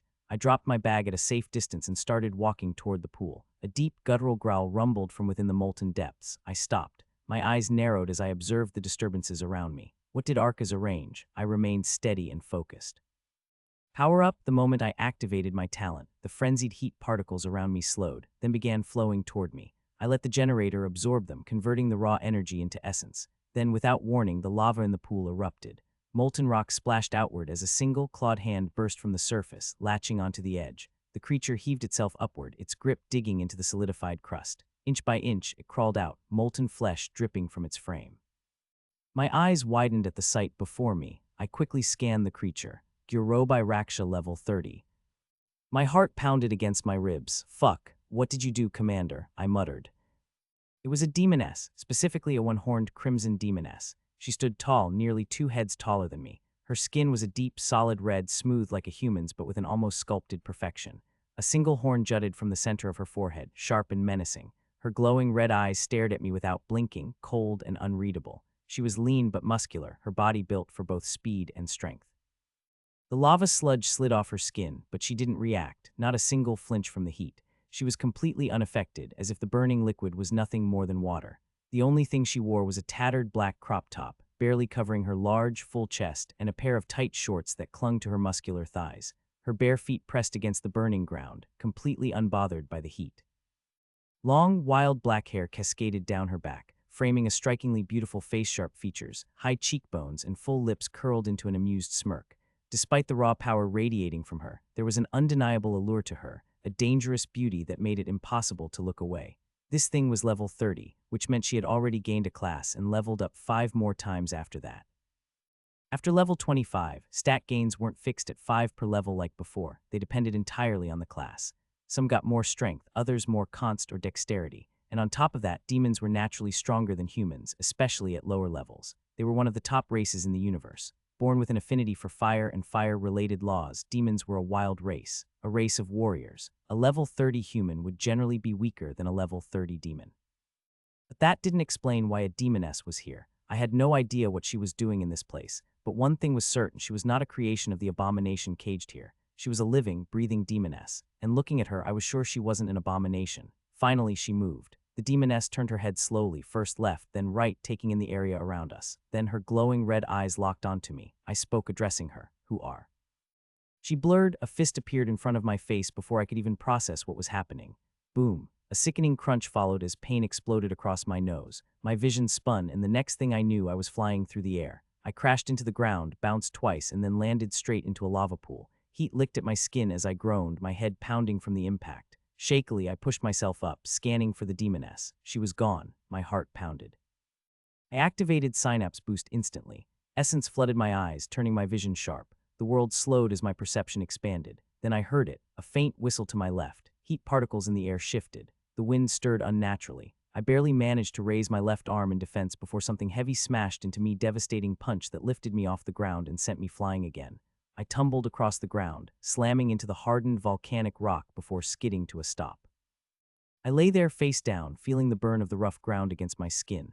Then I pulled myself up and chuckled, blood pooling in my mouth. I spat to the side and locked eyes with the demoness. She stood there, completely unfazed, as if knocking me around was nothing more than swatting a fly. I exhaled and activated my talent. Power up. The generator roared to life inside me. Energy surged, filling every inch of my body. I activated essence manipulation, channeling raw power into my legs. My muscles tensed, charged with force. Then I sprinted forward. Synapse boost kept my senses sharp, locking onto the demoness. She still hadn't moved. I took the chance. Closing the distance in a flash, I shot my leg out, aiming a powerful kick straight for her head. But then she blurred. My eyes widened. Too fast. Even with Synapse boost active, I couldn't see her move. A shift, a presence to my right. Before I could guard, her leg slammed into my ribshard. Pain ripped through me as I shot through the air like a bullet, crashing straight into another lava pool. Boom. I lay face down in the pool, my head spinning from the impact. Gritting my teeth, I forced my eyes open and dragged myself out of the lava. My ribs throbbed with pain, every breath a reminder of the hit I'd taken. I thought I could at least keep up with her, but I was wrong. I heard footsteps approaching.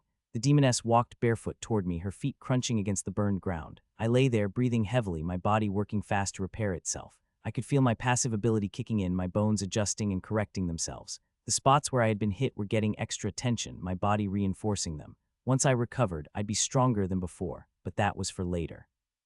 Right now I had bigger problems. I raised my head slightly and locked eyes with the demoness. She stopped right at my feet. "Who are you?" I asked. The demoness grinned and clapped. Well, I'm surprised, human. I thought one punch would be enough to put you down, yet here you are still talking." I took a deep breath, pain flaring through my ribs as I forced myself to stand. My legs wobbled, but I stayed up. She gave me an appraising look. "I can see you're strong, but unfortunately not strong enough." She lifted her foot, my body tensed. Essence surged through me, heightening my senses, sharpening my focus. My eyes locked onto her every movement, but I failed again. The demoness vanished. A split second later, something smashed into my back, possibly her knee. I shot forward from the force. Before I could get my bearings, her hand gripped the back of my head. Then, bang, she slammed my head into the ground. Blood filled my mouth. My head swam, my vision blurred. I struggled to focus, shaking my head to clear it. Then I felt a grip on my ankle. Oh no, the world spun. She lifted me like a ragdoll, leaped into the air, and boom, she slammed me back into the ground. A crater formed beneath me. I felt my internal organs shift from the sheer force of the impact. Pain exploded through my entire body. If I were a machine, this would be the moment alarms blared. Mayday, mayday, danger, danger. I couldn't feel a single part of myself. Everything felt heavy, disconnected. The demoness grabbed my ankle again. Not again, but this time she didn't lift me or smash me, but she dragged me across the ground. My face scraped against the rough surface as I was helplessly tossed around like a ragdoll. Then she stopped and let go of my ankle. I lay there, my face pressed into the dirt. Forcing myself to turn over, I blinked multiple times to clear my vision. At first, all I saw was a blurry figure approaching, her shape towering over me. I blinked again, my eyes focused. Oh fuck. The demoness was carrying a massive boulder on her head. Grinning from ear to ear, she walked toward me, each step slow and steady. She stopped a few feet away and locked eyes with me. "Let's do a little experiment," she said, amusement dripping from her voice. "We're going to see whether this rock is faster or you are. I'll throw it up and you have to move out of the way. You understand, right? Good, let's go." With a roar, she hurled the enormous rock 4 feet wide, 6 feet tall high into the air. I stared at it as it soared upward. The demoness's voice rang out from the side. "Time is ticking, human. Tick-tock, tick-tock." I had the strength to move. I just didn't want to. There was no point, not in front of her. So I decided to trust my body and wait. The rock reached its peak. Then it started falling, fast. The demoness laughed. "Don't tell me you've given up, human." I fake chuckled and bragged. "Give up, you're too weak to make me give up." Then the rock came crashing down. Boom, pain. Tremendous pain. Seconds passed. Then I felt a presence near me. The demoness whispered in my ear, "We're going to have so much fun." That was the last thing I heard before everything faded to black. I woke up to the taste of blood in my mouth. My entire body felt like I had been run over by a stampede, then trampled again just for good measure. Every breath sent a dull ache through my ribs, but the pain was already fading slowly, steadily. My passive ability was working. I could feel it. My bones shifted ever so slightly, realigning themselves with quiet pops. Torn muscles stitched back together, tighter and denser than before. The spots where the demon's attacks had hit burned the most, my body focusing on them first. My ribs strengthening, my spine hardening. Every wound was a blueprint for my body's next upgrade. I flexed my fingers, then curled them into a fist. The ground beneath me was still warm, cracked from the impact of that damn boulder. I must have been out for a while. I stared up. I had no choice. The boulder was still sitting on my chest, and on top of it sat the demoness, grinning down at me like she was enjoying a front row seat to my suffering. The weight pressed down on me, making each breath feel like I was sucking air through a straw. I shifted, trying to lift the damn thing off, but it wouldn't budge. My muscles screamed in protest. The demoness wiggled her finger at me. No, no, no, you shouldn't do something like that. She tilted her head, feigning concern.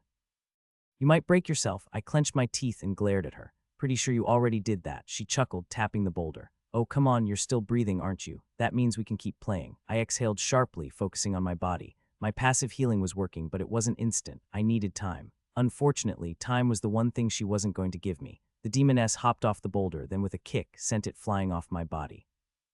I coughed violently, more blood leaking from my mouth. The demoness's red eyes locked onto me once again. I ignored her, clenched my teeth, and forced myself up. Rolling my shoulders, I tested my movements. Pain flared with every shift, sharp and deep. I was still injured badly. If I wanted at least 50% recovery, I'd need another 4 or 5 hours of rest, but I didn't have that luxury. Demoness watched me with a twinkle in her crimson eyes, a faint smirk playing on her lips. I narrowed my eyes, thinking, how was I supposed to proceed from here? I had no idea if this was part of what Arcas wanted. I checked my essence store full. That gave me options. I could dump it all into Synapse, enhance my perception, and at least track her movements. Or I could boost my constitution, tank her attacks, then catch her off guard and give her a proper beating. Before I could decide, she spoke. What are you thinking so hard about? I didn't answer. She placed her hands on her waist and pouted. Come on, I was just doing what I was told. No need to ignore me like this. My expression eased slightly at that. Explain. Her grin widened as she took a step closer, too close. Then without warning, she wrapped her arms around mine, hugging it against her body. Heat radiated off her bare skin, pressing into mine. I wasn't wearing a shirt, so I felt them too. She was taller than me by 2 heads, and the way she practically draped over me made the situation even more awkward. She didn't seem to care. With a playful tug, she pulled me along and continued. Well, I heard you're here for training, and if I help you with that, my prison time here gets reduced. I turned my head toward her. Your sentence, why were you imprisoned? Her smile faltered. Her lips pressed into a thin line. She took her time before answering. I was on a mission with my squad, but one of them betrayed us. We were ambushed by the phantoms. My entire team was wiped out that day. Her voice lowered, the usual amusement gone. I ran. I had no choice. I got lost in the chaos and ended up in your world. I remained silent, absorbing her words. She exhaled slowly. Some people tried taking advantage of me. I had to defend myself, so I killed them. My eyes widened. She was level 30. That meant she wasn't much older. But she had already killed people. As we walked, my gaze drifted to the ground, my thoughts lingering on that part. I had slaughtered abominations, crushed them, ripped them apart. But those were monsters, things that needed to be killed. I had never taken a human life. I wondered when the time came, how would I handle my first kill? I shook my head, shoving the thought aside. What happened after that? I asked. She shrugged. The people I killed had some important connections, she said with a sigh. Because of that, I had to run again, but I was caught. And now I'm here, I chuckled. So what you're saying is you basically speed ran from unlucky soldier to wanted fugitive to lava cave prisoner. Impressive career path. She blinked, then laughed. That's one way to put it. I smirked. So what should I call you? She met my gaze, smiling. You can call me Guro. I nodded. Guro it is. Now you were saying something about helping with my training. Her eyes lit up, and she nodded several times. Yes, I was getting bored. Finally, we can have some fun. We walked a little further before stopping in front of a massive lava pool, the molten surface bubbling like it was alive. She stepped away from me, stopping at the edge of the lava pool. Her eyes scanned the bubbling molten sludge, and she muttered to herself, yeah, this'll work. Then she turned to me. All right, here's what's next. You're going to step into the pool, endure the heat, and I'm going to attack you. Your goal. Either dodge or tank my hits while standing in the lava sludge and, not get cooked alive. I blinked at her. You want me to start now? You can see I'm in no condition to fight, right? She nodded sagely, her 2 peaks bouncing slightly with the motion. Doesn't matter, no excuses, I'm bored. I can't just sit around waiting for you to recover. I shook my head. But before I could finish, she blurred. A gust of heat brushed against my skin, and suddenly she was inches away. I barely had time to react before she grabbed my wrist and twisted. Crack, pain exploded up my arm. Fuwuk, I shouted. Why would you do that? She grinned wide and wicked, for fun. And then she hurled me straight into the lava. I crashed into the lava pool with a heavy splash, molten sludge splattering around me. The heat hit instantly. It wasn't just hot, it was suffocating. A searing liquid force that wrapped around my body like a vice, trying to burn through my skin. My muscles tensed instinctively, but I forced myself to move. I stood up quickly, hissing as the thick lava sludge clung to my legs. Then I looked at my wrist. It was already swelling, the broken bone screaming in protest. My body fought to heal it, my ability kicking in to stop the damage from worsening, but the pain still lingered. Ah shit, I muttered under my breath. A voice called out from the edge of the pool. All right, human, I'm starting in 30 seconds. Try not to get cooked before then. I looked up to see her waving at me, grinning like a child about to play a game. I ignored her. My body wasn't ready for a fight. My movements were sluggish, my strength wasn't back yet, and I needed at least a few hours to recover properly. But there was no choice. I exhaled sharply and forced my feet into a proper stance. The lava burned against my skin, but I gritted my teeth and bore with it. I had to either dodge or endure. To increase my chances, I pulled up my status and dumped 10 points into Constitution. My body reacted immediately. The dull ache in my ribs eased slightly, my wrists stopped swelling, and I could feel my passive healing speeding up. Then I added another 10 points into Synapse. My vision sharpened, my senses heightened. I could hear the bubbling of the lava more clearly, feel the faint shifts in the air, detect the way heat moved around me. Even if the boost wasn't huge, it was better than nothing. Finally, I activated my generator core. A hum vibrated through my chest as it roared to life, ready to absorb energy and generate essence again. Euro stood at the edge of the pool, grinning as she watched me struggle. I ignored her and activated particle absorption. The heat around me surged into my body. I needed more essence, more fuel to push my body past its limits. I was planning to break this demon and drag her around just like she did to me. I locked eyes with her. She tapped her foot against the ground a couple of times, then leaned forward slightly, like a predator getting ready to pounce. And then she moved. Her figure blurred, the space between us vanishing in an instant. I barely caught the movement of her right hand, flashing toward my face like a claw. Instinct took over. I raised my arms in front of me to block. But she disappeared. A sudden, searing pain tore through my back. I staggered, breath hitching as I felt blood trickling down my skin. She had slashed me. I gritted my teeth, forcing down a groan. I clenched my fists, feeling the molten sludge shift beneath my feet. The heat gnawed at my skin, a constant reminder that I was standing in a lava pool. She tilted her head, watching my struggle with wide, amused eyes. Then she let out a giggle, soft at first, but it built up into a chuckle that didn't quite match her beautiful face. "Not bad," she purred. "You're still standing." I didn't reply. I focused on my breathing, keeping my stance stable despite the sluggish lava trying to pull at my feet. My back throbbed where she had slashed me, the blood mixing with sweat as my body worked to seal the wound. On top of that, she had just snapped my wrist. Without warning, she lunged again. This time I caught the movement, but it didn't matter. Her speed was absurd. Her knee slammed into my ribs. I felt something crack. The force sent me skidding across the surface of the lava, my feet struggling to find grip. My body almost buckled, but I forced myself to stand tall. Guro whistled. "Still up, yay." I spat to the side, trying to ignore the sharp pain radiating through my chest. "You call this training?" She grinned, her expression stretching a little too wide. "Of course. Training should push you to your limits, and then past them." She took a step closer, her bare feet inches from the lava. The heat didn't seem to bother her at all. Her long black hair clung to her damp skin, framing a face that should have been beautiful if not for the unsettling gleam in her eyes. "I like you," she mused. "You don't break easily. I've had training partners before, but they always scream too much or pass out too fast. You're different." She licked her lips. I stiffened. I didn't like that look. I shifted my stance, noticing that I had a point of essence. I activated Synapse Boost. My goal was to track her movements, and now that I had more points in Synapse and had activated the skill, it should help. I had to endure. Guro didn't give me time to prepare. She blurred again, appearing at my side, her fingers curling like claws. This time I saw her coming. I twisted away, barely avoiding the full impact, but her nails still raked across my arm. I hissed, but she only laughed, that same soft, eerie giggle. Faster than before, she noted, but still too slow. "Also, why are your eyes glowing? Did you activate some human skill?" She spun, her leg whipping toward my head. I ducked, but she followed up immediately, grabbing my shoulder and slamming her knee into my stomach. The air was crushed from my lungs. I staggered back, gasping, but she didn't let go. Her fingers dug into my flesh, holding me in place. She leaned in, whispering, "This isn't enough. You're still holding back, aren't you? Come on, fight back, hurt me." I glared at her. "I will." Her lips curled. "Ooh, so hot." She twisted, flipping me over her shoulder. I crashed into the lava, my entire body sinking into the molten sludge for a moment before I managed to push myself up. My skin burned, but particle absorption kicked in instantly, sucking in the heat, converting it into essence. But it didn't stop the pain. Guro flashed back and crouched at the edge, watching. She suddenly hopped onto the surface of the lava. Unlike me, she didn't sink in. She walked across it like it was solid ground, taking slow, deliberate steps toward me. My heart pounded. I was stronger. I could absorb energy. I could reinforce my body, but none of that mattered if I couldn't touch her. She stopped a few steps away, stretching her arms above her head. "Let's make it more fun. Since you activated a skill, I will too." And then she vanished. I barely had time to register the movement before something slammed into the side of my head. My vision blurred. I stumbled, struggling to stay upright.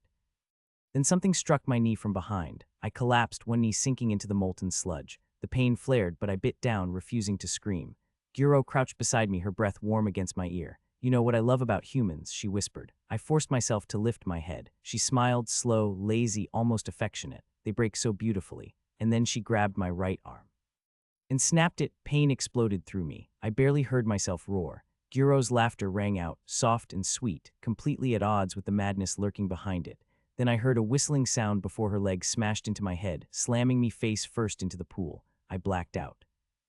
My eyes fluttered open. I blinked multiple times, trying to clear my vision. Raising my head slightly, I looked around. I was lying on the edge of the pool, but a searing pain shot up from my legs, sharp and unbearable. My breathing hitched as I forced myself to look down. My legs were still submerged in the lava. That shouldn't have been possible. My body was strong enough to withstand this level of heat. I had absorbed some of the thermal energy before. This should have only been a minor inconvenience. But this pain, it was real. Something was wrong. I glanced around, searching for Guro, but she was nowhere in sight.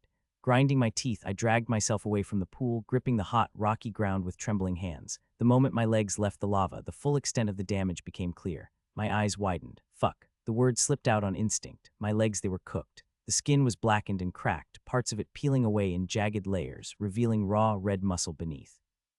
Blisters the size of my fist bubbled along my thighs, some already burst, oozing thick, yellowish fluid.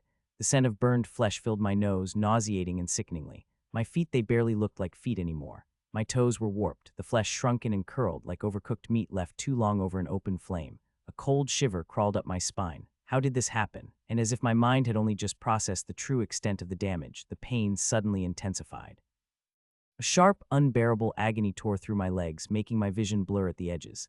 I clenched my jaw and took a deep breath, forcing myself to stay calm. I checked my essence store. It was full again. How long was I unconscious? I looked down at my legs once more. I dumped all 20 essence points into Constitution, hoping to speed up the recovery. That gave me a thought. I needed a healing skill, for sure. Suddenly, a voice came from behind me. So how do you like the legs? I jerked. Fuck.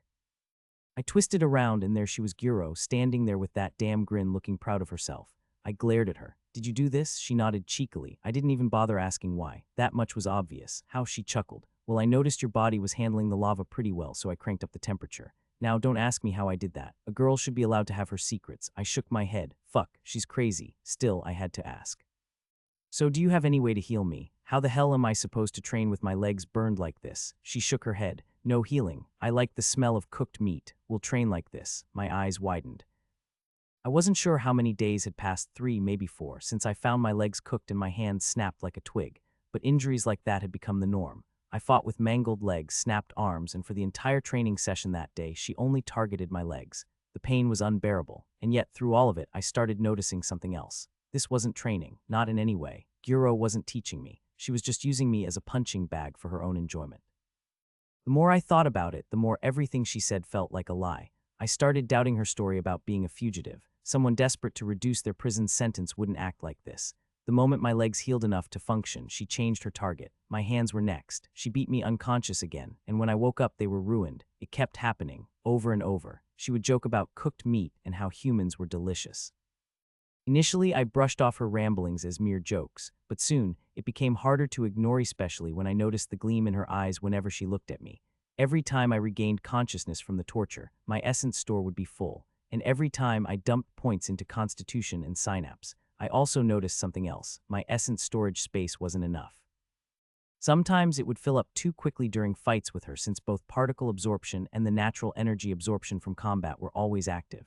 I needed more room, so I focused. I forced my essence to condense, solidifying it into semi-solid spheres, freeing up more space. I had no idea how long this would go on, but one thing was clear: I needed to prepare myself for what was coming. I could feel it. She was getting jittery. She had noticed that my body was adapting. The heat didn't burn me as easily anymore, and I wasn't so simple to cook now. I also started tracking her movements more often in our fights. She would joke about how I was growing stronger, laughing it off like it didn't bother her. But I saw the uneasiness in her eyes. I hadn't leveled up even once, yet I was progressing fast, and she knew it. I sat on a volcanic rock, closing my eyes to focus entirely on shaping the essence swirling inside my core into semi-solid spheres. 3 were already formed, floating steadily, and I was working on the 4th. I started the process when my essence was at half capacity 1020. Using essence manipulation, I nudged the essence, guiding it to condense into a solid form. It responded easily, gathering together like molten metal, cooling into shape.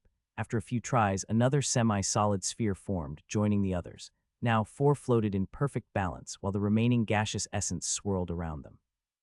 I checked my essence store, 220. I grinned. Perfect. Hopping down from the rock, I winced as pain flared through my left ankle. It had been broken in the last training session and was still recovering. My gaze shifted to my chest. Claw marks covered it, some scabbed over, others still raw and fresh. I rolled my shoulders, feeling the dull sting from my wounds. Today I was going to punch that demon for sure. I had made decent progress. I pulled up my status. Name Billion Ironheart. Race human. Class NA. Laws NA. Level 22. Talent Generator 3. Essence 220. Attributes Strength 61. Constitution 83. Dexterity 66. Synapse 80. Unused stats 0. Skills Essence Manipulation Innate Level 3. Synapse Boost Innate Level 3. Seismic Burst Level 1. Abilities Apex Body Eye Passive. I looked at the panel. I had focused heavily on Constitution and Synapse. Over the past few days, I had gained 36 stat points just from generating essence and infusing it into my attributes. I added 6 points to Dexterity and distributed the rest between Synapse and Constitution. Strength had fallen behind, but that didn't matter right now. What I needed was to catch that damn demoness just once. I scanned the area, but she was nowhere in sight. Every day, she disappeared somewhere for a while. This underground space had no forests or obstacles blocking my vision, so I could see far. But there were plenty of ditches and lava pools scattered around, making it hard to tell exactly where she was hiding. No more orcs or any other creatures had crawled out of the lava pool, so I had no way to use them for leveling up. Time passed, and then I spotted movement in the distance. A figure sprinting toward me. Gyro. I activated my talent. Then both my skills, Essence Manipulation. Synapse Boost. My heart thrummed as my mind and body synchronized in preparation for the fight. I focused on her as she moved. She was fast, so fast that her feet barely touched the ground. She skipped over the lava pools as if they were solid surfaces, covering the distance in moments.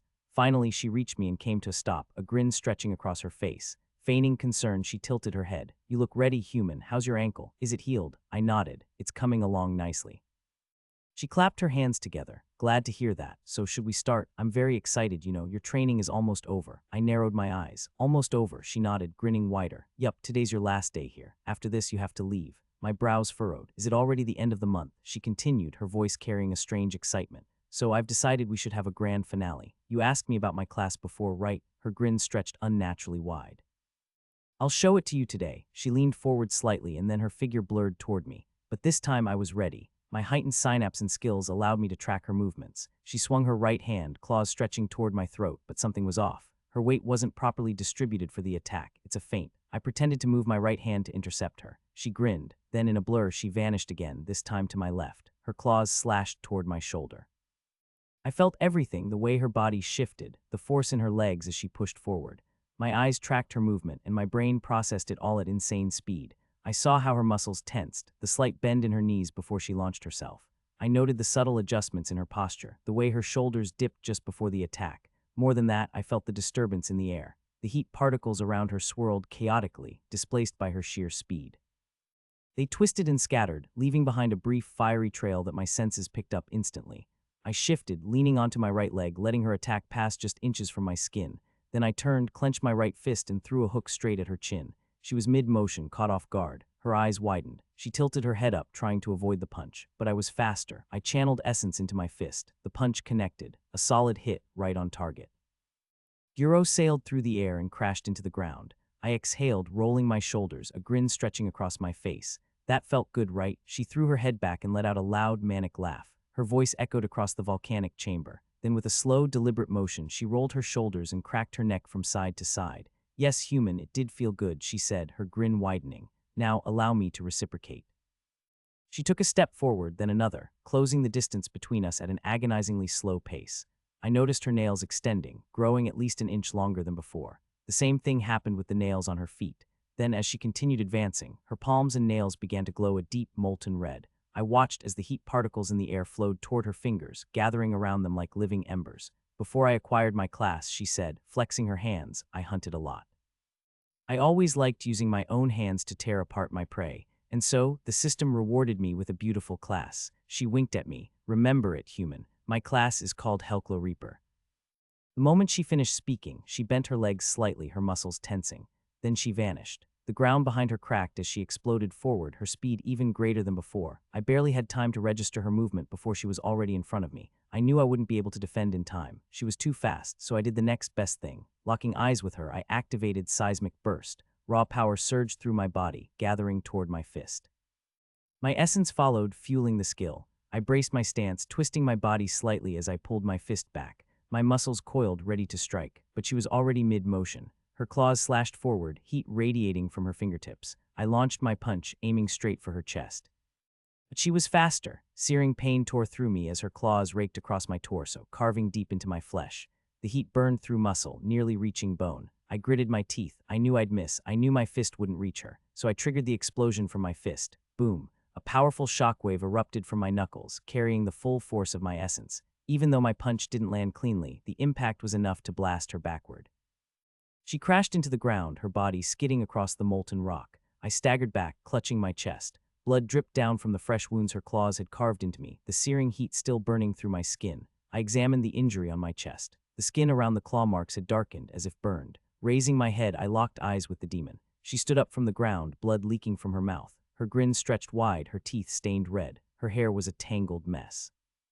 "You've grown strong, human. Much stronger than I expected," she said, amusement flickering in her eyes. "You're an anomaly. I'd enjoy opening you up and seeing all your secrets." Still grinning, she activated her skill. Reaper's Rush. My eyes widened. I sprang backward, but I was too late. She was already in front of me. Her knee slammed into my chest. The impact was brutal. Despite my increased constitution, blood spewed from my mouth, and my body hurtled backward, smashing into the ground once, twice, 3 times. The moment I came to a stop, I forced myself to my feet, only to see her right above me, her body twisting midair, her legs swinging down toward my head. I threw my arms up, crossing them in defense. Her kick crashed into my forearm. My knees buckled from the sheer force, but I held my ground. She flipped back, landing smoothly, but I wasn't done.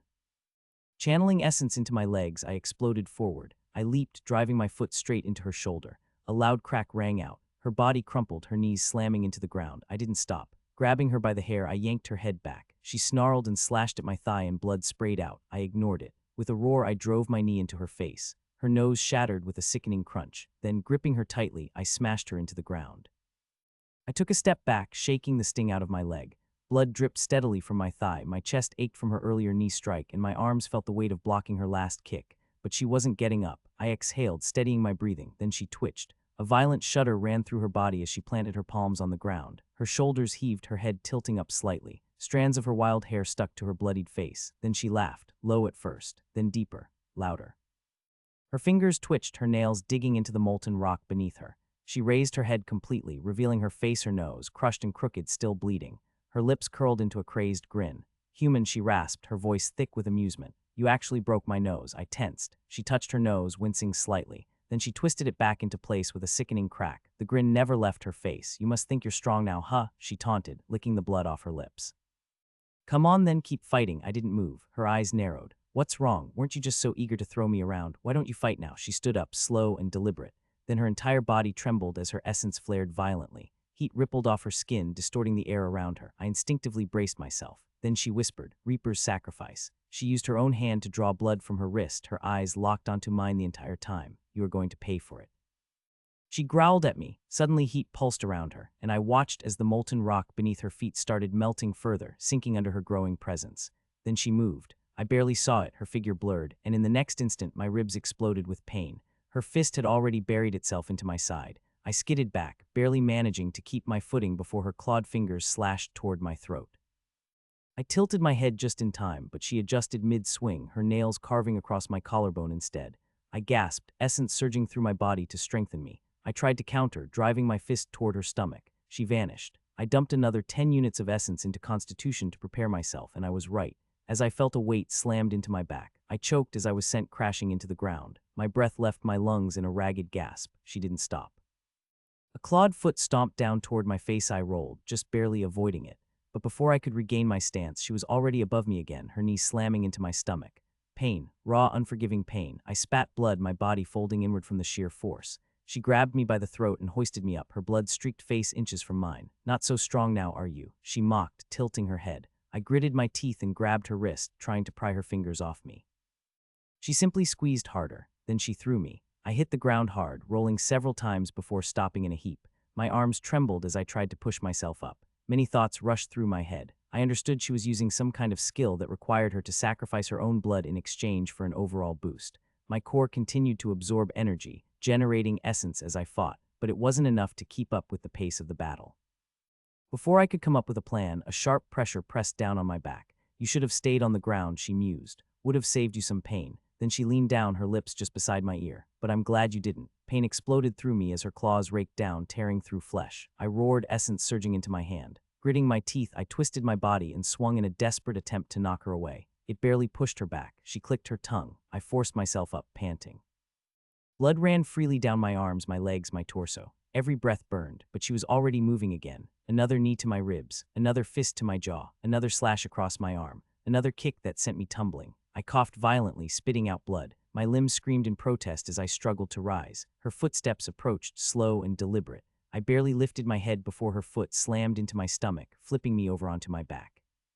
She crouched beside me, resting her chin on her palm, watching me with amused eyes.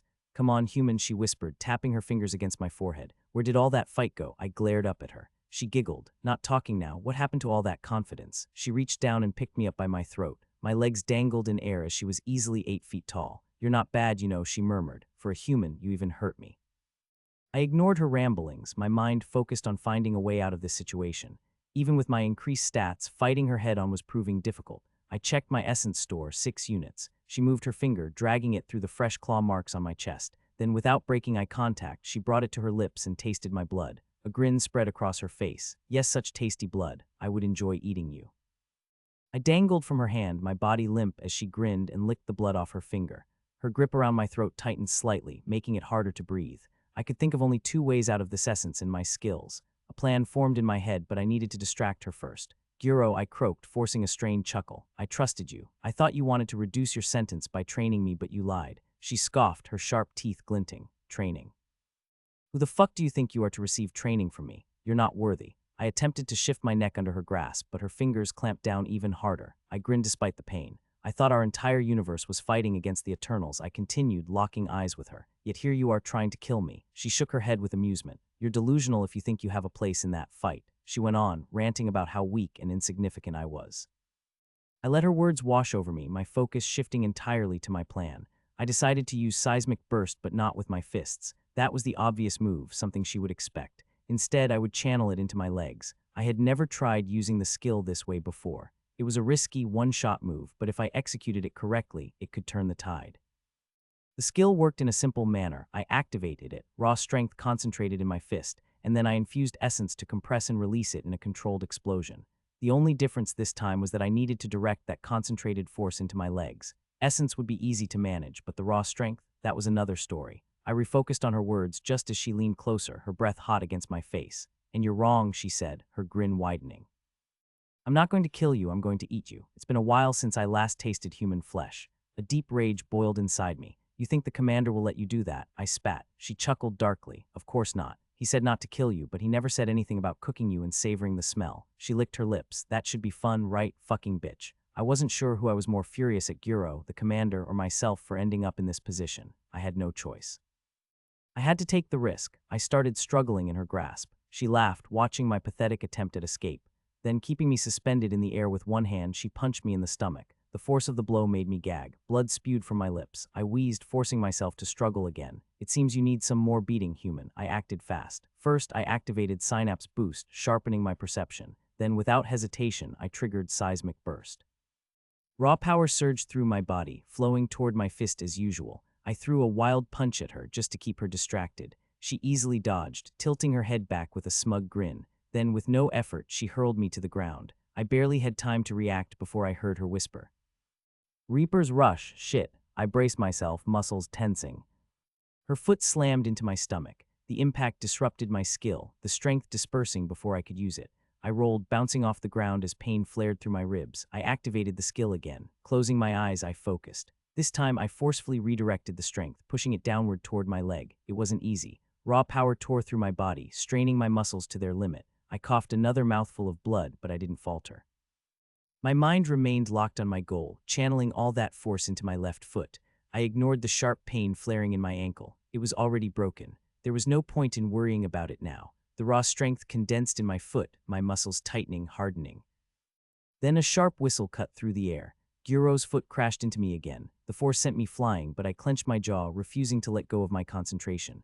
My body smashed against the ground. Pain erupted across my body, but I didn't let it distract me. By now, too much strength had already gathered in my foot. It was now or never. Shakily, I picked myself up. It was time to attack. I taunted her. To think I'd see the day when a level 30 demon feels proud about toying with a level 22. You're not that strong, are you? I kept my perception heightened, locking onto the heat particles in the air rather than her physical form. If I relied only on my eyes, I'd fall for her speed again. Tracking the subtle shifts in temperature around me was the only way to predict her movements. Her eyes narrowed. You know what? I've played around enough with you. And then she sprinted toward me. I shut my eyes and focused. The heat particles rippled as she tore through the air, fast and then faster. She wasn't holding back anymore. I caught the shift in the air pressure a split second before impact. Her fist came crashing toward my stomach. Instead of dodging outright, I shifted slightly, just enough to let her fist connect but not fully send me flying. Pain erupted in my gut as the blow landed, forcing blood up my throat, but before my body could be thrown back, I clamped both hands around her extended arm. I gritted my teeth, ignored the searing pain spreading through my core, and shifted my weight onto my right leg. At the same time, I channeled every ounce of available essence into my left foot.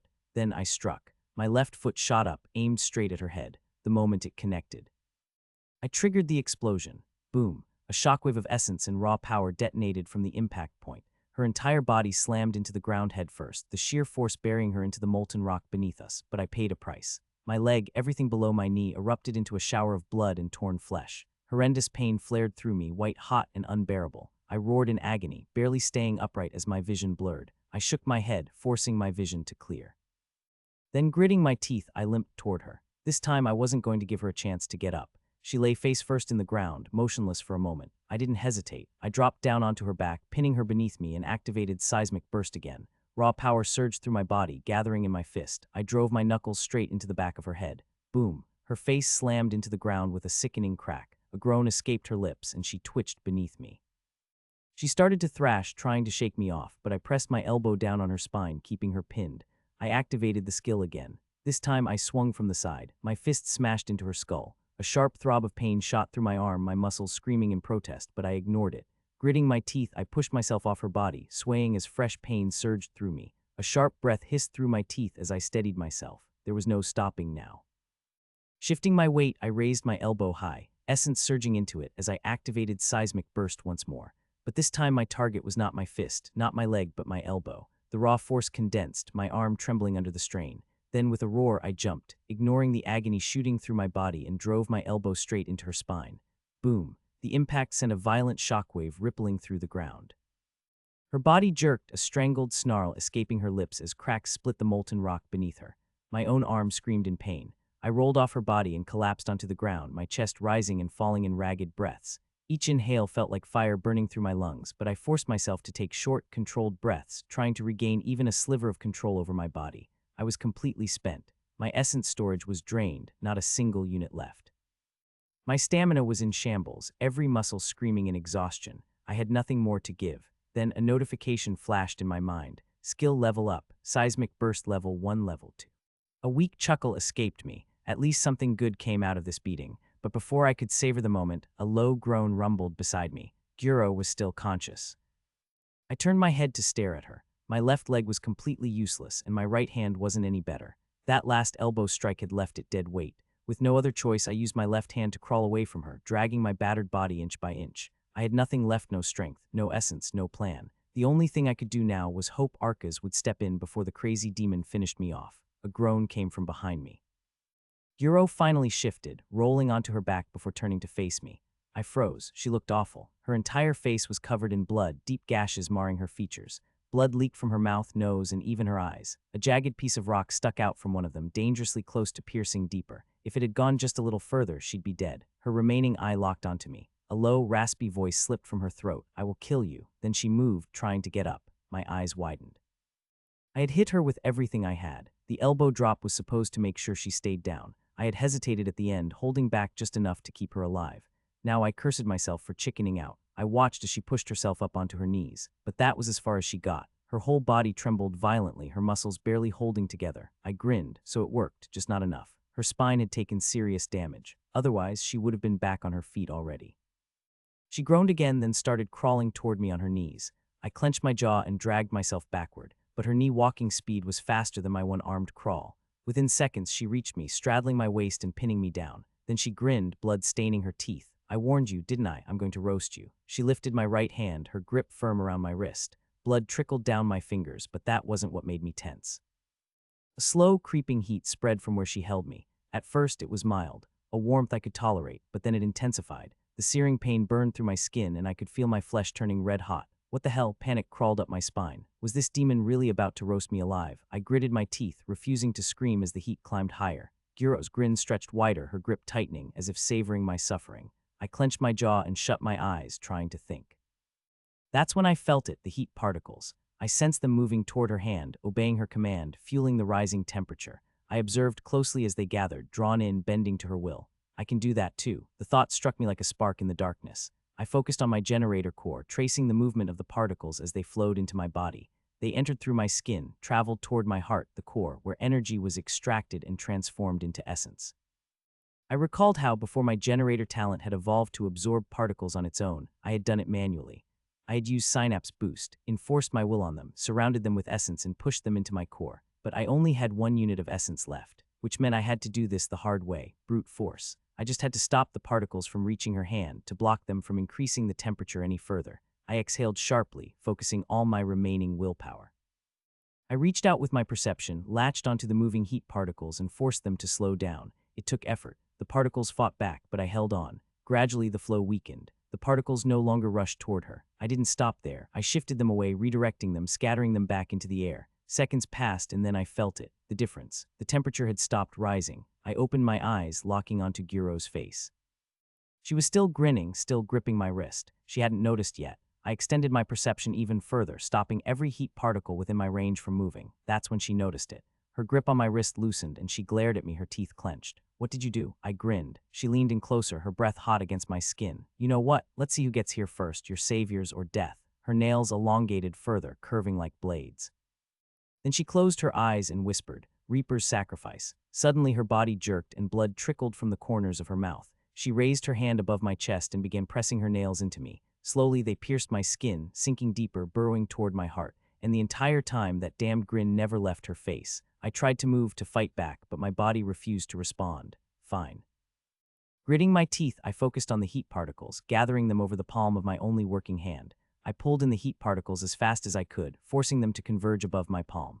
They resisted at first, slipping through my control, but I clenched my jaw and kept at it. Her nails sank deeper into my chest. My vision blurred. I had no time. I willed the particles to compress, to take form. They trembled, vibrating with stored energy as I forced them into a denser, tighter mass. The heat intensified. My skin burned. My hands shook. Gyro chuckled, blood dripping from her lips. "What are you?" I shut out her voice and focused. The formless, swirling heat started to change, first into a wavering shimmer of air, then into something denser, a sphere, a burning sphere of heat in my vision. Her nails inched closer to my heart. I wrapped my will around the searing mass of heat. Though my fingers couldn't grasp it, I moved my hand with it, guiding it toward her throat. Without hesitation, I thrust my hand up and latched onto her neck. Gyro's eyes widened in momentary surprise before narrowing into a glare. I forced more heat particles toward her skin, gathering them around her neck, trapping them there. The temperature spiked. Her flesh reddened, veins pulsing against the growing heat. She snarled, her grip tightening. "You think this will stop me?" Her voice came out rough, strained. "I'll pierce your heart before you can do anything." I met her gaze, unfazed. "Then do it." She growled and shoved her claws deeper. I gritted my teeth as pain flared through my chest, but I didn't let go. More heat, more pressure. The skin around her throat blistered. Smoke curled from where my fingers pressed. She coughed, her body jerking in resistance, but she refused to pull back. Then her nails pierced deeper. I gasped as I felt them touch my heart. But instead of sinking into flesh, they scraped against something hard. Her eyes snapped open in shock. What? Something clicked in my mind, my heart. It wasn't just an organ of blood and muscle. It was the generator core. A surge of realization shot through me. When I had activated my talent for the first time, it had transformed my heart, and that reminded me of something. I roared and activated seismic burst. Raw strength rushed into my palm, flowing into my grip around her throat. The newly generated 2 units of essence ignited within me, and I channeled it all into the burst. The explosion triggered. Essence blasted outward from my palm on her throat, and as it met the concentrated heat particles, fire roared into existence. Flames erupted from my hand, engulfing her neck and face in a violent inferno. Guro screamed, thrashing as the fire crawled up her skin, searing everything it touched. I pulled more heat particles in, feeding the blaze, pushing the temperature and flames higher and higher. The heat was unbearable. My own skin boiled from the intensity, melting under my own attack, but I held on. In my vision, I could see the heat particles rushing in of their own volition, as if excited. Desperate, she drove her claws deeper, raking them against my heart. A wet gurgle escaped my throat, and I vomited blood, but I didn't stop. She thrashed wildly, clawing at my arm, at my burning hand locked around her throat. My flesh peeled. Pain beyond anything I had ever felt ripped through me. I tightened my grip and roared from the pain and desperation, and pushed more particles in the fire, increasing the blaze more and more. Then suddenly her body convulsed. Blood, thick and bubbling, poured from her mouth, sizzling as it dripped onto my burning hand. Her struggles slowed, her fingers trembled, and finally she went still. Her body collapsed onto me. The fire still raged from my hand, and I kept roaring, the only way to stop myself from crying in agony. I could see it. My left palm nothing but bone. The skin was completely gone. My breaths turned ragged. My vision blurred. My body trembled. And just before everything faded to black, I heard the notifications. Level up, level up, level up, level 22, level 25.